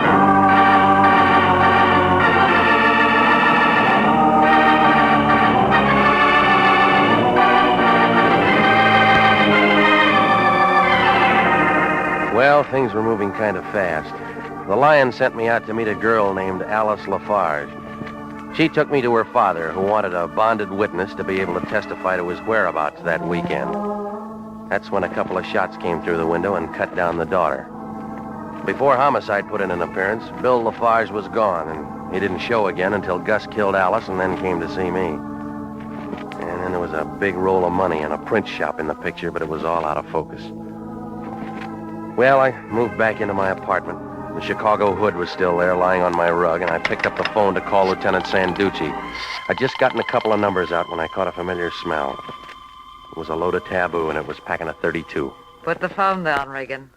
Why? Because I'm asking you nicely. Put it down. Homicide can wait. Gus isn't going anyplace. You got a plan, lady? Mm-hmm. Well, get back to that print shop, and you'll stay out of trouble. Mr. Preston's so nice. He gave me the afternoon off. I told him my mother got sick. All right, lady, tell me about it. I'm looking for something. Name it. The ignition key to Gus's Austin. Now move over there and get it for me. What's wrong with your car? I ran out of gas. Move. Okay. Kick his gun away. Now try the overcoat pockets. Throw him. All right. Good catch. So they tell me. So long, Regan.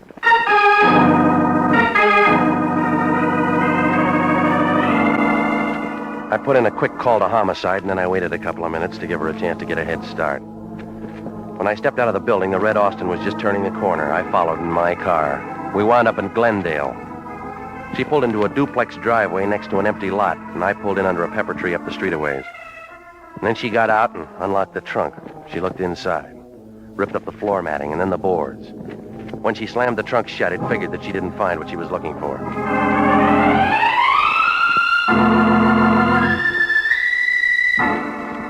Well, 25 minutes later, I found the Lyon sitting behind his desk down at the office. He had a bottle of beer in one hand and a package of Sen-Sen in the other.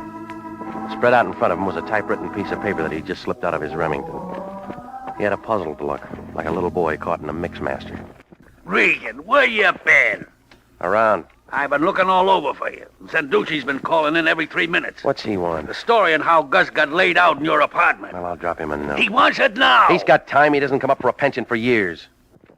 They turn up Lafarge yet? No, but I turned up something.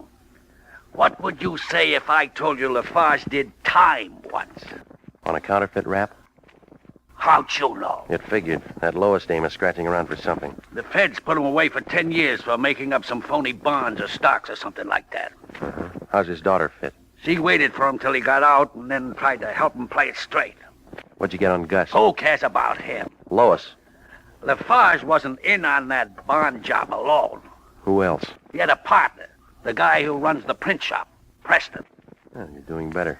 I figure it this way. Preston's got a new racket, and J. Edgar would be real happy to know all about it. Yeah. We're gonna be the ones to tell him. How much is the reward? I don't even know if there is one. Oh, stop it. When gold went up to $35 an ounce, you pulled your mother's teeth. Regan, you're getting out of line. And then you bawled her out for not having more cavities. Now, you get over to Preston and have a talk with him. Yeah. Regan. Yeah? Remember, if we crack this thing, it'll mean more money in your pocket, too. There's no room for it with your hand there already.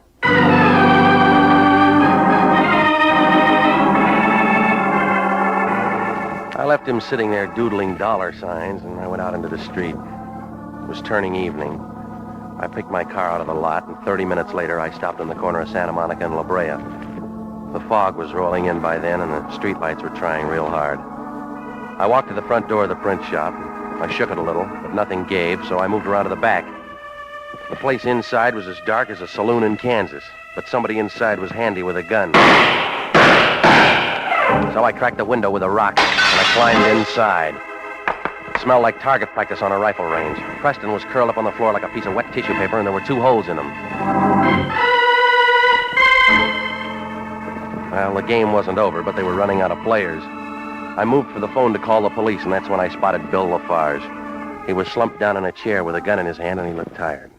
It took a lot of shaking to bring any words out of him. Hey, come on, Lafarge. Hey. Stop shaking. I'm up. He dead? Yeah? Yeah, he was a bum. You want to give me that gun? Sure. You got a call into the cops? No, not yet. We'll use my car. Any way you want it. It don't matter much no more. Things go easy for some guys. Other guys get all the rocks. You got a couple of answers? Why not? Preston did a tie-in with a gambling syndicate out of Las Vegas. Some joker had a hot idea. Keep going. Counterfeit 20,000 New Year's Day bowl tickets and sell them on the open market at $5 plus. That's big business at 100,000. But I didn't take. Preston got sore because I wouldn't do the engraving and he got somebody else. That doesn't add up to murder. Yeah. Did when his head got working overtime worry and I had too many answers. And he hired that Chicago boy with the bad eyes. Yeah. He got my daughter by mistake. Yeah. Where are the bowl tickets? Who cares? How does Lois fit? I don't know. All right. Front door's closer to my car. You drive, Regan. LA traffic makes me nervous.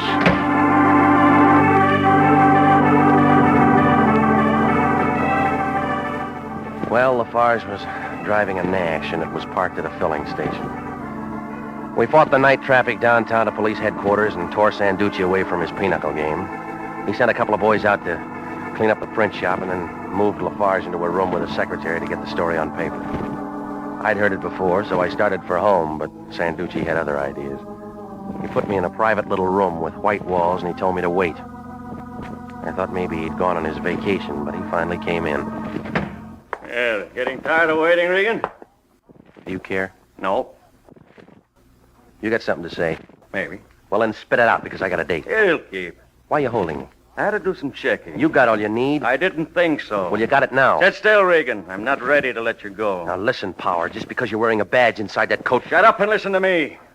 Took me 18 years to turn in those overstuffed shoes for thin soles. I'm not letting a two-bit detective tell me how to handle my business. You could stand it. You and that crummy boss of yours are licensed by the state of California, and we can lift it for acts detrimental to public welfare. We got a whole blotter full. Tell that to the Lion. I'm telling it to you. Now, that's all. Beat it. Okay. Oh, Regan. Yeah? One thing more. There's a big hole in Lafarge's story. What do you mean? Look at his gun. Now, what about it? Look at the caliber. It's a .38. That's not the weapon that killed Gus and Preston. You sure you don't own a .32?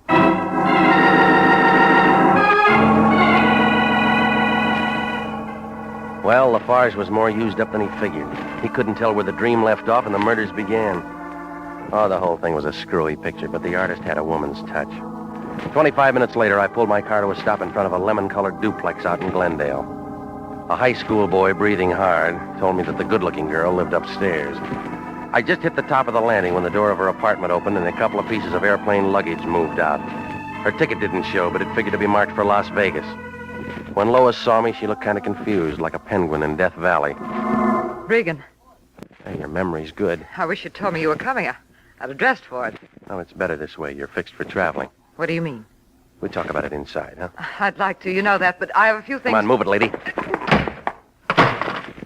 Well, what's come over you? What's inside the suitcase? You can work that out yourself, Regan. You've been by a woman's shop. Throw it open. It'll embarrass you. I'll take a chance. All right, now dump it over. Come on, sis, your time's running out. Oh, yeah, sure. Preston had the tickets in an asbestos box hidden in the furnace. I finally turned them up.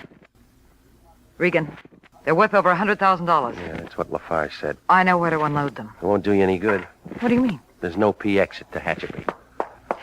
Come on, don't scramble for that 32. It's out of reach. Let go of me! You threw those holes into Gus and Preston, figuring homicide would stick Lafarge with a rap, knowing he was out for revenge. Let me go! Even the old guy didn't know what was going on. No, he didn't. No, but ballistics did. Regan, Yeah, this could mean a lot of dough to us, you and me. We form a partnership. your forehead's getting damp. Don't be a piker. Here's your chance to really turn into something. Well, now you can check with me when you get out, lady, to see if I made it.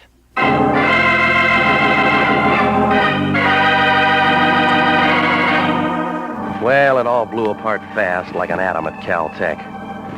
Sanducci came down and picked up Lois. She had herself a pretty good thing for a while. Preston could run off the phony bowl tickets, and all she had to do was to sell them. Even though murder got thrown in, she could have stayed clean if she hadn't got her gun calibers mixed. Well, Lafarge was walking the streets in a couple of hours, and the Lyon was real happy the way things worked out. He got his picture in the Police Gazette and picked up 2 bona fide passes to the Rose Bowl game. He promised to take me to the game with him. He did. He let me have the ticket at the regular price.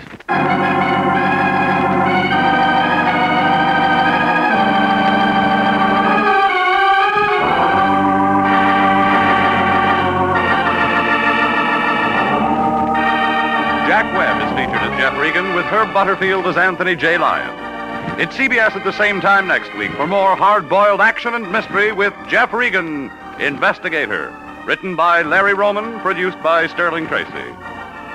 Alice was played by Lorette Philbrandt. Charles Seal was Preston. Ken Christie was Lafarge. Jack Petruzzi was Sanducci. Yvonne Patey was Lois. And Sidney Miller was Gus. 29,000 nurses are needed now to join the new Army Nurse Corps Officers Reserve. For the first time in history, qualified nurses have the opportunity of receiving commissions in the regular Army Reserve. These nurses will remain on inactive status, ready to serve their country in time of emergency. 4,000 of them, if they wish, may choose active duty. All nurses who receive commissions will benefit from the opportunity for specialized training offered to them by the Army. Inactive reserve status will not interfere with the nurse's civilian life, but the educational opportunities offered her by the Army Medical Department will be of great advantage in her work. So don't wait. If you're a registered graduate nurse between the ages of 21 and 45, drop a...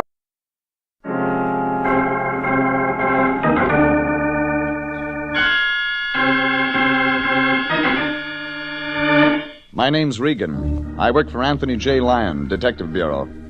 They call me the Lion's Eye.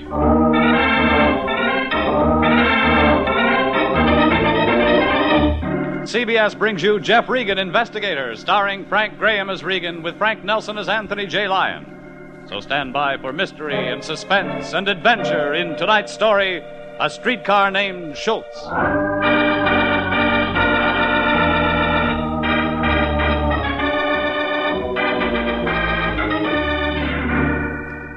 It was 2 out of 3 falls, 1 hour time limit. Me and a bunch of muscle-bound wrestlers and a scared blonde. You didn't have to be an expert to know the difference between a broken toenail and a stranglehold. It began in the office of my boss, Anthony J. Lyon. He'd called me in to meet a new client. Young guy, handsome, muscular, about 27 or 8, dressed in a... I did a take. He was dressed in a black cutaway coat, striped trousers, gray vest, and silk ascot. Without a program, you couldn't tell it from a wedding or a funeral. Jeffrey, come in. I want you to meet our new client, the Earl of Gardner. Hiya. How'd you do? Jeffrey, our client, the Earl, has quite a problem. Oh. Jilted at the church? No, of course not. This is serious, Jeffrey, very serious. The Earl is a famous wrestler. Surely you've heard of him? No television set. Yes. Well, perhaps I'll let the Earl tell you his own story. I think that would be advisable, gentlemen. Okay by me. Start from the top. Well, last evening, Mr. Regan, I was engaged in a match with a chap who called himself the Atomic Assassin. It was 2 out of 3 falls, 1 hour time limit. Naturally, I won. Naturally. Shortly after the completion of the match, the atomic assassin suffered a stomach disorder. I'm not certain of the technical name for it. Well, we can skip that. The atomic assassin is no longer with us. He retired? He's dead. It was in the papers. The police have discovered poison in a post-mortem completed only a few hours ago. They suspected me of murder. That part wasn't in the papers. We must help our client, Jeffrey. He's given us a retainer of $100. You understand, Jeffrey, our client is innocent. Oh, sure. Yes, go on. Well, the police are annoying me with their insinuations. The State Athletic Commission is being downright rude. I will not put up with this any longer. Do I make myself clear? We find out who killed the atomic assassin, and you sidestep a murder rap. Precisely. What do you know about the other guy? The assassinated Adam? Nothing. Well, that's no help. Well, he's a crude fellow, ill-mannered, dubious family background. Look, you want a murder solved or a family history? Just a moment, sir. Jeffrey, our client... Drop the vaudeville, Earl. Murder isn't show business. Give me some facts, and fast. Okay, I tell you, I don't know anything about it. Well, that's better. At least I don't have to cut the accent with a knife. $100 is a lot of money to me, Regan. I want answers, and I want them now. I don't like the smell of gas. Well, that's normal. Jeffrey, you are going to help the Earl. Yeah, I'll help him. Just one thing, Fatso. Yes, Jeffrey? He's the wrestler. He takes the falls.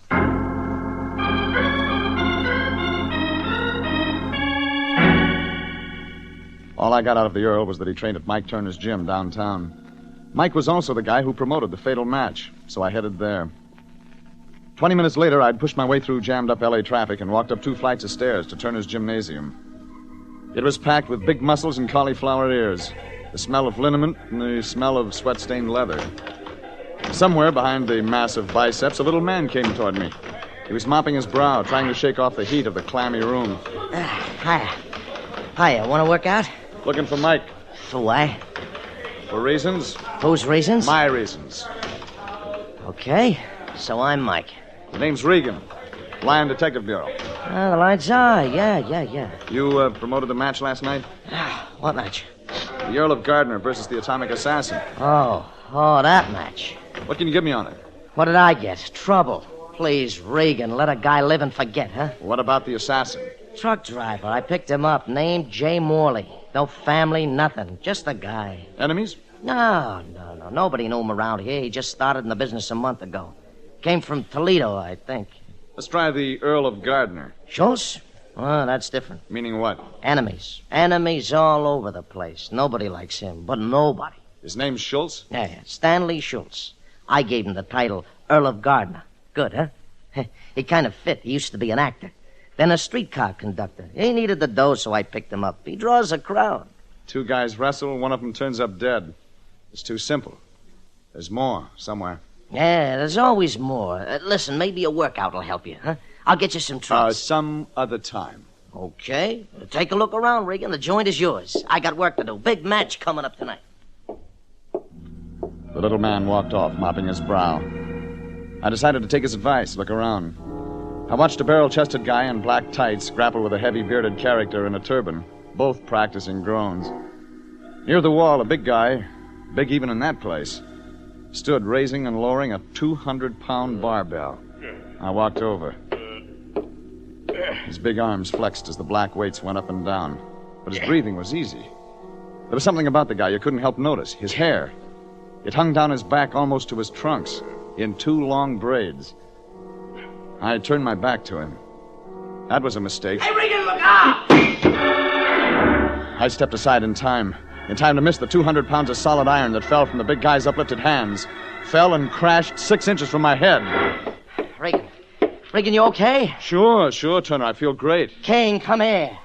You want me, Turner? Yeah, King, I want you. What's the idea letting that barbell slip like that? You could have killed Regan.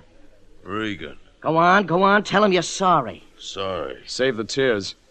What'd you say? He didn't understand you, Regan. Yeah, but I understood him, and I don't like the joke. Now, he's okay, Regan. Okay. Sure, you're okay. You just happened to drop 200 pounds of cast iron when my back was turned. You're okay. Regan, it's no use in getting sore about it. King didn't mean it. Now, go on, King. Get back to work. Work? Yeah. That's good. He's just a big, dumb stoop, Regan. He didn't mean nothing. What's his name? Harry Walsh. He calls himself King Cobra. He fixes up those braids when he goes into the ring. They look like snakes. He draws a crowd. Yeah, so would my funeral, Turner. Only the gate receipts wouldn't do me any good. Well, no, it's no use being sore, Regan. The King's a little over-anxious, that's all. Got a big match tonight. Who with? The Earl of Gardner. What? Well, say, that's right. You were asking about the Earl. Yeah, him and the King are set for the feature go tonight. Should be the match of the year. How'd you get that? Oh, didn't I tell you? They hate each other like poison. House is sold out. Should be nothing short of murder. Thanks. Thanks a lot, Turner. Maybe that's an idea.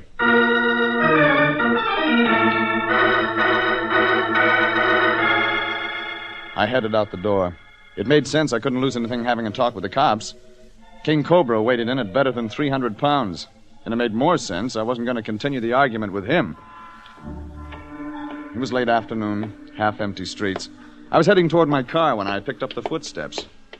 High heels, walking fast to keep up with me. I slowed, they slowed. I picked up the pace. So did the high heels. Somebody had to end it. Oh, wait. You wanted something? Oh, you're a detective, Mr. Regan, and I need your help. Name? Jean Turner, Mike Turner's wife. I saw you talking to Mike back there in the gym. So you followed me? Oh, please.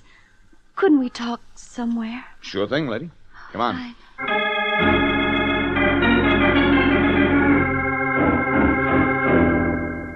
It was a combination bar and cafe. Baffo's, the sign said. I opened the door, place empty, and the girl walked on in. She was maybe 5'4", blonde, young, good-looking. Seemed straight on nylons on nice legs. She turned, looked deep into my eyes, turned away, scared. I've changed my mind. It really wasn't important. Let me decide. Back booth. All right. Hiya, patrons. Can I help you? No, thanks. We'll take the back one. The back booth? You won't like it. Yeah? No television. The only booth in the house where you can't see the television, patron. We'll suffer. You don't like television? You nuts? Everybody likes television. It's here to stay. Sure. Okay, only you're going to miss time for Beanie. Okay. Be a reactionary. It's your life. What's on your mind, Mrs. Turner? Jean, please, Mr. Regan. Okay. Jean? Well, it's about the wrestling match. Well, that's a good start. Well, I'm terribly worried. Something horrible is going to happen. It already did. The atomic assassin's dead, you remember? Oh, that match. Oh, that's what your husband said. Makes sense, will you? But, Mr. Regan, I'm talking about the match tonight. King Cobra is wrestling with the Earl of Gardner. King Cobra?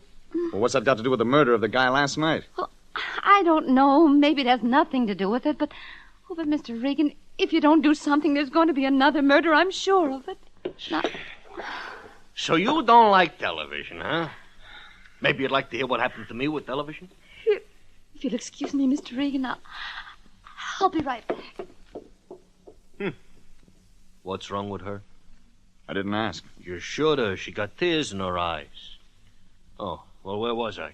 About television and me. Yeah, now there's a story for you. Make it short. I used to be a wrestler. Buffo the Blockbuster is what they called me. And I was great.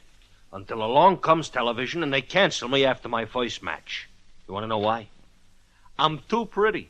Can you imagine that? Rough. Me? Oh, well, I'm philosophical. Look what happened to thousands of silent movie actors when they brought in sound. Who am I to stand up in the way of progress? You know, that's a very good question. Yeah, and besides, even my name, Buffo the Blockbuster, it's out of date. Now they got Jet Sam, Roger the Rocket. 4 shots from somewhere out back. Buffo and I headed that way in a hurry. Back alley empty. No traffic, nothing. Back inside, a storeroom empty. Buffo and I looked at each other. What goes on here? What else have we got back here? Nothing. What's behind the bar? Storage space, washroom, telephone booth. Where? Phone booth's right over the... Oh, you don't think... Look first, then think. Wait no, here. No, I hope not.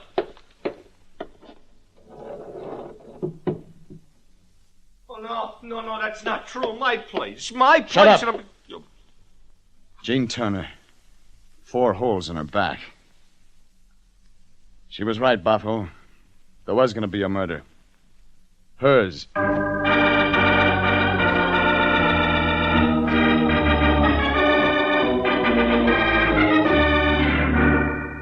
wrestler who called himself the Atomic Assassin was dead after a match with another wrestler who called himself the Earl of Gardner. That's when the Earl hired my boss, the Lion, and me to find out who done it. I met a promoter named Mike Turner and another wrestler named King Cobra. Finally, I met Turner's wife, Jean. Only our acquaintance didn't last long. She wound up in a phone booth with a lot of slugs in her back. It made sense Lieutenant Candid of Homicide would have some comments. Hello, Regan. Have a chair. Oh, thanks. Which one's yours? The Earl of Gardner? Him. You don't like my client? Made a pass at my telephone operator. I saw her. Sure. What's on your mind? You got anything on the Earl? I mean, real? Maybe. That's no answer. Gene Turner makes a lovely corpse, Regan. What about the Atomic Assassin, Candid? 2 murders fit. Somewhere. Sure, maybe they do. Takes time, Regan. It's a shame a guy'd kill something as nice as that Turner dame. Phew. It's a shame. Try once more. What about a wrestler named King Cobra? Doesn't interest me. What about the husband, Mike Turner? Nope. Okay, I'm sorry I asked. Don't get sore, Regan. You know how these things are. It takes time. Then you're going to let the Earl wrestle tonight? Why not? Maybe he'll get himself killed. Save the taxpayers a lot of expense. Tell him for me, Regan. If King Cobra doesn't break his neck for him, maybe somebody else will. I headed for my car outside. Candid was playing it close, all right. It gave me nothing.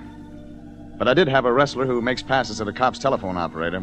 My client, the Earl of Gardner, alias Schultz. About as popular as a case of measles. Chances were I'd find him at the arena checking in for the big match. I swung the car around in a hurry.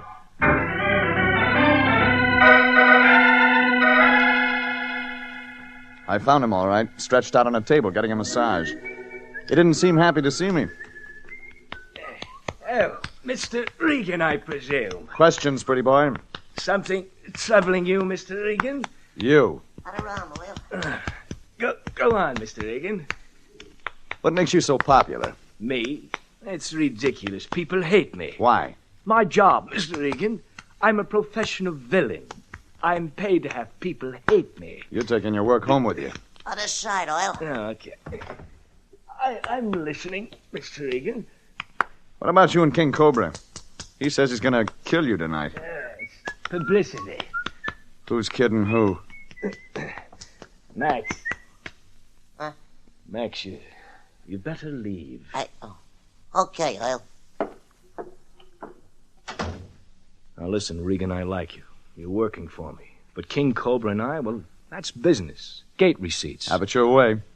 I think different. Well, I'm going to tell you something, Regan. Something maybe you ought to know about me. You got the floor. Oh, sure. Sure I'm a no-good heel. Out there in front of a crowd, everybody hates me. I make more money that way. It's my living. Ever try anything else? Plenty of things. I wanted to be an actor once. Like a lot of young punks, I came to Hollywood. I didn't get anywhere, Regan. I took jobs where I could find them. I ended up as a streetcar conductor. A streetcar named Schultz. Sure, why not? My father was in show business. I know what it's like to miss meals. It isn't fun. Go on. Well, Mike Turner spotted me on that streetcar. I got a good build, and he liked me. Mike's a square shooter, Regan. He gave me the title and the promotion. I eat now. Every meal. See what you mean. Huh? That's it. End of story. I eat now. Okay, Schultz. It's your business. I got business, too. To clear a murder rap and keep you out of hot water. Thanks, Regan. You know why anybody'd kill the Atomic Assassin? No. Honestly, I don't. I never met him before the match last night. We shared the same dressing room. He drank some water after the match. It was poisoned. What about Jean Turner? Well, I've seen her around here. Sweet girl. I like her, Regan. Used to walk her home nights Mike was busy. That's all you can give me? That's all. Okay, Earl. You wrestle and I'll watch. But be careful. I got a hunch King Cobra and you haven't been reading the same publicity notices.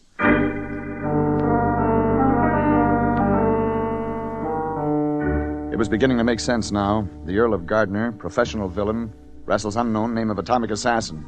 The assassin dies, the Earl lives. No motives. Only if you switched it around, gave the Earl the poison, you got motives all right. Motives by the dozens. Things could add now. I put in a phone call to my boss, Anthony J. Lyon. Lyon Detective Bureau, Anthony J. Okay, it's me, Fatso. I got a job for you. Jeffrey, what's the rush? I need an answer, and I need it within the next hour. There's a wrestler around town named King Cobra. I know, and you want me to find out if he has a record. I'm ahead of you this time, Jeffrey. Yeah, check the police on that already. Lyon, I want to know if King Cobra's married. What? Find out where he lives. Run out there. Meet the wife, if he has one. Jeffrey, are you out of your mind? It's important. Our client wrestles King Cobra tonight. Yes, so I read in the...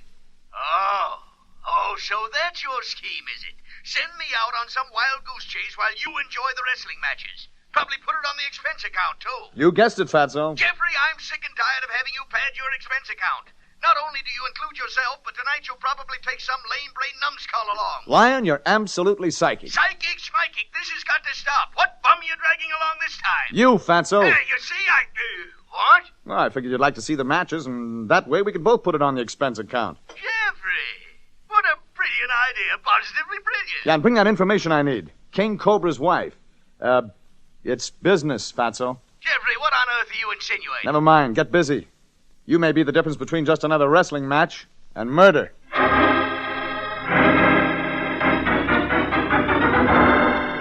Things were moving now. It was after 8 o'clock by the time I finished dinner. At the box office, somebody handed me 2 ringside seats Mike Turner had left for me. Free. When I got in, the place was mobbed. One of the prelims had just wound up. By 9 o'clock, there wasn't an empty seat in the house. Power of the press, power of the imagination. Everybody there. Everybody expecting to see something special. You could tell it from the looks on their faces, the atmosphere, the tense excitement. Everybody waiting for the big match, the Earl of Gardner versus King Cobra. Pretty soon, the Lion showed up, led in by music and a big cigar. Jeffrey, I thought I'd never find you in this mob. Sit down, Fatso. It won't be long. Ringside seats, eh? How much did this cost the company? Passes from Mike Turner. Passes? Oh, delightful. Think of the money we saved. Never mind that. What about King Cobra? Married? Oh, you should see her, Jeffrey. Cool green eyes, red hair, dimples, everything. Legs, lovely, lovely. That settles it. Jeffrey, what on earth are you driving at? The entry of that handsome, noble gladiator, that magnificent specimen of humanity, that glorious champion from Dover, England, at 14 stone 10, wearing white trunks with his family crest, His Highness the Earl of Gardner.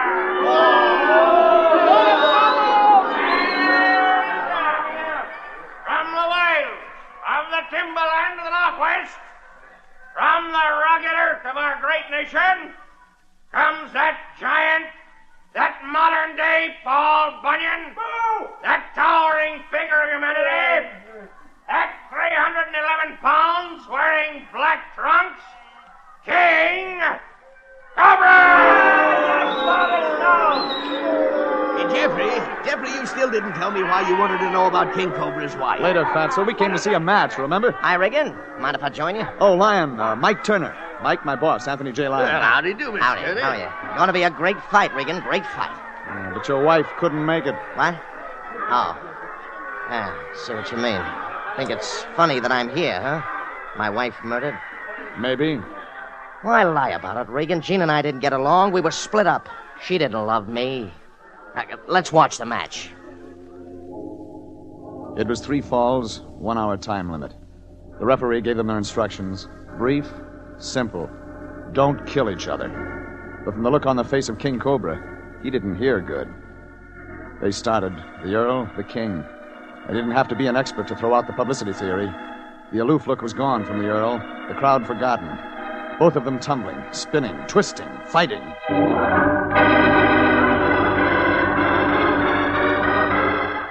10 minutes. First fall to the King.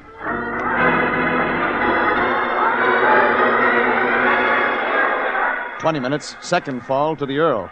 Both men growing weak, tired, cut, angry, fighting. Jeffrey, I don't like it. Something's wrong. Real wrong. Something should be done. Turner. Yeah, what do you want? Are you going to stop it? What? Stop the match? You're crazy. They mean business. Well, sure they do. They're good men. Great show they're putting on. That's no show, Turner. Huh? No show? You kidding? They're the greatest fakers in the world. They weren't faking.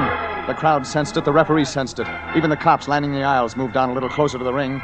Everybody knowing what was happening. Nobody making a move. It was what the crowd came to see. Something special.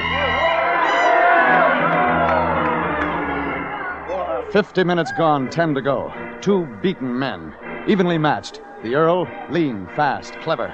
King Cobra, massive, powerful, slow. Nobody winning, both of them losing. The referee long since just another guy watching. The Lion on the edge of the seat. The crowd on its feet screaming.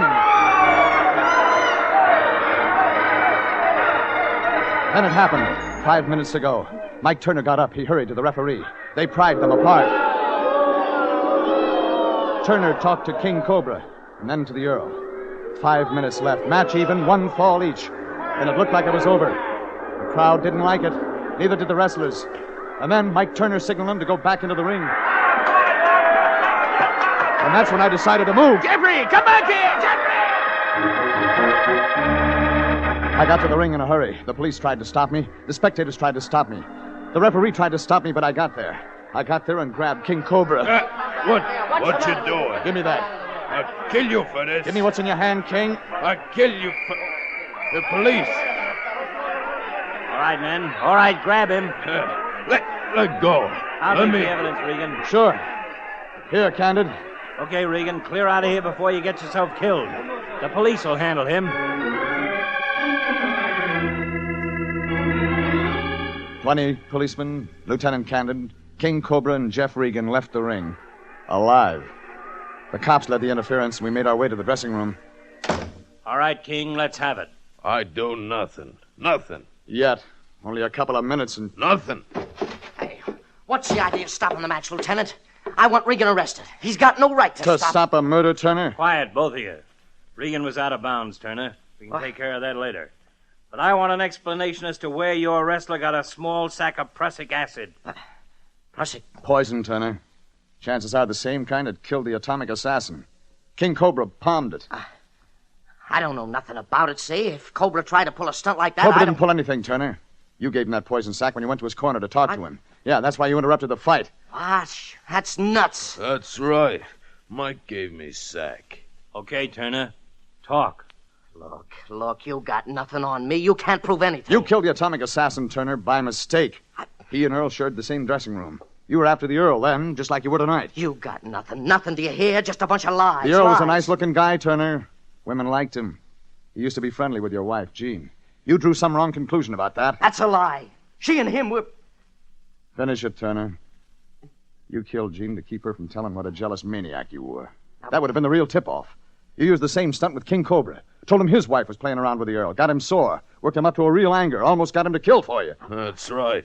Mike Turner told me that. Wait. He says my wife... King, shut up. Never mind, Turner. The police never let you out of their sight for a minute after your wife was shot. No. We got all we need on you.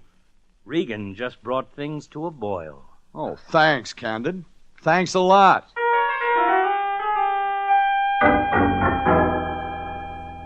That's how it was. Mike Turner, jealous husband, knocked off 2 people trying to satisfy her rage. The atomic assassin by mistake. His wife on purpose. The Earl of Gardner was close to being number 3. King Cobra got off with a light charge, but Turner was scheduled for the works. When I got to the office the next morning, my boss, Anthony J. Lyon, was reading the morning paper. He looked puzzled. Hey, Jeffrey. Brushing up on the race results, Fatso? No, Jeffrey. I was reading about the Turner case. You know, I simply can't understand it. Mike Turner seemed like such a nice fellow, giving us those passes to the match and all. To throw off suspicion, Fatso.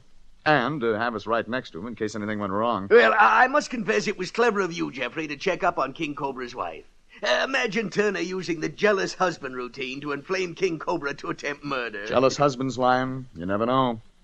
Now, take you, for instance. You went out to see King Cobra's wife. Yeah, but, Jeffrey, that was business you sent me. Yeah, but suppose King Cobra didn't look at it that way. Suppose he found out you were with his wife. After the things Mike Turner's been telling him. Well... Jeffrey, no, you don't think... Just a thought, Fatso. Yeah, but But, Jeffrey, it was business, simply business. You sent me out there to see the woman. Yes, and you said she was lovely. Cool green eyes, legs, things like that get around, Lyon. Who knows? Maybe King Cobra's looking for you right now. But, Jeffrey, you've got to get me out of this. You've got to explain it. It was...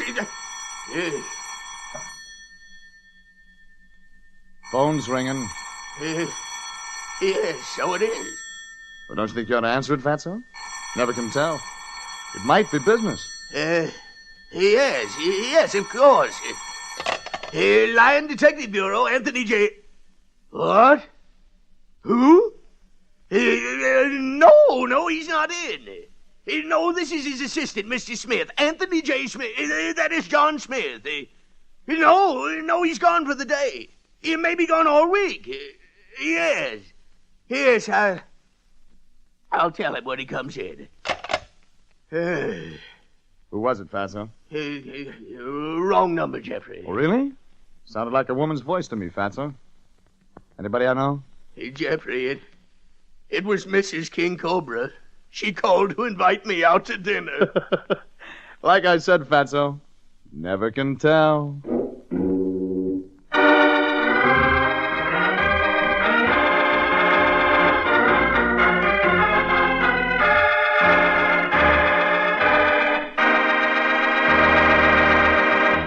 Jeff Regan, Investigator, is written by William Frug and William Fifield, produced and directed by Sterling Tracy, and stars Frank Graham as Regan with Frank Nelson as Anthony J. Lyon. Original music is by Dick Arant. Jeff Regan, Investigator, is heard each week at this same time. Bob Stevenson speaking, and inviting you to be with us again for more suspense and mystery and adventure with Jeff Regan, Investigator.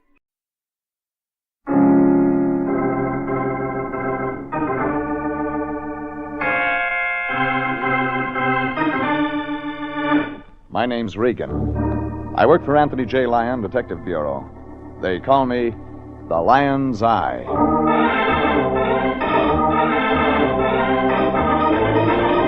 Jeff Regan, Investigator, starring Frank Graham as Regan with Frank Nelson as Anthony J. Lyon.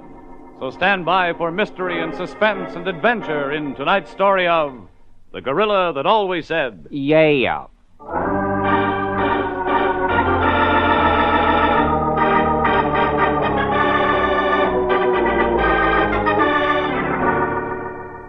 There was a whole menagerie in this one. A giraffe, an elephant, and a gorilla that always said, yeah. It didn't take place at the Griffith Park Zoo like you might think. We played this one out along the Sunset Strip, the stretch of big-time movie agents' offices, Mocambo, Ciro's, specialty shops, and razzle-dazzle that ties Beverly Hills to Hollywood with tinsel tape.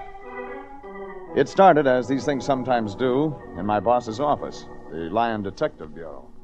Now, just sit down, Jeffrey, and stop pacing the office floor. You know what carpeting costs. Sure. Okay, Lyon, give it to me again. And slow. Jeffrey, you know there's nothing I wouldn't have you do for money. You topped yourself this time. $100, Jeffrey. As Anthony J. Lyon, president of the Lyon Detective Bureau, I felt it my duty to take the case. What did she say exactly? Exactly. Well, this charming young lady, Annabelle, I believe she said her name was, phoned us and offered to pay $100 if we, that is, if you, Jeffrey, would recover her stolen property. The poor dear thing had been victimized. A little something was stolen from her this morning. Her giraffe. Annabelle happened to mention where the theft of this little something took place? Yes, she said it was somewhere along the Sunset Strip, behind an advertising billboard of some kind or other. But, Jeffrey, you can get the minor details from her when you see her. Sure I can. Jeffrey, you are going to see her. Oh, yeah. Give me the address. Yeah, well, Annabelle said she thought it'd be better if you met her someplace else. She had an idea that her place may be being watched, you see. Where, for instance, else, Fatso? Well, she suggested the Teensy Tea Shopette on the Sunset Strip. All right, phone her up and tell her I'll be there in 40 minutes. Oh, Lyon. Yes? She didn't give you anything else? Well, yes, there was one thing more, Jeffrey. Spill. I believe she did happen to mention that the stolen giraffe was, blue. Oh, well, that's okay, then. I was scared for a minute this was going to turn out to be a screwy case.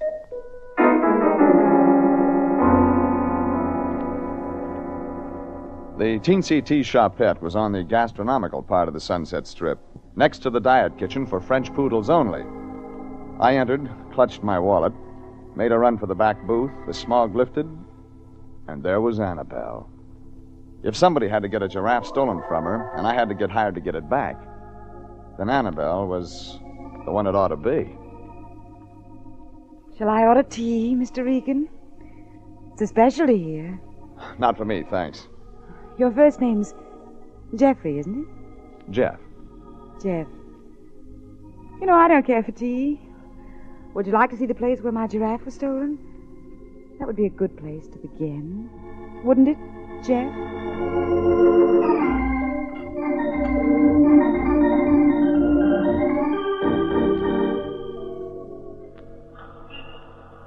This the place where your giraffe got stolen, Annabelle? Here, behind this billboard? Yes.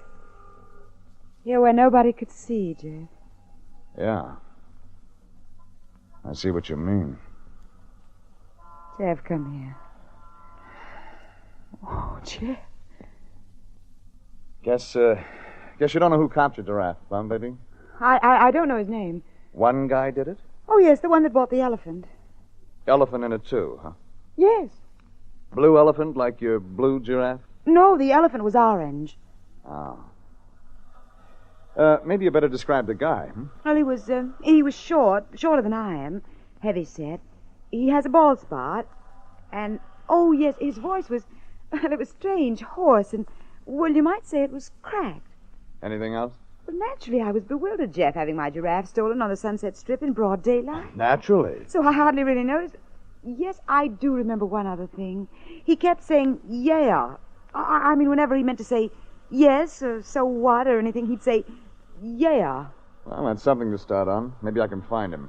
Now, the way I get it is you'll pay $100, and I'm supposed to get back the giraffe. It's worth a lot of money, Jeff, $4,000 or $5,000. Johnny Grote couldn't have known what he was doing when he sold it to me for $50. Johnny Grote? Yes. The Johnny Grote? Yes, Jeff. You know who Johnny Grote is, baby. Well, of course I'd... Oh, I see. You mean what he does on the side? On the side? Well, from my point of view, I suppose most people, the fact that he's sort of a gangster, something like that, is more important. It is. Jeff, we'll drive over to Johnny Grove's. Then you'll see.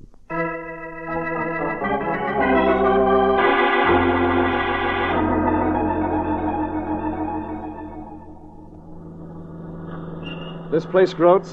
He just opened it. We'll park here across the street. Now you can read the sign. J. Grote, ceramics. You see, I'm in ceramics, too. The address I gave dear Tony Lyon is my ceramic shop. Oh, so the blue giraffe and the orange elephant are made out of pottery. Oh, no, Jeff, no porcelain. It's quite a different thing. You see, well, the word's around in the trade that Johnny Grote managed to buy a big consignment of pieces shipped from Europe right after the war.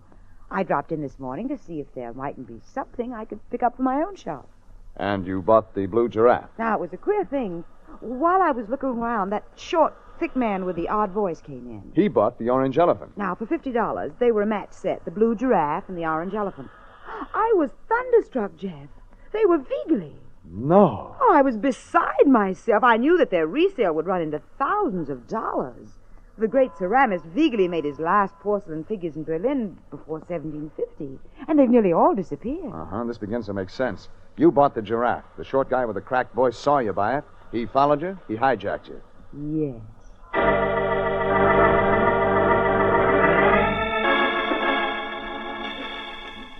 Annabelle drove off, and I went across the street and into Johnny Grote's ceramic shop. Looked like any other ceramic shop. One guy behind a counter, not Johnny Grote. I knew what he looked like from the pictures in the papers. But this guy was tall, skinny, built like Honest Abe Lincoln.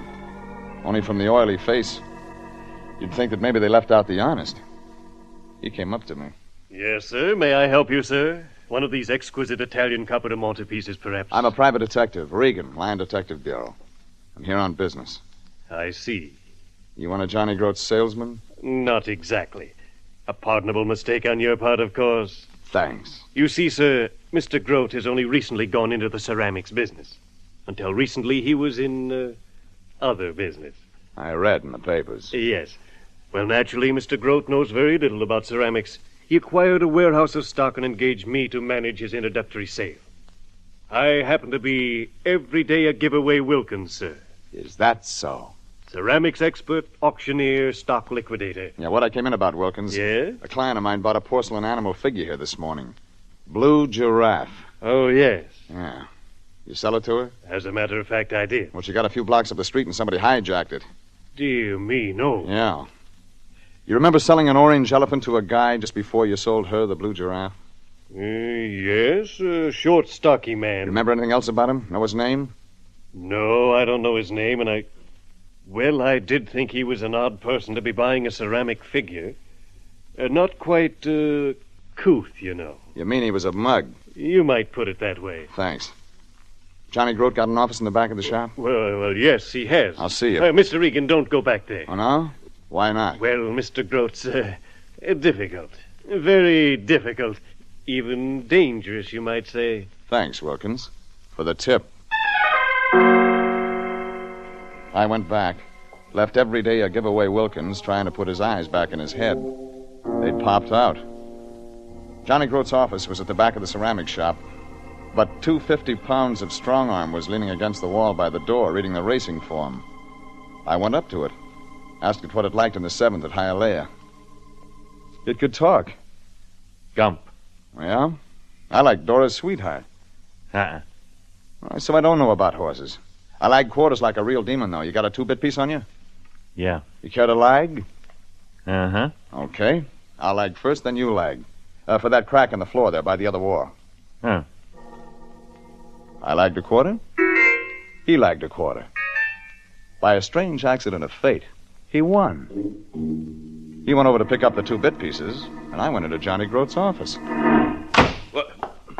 Who are you? Oh, my name happens to be Regan. They call me the Lion's Eye. Well, beat it. Oh, now, Johnny, I'm just doing my job. I'm trying to find a blue giraffe. Are you nuts? I thought you might know something about it. Or an orange elephant. Listen, Regan, Johnny Grote's reformed. From now on, he's a straight guy. He don't hurt nobody. Only give him time to get in the habit, will you? Okay, Johnny. I just wonder if you happen to number among your henchmen a short, squat guy with a cracked voice. Get out of here, Regan. Sure, Johnny. Well, you mind if I go out the side way?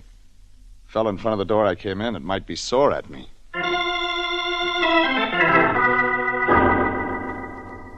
I went out the side way. Maybe the visit was worth the 2-bit piece I lost lagging with the mug in front of the other door. I got 2 items. One, the short, squat, cracked-voiced guy that had heisted my client Annabelle's blue giraffe was not unknown to Jay Grote, ceramic shop owner and former racketeer.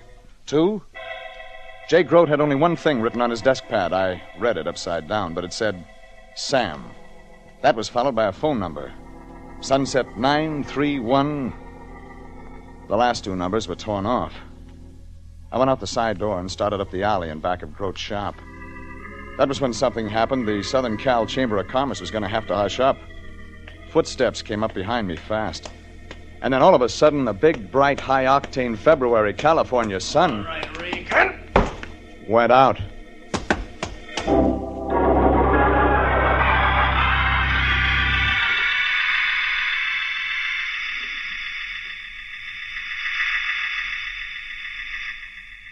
I got an eye open and looked up off the alley pavement.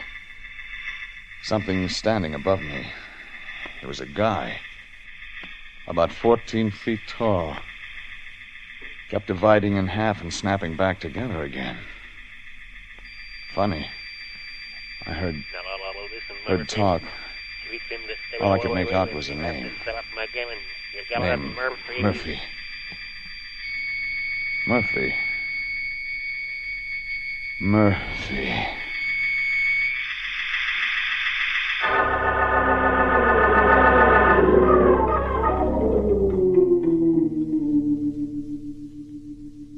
When I came to, the guy was still standing over me.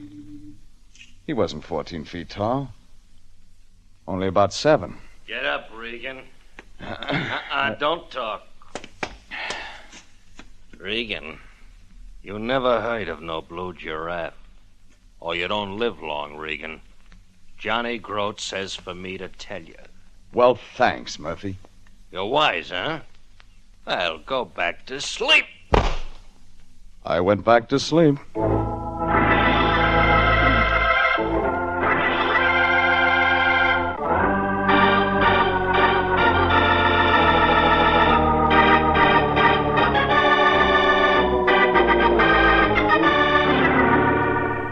I started on the trail of a blue porcelain giraffe worth $4,000 or $5,000. I did fine. 3 hours after I took the case, I had A, an order from Johnny Grote, ceramic shop owner and former mobster, to drop the case or turn up dead. B, 2 lumps on the head administered by one Murphy. C, description of a short, squat person unknown that had a cracked voice in the habit of saying ya and had copped the giraffe from my client. D, half a telephone number. E, my client Annabelle. Well, item E was okay anyway. Well, Jeff, I think you're really doing brilliantly on the case. Sure I am. Only, Jeff, Yeah? don't find my blue giraffe too soon. Oh, I want it back. It's worth lots of money, but make the case last a while. See what you mean. You got a phone here in your ceramic shop, Annabelle? Of course. I got a lot of phoning to do.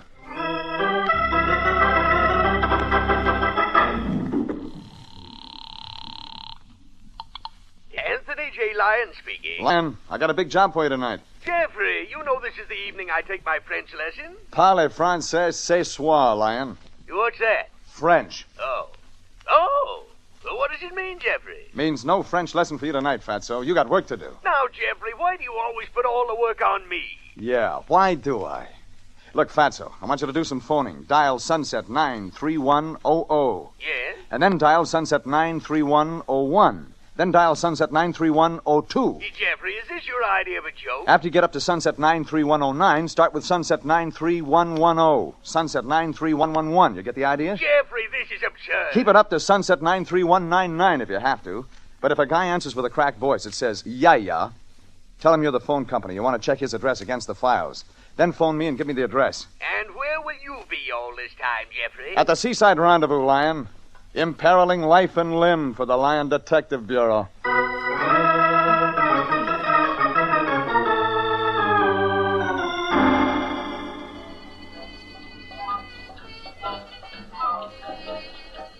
Oh, Jeff.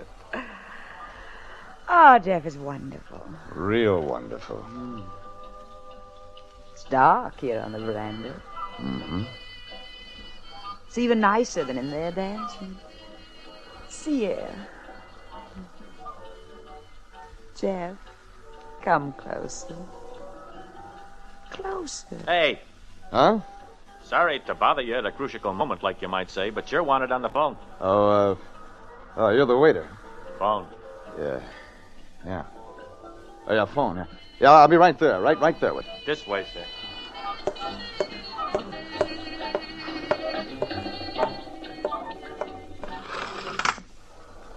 Regan. Jeffrey. Oh, Lyon, that you? I've lost my voice. Oh, no. I got as far as Sunset 93187. Talked to thousands of people. Jeffrey, I can't go on. I can't go on.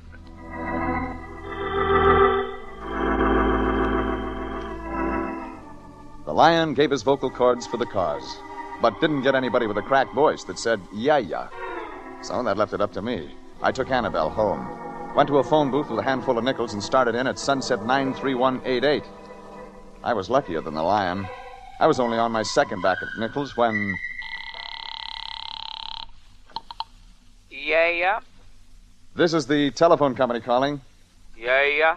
We'd like to have the street address at this number, please, to check against a... So I had a hamburger, listened to a couple of records on the jukebox, and tried again. Dialed the same number. Yeah? Sam. Yeah? This is Murphy. Murph, you don't sound like yourself. Sam, look, I gotta see you. Things are getting hot. Yeah? Yeah, I gotta meet you right away. Can't come to your place, too dangerous. Yeah? Yeah, so how about Ocean Park Pier? It'll be closed up this late. Yeah? Yeah, well, make it fast, Sam. Stand under the third street lamp on the boardwalk that leads into the Midway. I'll come there.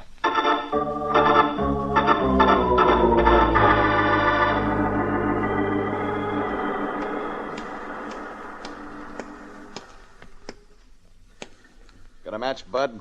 Yeah. All right, Sam, this is a gun in my pocket. Turn around and walk straight ahead. Hey, what are you... Walk, shut up and walk. Out onto the amusement pier, up the midway. Hey, what is this? Shut up and walk. Yeah. Okay.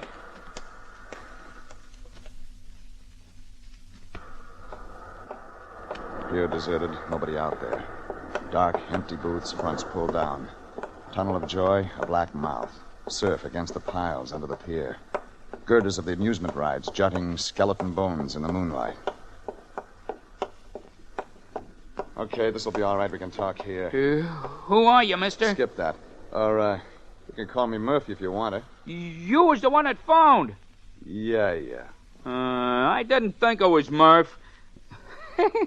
Hey, was I a sap? I ain't no good at this mobster business. You, work for Grote, don't you? Yeah. Well, this morning you pulled a grab on a blue porcelain giraffe. Yeah, sure.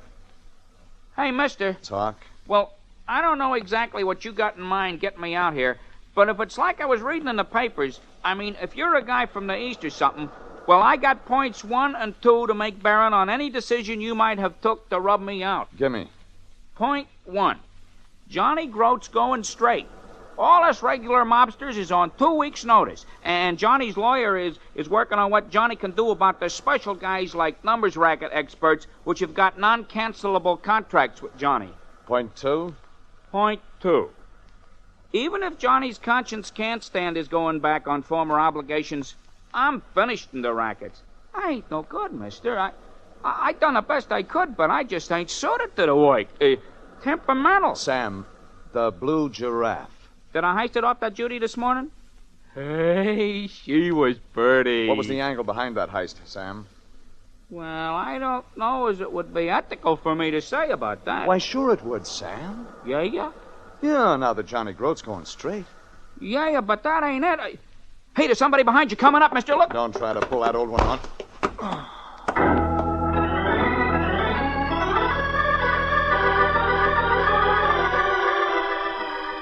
My head was getting used to it.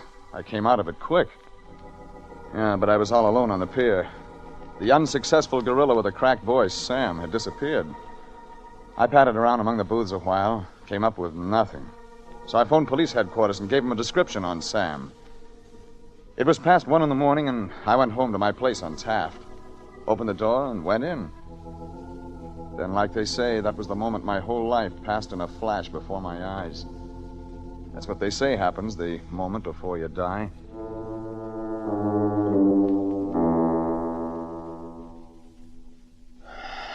Well, I guess this is it, huh? Sit down, Regan. Rather die standing up, Grote, facing life. You're quite a kidder, Regan. Well, sit down. I'm sorry I had to break into your place. Don't mention it. Oh, come on. Sit down. Sure. What I mean is, Regan, I'm sorry I had to jimmy your door lock. Sure, I've been on the executive end quite a few years. I ain't jimmied a lock or nothing for years, but a guy can't give himself no leeway once he decides to go straight, you know? Oh, I guess not. I come about Sam, Regan. Sam's missing. It was there. What happened? You know a lot about it, Grote.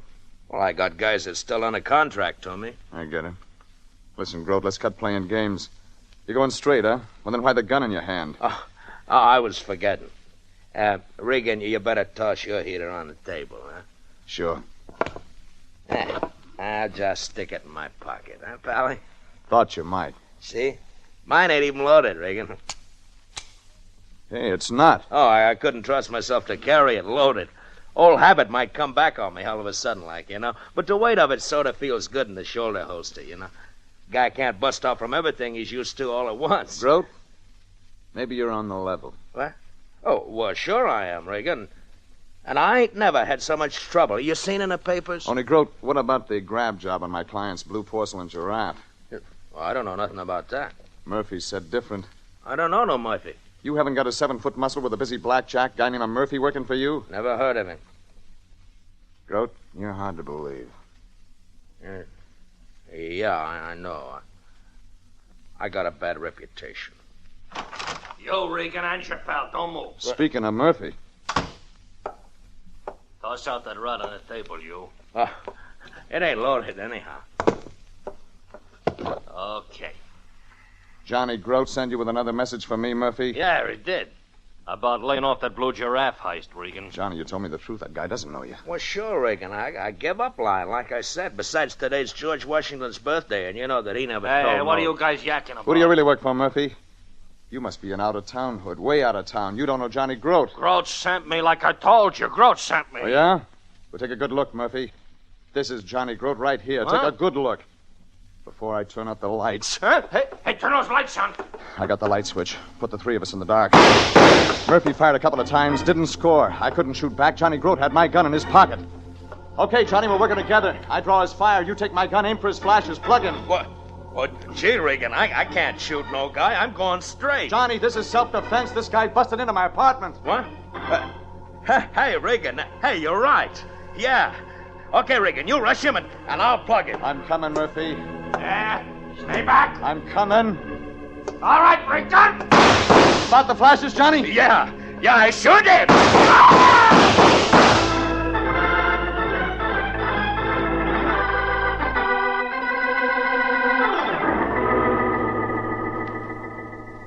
While we waited for the cops and the police ambulance, Grote and I had a chance to talk things over. Johnny had bought a big consignment of ceramic pieces like Annabelle had told me. He didn't know anything about this stuff, so he hired every day a giveaway Wilkins to sell his stock for him. Wilkins was an expert on the value of this stuff. Cops came, hauled what was left of Murphy off. They buttoned Jay Grote up in the wagon. Said they'd have to hold him for questioning. Maybe the story we told them was okay, but they weren't taking any chances on Johnny Grote. Me? I had a call to make. Why, Mr. Regan, why, it's 3 o'clock in the morning. Step back in, Wilkins. I want to talk. Now, just Step a minute. back, Wilkins, like fast. Well, very well. Mr. Regan, I'm sure I don't know what this is all about. You sold an orange ceramics elephant from Johnny Grote's stock to a guy named Sam, $50. Well, yes, I did. I tried to make as many sales for Miss Grote as possible, of course. Yeah, sure. Only that ceramics elephant was a German antique. That was worth about $5,000. You were a ceramics expert. You knew what that was worth. Grote didn't. You hired Sam to buy it for you. Then you'd appraise it way, way low. That was your way of getting it cheap. Mr. Regan, a statement of that kind had better be backed up with proof. Well, that'll be easy. Who else knew the value of the ceramics pieces? You had tough luck, Wilkins. My client Annabelle saw the sale. She bought the giraffe. That was worth $5,000, too.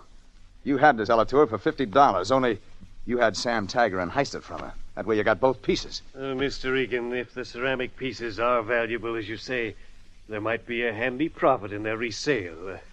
That could be divided, eh? You don't have to pay off, Wilkins. I'm already in debt to you. I don't know that I understand that. 3 saps on the head you sent me by Murphy. And now it's my turn to pay you back, Wilkins. With interest.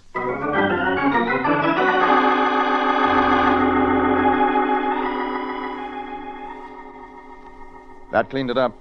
I took Wilkins to police headquarters where they had some questions to ask him regarding embezzlement. Murphy? He was in the morgue. Sam? Well, he came out of hiding when he read the papers. He jumped backwards when Murphy rapped me on the head on the pier, fallen into the Pacific Ocean. Sam never could do things right. Annabelle got her blue giraffe back, and the next morning, I dropped into the Lyon Detective Bureau office. Anthony J. was too busy to notice me.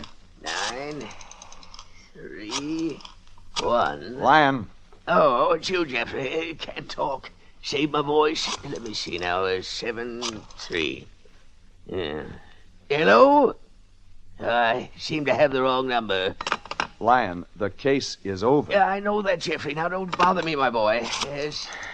You. Lyon, I located the mug with the Sunset 931 phone number last night. 1, 7. Yes, of course you did, Jeffrey. Now, where was I? Sunset 9317. I phoned you this morning and told you how the case came out. Oh, no answer. Jeffrey, will you please go away and leave me? I mustn't raise my voice like this. Leave me alone. All right, Fatso, what's the pitch? It's already 9:45. So? But I have to reach her by 10. Reach her? She's leaving the house then. Oh, Jeffrey. She had the most beautiful voice over the telephone last night. You mean you found a dame last night when you were phoning the Sunset 931 numbers, and she... Yeah, Jeffrey. But, Jeffrey, I can't remember which Sunset 931 number it was. Now, where was I? Oh, no! Now what? You made me forget where I was. Now I'll have to start dialing those Sunset 931 combinations all over again.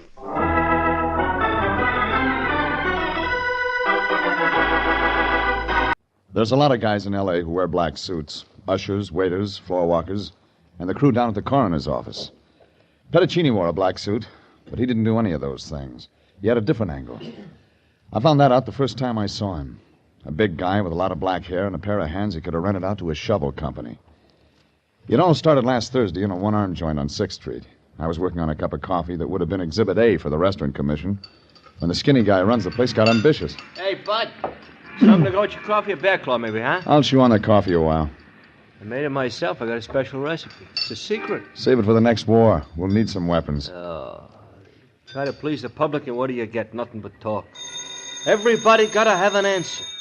I'm gonna be a big man in this business someday, and then... Sure. Your phone's ringing. Maybe it's J.P. Morgan.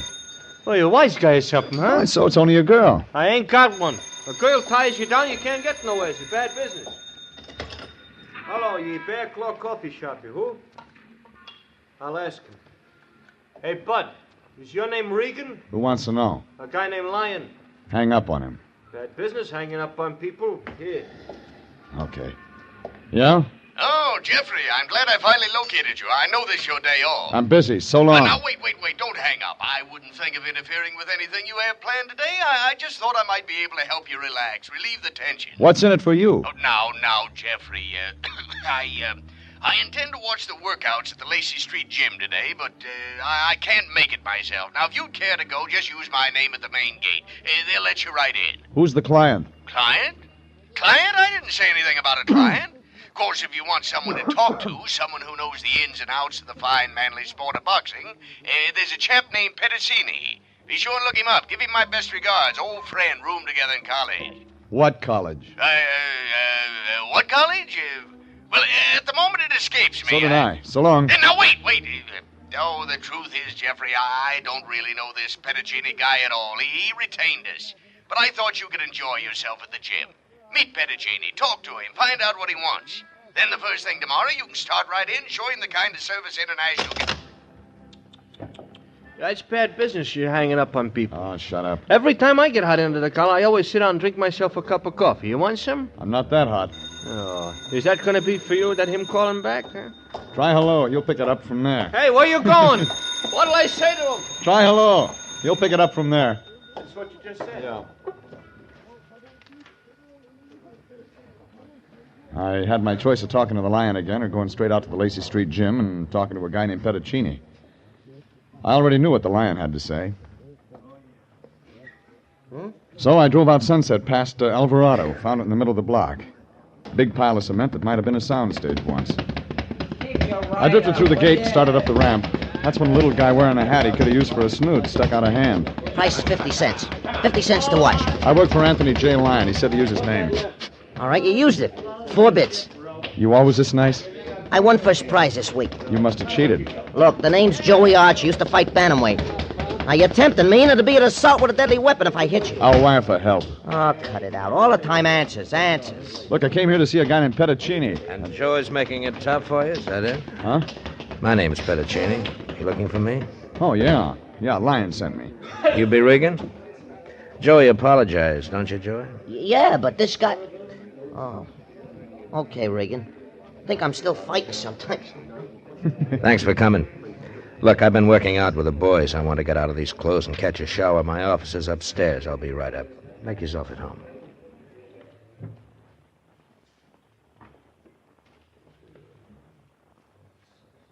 It wasn't much of an office. A couple of rooms with a connecting wastebasket. Figured Petticini wasn't going to retire from what he made out of the boxing business. I was just finishing my cigarette when he walked in. This time, he wasn't wearing the sweatsuit. He was wearing a black one. But he skipped the white carnation.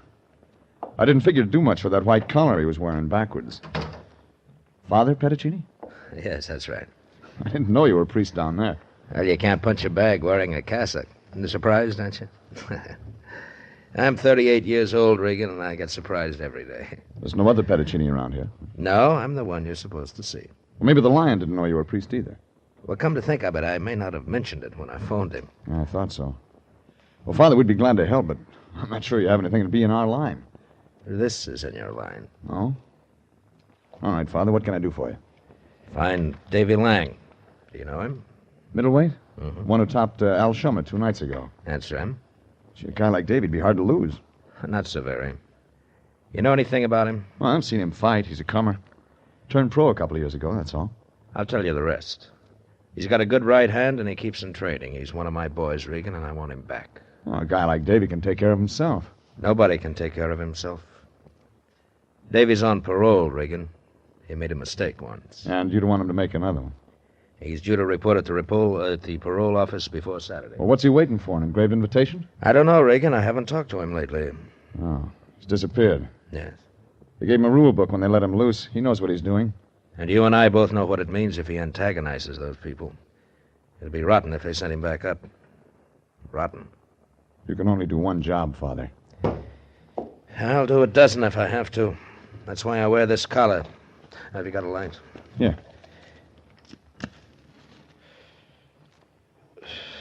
Thanks. You know, I was raised on this street, Regan. I've known a lot of guys like Davy Lang, kids who make little mistakes that turned into big mistakes. You figure Davy Lang hasn't made that big one yet? I figure David Lang isn't going to make that big one. That's why I sent for you, Regan. Here's a check. If it takes more, I'll get it. No, thanks. You won't help me? Well, I didn't say that. When did he turn up missing, Father? Right after his bout last Tuesday night. I'm his manager and trainer till he gets going. He dropped Al Schumer in the fourth. 10 minutes later, I went to his dressing room and he was gone. I haven't seen him since. Anybody else see him? Doorman, cab driver? No. I thought he'd call me, but he hasn't. I've been over to his place 3 times, no answer. What do his people say? His parents dead. He lives alone at this address. Here. You've seen him in the ring. You know what he looks like. Yeah. Does he have a girl? I don't know. Anything else that'd help? Yes. Davy's a good boy. I told you I'll do the job, Father.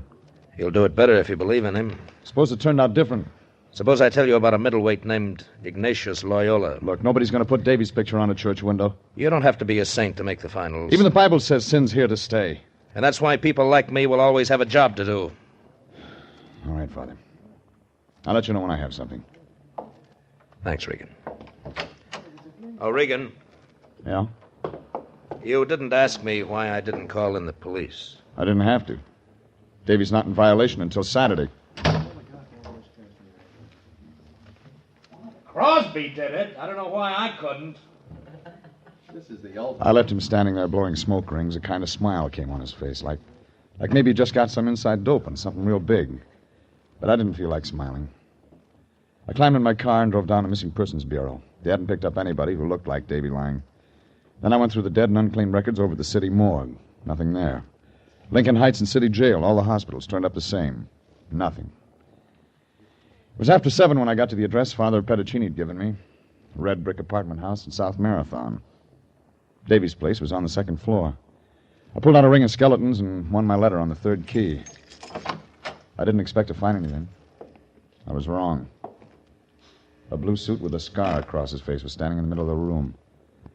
It was dark in there, but I could still see that .45. Then I began to feel nervous, like a hula dancer in a forest fire. All right, Nosy, close the door. Walk over to that wall. That's right. Okay. Now, tell me you're the landlord. Milkman? Friend of Davy's? That way, huh? Well, Listen, Bust. Don't you guys ever learn? My knees folded like an army cot. I began to see pinwheels all over the place. He knelt down beside me and went through my pockets. I heard him grunt when he found my gun. Then he lit a match to read my billfold.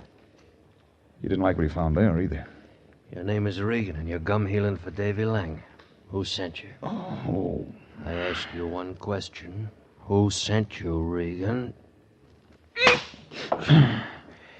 Was it Mel Lawrence? Did she hire you? No. She'd have more brains than that. Ah, that priest, wasn't it? Davy ain't got no family. It was the sky pilot who hired you, wasn't it? Petticini. Yeah. Petticini. Why didn't I think of that, huh? Petticini!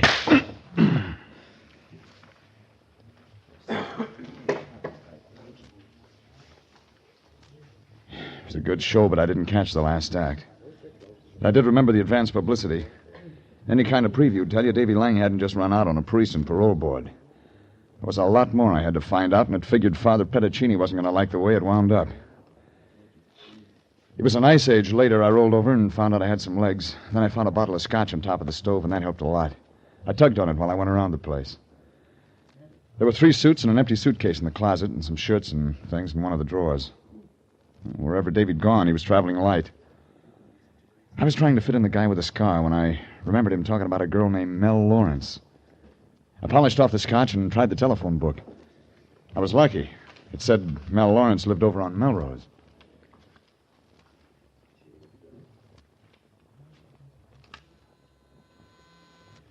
I was still rocking on my heels when I rang her bell. Bell? When I saw that blonde hair, I began to feel better. She stood there and looked at me a while like I was breathing some air I shouldn't. And she turned halfway around and gave me a profile. I wasn't expecting company, or I'd change clothes. You got something better than that? Do you like the way I wear my hair? Fits your face. How about my face? Do you like it? It's nice. I'm looking for a new boyfriend. Mine ran out on me. Come on in. I keep my scotch over there and my bourbon over there. I'm a model.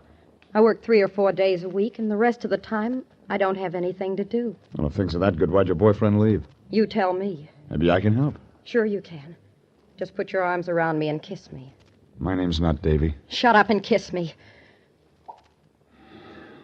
Well, that wasn't the trouble. Now, tell me I'm pretty. You're pretty. Tell me you like me a lot. I like you a lot. Tell me you like to kiss me. Tell me that Davy used to tell me. Tell me all that, and then tell me why he didn't pick me up. Why'd he clear out? Where's he gone? Sit down. What's the matter with me? What have I got that other girls haven't got? I said sit down.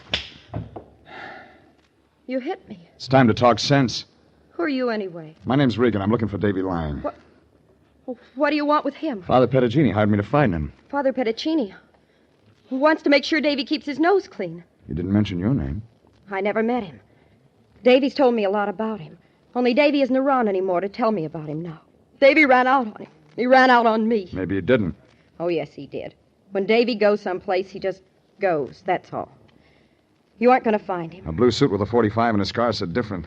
I met him I tonight. met him tonight over at Davy's place. You know Davy's playmates. Who is he? I don't know a man with a scar. Who is he? I don't know. I don't know. You aren't helping Davy. I'm not Petticini. I couldn't help anyone. Go on, Regan. Get out of here. Get out of here. I don't feel very good. I don't feel very good at all.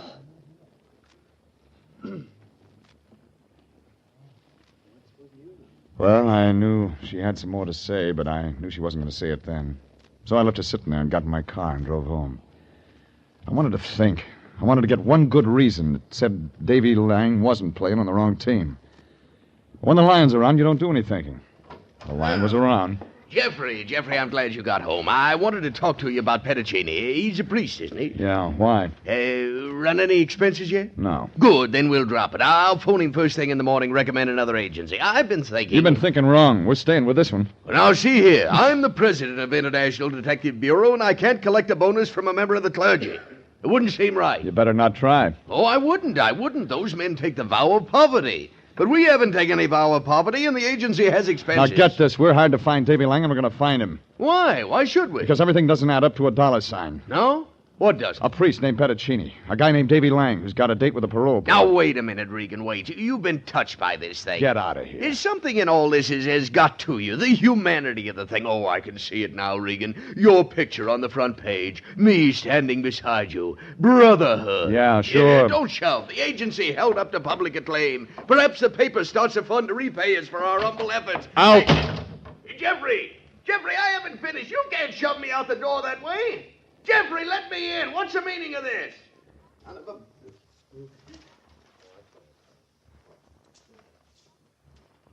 But I didn't tell him. I was thinking of Davy Lang in a blue suit with a scar, and Father Petticini in a blonde who had a lot of tears. It was all out of focus, like a 10-cent movie. Blue suit sounded like he knew Davy, but I didn't like the way he'd said it. I was trying to figure why Davy'd run, and that's when I got on the phone and checked a bookmaker I know on Main Street. Hiya, baby. What's up? Davy Lang, Al Shummerbout, last Tuesday. Lang bounced him in the fourth. Well, how'd it figure before the fight? Oh, let's see. Lang was favored. Plenty of 8-5 around town. More than usual? Yeah. Some real coarse coin on that one. Anything wrong, baby? Yeah. What? It came out right. Huh?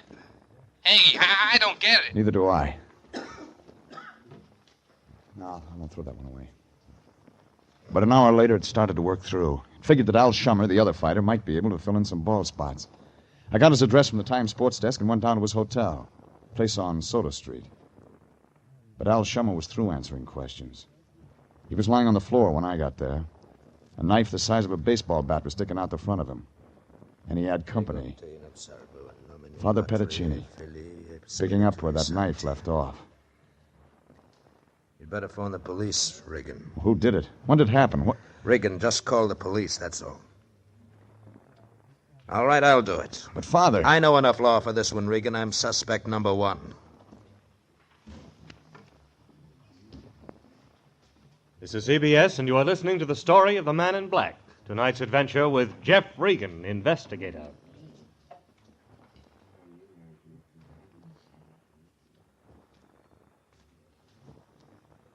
Now, here's a special word for those of you who are interested in setting up a retirement fund. One that will permit you to have some of the good things of life before you're too old to enjoy them. I'll give you her name later. Are you satisfied with what you've been able to save so far? It's not easy to save these days, but here's a way you can do it. Start now and save before you spend by putting your savings on an automatic basis. Join the payroll savings plan where you work and invest in United States savings bonds. Under this plan, your firm sets aside whatever sum you name from each paycheck and uses the money to buy savings bonds for you. The bonds keep growing in value, paying you back $4 for every $3 you save in just 10 years. Buy United States bonds. An investment in bonds is an investment in the future of your country. Buy United States bonds and keep them. And now back to tonight's story of the Man in Black and Jeff Regan, Investigator. Had to do that.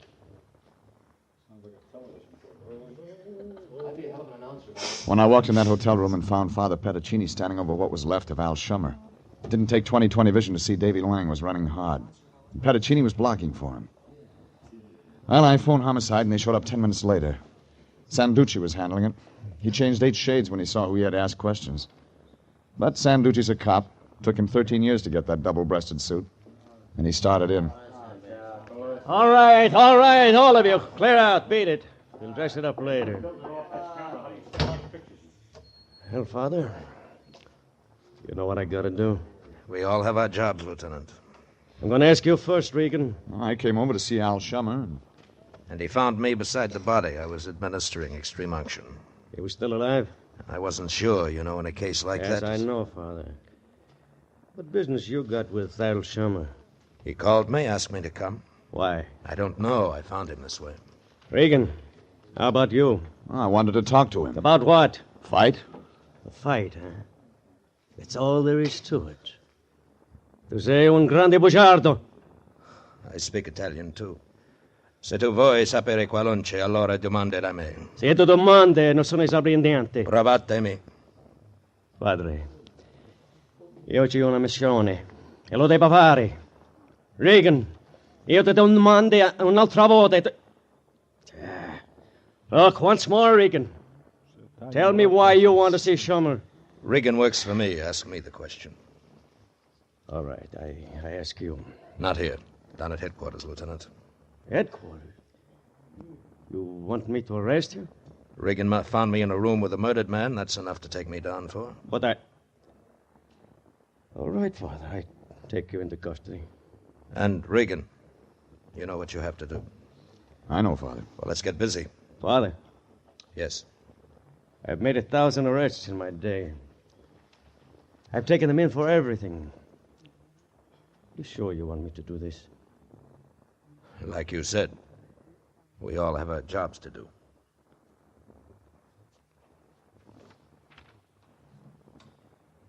When he said that, he was looking right at me. And I began to get a helpless feeling, like a butterfly in a wind tunnel. Well, when we got downtown, Sanducci waved a hand at a prowl car and had the driver turn into the garage instead of going in the front way. Then he climbed out and talked to some uniform standing in the office. They came over and got Father Pettacini. As soon as they were out of sight, Sanducci turned to me. All my life I've been a cop, Regan. All the time I play it one way. I ask and they talk. If they don't, I lock them up till they do. Tonight I play it different. You didn't ask any favors. Those guys are taking him up to my office. No newspaper guys or anybody else is going to know he's in there. Then what? I won't ask him anything, and neither will anybody else around here. Right now. What about tomorrow? I'm off duty then. Before I leave, I have to ask him something. He won't tell you. This is homicide. Who's he covering for, Regan? He's counting on you to turn up something. You find what he wants, Regan. You find it fast and you find it alone. You got 3 hours to do whatever it is. And the morning squad comes in. You like reports, and you can't stop reports. Oh, Regan. Yeah? No falla manganza. What does that mean? You better not make a mistake.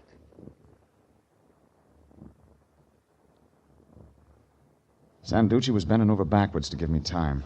3 hours to find Davy Lang. That meant I had to forget the routine stuff and try other ways. I got to Melrose as fast as I could. It took her 5 minutes to answer the door. She didn't look happy.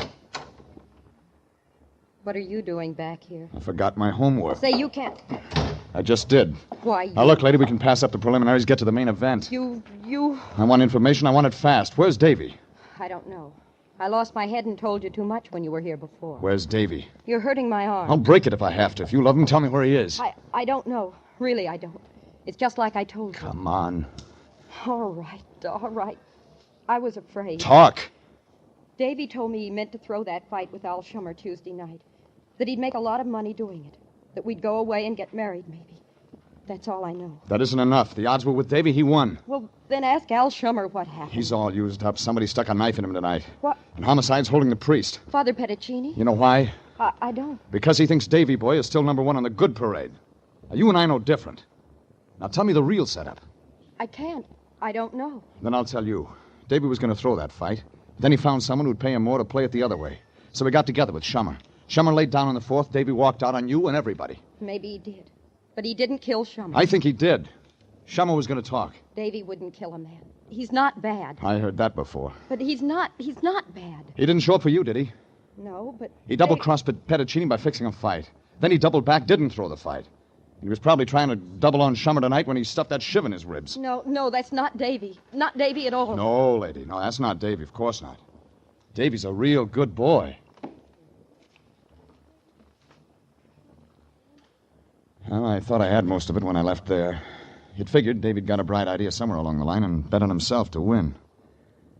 That meant he had to make a deal with Al Shummer, only Shummer wasn't around to talk about it anymore. I figured if I walked into the station and gave that much to Petticini, he'd let Homicide handle it from there. But I was wrong. Regan, did you find him? No. Something's happened to him. He's blown town. I can't believe that. Father, he was fixing a fight right under your nose. Davy? He was going to take a dive, but he didn't. And Shummer, was he in on it? Well, they must have tussled over the payoff. What else? Well, he's rattled on everybody he knows, including his girlfriend. We haven't heard Davy's story. He couldn't write one good enough. Isn't it that late? Father, you can call in Sanducci right now. You can tell him what I've told you. They send out a pickup on Davy. You'll have to sooner or later. And what about the parole board? He's broken that. Shummer's dead. We don't know if he did that. Who else? It doesn't fit Davy. All the rest of it does. That can be cleared up. You take a lot of convincing. You're a detective, Regan. You always come up with facts. All I've got is faith. In him? I can't believe he'd kill a man. I'll get Sanducci. All right, Regan. All right. Hey, Sergeant, You want... Through, Regan? Yeah. Where's Sanducci? In his office. I'll call him for you. Okay, Mouthpiece. Right in there. Pardon me, please. Who the hell are these people? Sure, All right, I've stopped to watch. Where is... Come on. Jack, up on mic, boy. Who's the one? Page 28. Bottom of 27. Just get on mic. We're recording it, Yeah. huh? Come on, let's go. Bottom of 27. Pardon me, please. Sure, Sarge. Yeah?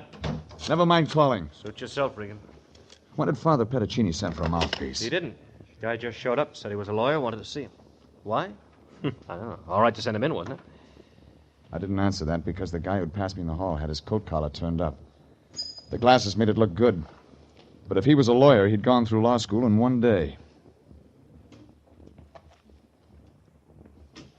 I waited around outside. He wasn't in there long. 10 minutes later, he brushed out the door. I was waiting for him at the corner.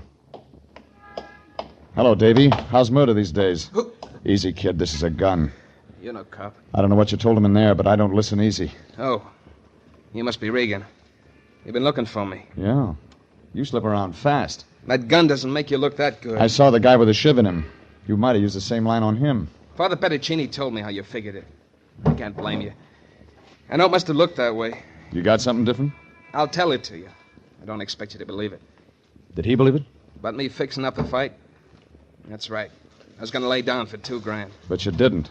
Who offered you $4,000? I deserve that. But you got it wrong. Tell me how. I was up there in the ring sparring with him.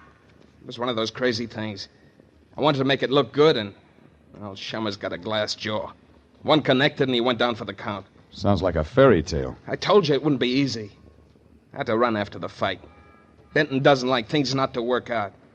When Shummer went down, the guy who was paying me lost a pile of dough. Wait a minute. The guy who was paying you... Toby Denton. A guy with a scar. Yeah. He's after me. Yeah.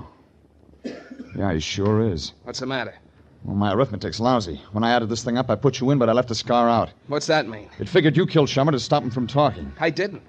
I can't prove it, but I didn't. Well, whoever did called the Padre to come over there. The guy who killed Shummer wanted the Padre taken in. Why? Why would he want Because he knew hooking the Padre was a sure way to smoke you out of hiding. It was all a setup to get you. Toby Denton. Yeah. Toby Denton. You figured it smart, people, but you got there too late. What? It was Denton. He was still wearing the blue suit and the scar. But this time he had help, a muscle in a trench coat. They were both carrying heavy artillery. Been waiting 10 minutes for you two to finish up. Trench? Yeah? We'll just have to take Regan along with us. All right, straight ahead. Wait a minute, Toby. Regan had nothing to do with this. I'm the guy you want. Don't worry, we'll take good care of him. Me and Regan met once, didn't we, Peeper? How do you feel, Regan? Better than you will when they strap you down in that gas chamber, Tony. Toby. You hear that, Trench? Hey, come on, Toby, let's move. We'll stay right here, Toby. Move. You know I can hardly handle myself. Gun butt wouldn't get me to. You'll have to shoot. There's a cop station half a block away. Leave Regan, I'll go with you. I always wanted to plug somebody right outside a cop station. The kid was fast. He went after Toby with all he had. I got busy with the tall guy in the trench coat. He wasn't fast, but he was big, and he kept me busy. I landed a lucky kick that turned him green in a second, and after that it was easy. I turned around to give the kid a hand, but I was a second too late. Regan! Davy took them both in his chest. That's when Toby spun around and tried for me, but this time he was too late.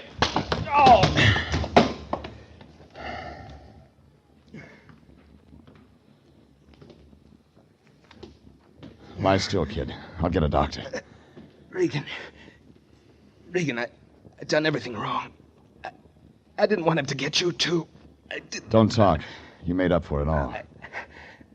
I'm not bad. All the way? No, like the Padre always said. You're a good boy.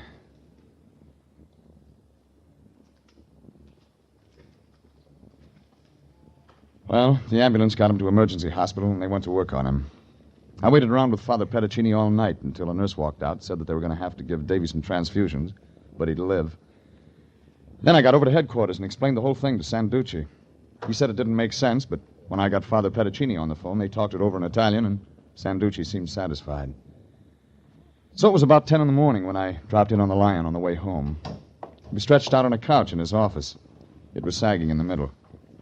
So was the Lion. Oh, Jeffrey, don't disturb me. I'm ill, Jeffrey, ill. Now what's the matter with you? Oh, it's that man Petticini. He's a fiend, Jeffrey. Man's got an uncanny power, 'tisn't that? Wait a minute. Where did you see Petticini? At the hospital, of course. I checked with headquarters and found out what had happened, so I just thought I'd go over there. You mean you took his money after all? Took his money? Are you being funny? I walked in, the first thing I knew, he'd Svengali'd me into the operating room. The operating room? Yeah, I'm a type O, Jeffrey. Me, the same blood type as Davy Lang. And you think you made this thing turn out right. Well, what are you grinning about? I don't see anything funny. You wouldn't. But cheer up, Fatso. Why? Why should I? The hospital pays $25 for a pint of blood. You may get something out of this yet.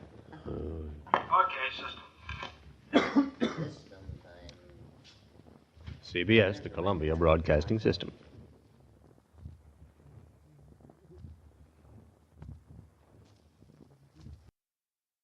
My name's Jeff Regan. I get 10 a day and expenses from a detective bureau run by a guy named Lyon. Anthony J. Lyon. They call me the Lion's Eye.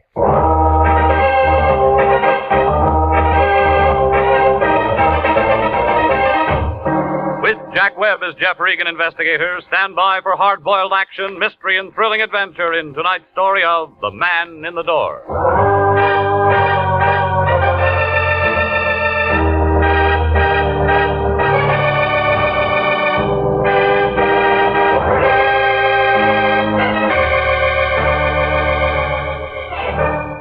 Well, this is the way it started. The Lion called about 4 o'clock that afternoon. Said he wanted to see me down at the office. I argued a while and finally told him I'd be there. Melody was sitting in front of her typewriter when I came in, putting a new coat of paint on her nails. She handed me a blank contract with no dates filled in, jerked a thumb toward the Lion's den. I went in. Regan, I'm glad you got here. What do you know about architects? They draw things. I know that much, but what about bids and all that stuff? Well, they figure out what a building's going to cost, don't they? Go on. If whoever's paying for the building likes what they write down, then they're hired. A couple of architects, maybe 3 or 4, make bids. I suppose so. Low man gets the job. Why? Our client's an architect named Dudley Hayes, an office in the Park Central building. He thinks maybe the bank that's handling his bid might try to put something over on him. Banks don't do things like that. He thinks maybe a guy who works at the bank might be taking dough to shove his bid under the counter. Why didn't you say that in the first place? Because I'm saying it now. Haynes wants us to look into it.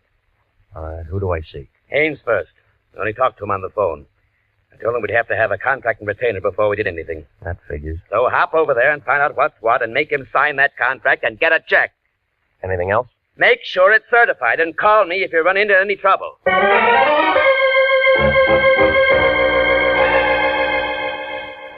Dudley Haynes, architect, Park Central building, had an office on the 9th floor.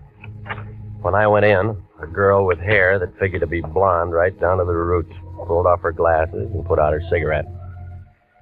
And she kind of eased out of her chair behind that desk, moved toward me, like a panther looking for a meal. My, you're tall, aren't you? Well, there's nothing I can do about that. Mr. Lyon said he was sending us one of his best men. He always says that. I think he meant it this time. He's an awful liar, lady. Dorothy. Dorothy knows. Fits? The name or the dress? Both. What's yours? Jeff Regan. Oh. Well, now we know each other. That's nice. I came to see Haynes. He wants me to look into something for him. I know. He's expecting me. I know. Well? I hope you have to look into a lot of things. For Haynes? No. This is his office, isn't it? Mm-hmm. But he spends most of his time in 902 into the hall. Makes his blueprints up there. I'll take you. You are tall.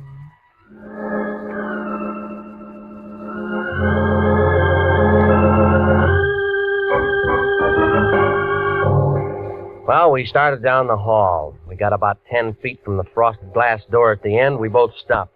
We were looking at the outline of a big man behind the door. Both of us expected him to open it and walk out. Oh, he came out all right, but he walked right through it. Oh, he's been shot. Oh. Do you know him? My boss, Mr. Hayes. No, it was your boss, lady. He's dead.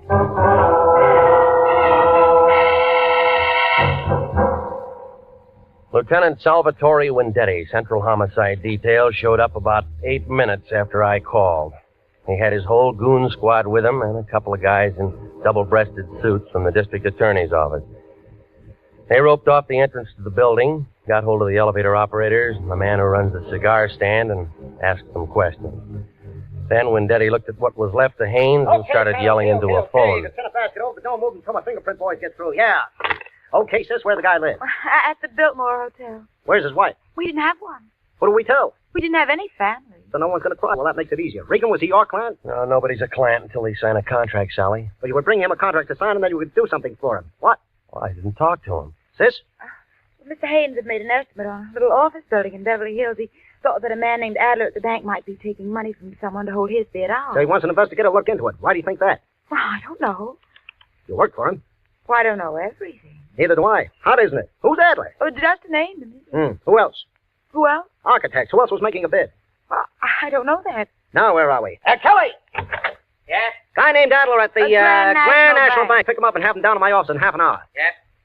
What do you want to do about reporters, Sally? Tell him to go jump in the lake. Yes? They always spell my name wrong. How long you two known each other? An hour? Nice. What do you mean by that? Just nice. Didn't hear any shots? No, we didn't. Tell me more about the bid. What's there to tell? The setup. Well, the bank handles the money. Who says yes, who says no? The bank, but... But what? The contractor usually tells them who to take. Huh? Who's that in this case? Contractor in Long Beach, his name is George Cantrell. I'll say this for you, Regan. When you get mixed up in anything, you certainly get mixed up with the good-looking people. I'm not mixed up in anything. What do you say, sis? I'll keep my mouth shut. She's a smart girl, Regan. Hello, honey. Won't be home for dinner. Some guy got himself killed and I'm in on it. Not long, how? Regan? I'll tell him. Wife says hello. Says come out to dinner sometime. Whoop. Sis, how much that contract worth? On the building in Beverly Hills, about $40,000. Profit? No, overall. Break it down. Well, Mr. Haynes would have cleared about $12,000 if he'd gotten it. I know some guys are killed for a dime. Sam, Wendetti. I'm still at the Park Central building. Get out to Long Beach and talk to a contractor named George Cantrell. And find out what architects were making bids on some stuff he was going to put up in Beverly Hills. Yeah, get the name. Okay, that about does it. Let's go. Miss Nolan? What? I have to take you down. Jeff, can you do that? Well, you're a material witness. Well, what are you? He's a bystander with a built-in lawyer. Well, I do, Jeff. Go with him. Why do you want to spend the night in jail? I just worked for Mr. Haynes. No phone call. This is a murder case. Well, get me a lawyer or something, Jeff. You know a lawyer? No. Wait, yes, I do. His name's Dave Henderson. He lives at 1648 Claremont Place. Will you for me tell him I'm in trouble? Yeah. Check, Sally? She didn't make a phone call, and I like it, too. Well, look, he may not be able to do anything for you tonight. It's almost 6. But you'll see him as soon as possible. Yeah? Tell him I'm scared, Jeff. Scared stiff.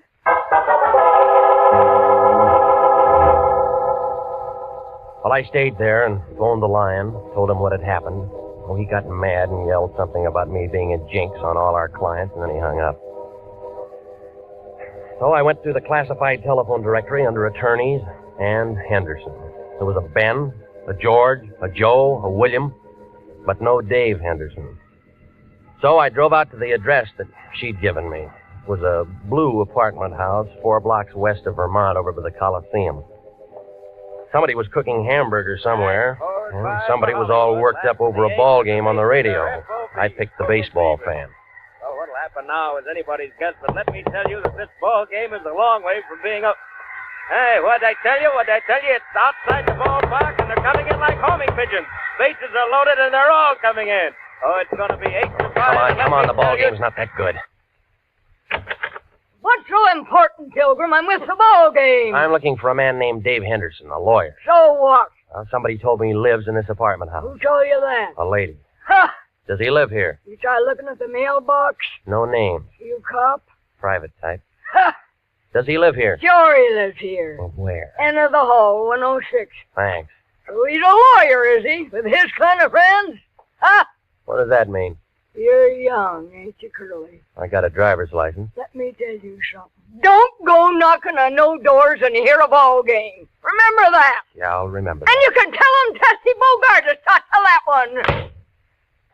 And the score is 8-5 coming into the first half of the ninth, and this has been some ball game, let me tell you. 106. Here we are. Come on in, it's unlocked. Your name Dave Henderson? Yeah, who wants to know? My name's Regan. I'm a private investigator with the International Detective Bureau. Wrong steer gumshoe, I don't need one. Look, I'm not looking for work. I'm looking for you. What'd you say it was? Regan? That's right. R-E-G-A-N. Regan. Regan. Learned that just an hour ago. Cute, huh? I met a friend of yours today. Dave Henderson never had a pet. She said she was a friend of yours. But I didn't say I was a friend of hers. Hey, who are we talking about anyway? Dorothy Nolan.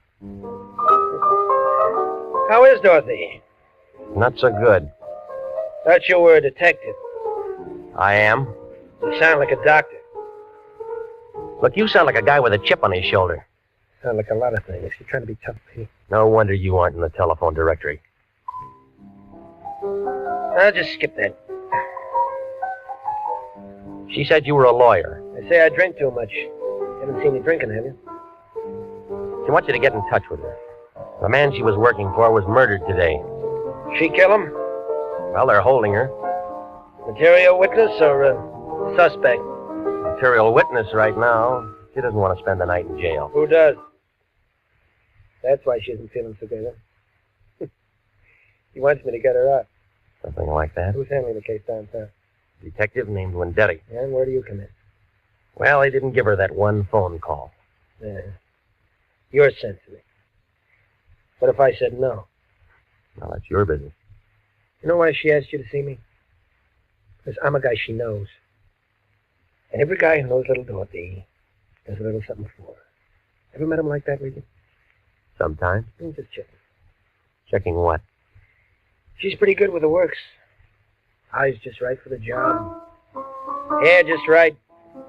Everything just right. She can make you do a lot of things you don't want to do. Wait till you see her in a bathing suit. Ooh, that's something, brother. Well, they aren't wearing them in the county jail. Okay, I'll phone Wendetti and find out what her bond is. Look, this is a murder case. There's no bond on this. You know that. Oh, it depends how you handle it. I'll think of something. Yeah, I'll bet you will. We don't like each other much, do we? Nope. That's the way it goes. Listen, she said to tell you she was scared. Well, some of us are scared part of the time. And somebody gets shot. And everybody gets scared. You scared? Nope. Iron Man Regan. Have a good time.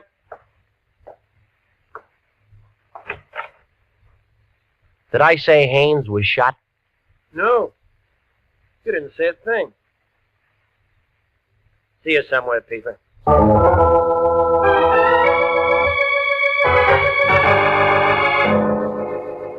Well, I stopped by Musso Frank's and had the special, and then I went on home. I tried to make a couple of calls, but Wendetti was out, and the desk sergeant thought I was a reporter, and he wouldn't tell me a thing about Dorothy Nolan. While I was sitting there, the phone began jumping around on the hook. Regan? Yeah. This is me. Where you been? I called your place 20 times, but I've called it once. Well, I've been busy seeing a lawyer. What do you need a lawyer for? You aren't married. Somebody else needs one. Who?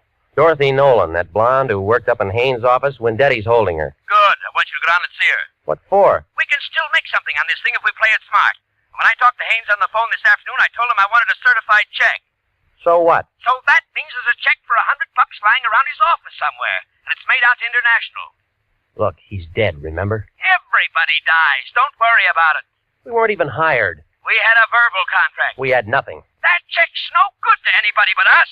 We didn't do anything for him. Well, buy him some flowers. Now hop down to the pokey and see that dame and find out where that check is. We can't do that.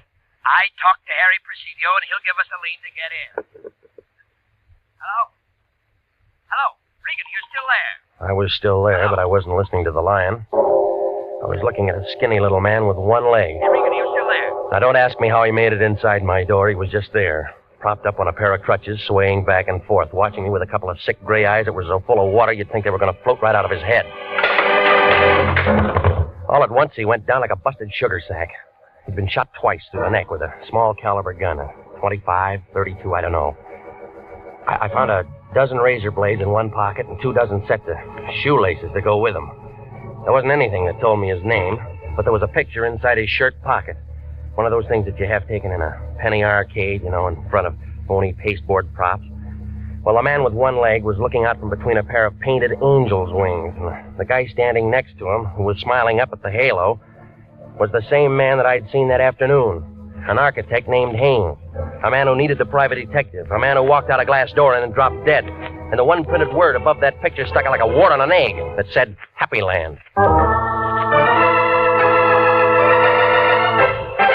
You were listening to the story of the man in the door. Tonight's adventure with Jeff Regan, Investigator.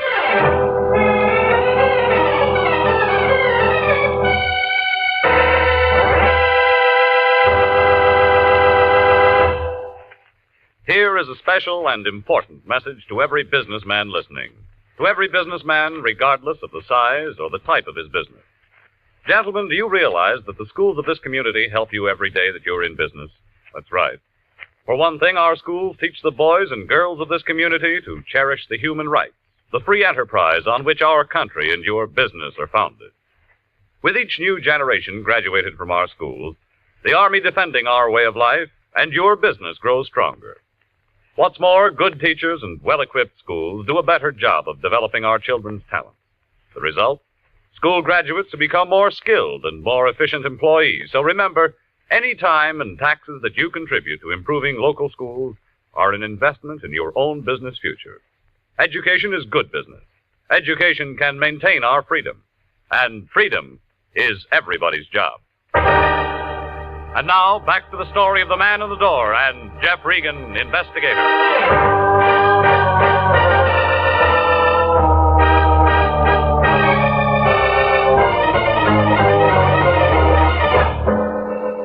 Well, I left the little man with the one leg lying there. Wasn't much I could do for him. I wanted to wait before I called homicide. I took the picture I found in his pocket and I drove to Happy Land.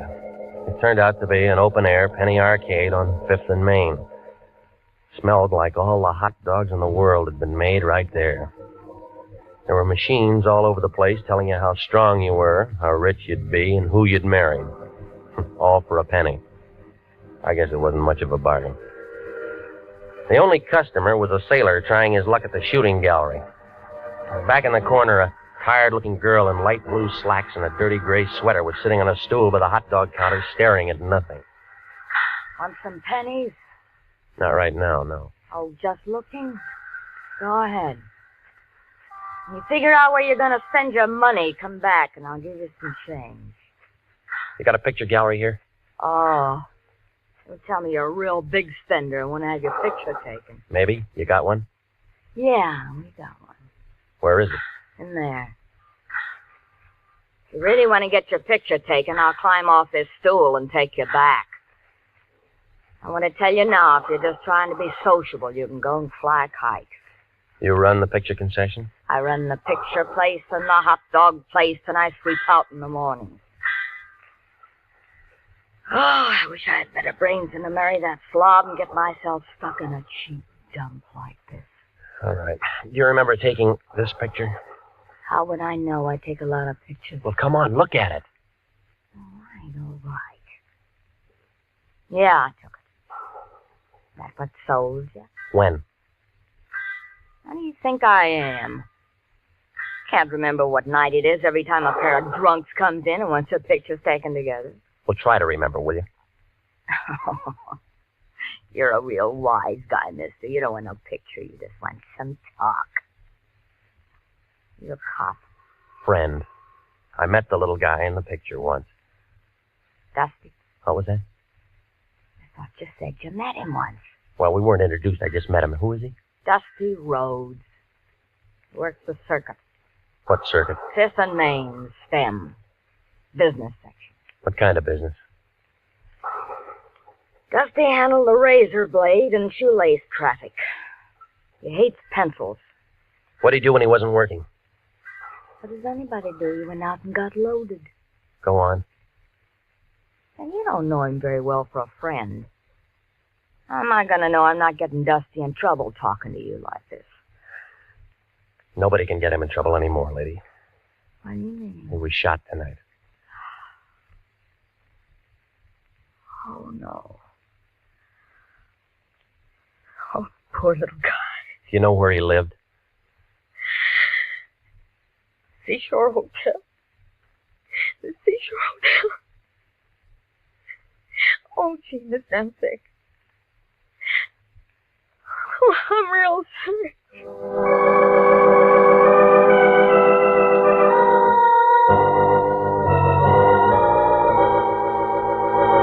Brother, the seashore caters to many types of people, good and bad, just out of the pokey. 2 bits a night for transients, $1.50 a week for solid citizens. And sign and register, it's a law. I'm not looking for a room. Then you're wasting my time, brother. My beer's getting warm. Look, I'm a private investigator. My name's Regan. I liked you before you said them 2 words, brother, but you have soured me. Private investigator means private eye, and it all means cop. And you are not welcome. Now blow. I'm trying to find out something about a man named Dusty Rhodes. We do not ask questions, and we do not give answers. Now blow. I was told he lived here. You find me tongueless, brother. Now blow. Did you know him? During the last 5 years, I have acquired 85 pounds and a very bad heart, or I'd have you in the alley right now. Oh, yeah, sure you would. Here. Abraham Lincoln was a very fine man, and he took a very fine picture. I seem to have found my tongue, brother. What'll it be? The key to his room for a starter, huh? Disallowable and punishable by fine and imprisonment. Into the hall, turn the bent fist to the right. Thanks. Well, I don't know what I expected to find there. Outside of more razor blades and more shoelaces was a little room full of dirty white curtains and a wire bed that sagged in the middle. I was standing there watching a neon sign advertise beer a block down the street when I thought I heard somebody behind me. Whoever it was had been drinking bad whiskey, but he was still pretty good. It landed a quarter of an inch above my right ear, and I piled up in a lamp, a chair, and a pitcher full of water. 5 berries gets you a look, brother, but doesn't get you a room. Besides, it's already taken, and the bed's over there. Now, come on. Oh. Hey, you didn't go to sleep, brother. You was knocked to sleep. I apologize. Why the games? Who came in after me? You're the only one. You sure? My name's Sam Preacher.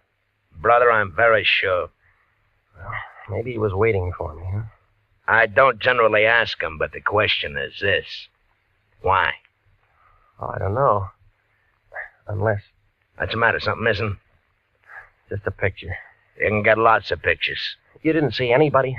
That makes the 3rd time, brother, and the answer's still negative. Okay. Then let's blow, buddy, huh?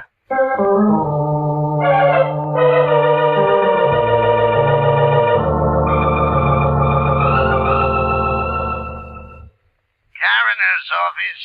Luke, this is Regan. The Lion's Eye. What's with you, baby? When Daddy tells me you walked into one today. Yeah, I did. You got him there? Haynes Dudley? Sure. Want to come down and take a look? He's toe-tagged and salted down real pretty. Yeah, I'll bet. Them 32 slugs was just incidental. The guy had 4 weeks at the outside. All right, give it to me. Haynes Dudley was dying from malnutrition, alcoholism, and a couple other things with long names. Give me one long name. Diabetes. He didn't take good care of himself, funny, huh? A misspent life. Somebody's gonna take the gas chamber for nothing. When Daddy know this? Sure. And he was wearing a brand new suit, too. We'll sew up the holes. We'll bury him in it. Well, you aren't finished yet, Luke. Baby! A guy with one leg dropped dead in my place a couple hours ago. It's after 11. I'm sorry, Luke. They connected? Yeah? Murder? Yeah. Well, come down and see us anytime, Regan. We're open 24 hours a day.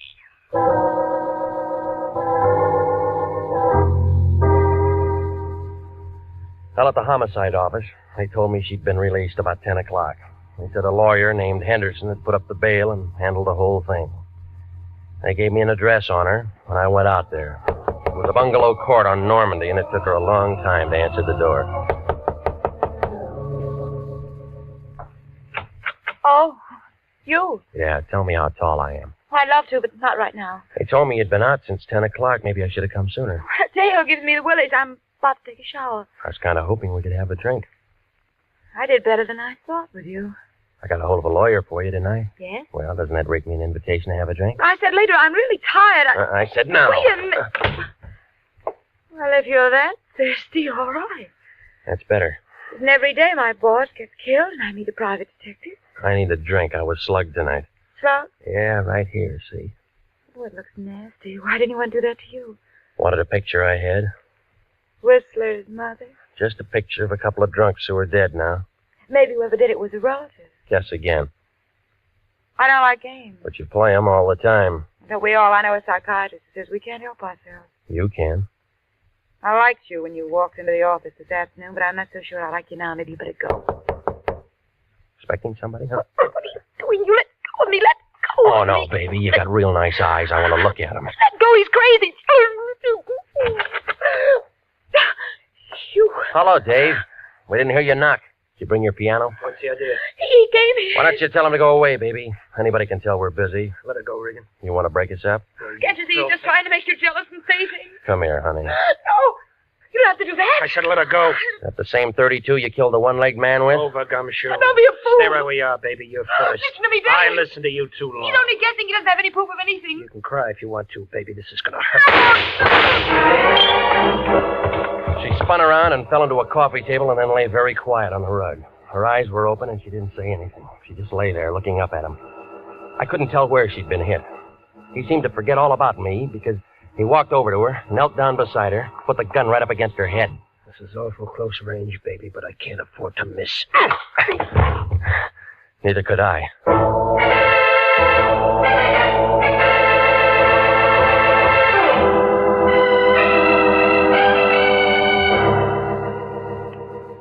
Well, when Daddy and I stuck our heads together, and it all came out when we looked into a couple of things. You see, Dave Henderson was Dudley Haynes, and he was wanted for attempted murder and embezzling and one thing or another back in Ohio. So he figured it'd be a good idea to bump himself off. Dorothy helped him with the idea. They both went down on Main Street, and they picked up an old bum, dressed him up in a new suit, and shot him. I was supposed to walk in with Dorothy, and she'd identify the body, and as far as anybody knew, Dudley Haynes would be dead. Dave didn't figure that she'd be taken down. She didn't figure that she'd get scared, and neither of them figured the man with one leg was a pal of the man that they'd shot. Well, it seems that they'd looked through a lot of files, and they'd figured that a lot of murders go unsolved. Maybe they do. I don't know. Well, anyway, he sat down on that little bench up there in San Quentin last week. The one with that bucket of acid in the room. Oh, he held his breath as long as he could, but everybody has to breathe. He's buried up there with a lot of other guys that figured they could get away with murder. Dorothy? She wasn't hurt too bad. They had her in a wheelchair for the trial. She got 15 years as an accomplice. Some kind of a deal. State's evidence and all that. I don't think I'll wait for her. She wasn't that good.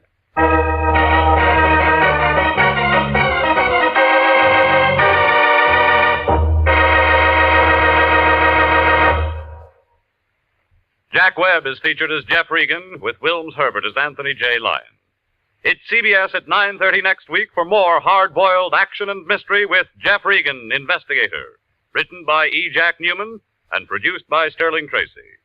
Dorothy Nolan was played by Betty Lou Gerson, and David Ellis was Dave Henderson.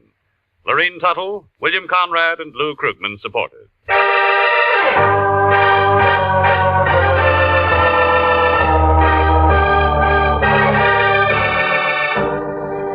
It's perfectly natural and wholesome for some men who want to leave great wealth behind. There's a druggist in a small town in Pennsylvania who'll do that. The wealth he'll leave behind will make many lives easier and happier and finer down through the years. For he was the principal donor of an outdoor meeting place for religious services in a Boy Scout camp in the Poconos. Working with his neighbors in community activities, he saw the need of this improvement, helped to install it. That's the kind of wealth that you can bequeath to generations coming on as you enjoy the freedom of working with your neighbors for the betterment of your community. Freedom that can be anybody's pleasure is everybody's job. Music for this program is arranged by Dick Arant. Next week at 9:30, Jeff Regan, Investigator, brings you another thrill-packed half hour with his story of the House by the Sea. Bob Stevenson speaking. This is CBS, the Columbia Broadcasting System.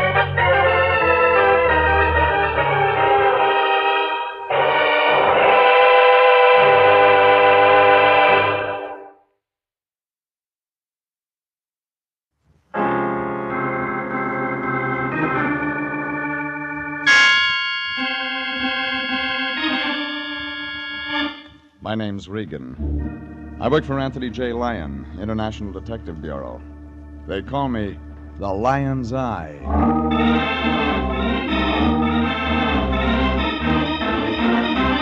Wednesday at 9, and CBS brings you Jeff Regan, Investigator, starring Frank Graham as Regan with Frank Nelson as Anthony J. Lyon.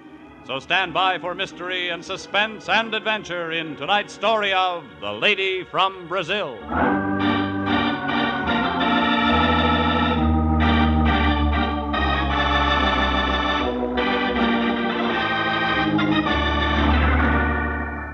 Her name was Irene Santino. The lady from Brazil, the Lion called her. He figured it for an easy trace job, something for missing persons, only when we do them, the Lion gets paid. Yeah, the program said it was simple. Except before we wound it up, there were a couple of added attractions. A doctor who didn't do any doctoring, a nurse with a built-in temperature, and a couple of blackouts that were meant to be permanent. And guess what? In that last part, I was supposed to be the star. Anyhow, it all began late last Monday. I was home. My boss, Anthony J. Lyon, knocked on my door. And that's when I made my first mistake. I let him in. Regan, I'm glad I found you in. I'm just on my way home from the office. You could have kept on going. I'm out of Johnny Walker. Oh, now, Regan, I didn't come by just for that. You got anything else? No. All right. As a matter of fact, I want your advice, Regan. Cut out starches and get some exercise. What else? What would you do if you traveled 10,000 miles just to see your sister and then couldn't find her? I'd give up the search. You would? Why? I haven't got a sister. Oh, that's not what I'm talking about. You'd go to missing persons, wouldn't you? Sure you would. But if you knew your family in a foreign country would become greatly alarmed at this sort of notoriety, you'd look for your sister in another way. You'd hire a good private detective. Now, isn't that right? Come on, Fatso, put it on the road. What do you mean? I'm just posing a simple problem. And you've got an angle somewhere. All right, we have a new client. Her name's Irene Santino. She's from Brazil, Rio. Fine family, Regan. Coffee. She's engaged international to locate her younger sister, Carmen. I'm no St. Bernard. You'll do till I can feed one. Oh, now, I know you've been working hard lately, but, Regan, this is one of those occasions when I'm proud to be a part of our profession. We have an opportunity to help a young lady in desperate straits and at the same time secure goodwill from South America. Ever hear of the State Department? Of course I have, but they can't do it all alone. It's up to individual citizens to take responsibility, too. And that's the only reason you want me to find a sister? Absolutely. Now, Miss Santino is taking an apartment at this address. Here, go see her, comfort her, let her know International and the United States of America will do everything possible to locate her lost sister. Yeah. That all? That's enough. What'd she pay you? $200. That's a lot of green to get in advance. Well, she insisted. She's very anxious to find that girl. Watch out her check doesn't bounce. It won't. She paid cash.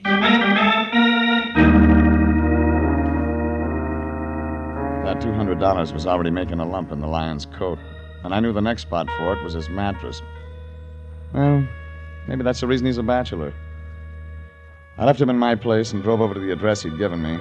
It was one of those Beverly Hills apartments with a long, glassy look, like a greyhound with a sore stomach. Irene Santino's apartment was on the second floor. She was a tall, brown-haired girl without a smile. She wore glasses, and when she talked, she sounded sad, like a banjo player with a paper pick. Thank you so much for coming over, Mr. Regan. I've been very upset all day.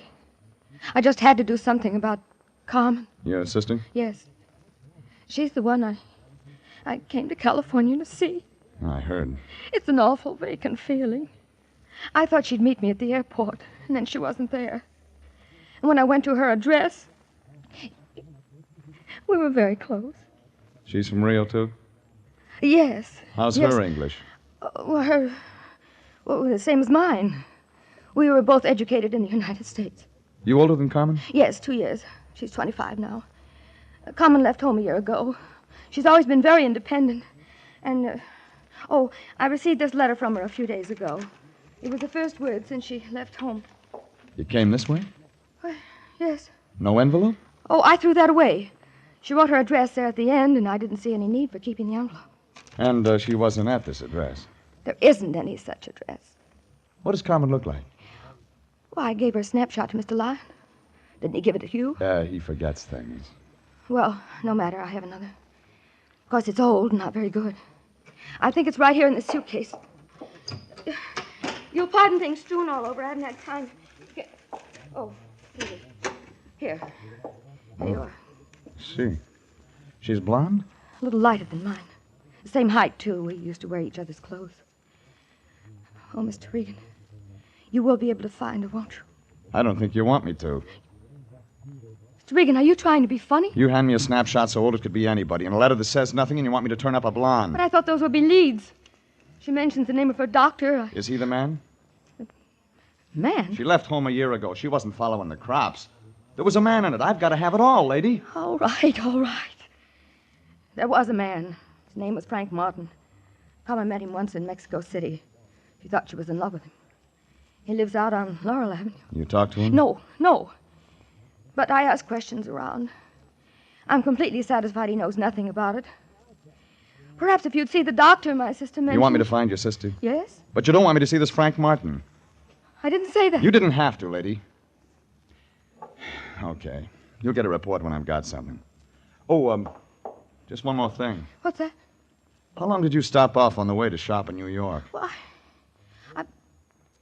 What makes you think I'd do that? When you leave your clothes strewn around the label show. There's no Saks Fifth Avenue in Rio. When I walked out, her mouth was wide open like she was trying to scream. Only nothing came out. I hung around outside the door for a minute to see if she'd use the phone, but nothing happened. I looked up Frank Martin in the city directory and drove over to Laurel. A 2-story apartment building the color of a bride's blush. It was wrapped around a swimming pool. Too small for people and too big for birds. Martin's name wasn't on the mailbox, so I looked up the manager. You don't know me, do you, Pilgrim? Well, I just got here. I played the Palace in 26. Oh, them was the days. Write it up and sell it to the movies. Them slobs. Central Casting called me in 4 years. Got a card? Afros, SAG, and the Musicians Union. I play French horn. None of them call me. I figure it's television. No union yet. I'm looking for a man named Frank Martin. Now, look, if you got trouble, stay away from Frank. He bruises easy. And you're just a mother to He's a nice laddie. Now, remember what I tell you. Sure, huh? sure. All right. Come on. I'll show you. Thanks. That's him. Up there. He stays in one key. All the time. A low one. You said that once. Well, here we are. You know, I kind of like you. You get around. Ever run into Mervyn Leroy? Not yet. If you do, mention my name, will you? Sure. What is it? Just say that Trixie Finnegan was asking for him. He'll remember old Trixie. How could he forget? You're not a woofing, you know. Come on in, it's unlocked.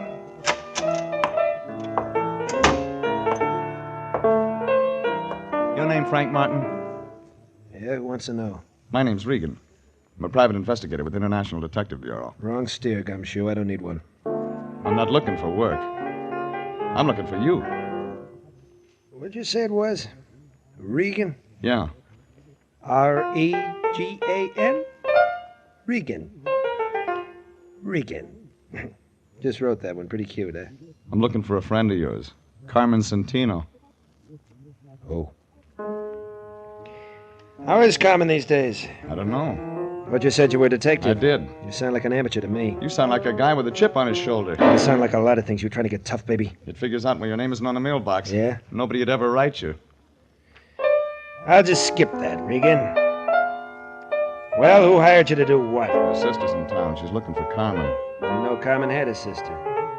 What else? You're the boyfriend. Boyfriend. It's real good. Let me tell you what she's like, Regan. Eyes just right. Hair just right. Everything just right. Wait till you see her in a bathing suit. That's something, brother. She isn't wearing one in this picture. Let's see. No, it's a bad picture, Regan. Hardly looks like her like she is.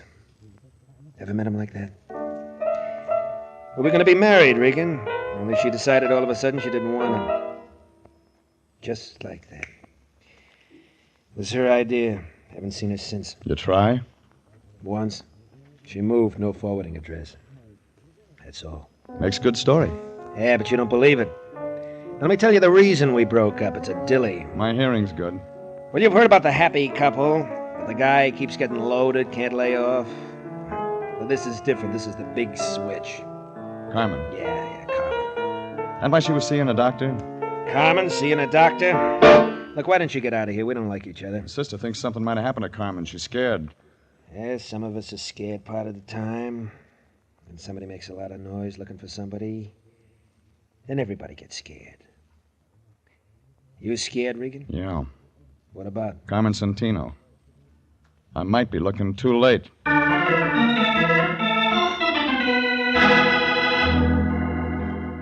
Well, what he gave me filled in the cast, but the plot wasn't getting any clearer. So I looked up the doctor Carmen had mentioned in her letter. His name was Kingston, and the only address was a place out in Encino. It was a ranch house spilled all over the top of the hill like whipped cream. Figured he was getting oversealing for his pills. I parked my car by the gate, followed the flagstones up to the front door. When I pressed a button, I heard something that sounded like chamber music. And then a blonde girl wearing a red dress that must have been riveted on opened the door about the middle of the second chorus. I like blue serge. Has an effect on me. It's the only thing in the closet. You fill it out nice. But you don't look sick. I want to see the doctor anyway. Come on in. We'll talk about it. You are tall, Mr. Regan. Regan. Who are you, Florence Nightingale? I hold the doctor's stethoscope. My name's Vivian Lytell. Mind telling him I'm here? He's busy.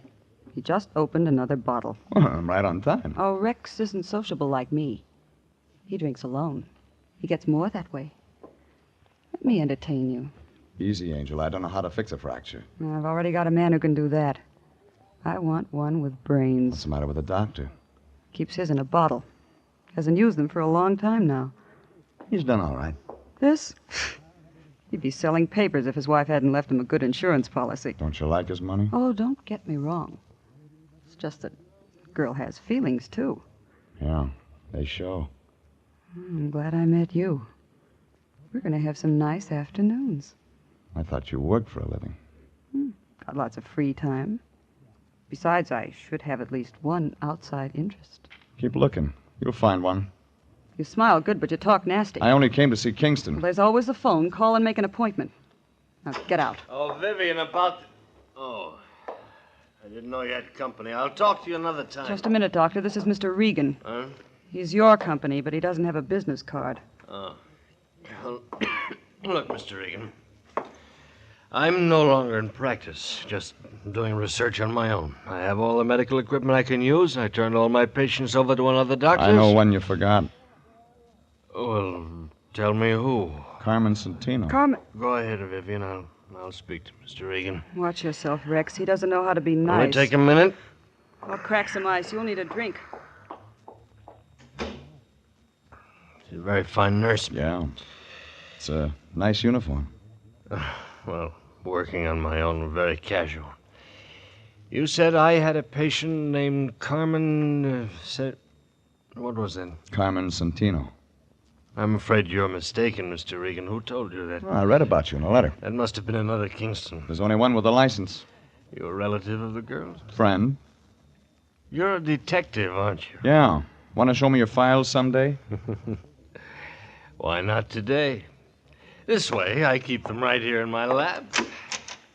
Help yourself, Mr. Regan. Oh, you want a drink? Too early. You don't mind if I have one? Your house.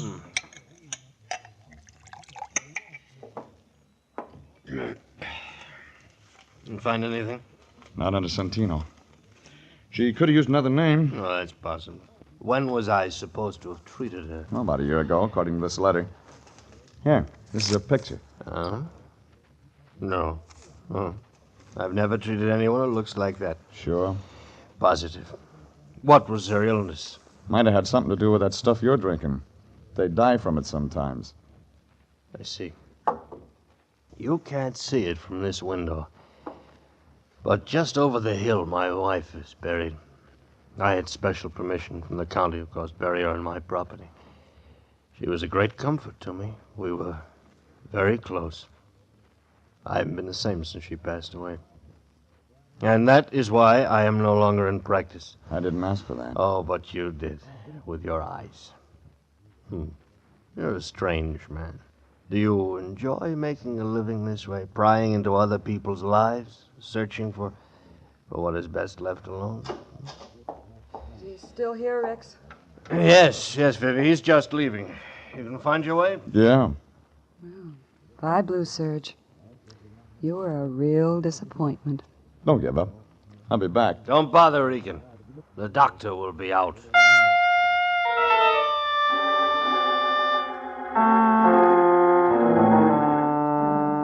The whole thing looked phony, like a fan dancer in long underwear.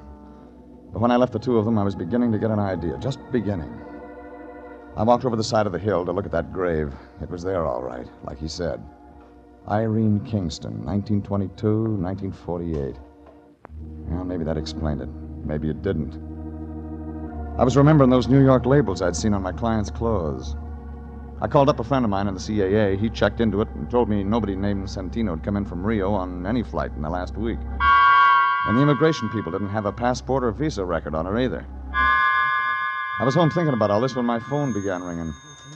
It was Irene Santino, and she did all the talking. I tried to get you at your office, Mr. Regan, but no one answered. I had to speak to you. What about? I found Carmen. Say that again. I found Carmen. Or rather, Carmen found me. I feel foolish now, calling you people in and all that. She came right to my apartment. Can you imagine? She's been looking for me. Please thank Mr. Lyon for his kindness. And, Mr. Regan. Yeah? It's all confidential. I wouldn't want any of this to get to the wrong people. You know some of the wrong kind? Doesn't everyone? Well, goodbye. Oh, Regan, you run any expenses on this Santino thing? No. Good. It's all over. Well, how do you know? She just phoned me. Just came from missing persons. There's a cop there named Perini. Got an eye like an eagle. Had that other picture of the Santino dame with me. He took one look at it and opened up a file. What kind of file? Dead and unclaimed. What do you mean? The county buried her. Carmen Santino's been dead a year.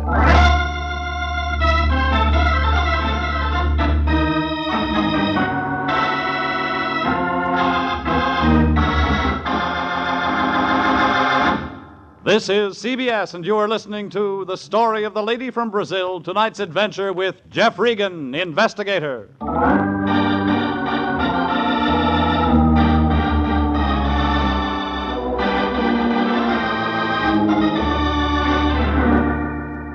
Well, it figured somebody was having nightmares.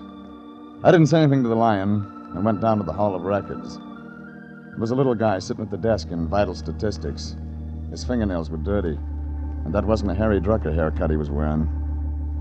He was reading a dictionary, and he must have been at a good part, because he looked mad when I nudged him. No, we're not in a bus, buddy, so just quit shoving. I want some information. Public servant, that's what I'm here for. What kind of information Death do you want? files. You're such a morbid guy. We got lots of stuff on births and marriages. Why don't you ask me something about them? A girl named Carmen Santino died about a year ago. Tell me what from. Okay, take it easy.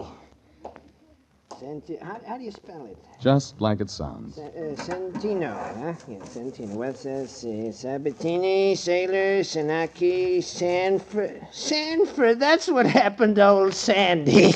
No wonder I ain't seen him around lately. Get the Santino. Oh, yeah, Santino, yeah. Yes.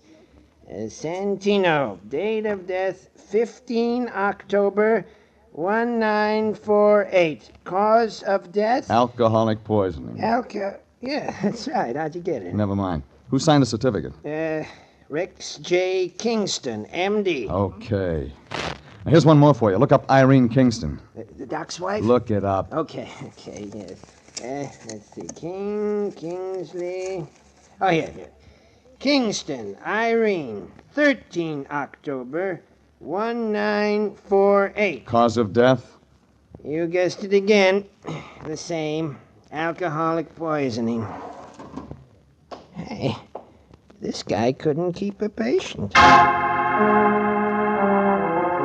Well, that filled it in. I could see the plot, but I wasn't sure of the ending.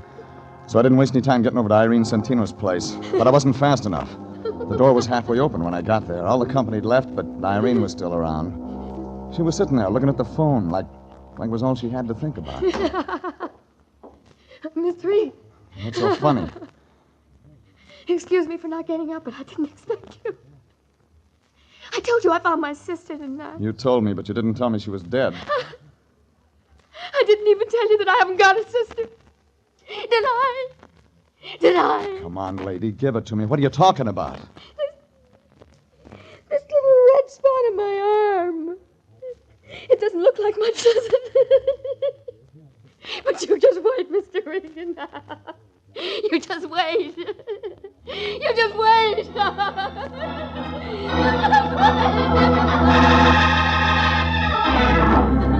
I found a doctor on the floor below. He grabbed his black bag and went to work on her. She quieted down to a slow, inside giggle, then went out all the way. The doctor got a hold of an ambulance and carted her off to a hospital. They just wheeled her out the door when the Lyon showed up. Regan, did I see an ambulance out in front? That's right. Your client was in it. Huh? Somebody stuffed her full of something that made her giggle. I don't understand all this at all. I stopped by home to change to my dark suit so I could come by and bring Miss Santino the news of her sister's death. And what do I walk You can into? save your tears, Fatso. She didn't come from Brazil and she wasn't rich. That woman gave me $200 cash. There was nothing unreliable about her. We had a contract. Well, New Year's coming up. You can use it for confetti. Now, see here, Regan. Look at this picture. Irene Santino. I have one just like it. All right, draw some glasses on it. Add about 6 or 7 years. I don't understand you, Regan. We're talking business, and all at once we're playing games. Look, when I came to see her tonight, she wasn't wearing her glasses. She looked a lot like the dame in this picture. Well, of course she did, naturally. That's her own sister. She never had a sister. Never had a sister? Then who did the county bury? That's what I'm going to find out from a certain Dr. Kingston.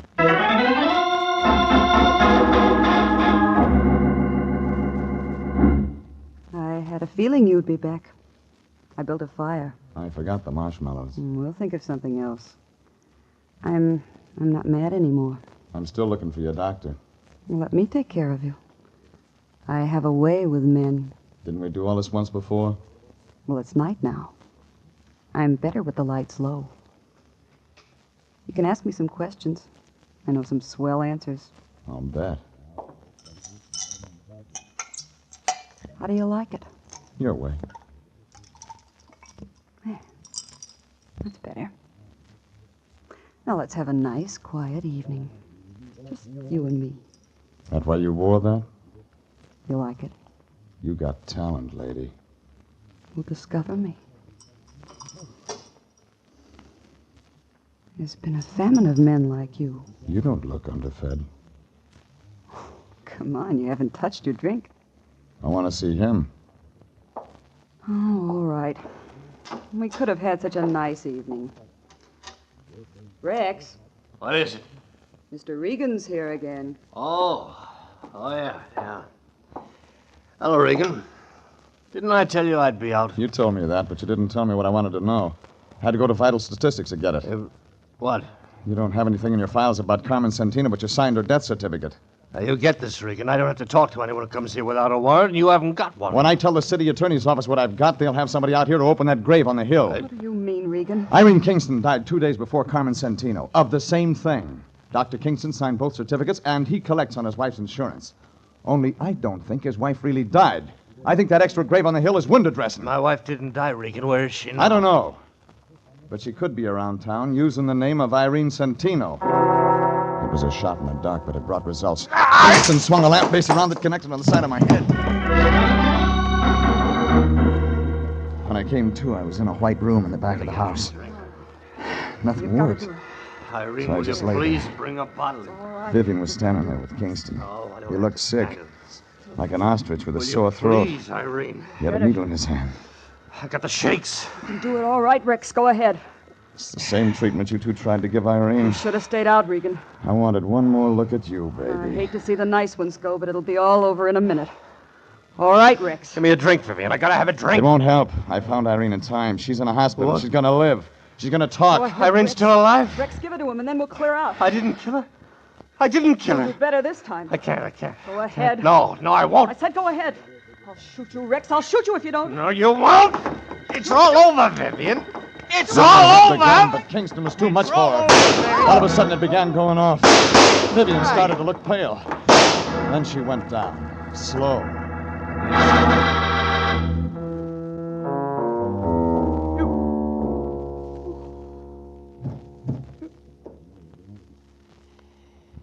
Oh, she deserved that. Yeah, but you're gonna tell the state?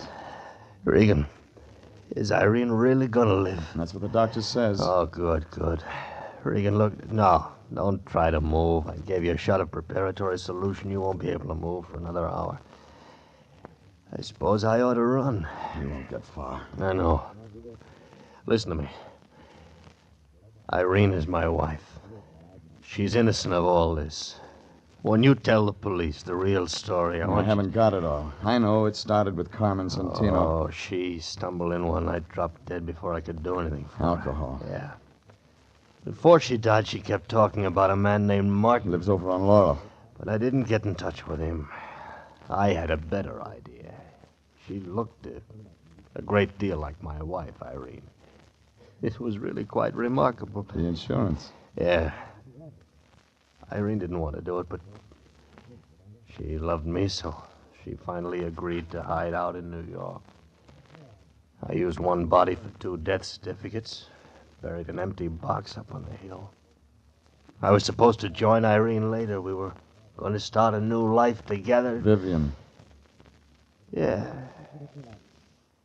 Vivian came along.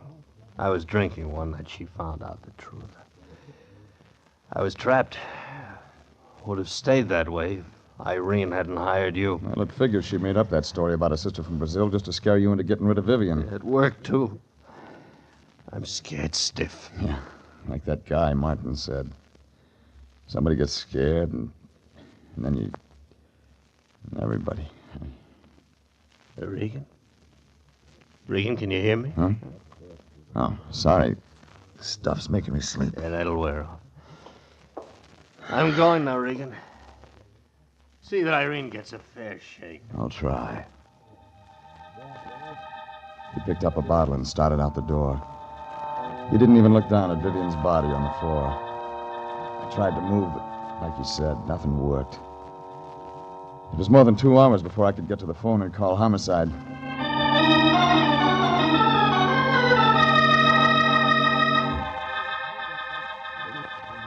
And it was more than 2 days before I talked to the Lyon. Jeffrey, my boy, how you feeling? Better? Well, the fog's gone out of my head, if that's what you mean.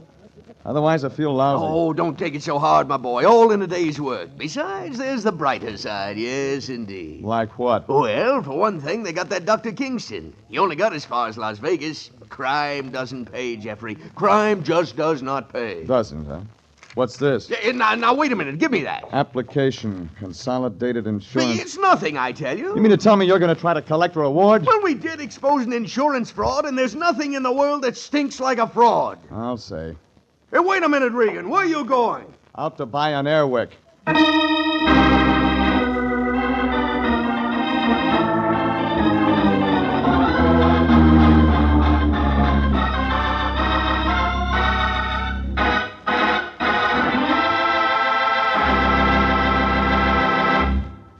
Jeff Regan, Investigator, is written by E. Jack Newman, directed by Sterling Tracy, and stars Frank Graham as Regan, with Frank Nelson as Anthony J. Lyon.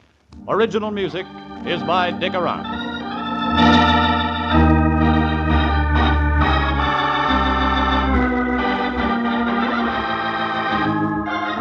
Jeff Regan, Investigator, is heard each week at the same time over CBS. Bob Stevenson speaking, and inviting you to be with us again next Wednesday at 9 for more suspense and mystery and adventure with Jeff Regan, Investigator. This is CBS, the Columbia Broadcasting System.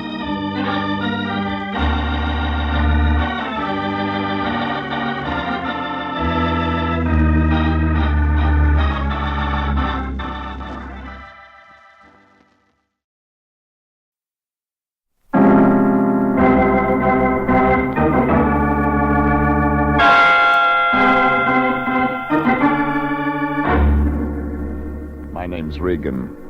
I work for Anthony J. Lyon, International Detective Bureau. They call me the Lion's Eye.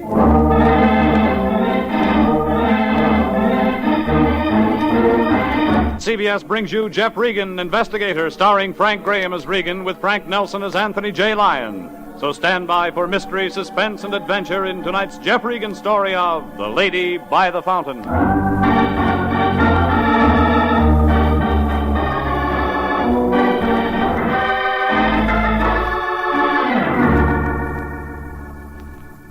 block above Wilton off Hollywood Boulevard, there's a street called Taft.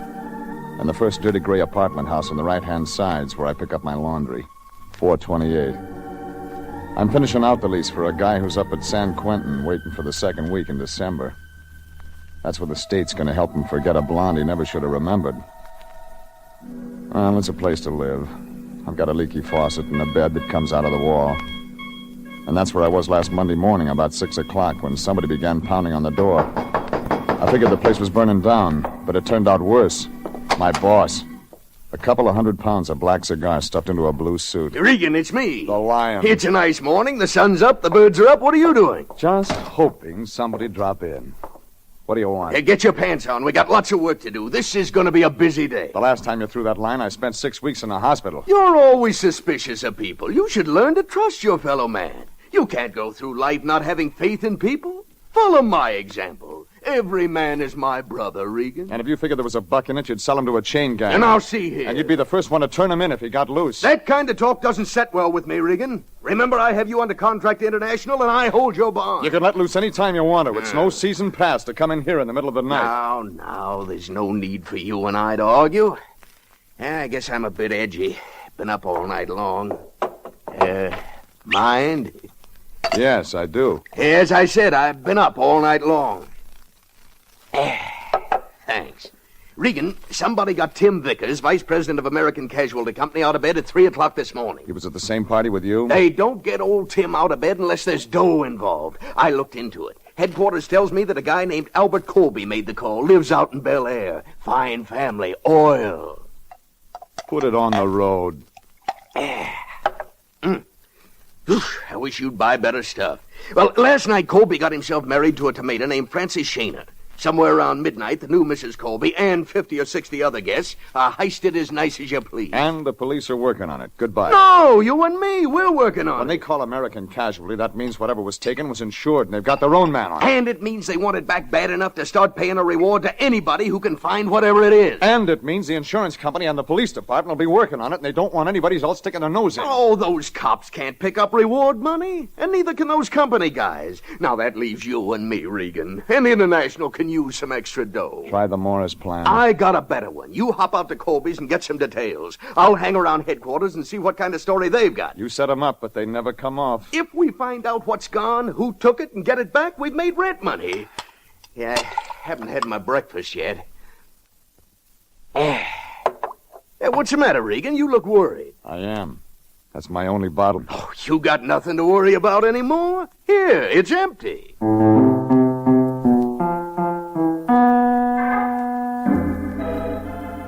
Well, the Lion only got as far as D in the alphabet. That's when they showed him how to spell dollar.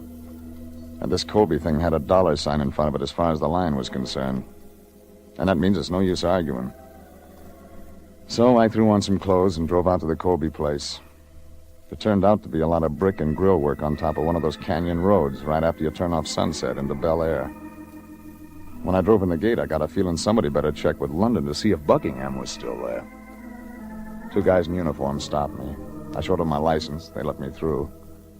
I parked in the driveway behind 3 police cars and started looking around for the ladies' entrance. That's when I spotted a tall guy in a brown sport coat sitting on a cement bench right by a fountain. Up close, he looked sad, like an umpire on a rainy day. Yes, what can I do for you? I'm looking for a guy named Colby. Are you from the police? No. Insurance company? No. Well, we don't want any reporters hanging around All right, here. I'm no scribe. Now, can you tell me where I can find Colby? What do you want to see him about? You're him. Yes, I'm Albert Colby. My name's Regan, International Detective Bureau. Oh. What does that mean? Look, I've been through a very hard night, Mr. Regan. I learned a lot of things I didn't know before. What kind of things?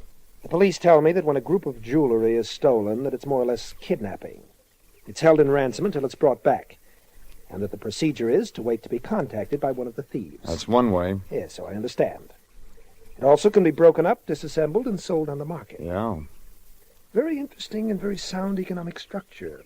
I'm surprised at the ingenuity of criminals. A lot of people are. You want to tell me how it happened? The man from my insurance office also told me there'd be uninvited private investigators around. And he told you to keep quiet until he went to work. In a word, yes. You want the stuff back, don't you? I do. But I believe the police and insurance company to be reasonably capable. Just a You're minute. wasting your time, Mr. Regan.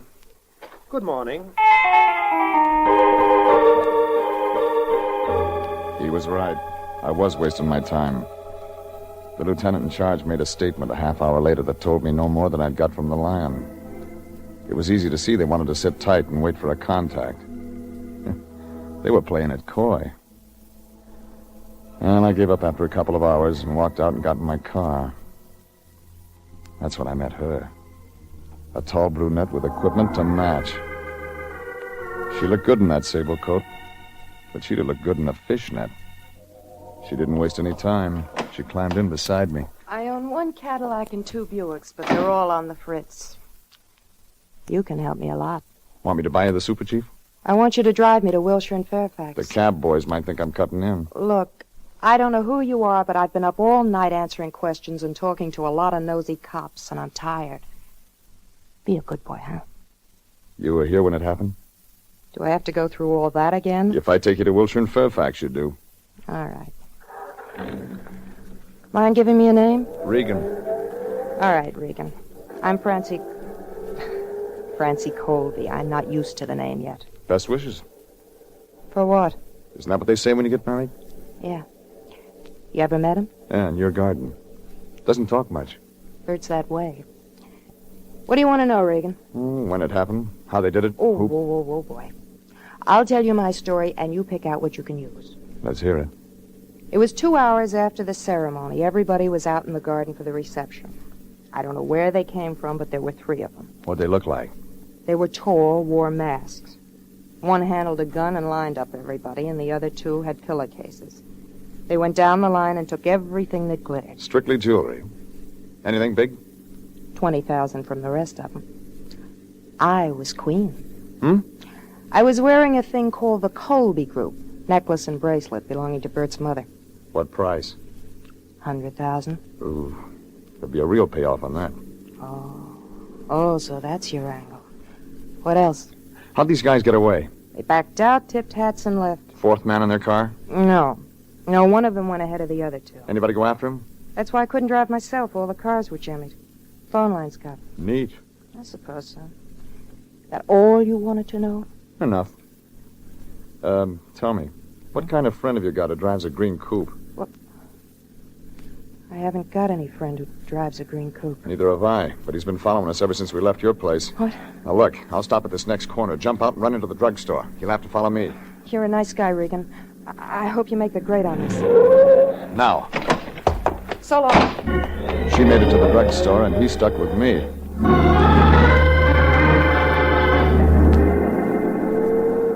I turned right when I hit Santa Monica Boulevard, and that's when he began playing games. His front bumper tapped my fender, and I pulled over. He crawled out of his car. Heavy man in a suit that didn't fit him around the middle. I didn't like the way he smiled. What do you think of the new Mrs. Colby? Nice girl. You a friend of hers? No, never met her, really. You never met me either. That's where you're mistaken. Your name's Regan. You're with International Detective Bureau. You work for the Lyon. Sent you out on a job. What did I have for breakfast? A lot of talk from the Lyon about the Colby case, right? You follow me just to tell me that? I wanted to make sure you heard it. Real sure. Well, you can unwrap your bumpers and get moving, Buster. I don't listen easy. That's what they tell me, Regan. Yeah. My name's Winters. I got that badge 4 years ago. It says American Casualty Company on it, and right next to it there's a license that makes me one of their investigators.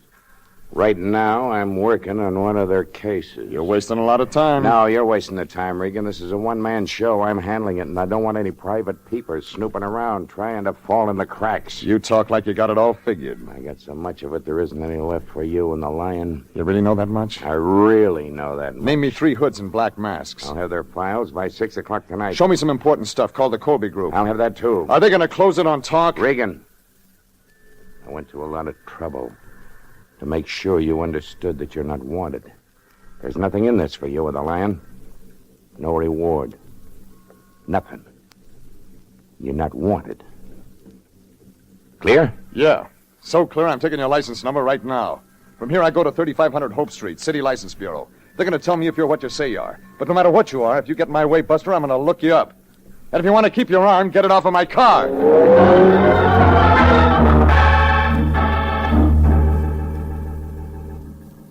And I checked on him.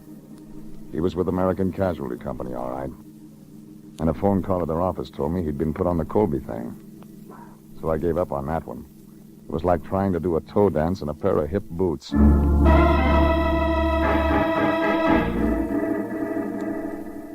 It was about 6 o'clock when I got to the office. The Lion was there. He looked unhappy, like somebody'd fed him a wax sandwich. Where you been? I've been phoning all over town for you. I went to a double feature. I met a guy named Colby and a girl named Colby. They're husband and wife. Well, that's dandy. That's just great. You can forget 'em all. It's finished. We struck out. What do you mean? Know what happened in Chicago this afternoon? Want me to guess? A cop threw a couple of slugs into a bimbo named Mickey McIntyre. The other guy, Swede Swanson, gave up right away. Tie it up. Mickey and Swede were carrying some of the ice they heisted from the Colby place last night. They talked. And the guy Chicago's looking for now is named Pete Florio. Some gumshoe around Chicago's going to tag him, and there goes our reward. Where'd you get all this? Robbery detail here was in on it. So it was over for us 3 hours ago. Any expenses after that are your own. And in the future, Regan, don't spend all day on a thing. Check with me. Shut up. What did you say? He was looking at the same thing I was looking at. The 3 bullet holes across the front of the man who was standing just inside the door. A heavy-set man with a bad smile. He wasn't smiling this time. He was trying to talk. Regan, I got it all, but you'll make it better than me if you... Who is it, Regan? What's he... Ed Winters, investigator for American Casualty. He in on this? He was. What do you mean? He's dead.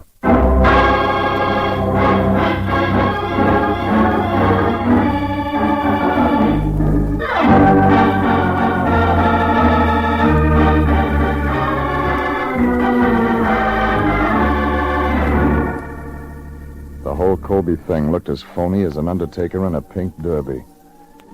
Colby and his wife Francie had a lot of conversation, but they didn't say anything.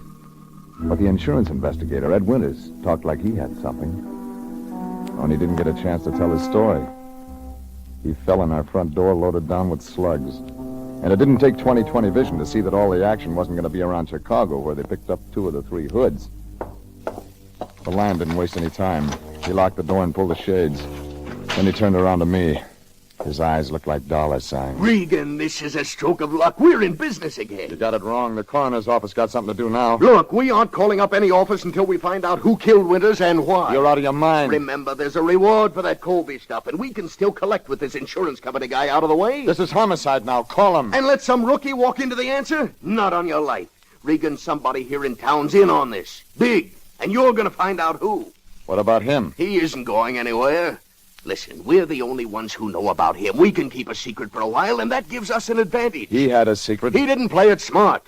Do you realize what this can mean to us? About 5 years at Folsom. Let me worry about that. Don't you ever give up. Find out who bumped Winters, Regan, and we've won the cup. You'll have to give it back. You cheated. Once the Lion smells a loose dollar, there's no sense arguing with him. It's like trying to teach ballet to a herd of elephants. Well, I went through Winters' pockets, found a billfold and a driver's license, some keys. Nothing that'd help. But downstairs, his green coupe was parked by the curb. The front seat was wet and sticky, but there was a notebook lying there. The single name, Frank Kilmer, was scrawled on the top page, and below it, Pink Lady. That didn't mean anything either. But I took it with me when I went back out to Bel Air. I found Colby out by the fountain again.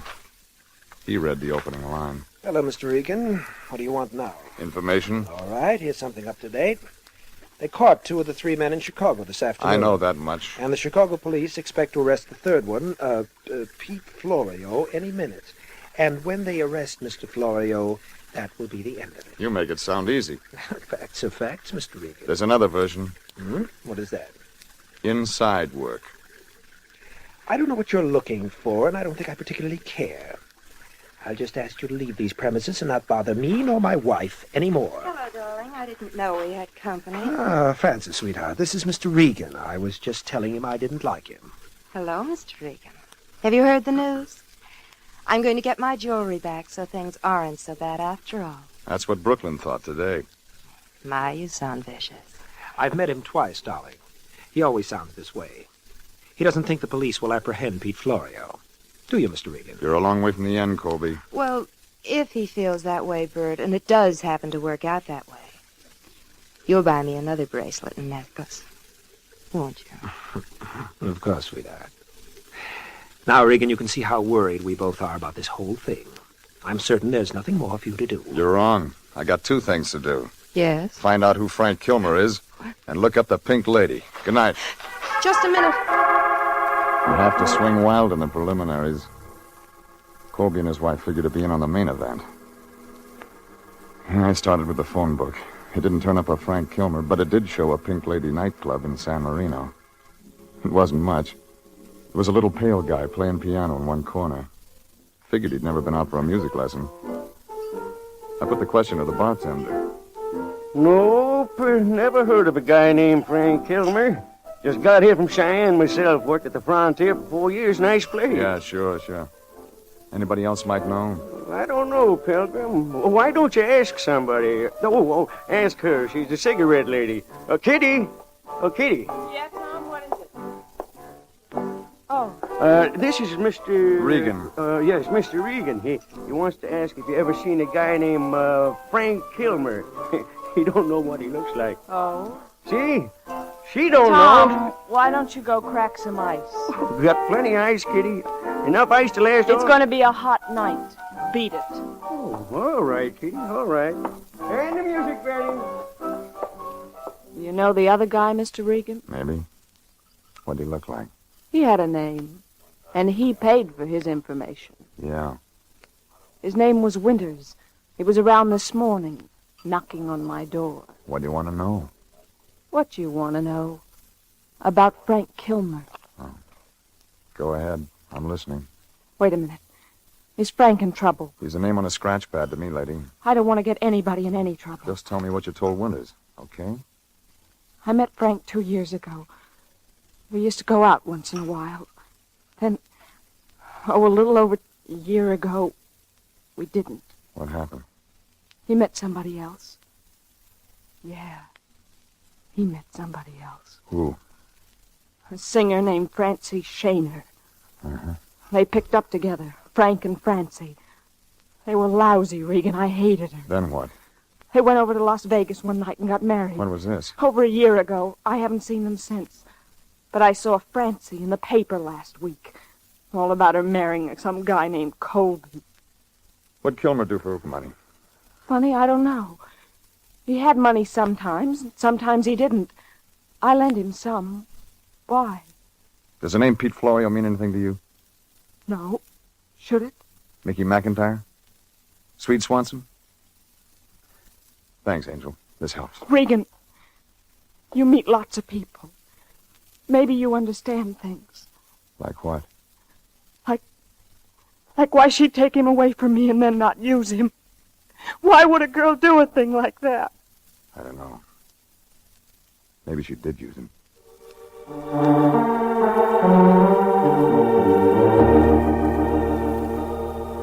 It was beginning to shape up by the time I left her, but I needed more to go on. The old telephone book gave Francie Shaner, the new Mrs. Colby, an apartment address near Fairfax in Wilshire. I took a chance she hadn't moved all the things out yet. It was on the 3rd floor, right next to the fire escape. I pulled out a ring of skeletons. The 3rd one did the trick. All the stuff was still there. Some of it packed. Some of it just spread around. In a desk drawer, I found a copy of a Nevada divorce action separating Francie and Kilmer. And in the bedroom, a picture. Tall, dark-looking guy I'd never seen before. It said, "Love, Frank."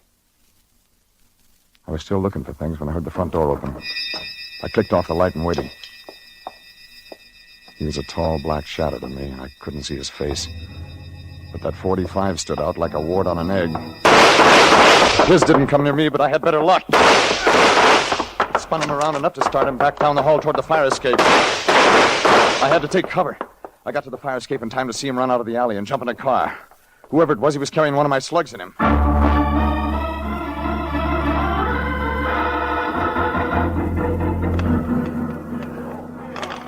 The place was beginning to crawl with people. I went back inside. I figured I'd better check with the Lion before I started explaining to the cops.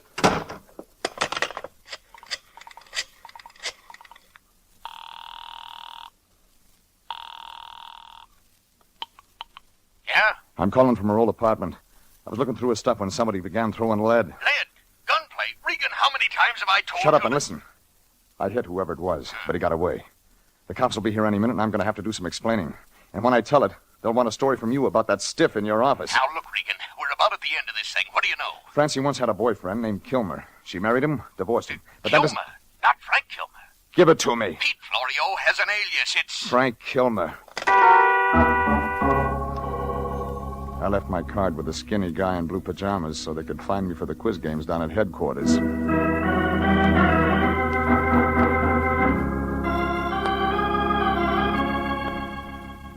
It took me 10 minutes to get out to that house in Bel Air.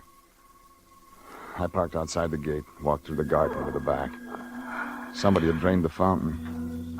Somebody was sitting there, and it wasn't Colby.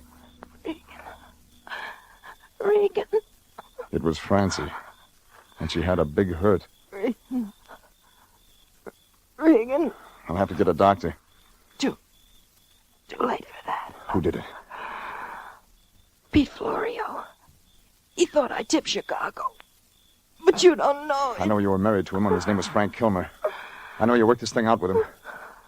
You killed Winters? Who's that? This is no time to lie. All I know is Pete and I worked out the heist. I wore the jewels that night so he could get it. Only he didn't take it. He hid it in the fountain here. Yeah, so Pete could come back for it after he straightened out with those other guys in Chicago, huh? Yes. But it didn't work that way. Regan. Regan. Where is it? Did Pete...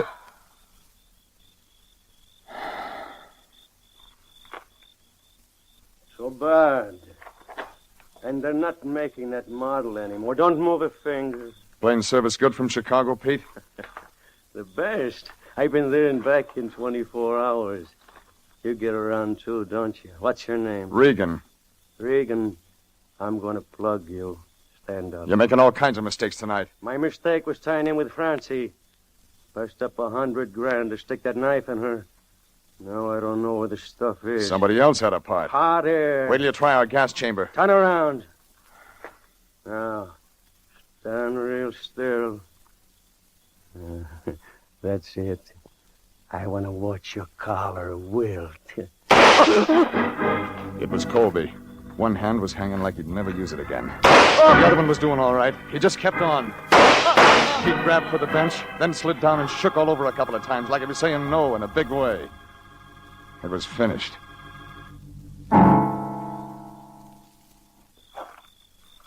He was going to shoot you, Regan. He was going to kill you. I did right, didn't I? I did right? Yeah, you did fine. You saved the state some expenses. Give me that gun. Yeah, here.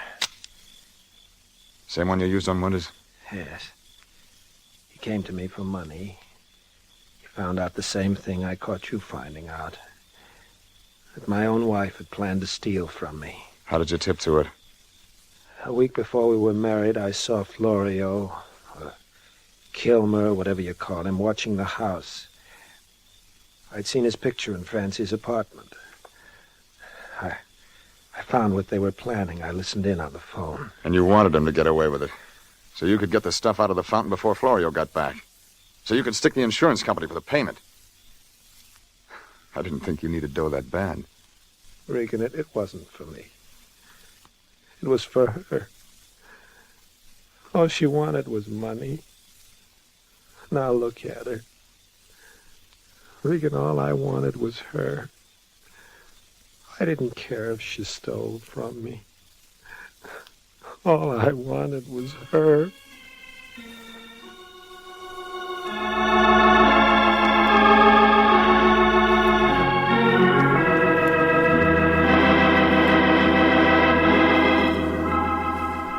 The Lion and I spent the next 36 hours at headquarters trying to explain away that stiff in our office. It didn't explain easy. But they began to listen better after Colby showed them where he hid that necklace and bracelet after he took it out of the fountain. Chicago police told us their tip-off had been on a long-distance call. That straightened that part out. Colby tipped him. He'd been hoping that Pete and all of them would get shot up in the pinch. Well, it didn't work that way. When I got back to the office, the Lion was sitting there. He looked sad, like a derby entry with a broken leg. Regan, I just got terrible news. We aren't going to get a reward. I knew that when I turned in Colby. The stuff never left the premises. Oh, we fouled out on a technicality, and I worked so hard. Sitting here with that stiff must have kept you real busy. It's your fault. You should have let Florio or Colby or somebody walk out of there with that stuff and then nab him. Is money all you ever think about? Well, what else is there to think about? If you got it, you're okay. If you haven't got it, you're a bum. Well, you can find somebody else to go around trying to make a gentleman out of you. I quit. You what? Oh, now, just a minute, Jeffrey, please. Let's not fly off the handle. I'm just upset, that's all. I'm not myself. Yeah. Why, International couldn't get along without you. I couldn't get along without you. You're like my own son. I'm an old man, Jeffrey. You sure are. The rigors of the business, the scars of the battle are heavy with me. Jeffrey, I need you. Oh, sure. You'll stay? Yeah. Good. Here, stop by American Casualty on your way home. Give this to Tim Vickers. What for? For 2 days' work. Even if we can't collect a reward, we got something coming. You never learn, do you? That's a legitimate bill. Didn't I stand guard over the body of one of their agents all day long? I charged them union rate. What? The pallbearers are organized. It's a branch. What's the matter, Regan? You look worried. I am. I'm just wondering how they're going to explain you in the time capsule.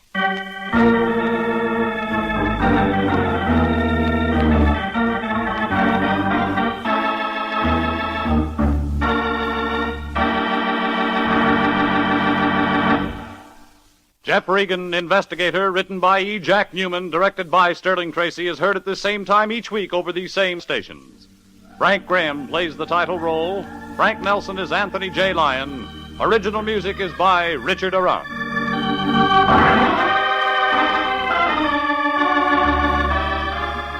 Be with us next week at the same time for another story of suspense and mystery and adventure with Jeff Regan, Investigator.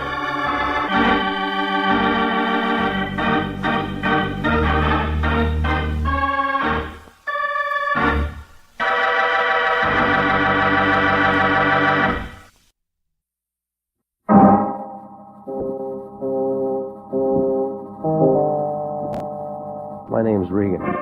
I get 10 a day in expenses from a detective bureau run by a guy named Anthony J. Lyon. They call me the Lion's Eye. Jack Webb is Jeff Regan, Investigator, as CBS offers you hard-boiled action and mystery and thrilling adventure in tonight's story of The Lady with Too Much Hair.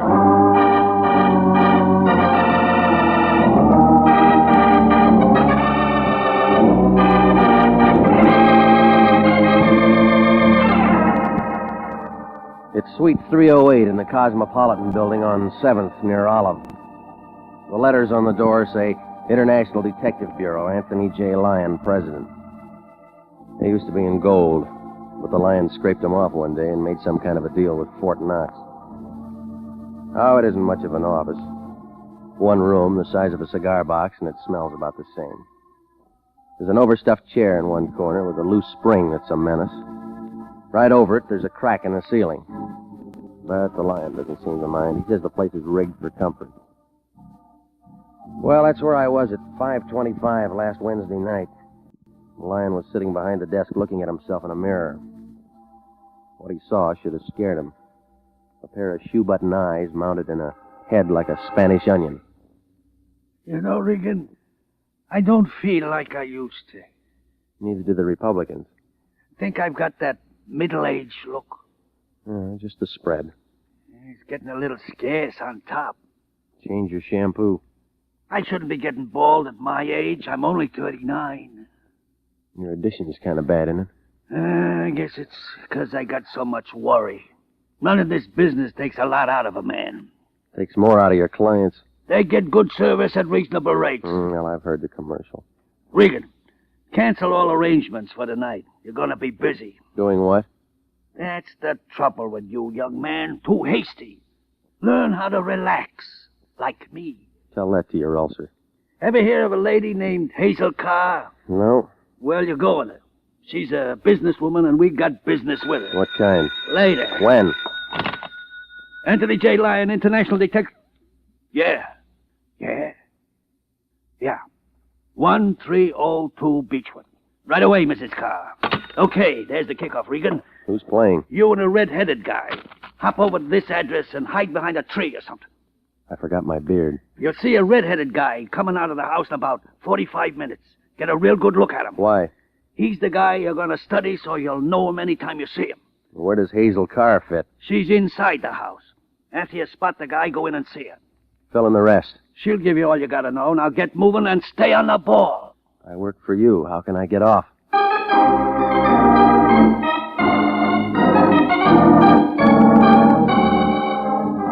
Well, I left the Lion sitting there, and I drove out to the Beechwood address.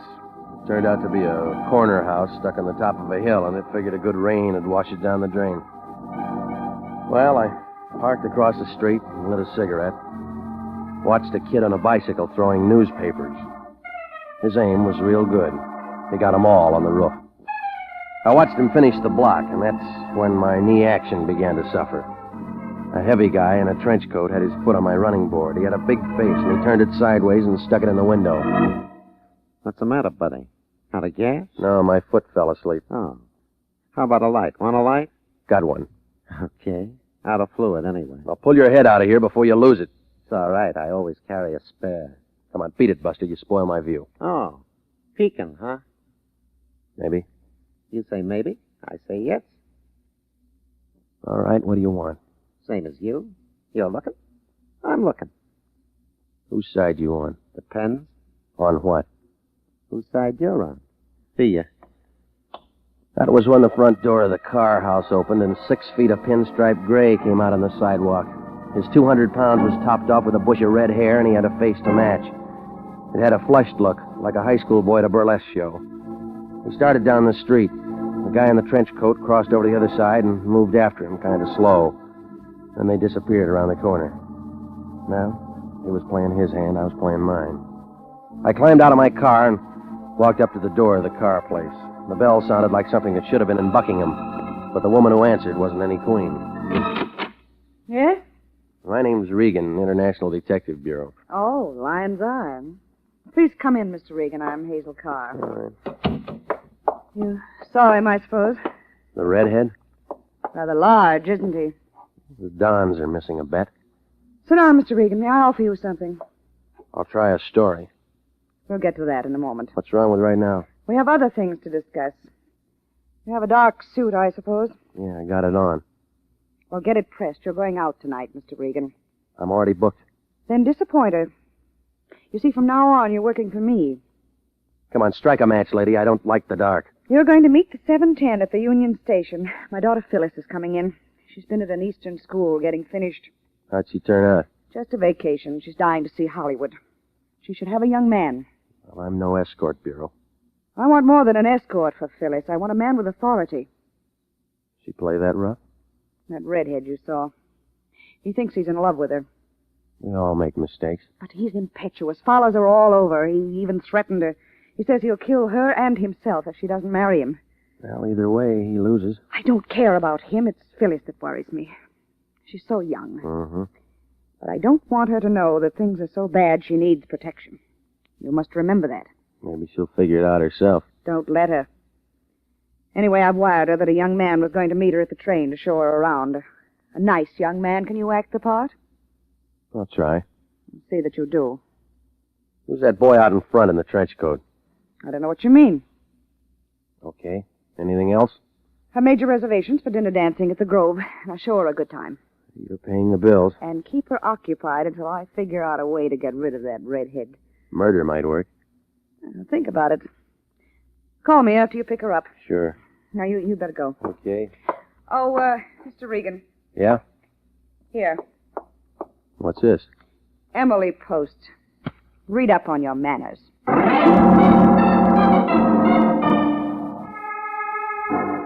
Well, I figured she wasn't telling everything, but it was her play. I headed for my place to clean up before meeting the train, and It took a little time bucking traffic on Franklin. At Gower, I played tag with the truck driver, trying hard to crease my fenders. It was about 6:15 when I pulled to a stop in front of my apartment. When I opened the door, I smelled cigar smoke. Somebody was over for a slumber party.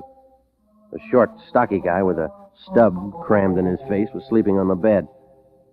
He must have been having a real good dream, because he was tough to wake up. Hey, come on, buddy, hey. Come on, the alarm just went off. Huh? Oh, hiya, Regan. Guess I dozed off waiting for you. Pajamas in the top drawer. How are you? Like a scratch. Yeah. Oh, kind of late last night. You should have stayed home today. Had to see you. What for? Oh, you know what's a pretty crummy mattress you got. Well, I'll put in for a beauty rest. Yeah. Do that, Regan. All right, punk, let's get to it. Ease off, Pilgrim. I'm still shaking the sand out. Well, get up and start talking. Easy. Name's Mo. I'm a friend. Convince me. I'm going to. Hey, you got something to drink around? Maybe after the talk. Piker. Who sent you? Your insurance company. I'm paid up. I'm not in the collection department. What else they got? Friendly service, goodwill. Getting close to Christmas. Yeah, I'll send you a card. Don't want no card. Just want the pleasure of knowing I did you a service. Name the kind. Guys going to meet trains have accidents sometimes. Santa Fe's not going to like you. But I figure you will. Tipping you how to stay healthy. My doctor tells me vitamins.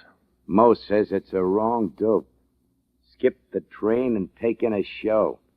I don't like popcorn. It'd pay you to learn. You want to tell me why? You got enough.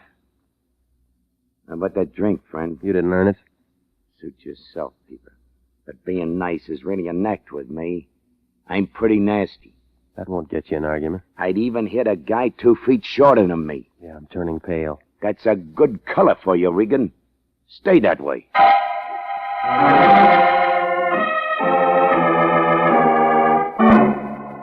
He chewed on the cigar a couple of times, and then he went out to find a spittoon. Oh, the whole thing had a crummy look, like a box of stale crackers. I tried to figure whether he was working for the redhead or grubbing around on his own, but not enough scenes were in to make it a full picture. Well, the car woman was writing the checks, and I was still trying. So I cleaned up, threw on some fresh clothes, and made it to the Union Station a little after 7. The super chief was just coming in. The station master, who walked with a slight lisp, took her name and said he'd bring her to me. And then I fought my way to the restaurant, and the waiter brought me a cup of coffee. He was a skinny little guy with a lot of neck muscles. I guess he got that way from talking so much. Are you going someplace, mister? Just been. Oh, have fun? It wasn't bad. Sugar? No, thanks. Oh, that's no good for you anyway. Gives you diabetes. You know, mister, I gotta go someplace myself sometime. I got a suggestion. I've been working here 12 years, yeah. People come, people go. Pete Broidy stays on forever. Cream? No. That's just as well it's sour. You know the farthest place I ever go, mister? That first door to the right. Are you Mr. Regan? Yeah. I believe you're waiting for me. You got a name? Phyllis Carr. That'll do. Oh, the darling, aren't you going to ask me to sit down? You can handle that yourself. Thank you. Where's your baggage? We'll have to pick it up. Are you going someplace, lady? I just got in. I've been figuring on going someplace myself. I was just telling your friend here. Get us some coffee. But I... Get it. Okay. I'm just being friendly. Yeah, I'm going to adore it here. Town full of mashers. You'll get along. I'm much older than I look, you know. Carry a sign. Well, you don't seem very happy with me. I'm dreadfully sorry. You're much better than I expected. Your mother thought different. Oh, she's a dear. I thought at first she might pick me one of those children from UCLA. Well, they'll grow up. Darling, who can wait that long? I want to have fun while I'm young. Look, what kind of school do you go to? All girls. Well, that explains a little. And it's very progressive. Here's your coffee, lady. Oh, thank you so much. Don't mention it, lady. Yeah, like I was telling your friend here before. Where are you going, Mr. Regan? I figured on going... No, not you. Me. Me. Oh. To phone your mother. Say hello to the dear for me. I'm going to say a lot more. Now, you sit right there till I get back. Oh, whatever you say, darling. I'll be making myself more beautiful. Save that for the redhead. Where'd you hear about him? News gets around. You're more my type. You better settle for UCLA. You don't want to wind up an old maid.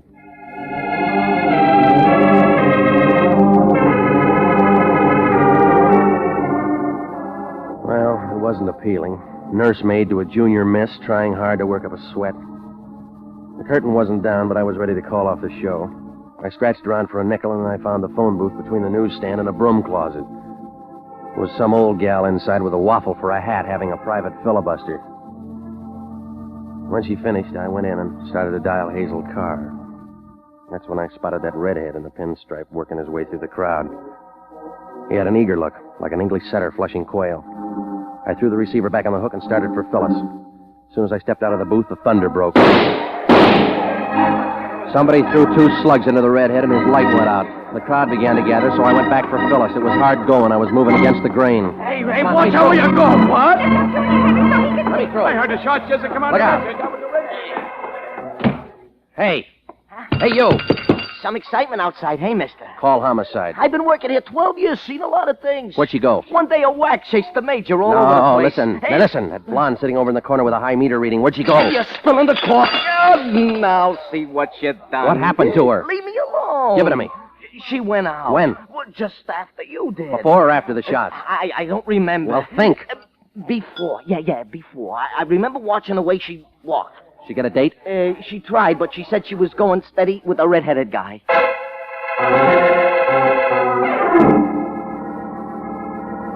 Well, things weren't going to get any better at the Union Station. Homicide would be down there scratching around. So I used the back door of the restaurant, picked up my car, and went out to the Lyons.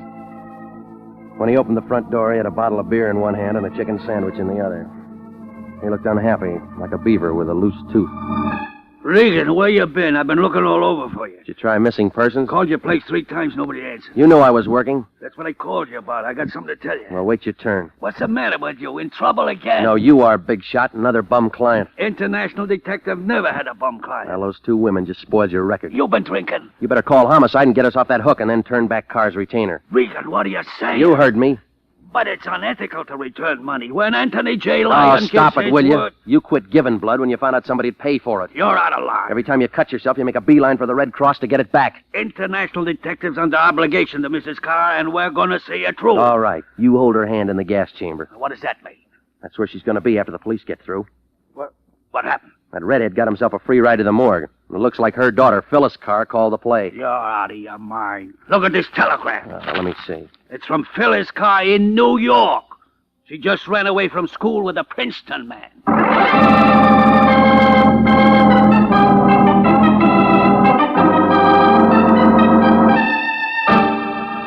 You are listening to the story of the lady with too much hair. Tonight's adventure with Jeff Regan, Investigator. Commissions are still available in the Army Nurse Corps. Graduate registered nurses between the ages of 21 and 45 may qualify for service with this fine organization. Nurses may request active or inactive status. Those on active status enjoy the same privileges as regular Army officers. Those on inactive status may continue their civilian nursing duties, but stand ready to serve in time of emergency. If you are interested in joining the Army Nurse Corps and believe you qualify for a commission, apply to the Adjutant General, Washington, D.C. And now, back to Jeff Regan, Investigator, and the story of the lady with too much hair.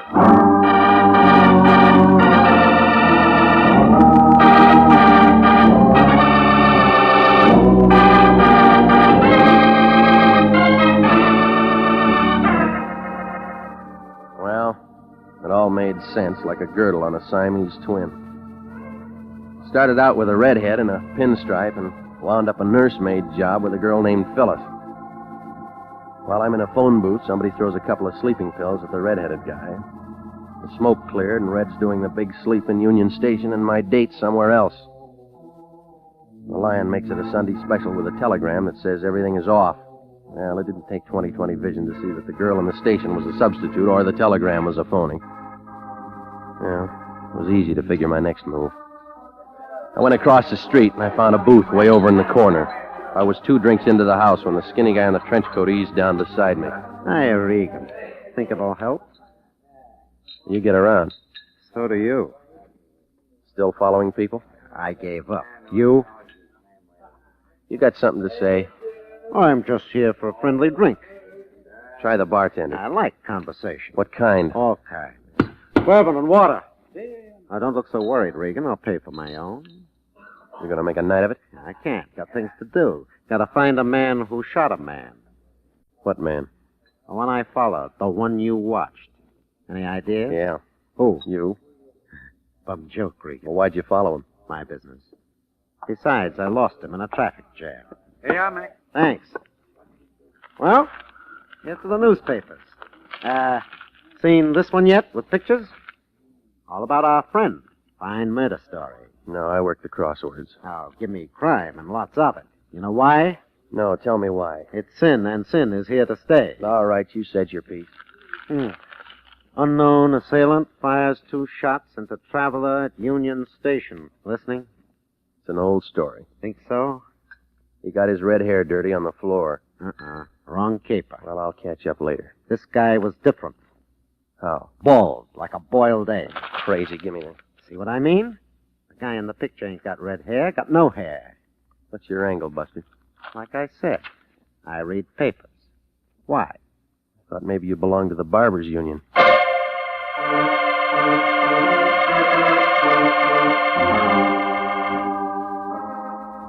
Well, it turned out to be an even trade. I took his newspaper, and he got my ice and the drink. Well, I went back to the office and sat down and tried to figure it out. It was all crazy, like an Eskimo with a popsicle. I started by calling Hazel Carr's house, but the nickel came back. The phone book gave a business address, so I drove out there. It was a pink stucco job out on Olympic, right after you pass Redondo. A red neon sign told you that Hazel Carr Incorporated specialized in hairpieces. Nobody answered up front, so I slipped around to the back door. The door opened into a workroom. I scratched a match. Somebody had been looking for something, and it wasn't dandruff. Every wig in the place was torn apart. It was just about then that I heard a step, and then a flashlight jumped out at me, and I smelled a cigar. It was Mo. Hi, Regan. Well, sleeping beauty. I'm awake this time. I'm impressed. Tell me more. Stand still, Regan. This alarm clock goes off. It's already rung. I didn't do it. Body in Union Station. Chamber of Commerce gets upset. I'm from Florida. Figure to bring up the orange crop? Didn't do this either. Spit out the seeds. Regan, you're not friendly. You got here first. I'm here all the time. No, you're trying too hard, Mo. I work here. It's a serious business. We make billiard balls happy. All right, so you work for Hazel Carr. Say something with hormones. You're learning nothing that's not in the trades. Why'd you snatch the redhead's toupee? You make me tired of saying I didn't. Couldn't meet his installments? Look out, you'll get credit. What's in that toupee? Ask enough questions, Regan. Relax, buddy. You'll burn out your coils. You're in the way. I told you once. I was born on the second honeymoon. Well, happy birthday, Junior. Ooh!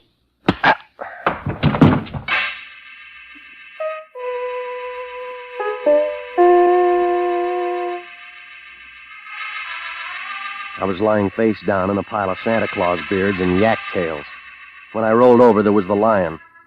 He was shaking like a polar bear in a French bathing suit. Wake up. We gotta wake up. Ooh. I could hire a detective for the price of you.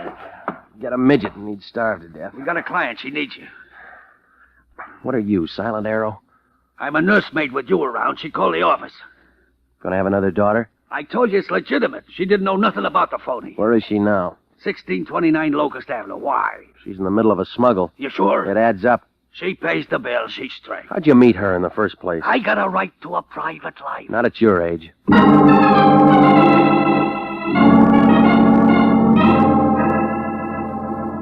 Oh, I left the Lion standing here and I climbed in my car. I made a couple of right turns in the wrong zone, but I found the address all right. 1629 turned out to be a 2-story Monterey number in the middle of what looked like a golf course. If Hazel Carr owned this place, too, she must have been selling toupees to Crosby's whole stable. I parked the car and I headed for the lights that were on downstairs. I took the front steps 2 at a time. Well, Wow. If it isn't UCLA.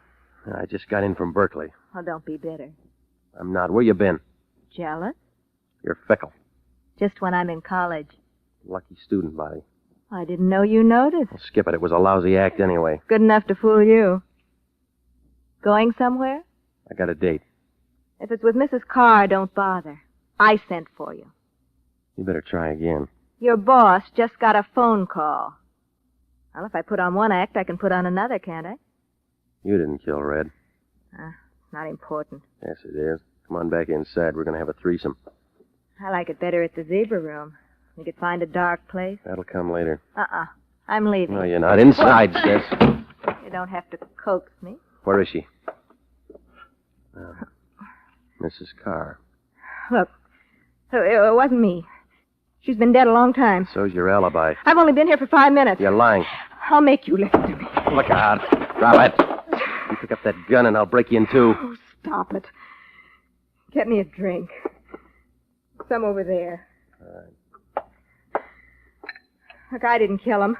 Not either one of them. Sure. You don't believe anything.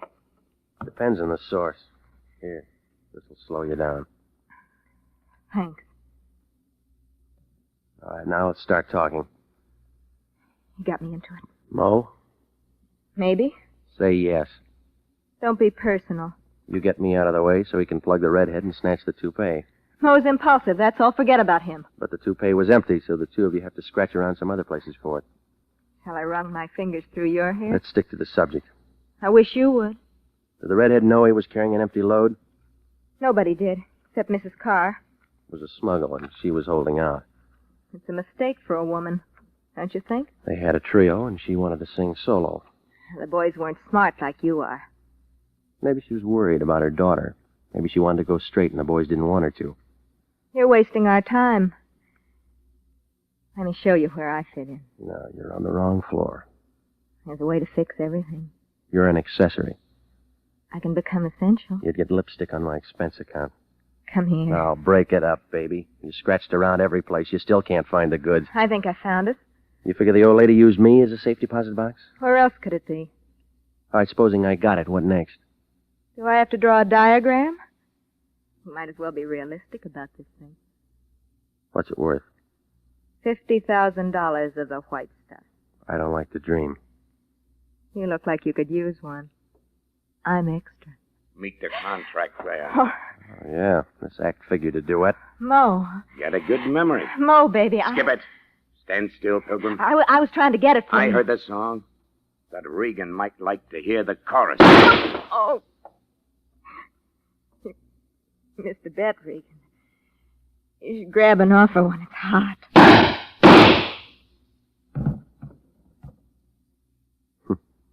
Don't be sad, Pilgrim.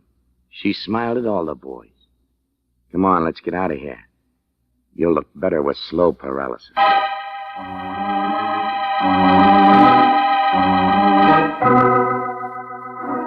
Well, I had about as much chance as a clean towel in a boarding house. When the muscle said move, I had to be polite. I guess he figured the car place was too crowded and he wanted new scenery. Well, we went out to the street, and he steered me for his car. It was a black job with white sidewalls, and there were 2 suitcases in the back seat. But all his bags weren't packed. He was missing a small package, and he had the idea it was over at my place. When we got there, it was about midnight, but it wasn't too late for him to go to work. Now, isn't this better, Regan? Home sweet home. I never liked it anyway. Move. I got a lease. Those things can be broken. Want me to show you how? No, I'll struggle along. You make things hard on yourself. Now do something the easy way. Get me the stuff. You're wasting your time. I got lots of it. You ain't. Well, I haven't got it. Mo thinks you have. Well, then he's pretty dumb. That's on account I don't like your choice of words. Buy me a dictionary. You're gonna get yourself 2 big holes in your middle if you don't lay that stuff in my hand.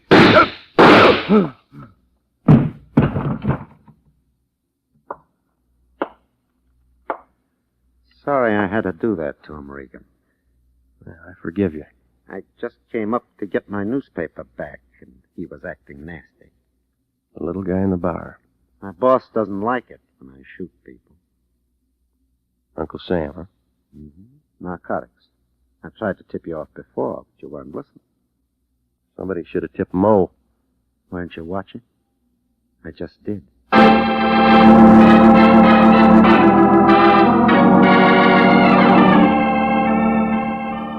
Well, it was all over fast, like a short beer in a cheap saloon.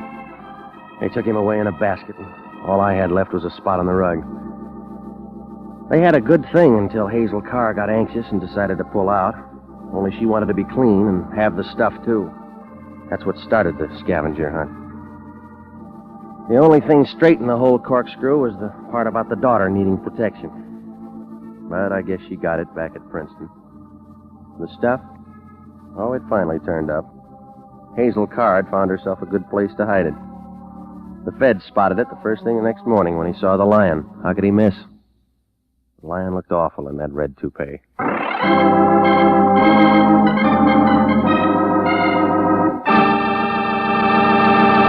Jack Webb is featured as Jeff Regan with Herb Butterfield as Anthony J. Lyon. It's CBS at the same time next week for more hard-boiled action and mystery with Jeff Regan, Investigator. Written by Larry Roman and Jackson Gillis. Produced by Sterling Tracy. Included in tonight's cast were Mary Lansing, Ken Christie, Sidney Miller, Lorette Philbrandt, and Ed Barrier. 29,000 nurses are needed to join the new Army Nurse Corps Officers Reserve. For the first time in history, qualified nurses have the opportunity of receiving commissions in the regular Army Reserve. These nurses will remain on inactive status, ready to serve their country in time of emergency. 4,000 of them, if they wish, may choose active duty. All nurses who receive commissions will benefit from the opportunity for specialized training offered to them by the Army. Inactive reserve status will not interfere with the nurse's civilian life. If you're a registered graduate nurse between the ages of 21 and 45, drop a card to the Adjutant General, Washington, D.C. Original music for this program is by Milton Charles. Bob Stevenson speaking. This is CBS, the Columbia Broadcasting System.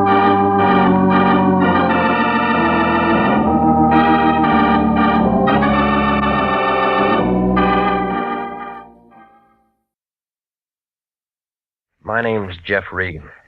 I get 10 a day in expenses from a detective bureau run by a guy named Lyon. Anthony J. Lyon. They call me the Lion's Eye.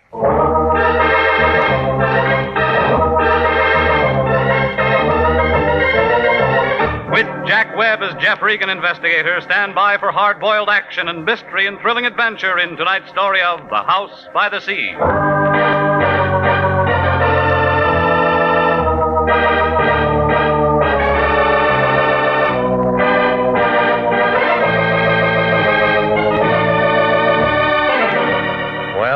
This is the way it started. I walked in the office about 11 o'clock that morning. It was a nice, warm day, and I didn't have much on my mind. That's the trouble with nice days. You take a couple of easy breaths, open somebody's door, and it's just like peeling a wrapper off an atomic bomb. The Lion was in his den, sitting behind his desk. You couldn't tell where he left off and the desk began. He was talking to a girl with a flock of black hair. She was the kind you see driving a Cadillac convertible down Sunset Boulevard on hot Sunday afternoons. No wonder the Lion's cigar was out. It was wet on both ends. Well, come in, Regan, come in. I was just about to call you, but now that you're here, it makes things simpler. Miss Carmen, this is Mr. Regan. How do you do, Mr. Regan? Mr. Lyon tells me you're just the man I want. You said the same thing to a mortician last week. He is the man I want, Mr. Lyon. Well, that's fine, Miss Carmen. I knew you'd be pleased. I'm very proud of Jeffrey. As long as I'm in the cast, how about a look at the script, huh? Miss Carmen is associated with the famous psychic consultant, Prince Carew. I help the prince look into people's minds. Well, that ought to be real fun if all your customers are under 6. You don't believe in thought transference, Mr. Regan. Do you? I said I help the prince. Prince Carew sent Miss Carmen to retain an operator, Jeffrey. It's a very delicate matter, and I'm placing the entire case in your hands. Why didn't he come himself? Do you disapprove of me? I just want to know what's what. Well, Prince Carew never appears in public. He prefers to spend his time in meditation and thought. Yeah. I handle all of his outside contacts. So, Jeffrey, you just drive on out to Prince Carew's home in Ocean Town with Miss Carmen and speak to the prince. What kind of a retainer did he send? How much did you get? Now, see here, Regan, we don't discuss finances in front of clients. Oh, stop it, will you? This is another blind spot. You don't know what it's all about. All you know is she waltzed in here with a check, and you'd sell your grandmother to a glue factory for $2. How do I know I won't wind up being a patsy again? Is there any way I can reassure you? Buy me a battleship. Jeffrey, have I ever involved you in anything that I wouldn't undertake myself? Have I ever knowingly imperiled your life? Yeah. Jeffrey. Come on, lady. What's it all about? You work for the guy. Well, I really don't know. He was excited this morning, called me in, gave me this address, and told me to make arrangements. He must have told you something. He never tells me anything. As you say, I just work for him. Well? All right, I'm hired. Good, good. Now call me, Jeffrey. Call me if you run into any trouble.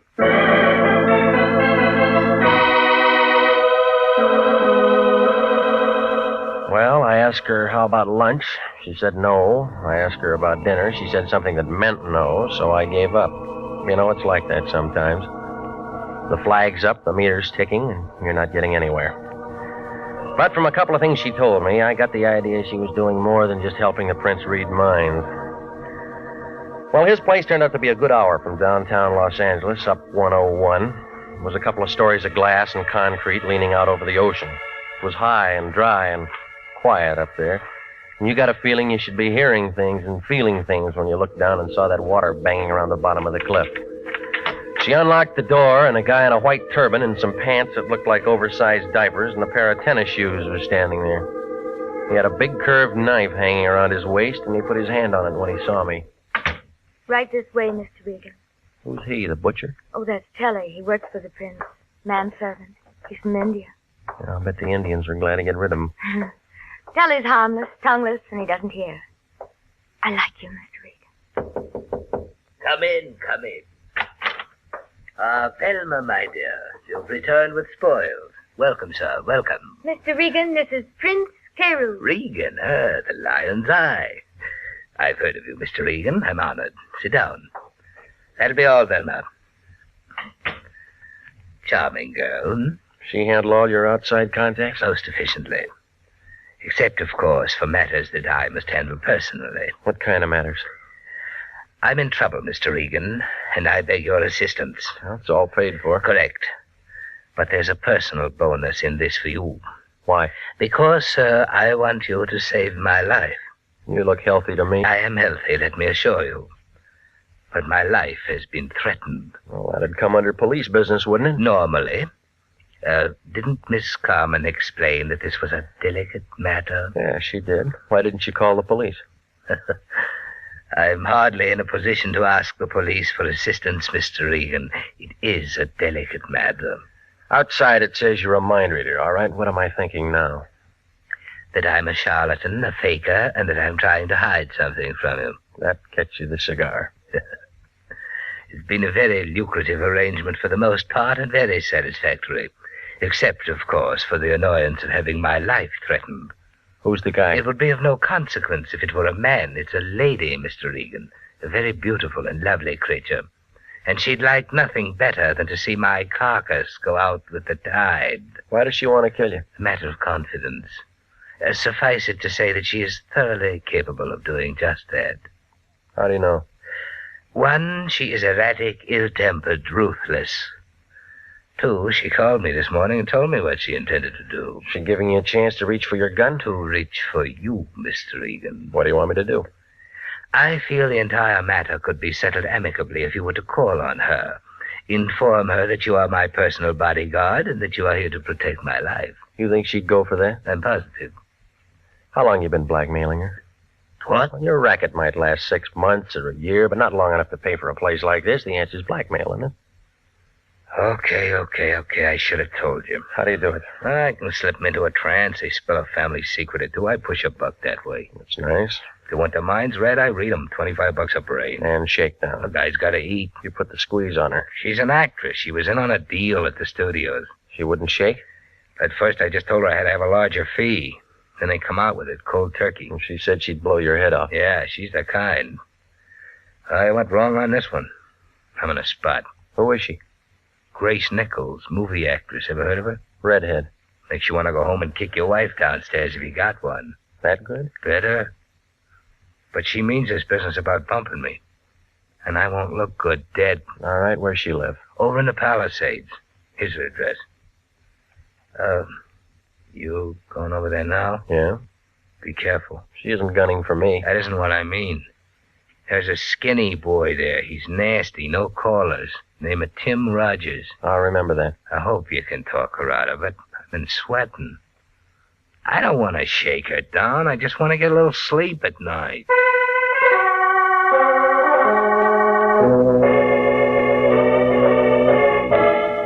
I left him sitting there, scratching his bald head under his turban. He looked about as happy as a guy who just ate a Vaseline sandwich.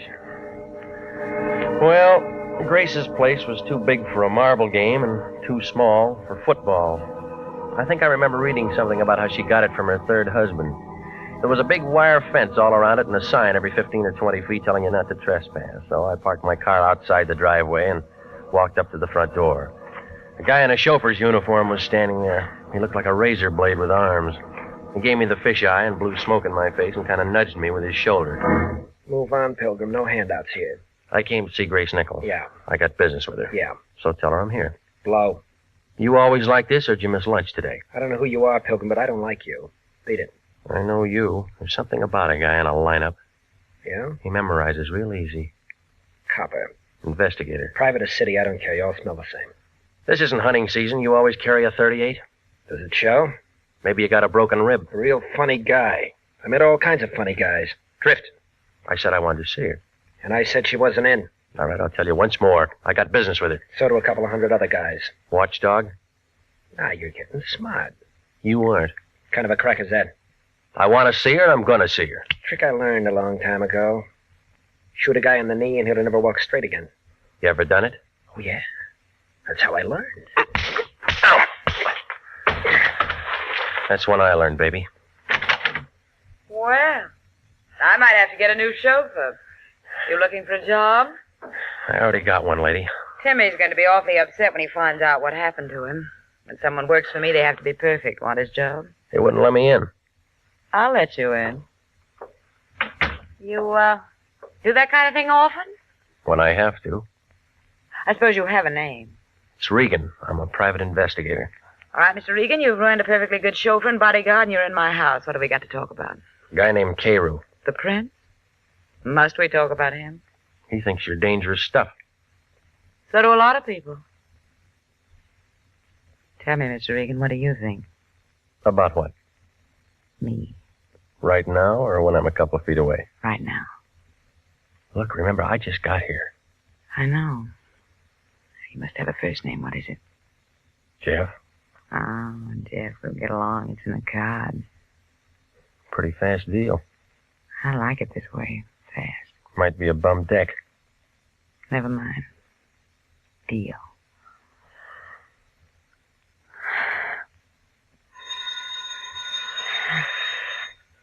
That's the bell. How much time between rounds? Well, you know me better.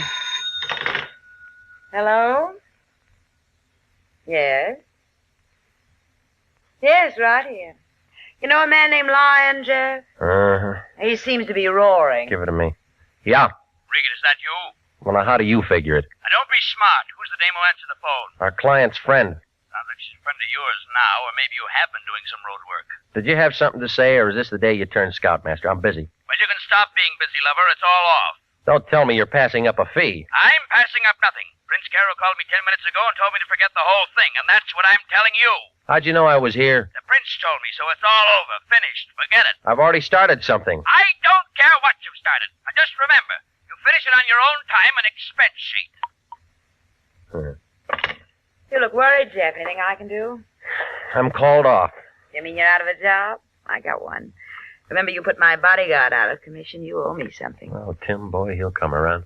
I don't want Tim anymore. I want you. I'll get you a drink. We can talk about it. Carew told me that Tim was a pretty good boy. You can fill his shoes. Come here and get your drink. Now, tell me about 9 o'clock tonight. It'll get dark. I got a new dress. I think you'll like it. I probably would. The place above Malibu, we could have dinner and listen to some music. I want to be with you, Jeff.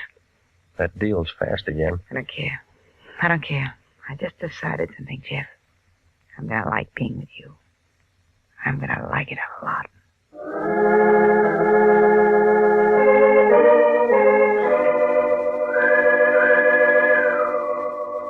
Well, she didn't want me to go, but I was thinking about the prince and the way everything looked. I told her I'd see her that night. I was just climbing into my car when Tim Rogers, her ex-number 1 boy, stepped out from the gate. I waited for him to walk over. pretty good with your women, Regan. You look lonely, Timmy. Somebody stole your popsicle? Bum joke, Regan. I've been waiting to talk to you. You were so quiet in the house I didn't want to make any noise. Any better here? You came out champ this afternoon. But you won't even make the prelims next time. You got something to say? Stay away from her. You're shaking. You need a drink. Stay away from her, Regan. I've been with her too long. Known her too long to take the bounce from a two-bit gum heel. Goodbye. I'm not finished yet. That's your version. Now get your foot off that running board, punk, or I'll take it with me.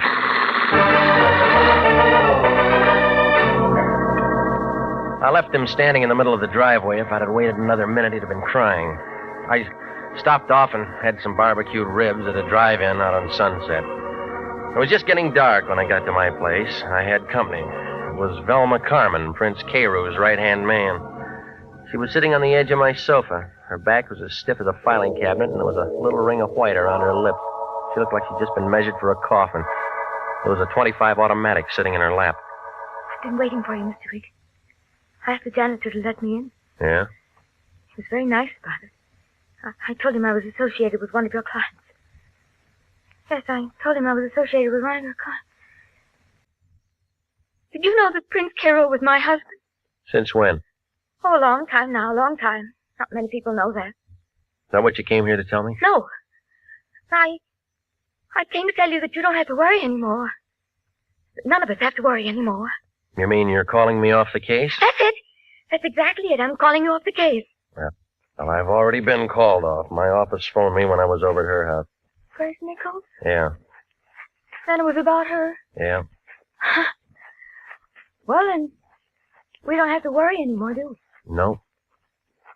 She's very pretty, isn't she? I've seen her many times. I think she's quite pretty. I could hardly blame the prince. I could hardly blame him at all. What are you getting at? Could have told the others were pretty, too. Where'd you get that gun? This?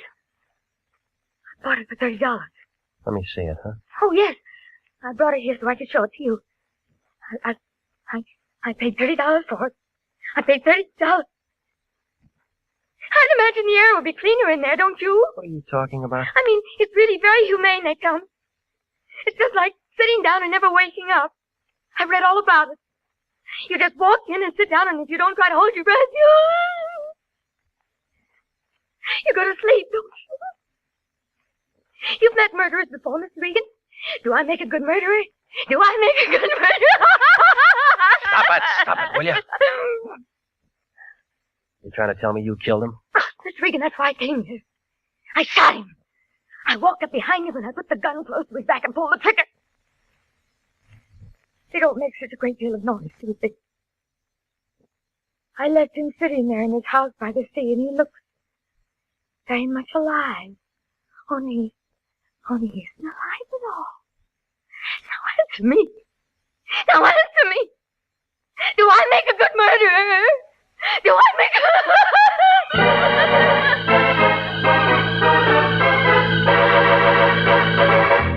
You are listening to the story of The House by the Sea, tonight's adventure with Jeff Regan, Investigator.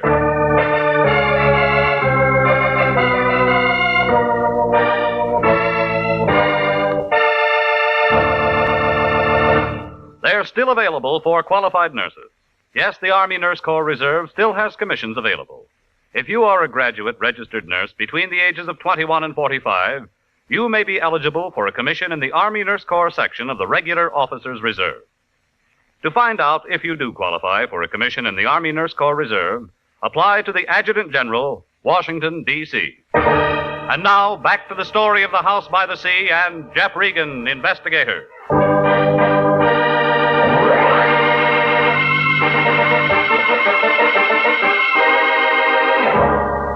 Well, after she got through, she settled down to a slow, even kind of a giggle that started somewhere around her shoelaces and didn't get past her knees. It was one of those things that gives you a feeling like somebody's standing in back of you with a red-hot iron ready to press your pants before you get them off. But she wasn't going to do any more talking, so I went downstairs and brought back a doctor friend of mine named Sammy Wing.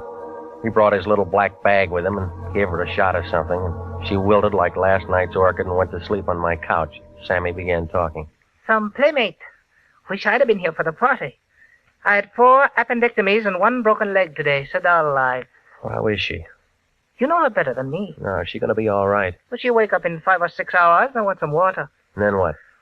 She might ask you what happened, or it might start all over again, whatever it was. By the way, what was it? Well, I found her here when I got home. I should find something like this. She said she killed an ex-client of mine. Oh, maybe I'm lucky at that. What does all the past tense mean? I was called off the case. Oh, nice. It's all clean, no clients to protect. Is there a corpse someplace? I don't know, Sammy. Call the police, they'll find out. And then you and me can go out and get a drink. She said she used this gun. Smell it, Sammy. It hasn't been fired. Safety catch is still on. She's pretty and she's nice, and I'll bet she looks like $1 million in a bathing suit. But if I'd have met her within the last 3 hours, I'd have run for help. Call the police. Is that professional? This is acute hysteria. The kind that pops off guns and pops off people and does a lot of things they can't remember later on. Call the police. What about the gun? Other guns. Call the coroner while you're at it. Tell him to go out there with some DOA forms. He'll use them. Will you stay here with her till I get back? Corpse hunt? Just an idea. Hitler had an idea. The odds were against him. You got about as much chance as a 3-legged horse in the Kentucky Derby. She's bit somebody, and she's told you about it. I want to make sure. What do they do when a private eye walks in and messes up a nice, clean murder? Sammy, will you stay? Had any bourbon around here? Yeah. Okay, take your time. Maybe both of us will get our pictures in the paper.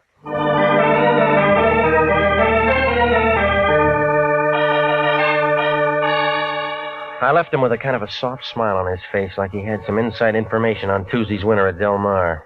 Well, it was 9:30 by the time I got there, and it was dark enough to give a ghost the creeps. It was different, too. Maybe it was the fog. I used that ring of keys I'd taken from her purse. It smelled dry and funny inside, and it was real quiet, like somebody was waiting for the world to fall apart. I clicked on my flashlight, and I walked down the long hall to his office. He was there, just like she said. There were 3 holes in the front of his shirt, but it wasn't the laundry's fault. I spotted a .38 on the floor by his hand. I broke it, and 3 cartridges came out. It was the right gun for the job. He was pretty messed up. While I was standing there trying to figure Velma Carmen's story, the lights came on.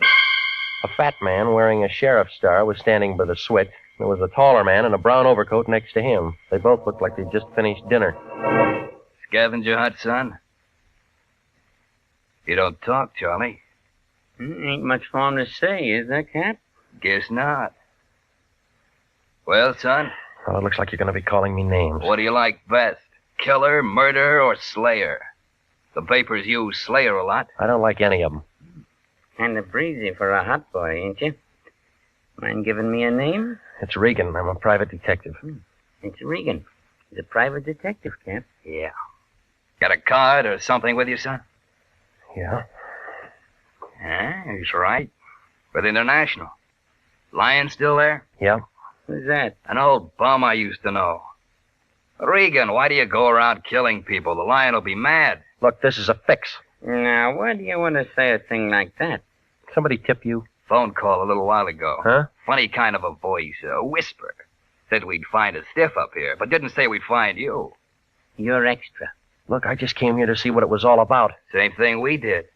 Only we come up with a suspect and a corpse. No cop could ask for anything better. Charlie, better call a coroner.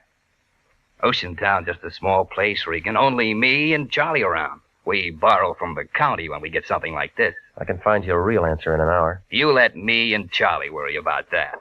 You look good enough for the time being. All right, son. Let's go. I had as much chance as an elephant in a tea room, and if those two locked me up and booked me. So I leaned back into his gun and spun around and knocked his wrist down. He pulled the trigger, but by that time I'd flicked the light switch and was out the door. I didn't run for my car. I cut across the driveway and doubled back up the hill. I could hear him yelling and shooting out in the dark.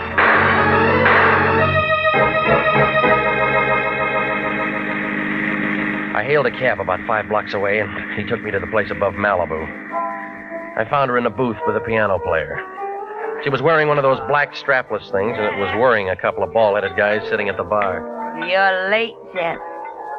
We said 9 o'clock. I've had 3 drinks all alone. You want me to get mad, or are you going to catch up? How long you been here? You sound like you're out of the mood. I thought we were going to look at the stars together. How long you been here? It's 9 o'clock. What's the matter? I've been working tonight.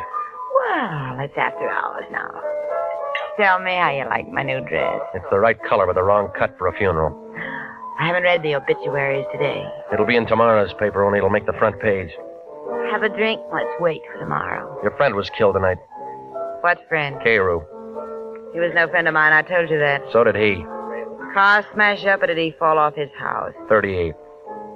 We didn't talk about him this afternoon. Let's not start now. Look, 2 cops in Oceantown are kind of crowding me. They think I'm going to take a good picture. Is that why you're late? It's a murder rap, lady. We should have had dinner together. They'll be knocking down your door in the morning. Why, darling? Because you threatened to kill him, because he hired me to call you off. Oh, wait a moment, Jeff. We've been having fun up to now. Who told you that? Why do you think he sent me over today to sell magazines? I never found out you were called off. I suppose he hired you to scare me. Jeff, we're old friends now. I can tell you a family secret. I know about him blackmailing you, and that put you ahead of me for the cops. Did you do it? I don't know. Did you? What he told you don't sound right. What does sound right? I went to him one day and put him in a trance, only I used scotch. Found out what he was doing and how I was doing it, so I turned the tables. It was good, clean fun, but expensive for him. You've been draining him? I thought that's why you came today. That's why I had Timmy around. Well, some of this is beginning to make change. If he was your meal tickets, then you got an alibi. I don't feel like stars anymore, Jeff. Let's go over to my place and talk.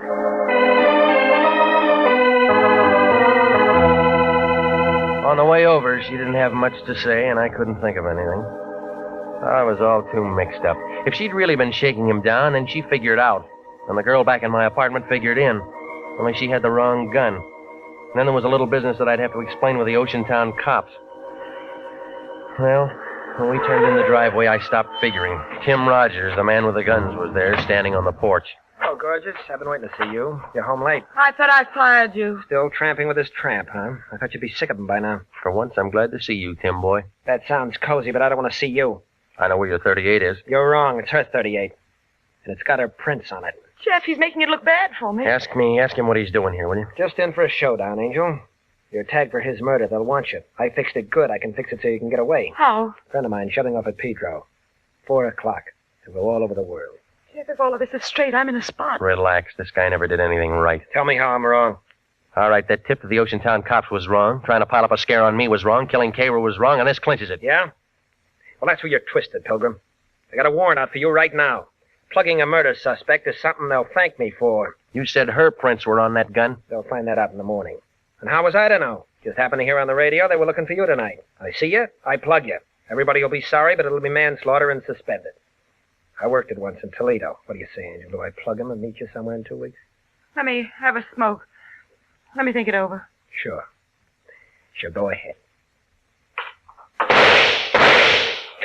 Angel.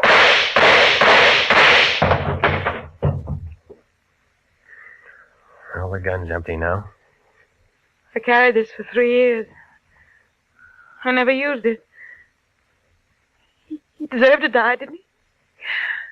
Didn't he, Regan, didn't he? I don't know, lady. You knew him better.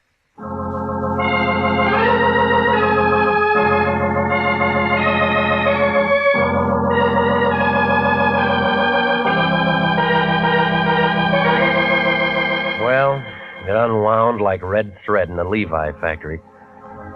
Grace Nichols had been putting the shake on the prints. He got tired of it and called me in and told me his phony story so he'd have a good self-defense angle when he finally got around to shooting her some afternoon.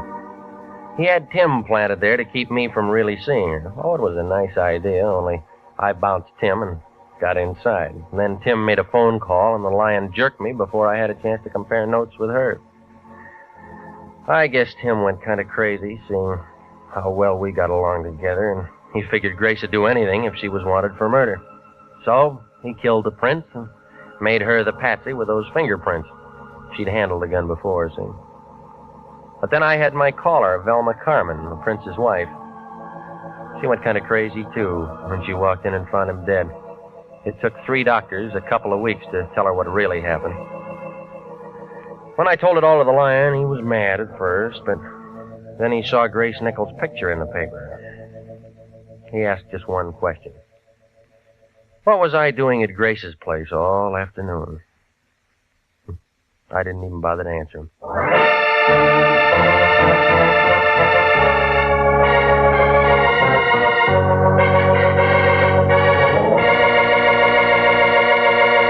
Jack Webb is featured as Jeff Regan with Films Herbert as Anthony J. Lyon. It's CBS same time next week for hard-boiled action and mystery with Jeff Regan, Investigator. Written by E. Jack Newman, produced by Sterling Tracy. The role of Grace Nichols was played by Betty Lou Gerson, David Ellis was Tim Rogers, Lorene Tuttle was Velma Carmen, and Marvin Miller was Prince Carew. 29,000 nurses are needed to join the new Army Nurse Corps Officers Reserve. 4,000 of them, if they wish, may choose active duty. All nurses who receive reserve commissions will benefit from the opportunity for specialized training offered to them by the Army. The educational opportunities offered the nurse by the Army Medical Department will be of great advantage to her in her work. Don't wait. If you're a registered graduate nurse between the ages of 21 and 45, drop a card now for complete information to the Adjutant General, Washington, D.C.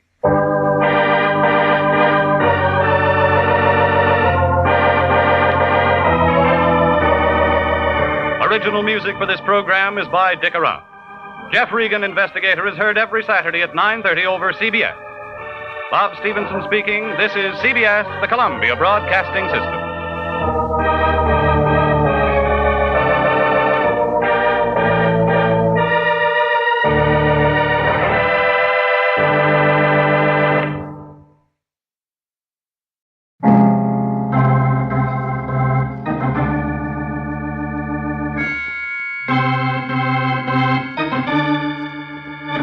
My name's Regan. I work for Anthony J. Lyon, International Detective Bureau. They call me the Lion's Eye.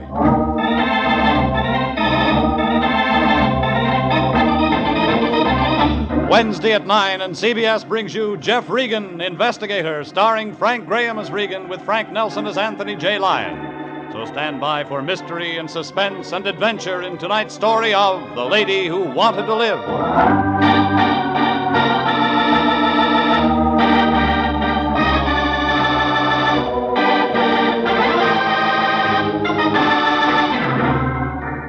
Trouble comes cheap in this town. It's one item that's always on the market. You don't even have to go shopping for it. Somebody knocks on your door or dials your number, and you've got all you can handle. I found that out when I met Amy Goodrich, a long, low blonde with lots of speed. One look at her, and you knew you'd been friends too long. We met last Friday afternoon. I'd been out of town 2 days looking for a guy who turned up in jail in Reno. I was home counting the lumps in my mattress, trying to catch up on some sleep, when the phone began jumping around on the hook. I thought it might be somebody with Rose Bowl tickets. I was wrong. It was the Lion. Hello? Regan, is that you? What do you want? Oh, it's a beautiful afternoon. The sun's shining. There's a tang in the air. How'd you like to take a nice drive out to the beach? The season's over. Oh, but this is a new season. Fall, Regan. Light suntan, wild ocean. Doesn't it excite you? I haven't had any sleep in 2 days. I know, and I hate myself for disturbing you. I just hate myself. Get to the point, Fatso. Well, something very important's come up, Jeffrey. I wouldn't trust anybody but you to handle it. Besides, the sea air will do you good. Give you a lift. This isn't Berlin. Say something. Well, I want you to call on our new client. She's a nightclub singer. Has a beach cottage at Santa Monica, 18106 Coast Road. Her name's Amy Goodrich. You still there, Jeffrey? Still here. Up, my boy, to the colors, on the firing line. Drop dead. Oh, now that's not being a good soldier. Why, if I didn't know you, I hung up, stuck my head under the pillow again, and waited for him to call back. He didn't. He was playing it coy. Well, I tossed around for another half hour. The mattress got worse, and then a fly started buzzing against the window shade. About that time, the blonde next door decided to leave her husband, and it got real noisy. So I rolled out of bed, threw on some clothes, and climbed in my car. I drove over to Sunset Boulevard and headed for Santa Monica.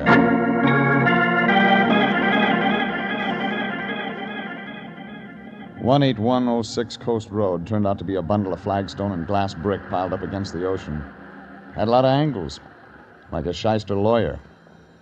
Figure whoever built it never heard of the FHA. Front door was open. Inside, a skinny little guy with a complexion like dried codfish was catching up on his music appreciation. His eyes swung around when I walked in. It looked like they'd been hurting him all his life. He turned the record player down, but those elevator shoes brought him up to my chin. I'm listening to music. Whatever you're selling, we don't want any. How do you know? We never want anything. So long. Amy around? Who are you? My name's Regan. What do you want? You her? She's around. All right, she's out back on the patio, taking a sunbath. You didn't tell me what you want with her. I don't. She wants me. Okay? Okay, sure, okay. Why should you be any different? Traffic problem, huh? Yeah, we need stoplights. Go right on through the dining room. Just in case I want to write this up, who are you? Felix. Felix Beethoven. Well? I didn't say anything.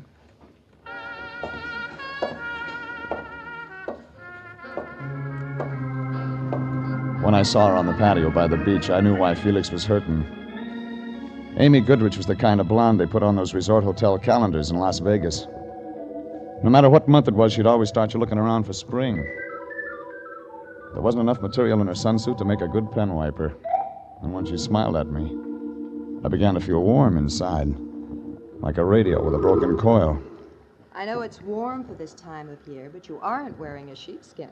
It wouldn't fit in this crowd. You're from Mr. Lyon, aren't you? How'd you know? Well, he said he was sending me his best man.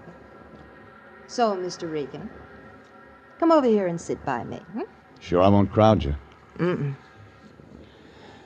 Your party, lady. I always drink scotch. How about you? Maybe. Later. Well, so you're the lion's eye, Very nice. Depends on how you look at it. I had to crawl out of bed to come over here. Oh? You haven't been sick, I hope? Well, when you work for the Lion, you just don't get much sleep. Oh, I see. I thought you looked nice and strong. I'll tell my tailor. And quick, too. Look, you can relax, Regan. This job is going to be easy. What is the job? Protecting me. If you're going to wear that all the time, I'd better send for reinforcements. I think you'll be able to handle it. You'll do just fine. If I know who I'm protecting you from. Yes, I suppose you do have to know that. Have you ever heard of Tim Conover, Mr. Regan? Yeah. He runs an upholstered cigar box downtown. Diamond Club. He plays for keeps. I've heard. And apparently I interest him. It figures. I worked for him 2 years ago singing. He became very interested in me, but I turned him down. Conover wouldn't like that. He doesn't. He has another girlfriend now, a Helen Lesser. I thought she'd take his mind off me, but she hasn't. You still sore? He's been around half a dozen times this past week, casing the place. I think he's got some nasty ideas. Like? I don't know. But he might not be very gentle. So, I hang around until he shows up, huh? Mm-hmm. You protect me, Mr. Regan. I want you to stay real close to me. I, could go to the Diamond Club, talk to him. You could, but he doesn't impress easily. And, I'd still want you around. I see. You don't want me to talk to him. There'll be time for that later. But right now, let's you and I get acquainted. Your boyfriend isn't going to like that. Felix? He's only my arranger. He writes better if he's jealous. He must turn out a couple of operas a day. He's got a bad ticker, hasn't he? He's got a bad heart. But let's talk about us. Conover, remember? Oh, Regan, don't go. I hate to be alone. I'll be back. Why don't you stay for dinner? I'll send Felix out to a double feature or something. I'm hired. I have to see Conover. All right. Kiss me goodbye. No thanks, lady. I gotta drive. But it figured Amy never read the vehicle code. I didn't mind when her arms went around me, but I could feel something else on the back of my neck. Eyes. Somewhere in that house, Felix was watching, and I knew he wouldn't like the kind of music we were making. Hurry back, baby. I could still feel him watching when I broke away and walked back through the house. He wasn't in the dining room, so I went through the archway to the living room. I didn't find him, but he found me. For a guy with a bad ticker, he was fast on his feet. He had a letter opener in his hand, but I didn't see the afternoon mail. I grabbed for him and he slid away. Then he came around again. This time I got my hand around his wrist. Drop it, Buster. Drop it. take it easy. You got small bones. You're not built for rough work. Leave her alone. Leave her alone, Regan. You leave her alone.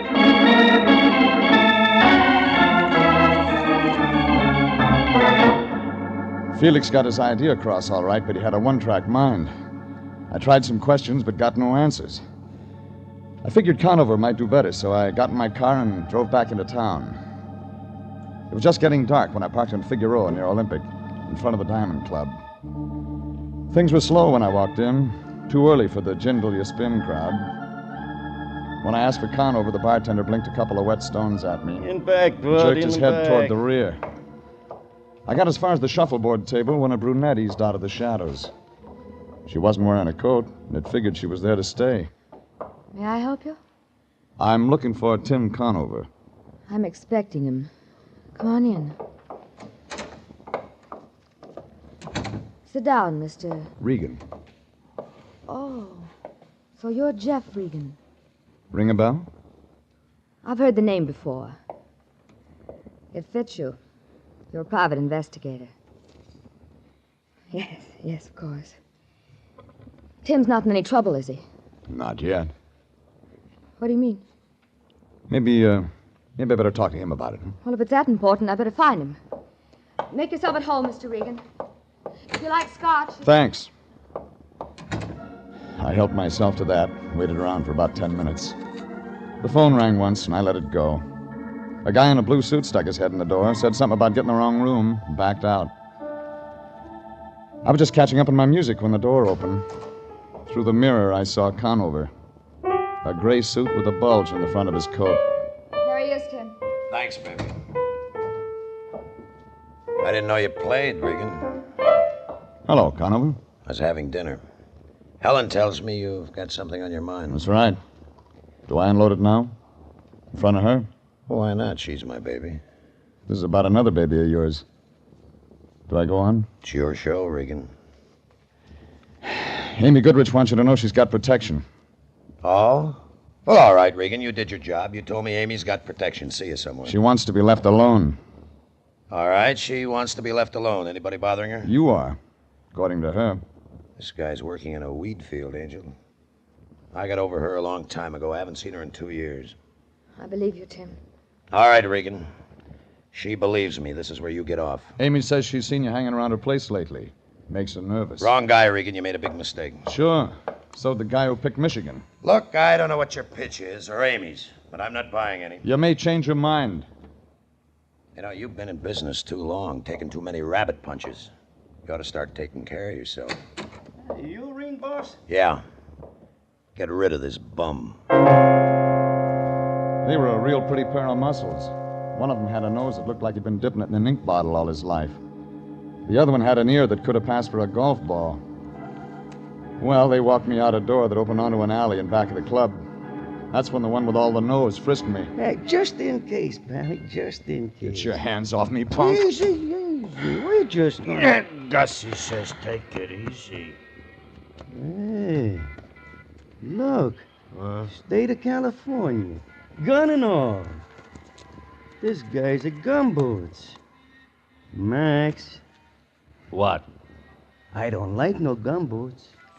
Gumboots worse than a bum. You hear that, gumboots? Gussie says a gumboots is worse than a bum. You don't talk. Gumboots, how tough are you? Still don't talk. Hey, Gussie asked you how tough you are, huh? Are you tough? Tough? Not so tough. Hey, my turn. Hold it. All right. Now, gumboots, here's what we get on answer.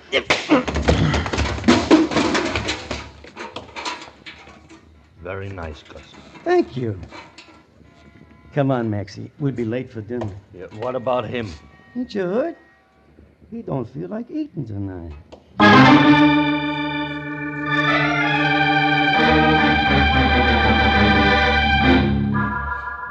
I don't know how long I was away, but when I came back, I felt like I'd been sleeping on the wrong side of the world. I was still in that alley, and it was still dark. My head was rattling like it was full of broken glass. A yellow cat with an inferiority complex was sitting there looking at me. All of at once, he started running. Regan. I didn't try to catch him. Regan! Regan! Can you hear me? Wake up! Yeah. Have you been drinking? Oh, shut up. I send you out on a simple little job. I put all my faith and trust in you, and what do? Wind up in an alley drunk. Get out of here. Nuzzled up to a garbage pail, bleary-eyed, with melon seeds in your hair. How Stop can blowing you steam, Fatso. You're not a locomotive. Oh, now, don't get so excited. You're getting seeds all over. Give me a hand, will you? Here. How'd you get here? Amy Goodrich called. She was getting worried about you. Said you went over to see Conover. She wanted me to stop you. I figured she would, but she's too late. A couple of his boys played beanbag with my skull. Well, who does Conover think he is, anyway, pushing my boy around? Just who does he think There's the door. Go in and ask him. Well, now, I couldn't do that. Well, tell me, what's this all about? That's what you're going to tell me. But I don't know anything. Amy Goodrich must have told you something when she hired me. If you're holding out on me... But I'm not, Jeff. Well, then start checking. Find out about Conover. Conover? What do you want to know about him? Everything. Find out, for example, if there's anything Amy Goodrich could be blackmailing him with. Blackmail? Regan, what is going on? I told you I don't know. Well, then make a guess. Okay. It looks like everyone's in love with Amy. I left the Lion standing there. He looked worried, like an elephant with a skin rash. None of it made sense. I knew I'd have to get some answers before long. I drove over to my place and straightened myself out with a shower and some Johnny Walker. A half hour later, I was back out in Santa Monica. The fog was closing in over the house when I rang the bell. Nobody answered. But somewhere in the back there was a light, so I walked around on the sand. The patio was empty. Inside, Amy was sitting on a zebra-striped couch. She was wearing a white strapless thing with a splash of red in one shoulder. She had a movie magazine in one hand and a drink in the other. But she wasn't having a very good time. She was dead.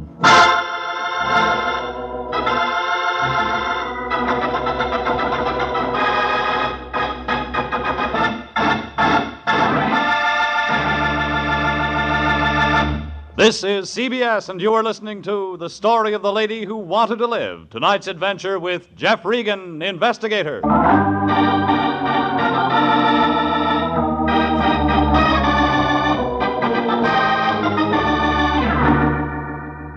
Well, the Lion wasn't going to like it. His client, Amy Goodrich, was dead, and she wasn't in the market for protection anymore. I looked around for a gun, but didn't find it. Then I picked up the phone and put in a call to homicide. But I never talked to them. Out of the corner of my eye, I saw Felix standing out on the patio, and he saw me. I hit the floor and pulled the lamp with me.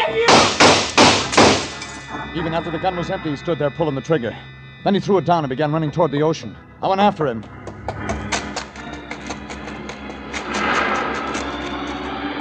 No! Don't come near me! Stay away from me! Stay away from me! Hold still. I killed her! Hold still. No, let me go! You'll drown. No, I don't care. I loved her, Regan. I couldn't stand it anymore. Come here. I couldn't stand it anymore, so I killed her. It doesn't make sense, does it? Sure it does, but you're not going to kill yourself. Oh, the police. What about him? I phoned them. I told them everything. When? Just before you came. Come on. But they'll be here. Let go. Yeah, that's why I said come on.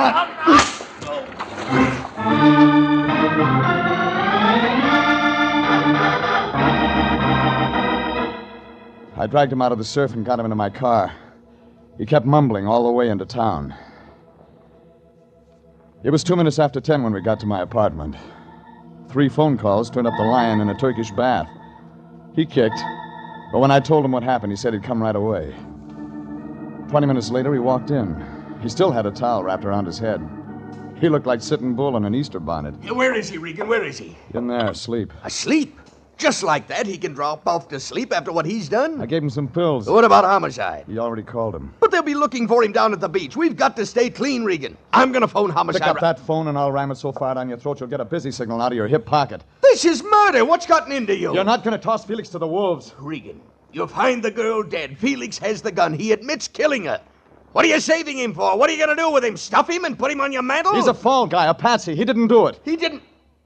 He didn't kill her? He was carrying this gun. He took 6 shots at me tonight. That's all it holds.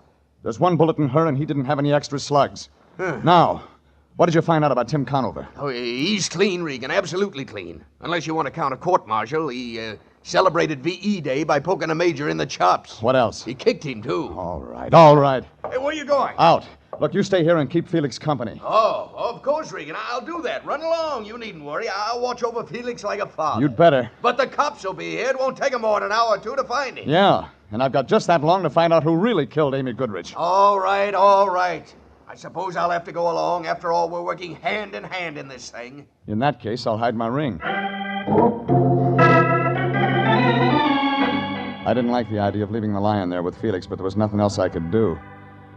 Besides, I still had to do business with a guy named Conover. I was just getting into my car when I felt a gun in my back. And right away, I knew Conover had business with me. All right, Regan. We got things to talk over. Now just keep walking straight ahead, the black sedan. Now, Regan, you sit in front with Helen. I'll take the back seat.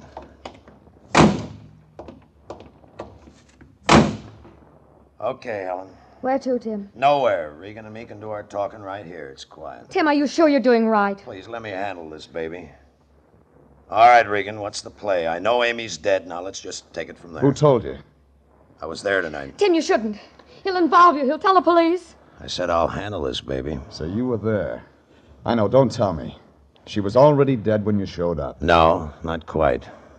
All I got out of her was the name of some guy, Dolan, and something about Lake Tahoe. She seemed to think I know what it was about. And you didn't? No. Kind of figured you'd tell me. All right. Blackmail. Amy? Blackmailing me? You didn't know her very well, did you, Regan? She said she needed protection. I think she wanted a strong-arm boy. No, it doesn't fit. She was no good, but not blackmail. It doesn't fit at all. Maybe I can make it fit. Don't try. I'm not going to be tagged for this thing, Regan. You know some answers. Maybe you better start talking right now. I said start talking. I didn't know if Conover was just looking for information or if he wanted to find out how much I knew about a guy named Dolan in Lake Tahoe. Well, I had a 50-50 chance. I could get the butt of that gun across my face, or I could try walking away and take a chance on getting a bullet in my back. And then I saw an old coupe, Oklahoma license, limping along the other side of the street. I opened the door, stepped out onto the sidewalk. Regan! I kept on going into the middle of the street. Conover yelled, but he didn't fire. And then the coupe slammed on the brakes. What's the matter with you, Pilgrim? You want to get yourself bashed up standing out in the middle of the street? Want to get yourself all bashed up, huh? They ran out of gas. Well, join an auto club. Pay your dues. There's no phone. Could you give me a lift? I wasn't going anyhow. Well, climb in. And do it at the bowling alley. Hey, what are them two going to do? Just sit there, Nick? I didn't answer that. But when we pulled away, Conover was just sitting there staring. But there was nothing to stare at. Helen was different. She registered one look. Fear.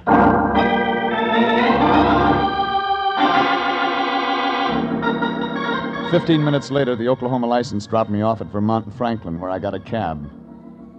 All the way downtown, I kept wondering about Conover's play. He could have stopped me, but he didn't. That could mean he hadn't shot Amy. It could also mean he had shot her, but he knew about Felix confessing over the phone to the police. At the Examiner morgue, I found Ned Fuller looking at a girly magazine. I told him what I wanted, and 10 minutes later, he spread out a file dated May 9th, 1945. Is this it? Wealthy playboy shot to death. Willard J. Dolan, San Francisco socialite, found dead at Lake Tahoe cabin. That's it. Oh, well, they never did solve it. There's some stuff here about a mystery I can woman. read. They think she might have done it. Somebody seen her come out of the cabin that night. She's tall, blonde. First name, Amy. No, they never found out who she was. Somebody did. Oh, well, there was witnesses. Yeah, let's see here. Mr. and Mrs. Franklin James, San Diego people. They saw the dame come out, but they couldn't give a good description of her. Want to bet? A bet? Sure, I'll take Notre Dame. Who'll you take? I'll take a guy named Tim Conover.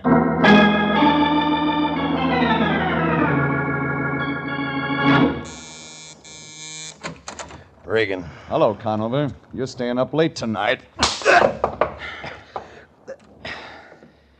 You work awfully hard for a buck soldier. That's for what your boys did to me out in an alley. I wonder what makes a guy walk into trouble 3 times in one day.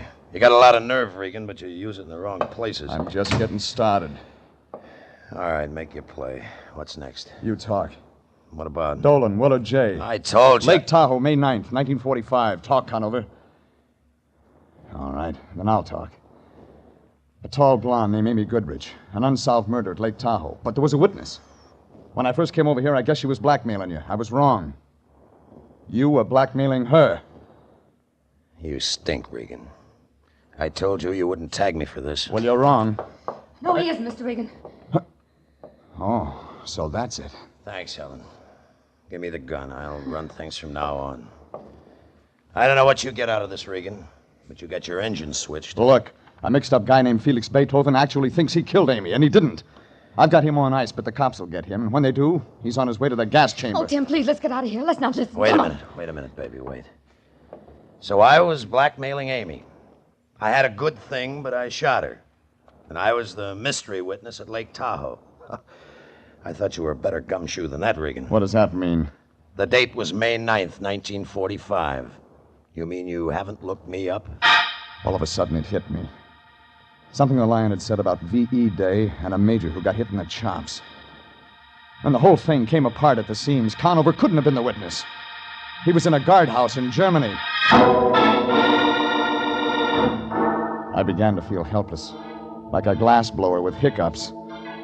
For the first time in my life, I really wanted to talk to the Lyon. I looked at the gun in Conover's hand, then I reached for the phone and dialed. Slow. He didn't stop me.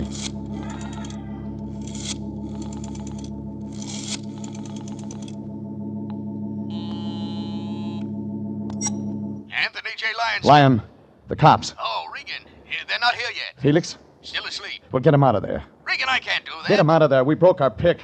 What? I've been working the wrong angle. We gotta have more time. But I can't get him out of here now. We'll be seen. You must have something. I have. A guy named Willard Dolan was killed at Lake Tahoe. A Mr. and Mrs. Franklin James were the witnesses. But Conover isn't... Regan. Hold it.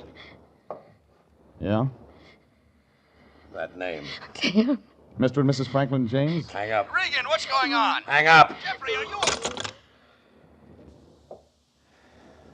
Helen's got something to tell you. Oh, Tim, please. Go ahead. Go ahead, baby. Tell him. Tim. Wait a minute. Mrs. Franklin James. Yeah, Mrs. Franklin James. All right. I was Mrs. Franklin James. I was a witness. I did blackmail Amy. And you figured me to be the fall guy. You've hung around just so you could use me if the heat ever came on. No, I swear, Tim. I love you. I never meant to get you involved. But I used a piece of your stationery once. Amy had it traced. So she figured it was Conover all the time. Yes. Oh, I went crazy trying to cover it up. Because I love you, Tim. I love you. I couldn't let anything happen to you. No, but you set me up for a murder rap. No, I wasn't. I was trying to protect you. Don't you see Amy was going to kill you, Tim? She was going to kill me. Yes. Oh, she wanted Regan Forrest to set up that story about your threatening her. And then she could claim self-defense. But it didn't work that way. No. You came around.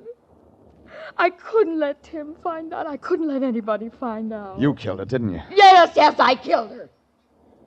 For you, Tim. I killed her for you. We can get away, darling. Regan's the only one who knows. Sure, and the kid with a bum ticket takes the rap. Except that somebody might ask questions about what happened to me. We'll have to take that chance, Tim. Regan's the only one who can make trouble for us. Us, baby? What? I don't have any troubles. You have. Oh, Tim. You're joking. Listen to me. You're wasting your time. Tim. You won't help me? No. You won't help me? No. But if you let them arrest me, I'll die. They'll convict me. Oh, please, you have the gun, Tim. You can save me. I don't want to die. I love you. I want to live. I don't want to go. All right, Regan. You better get her out of here. Tim! Regan, I said get her out of here.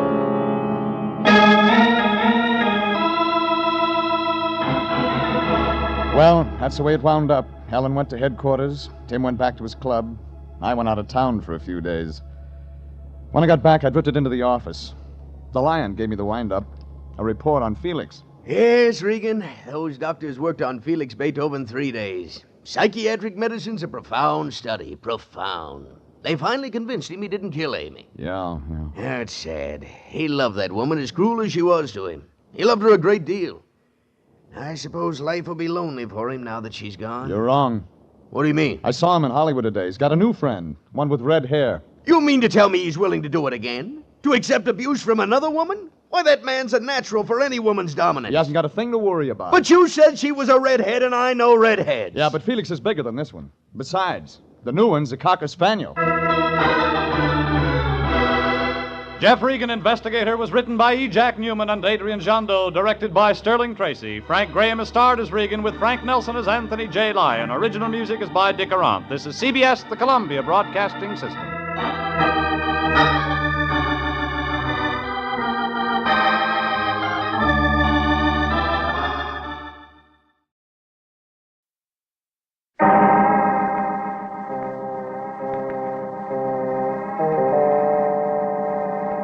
My name's Regan. I get 10 a day in expenses from a detective bureau run by a guy named Anthony J. Lyon.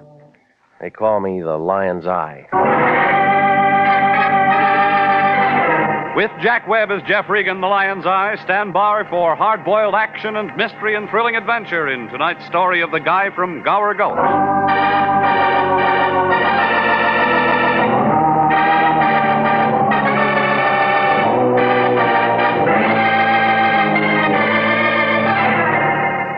It's a gray building, about the color of moldy bread. It's an apartment house in the middle of Hollywood, and it figures that the guy who built it quit voting when they named the street it sits on, Taft Avenue.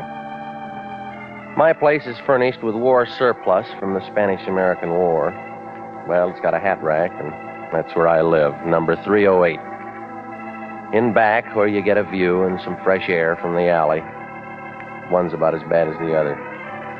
But I got it fixed up kind of nice. Hot plate, coffee pot, an autographed picture of Sally Rand that somebody left there. Only mistake I made was putting in a telephone. It spoils a lot of things. Regan, it's the Lion. Wake up. We got a job. Why don't you sleep at night? Lucky for you, I got insomnia. We go broke. Try Ovaltine. What kind of a job? How should I know? Get your clothes on. What are you doing, reading the want ads? I got a note from a client. You mean you got money? $100 is all. Says he'll match it if we run him an errand. Where to? Santa Ana Canyon? He'll tell you. You know, you got morals like a cash register. Can he write his name? Davy Crockett. He's 50 years old. Well, he's a little old for cowboys and Indians, isn't he? That's his name, Davy Crockett. Well, when's the wagon train pull out? Regan, I don't know how I stand for you. Get over there. Get where?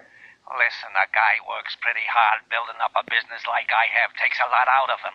Well, you got plenty on tap. I just want you to understand, that's all. Money doesn't grow on trees. Now, sometimes you gotta play your hunches. Like George Gallup. This time I got a feeling the guy's okay. He writes like a gentleman, Regan. I want you to treat him like one. But where do I find him? He's in a location can give us a lot of business. Where? The city jail.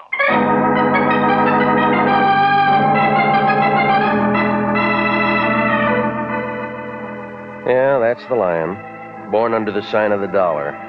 Well, it happened on Monday night, and I found the Lincoln Heights jail looking real tired after a rough weekend. They were putting fresh creosote on the walls in front of the drunk tank, and the guy at the desk looked like he'd burst his radiator if anybody phoned for another reservation. It was about 1 a.m., but after a couple of jokes I know about alligators, Sergeant Gonzalez hauled out a drawer with some cards in it. Under C, he found it. Full name, David Crockett, cell 273, solitary. Gonzalez walked me through a couple of corridors, and then he opened his cell and let me inside. Davy Crockett was there, awake and standing up. He was about 4 feet high, skinny, with a head like a sunburned turnip. He had blue veins roaming all over his nose and a handlebar mustache to hold him up. He looked at me like I was holding the fifth ace. Howdy, stranger. My name's Regan, International Detective Bureau. How do I know? Start anything and I'll set up a racket. Now, I work for the Lion. You called him. Maybe yes, maybe no. You got credentials? Where do you want him? Easy, son. Not talking to an amateur. Flyweight champion, Buenos Aires, 29. Grab yourself a squat, partner. All right. What are you so nervous about? Nothing. Precautious, that's all. All right, look, let's start at the beginning, shall we? What are you locked up for? Fire plug. Got him in the dangest places in this burg? What'd you do, steal it for your dog? No. Parked my landlady's car alongside it while I ran an errand. You don't get jugged for traffic tickets. There were 2 cops. Looked like a posse. I don't like injustice. All right, resisting arrest, is that all? What more do you want? Told you I'm not a man to be trampled with. Taught judo in Tokyo, 34. The Japs still lost the war. Sit still, Regan. You're working. On what? Well, it's just another errand. It's not much. Well, come on, let's pick up the tempo, will you? My bicycle's double parked. Say, you ever get saddle sores on a bicycle? I did once. 8-day race. Yeah, I know. Now, what about this errand? Little package wrapped up in a sweater. In the alley by the ash can. Go on. I calculate I dropped it about 3.5 feet to the left of the big ash can. By accident? Man can't fight with his hands full. I'll get down the address for you here. All right. What's in that sweater you didn't want the cops to see? A polecat. It fits the rest of your story, yeah. Son, there's nothing in the life of Davy Crockett won't stand inspection. When you get the package, check it in at the Union Station. And then what? Save me the stub. You get 100. Save it for bail. You could do this job yourself. Thought I told you, Sonny. I like to be lonesome. So you had him lock you up on purpose? No, I just like it here. You want a reference? Check any of the boys in Gower Gulch. Movie cowboy, huh? Laddie, you're looking at the greatest jockey since Paul Revere. Eddie Sand to Eddie Arcaro. I beat them all. Kentucky Downs, 39. Yeah, sure. Well, a job's a job, Davy, but I got a hot tip where I fit in. Where's that? Trailing the field. Well,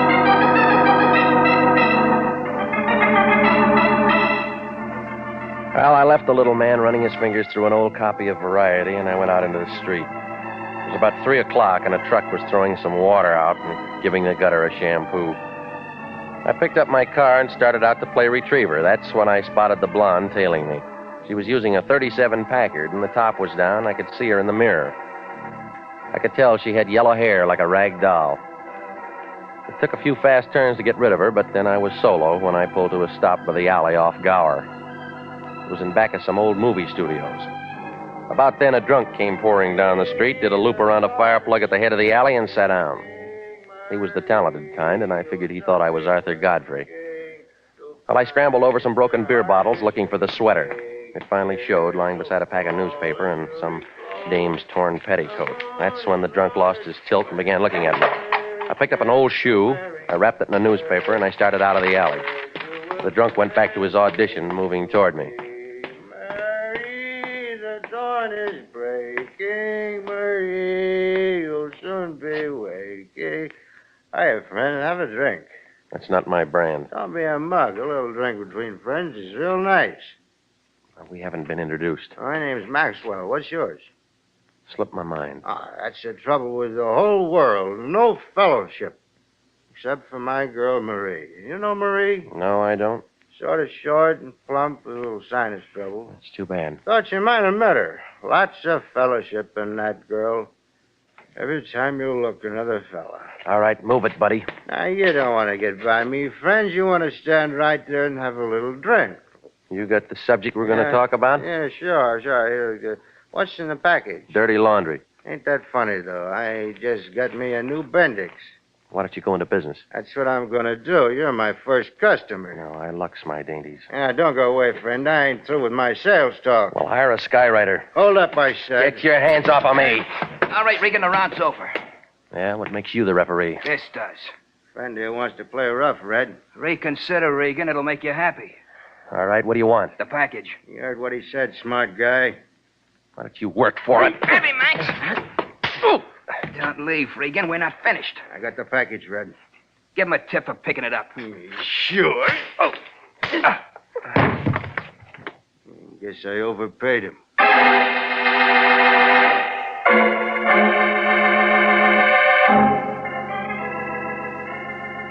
Well, it was easy to see it was their play. I had about as much chance as a midget in a basketball game. The muscles ambled off with the package that they took from me, and I crawled back for that sweater. It was still there, wrapped around something hard and round. And when I ripped it off, a shine caught my eyes. It was a metal can of movie film, and the word Peru was marked on it. Not much for all the hush-hush, but it must have had a story.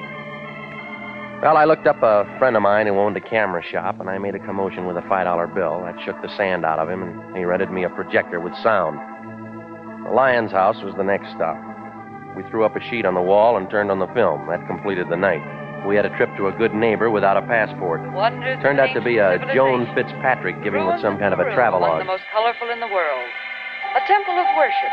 Home of Peru, 2,000 years old. In perfect condition. Well, stop screaming, will you? It's free. You know I can't stand movies. I got sore eyes. All right, shut up and listen to this. New Peru. The marketplace. A street vendor dressed in gay native costume, selling delicacies to Peruvian children. Beads and jewels of exquisite beauty wrought by the hands of master Peruvian artisans. Horse racing, an innovation from the modern world. And native dance. I'm going to bed. You won't sleep. I stole your eyeshade. Oh, Regan, I got to get up early. I got lots to do. It'll keep. A veritable symphony of motion.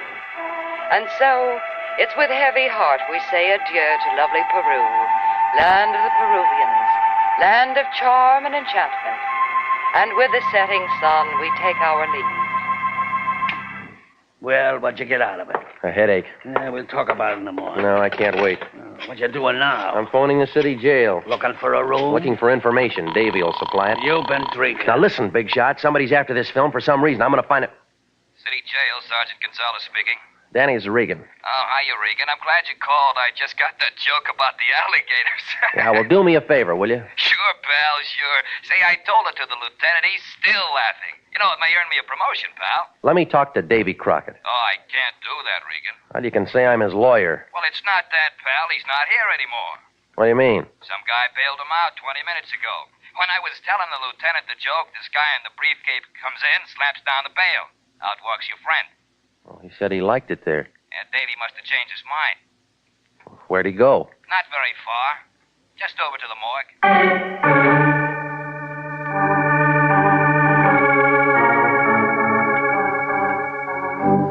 Well, the cowboy from Gower Gulch had spun his last yarn. Gonzalez told me that somebody had shot Crockett as soon as he hit the street. Oh, none of this made sense. The phony job, the blonde who tailed me, the fight in the alley, the corny movie. Well, the Lion shoved the film in a desk, and I went out the door. I cut across his yard, but I stopped on the opposite sidewalk. My car wasn't alone. There was a 40-foot Nash sniffing at its rear fender. Hey, Regan. Well, Maxwell, That's me. you look different. Did you take the cure? Shut up. Somebody wants to see you. If it's Marie, tell her my book's full. Thought you might like a lift. No, I got a friend who runs a streetcar. Now, go on, beat it. Regan, don't be that way. Offer him a panatella, Maxwell. Who's this, your father-in-law? You smoke, Regan? No, it might explode. Yes. So long. Hold it, Buster. Get in. Max. Max, I told you before, you're on probation. Oh, that's all right. Don't pick on him, teacher. He didn't hurt me. Get in front, Max. Sure. Where's your other boy, Red? We could play some bridge. I thought he'd do better in the shoe business. The one I gave him didn't fit, huh? I'm a much misunderstood man, Mr. Regan. I'm sure you'll put your best foot forward. I'd love to. My card, Horace Grundy. Mm-hmm. Sometime earlier, a little man called me, Mr. Regan. Custer or Boone or... Davy Crockett? Of course. I want you to understand I get many such calls. Party line. It's a private number, but the salesmen bother me anyway. Well, it's tough to be popular. Davy tell you what he was selling? No. Well, he didn't tell me either. Have it your own way. When I told him I'd meet him, he said he'd arranged to get out of jail. He said all he wanted was a job. And he got one. Yes, only there's no future to it. I wouldn't want anything like that happening to you, Mr. Regan. I'll renew my insurance. Oh, no, you'll come with me. It's more friendly.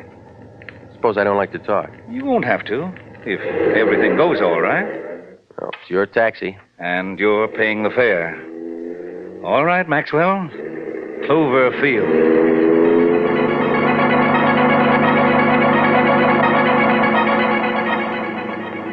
I never knew a guy could say the name of an airport and make it sound like Forest Lawn. Grundy sat in the corner checking the manicure on his fingernails, and Maxwell drove out Olympic. By the time we skidded into Clover, I'd figured absolutely nothing. It was still only 4 a.m., but there was a string of cars parked in the lot. I spotted a 37 Packard Roadster, but I was too busy getting rushed up onto the field to look for the blonde. Besides, the faster we ran, the more excited Grundy got. And then we rounded the hangar, and the reporters hit us. Say, Louis B's pretty sore, huh? No, Louis B. and I are friends. Just his plugs are burned. Let us through, boys. Hey, wait a second. This Julio who's traveling on the plane. They say he wants $250,000. You going to pay him today? After I see a workout. Come on, Regan, let's go. Yeah, you're a real big man, Grundy. I'm going to be, Regan. El Romano. Best rep of any horse in South America. So that's it, huh? Where the ruins come from. What's that? Peru? Oh, sure. Peruvian National Airways gave Julio a special plane. Everything special. Like in the movies. Well, look, suppose you watch him unload. I'll take a back seat here. Oh, no, Regan. This is a big day. I want you to see what... What's the ambulance for? Well, no, don't look at me. Stick around, Regan. It could be you.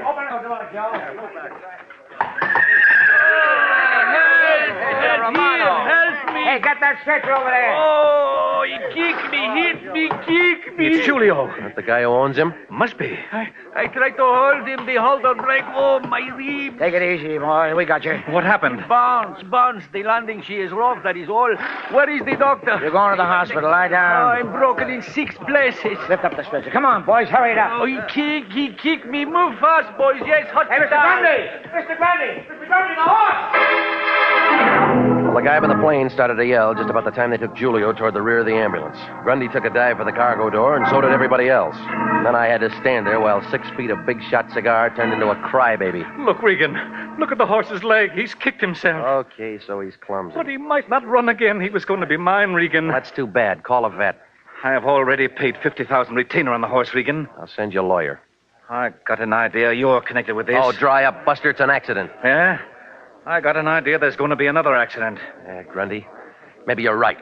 No! Hey, stop him! Well, I didn't wait to see if he went down. Maxwell swung, but I took off through the crowd. It figured that Cloverfield wasn't for me, and I wasn't going to stick around for the daisy. And then I spotted a ride, the rear end of Julio's ambulance. I made it just as the buggy started to move. I pulled the door shut and tried not to step on that stretcher inside. I shouldn't even have bothered that. The stretcher was empty. The only patient was me.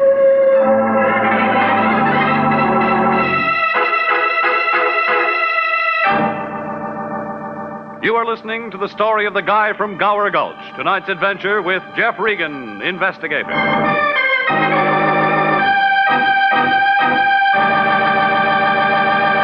Commissions are still available in the Army Nurse Corps Reserve. Graduate registered nurses between the ages of 21 and 45 may qualify for service with this fine organization. If you are interested in joining the Army Nurse Corps and believe that you qualify for a commission, apply to the Adjutant General, Washington, D.C. And now, back to Jeff Regan, Investigator, and the story of the guy from Gower Gulch.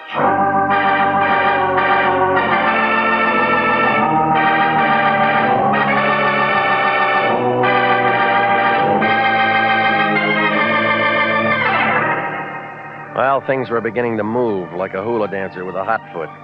Davy Crockett sent me out to pick up a roll of movie film. A Joan Fitzpatrick travelogue on beautiful Peru. There was something in it that was hot, but Crockett got himself plugged before he could say what it was. There were shots of a horse race in Peru. And when a big buster named Grundy turns up buying a nag from a Peruvian breeder, I figured a connection. So did Grundy. When the horse got hurt and Julio did a disappearing act with his money, everybody looked at me. That's when I took the shortest way to Hollywood in an ambulance, got my car, and made it for home. Only parked up the street from my apartment was that same 37 Packard Roadster I'd been dodging all evening. The blonde wasn't in it. She was sitting in my place,